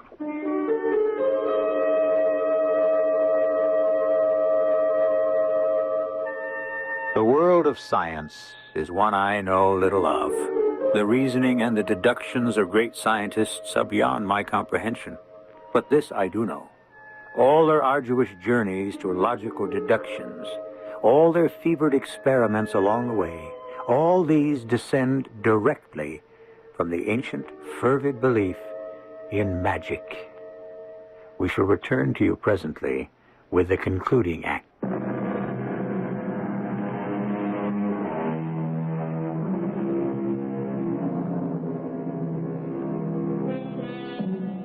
Aylmer has installed his young wife, Georgiana, in the inner chambers adjoining his laboratory.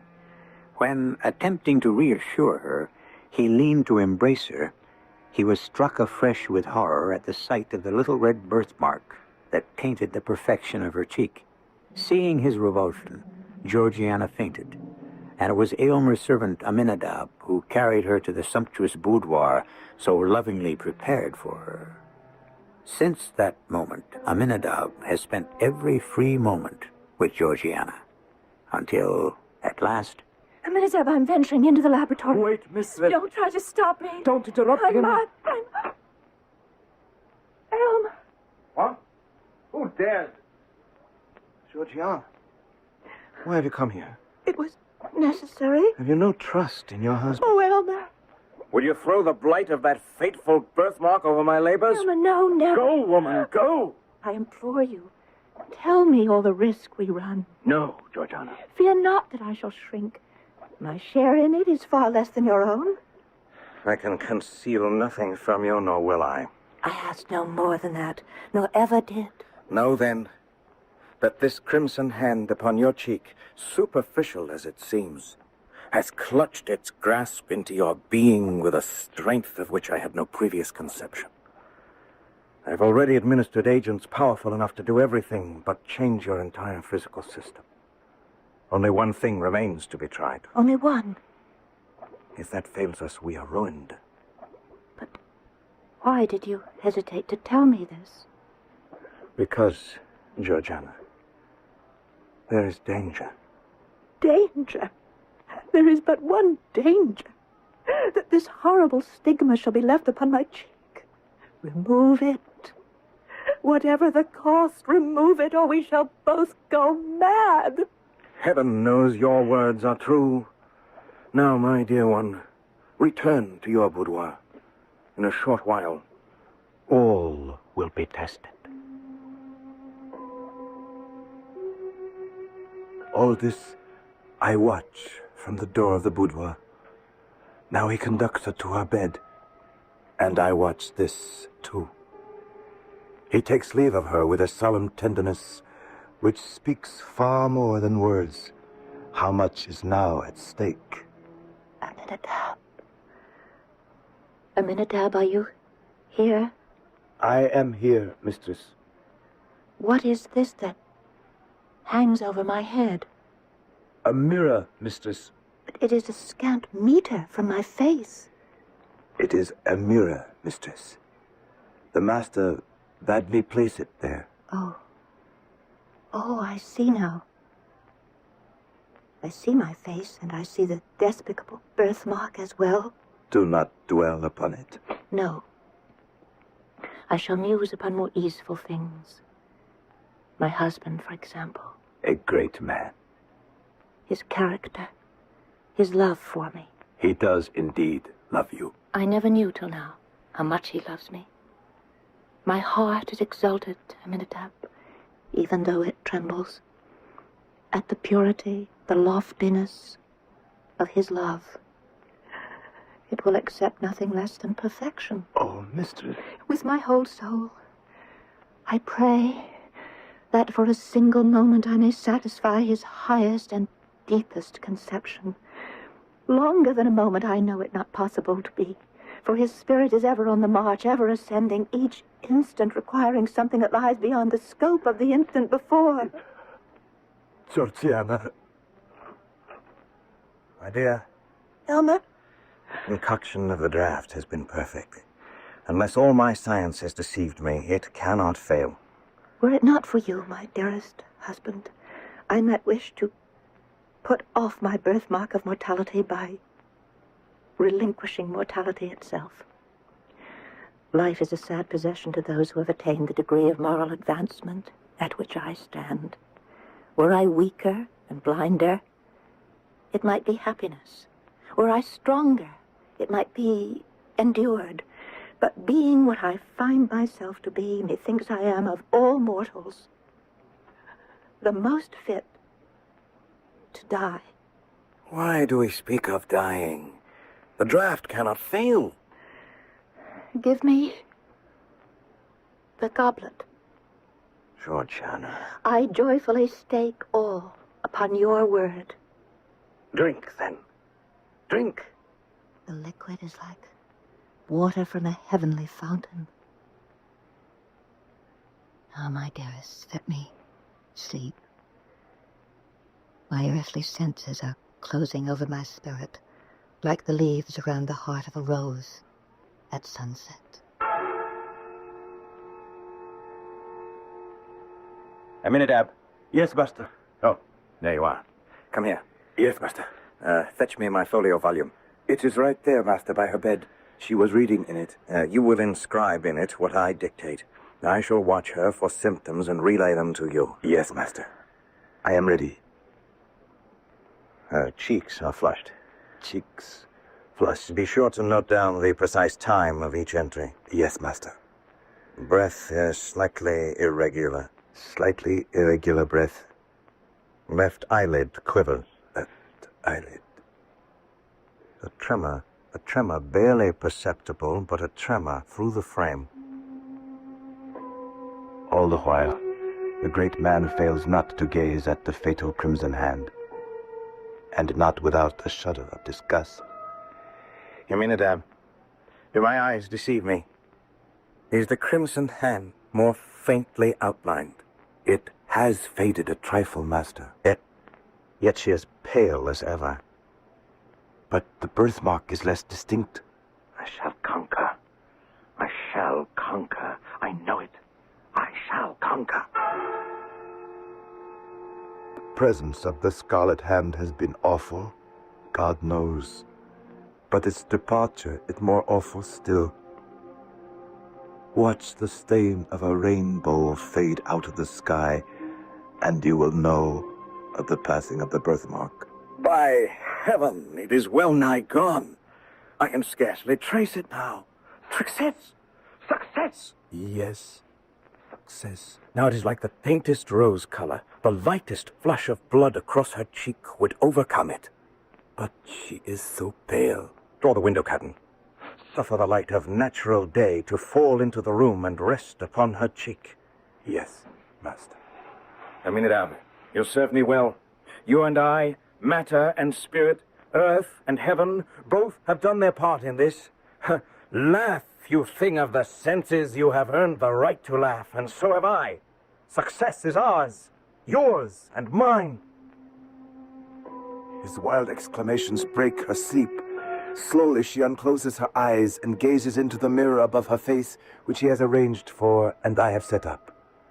A faint smile flits over her lips when she recognizes how barely perceptible is now the crimson hand which had once blazed forth with such disastrous brilliance as to frighten away their happiness.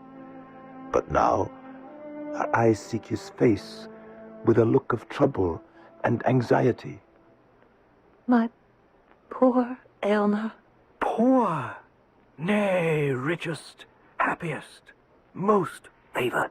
Dear love.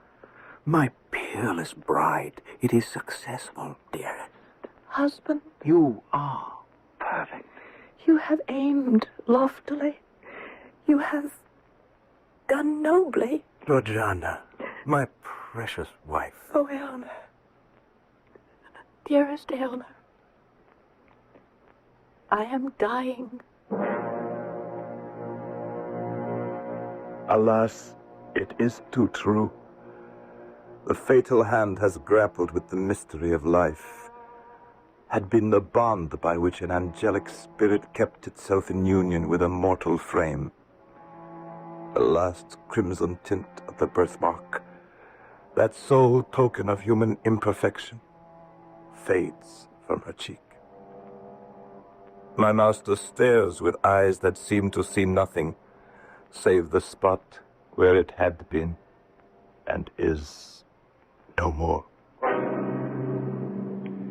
He is still staring down into her face, when something causes me to glance upward to a spot just above her recumbent form. A puff of smoke? A fragment of cloud vapor? What is it that seems to rise from her body, linger a moment near him, then take its flight toward heaven? She's dead. She's lost to me forever. Where did I fail? Where did I go astray? How can you laugh? You lump of earth? You mass of clay? Oh, man of intellect. Oh, great man of science. Oh, eminent philosopher who seeks to penetrate every secret of our great mother. You see before you the last result of your impudence. Thus, ever, does the gross fatality of earth exult in its invariable triumph over the immortal essence. I only tried. Had you, O great man, reached a profounder wisdom, you need not thus have flung away the happiness which would have woven your mortal life of the self-same texture with the celestial. I only wish a momentary circumstance was too strong for you. You did not look beyond the shadowy scope of time, and living once and for all in eternity, you failed to find the perfect future in the present. I pity you, great man, from the depths of my soul. You loved her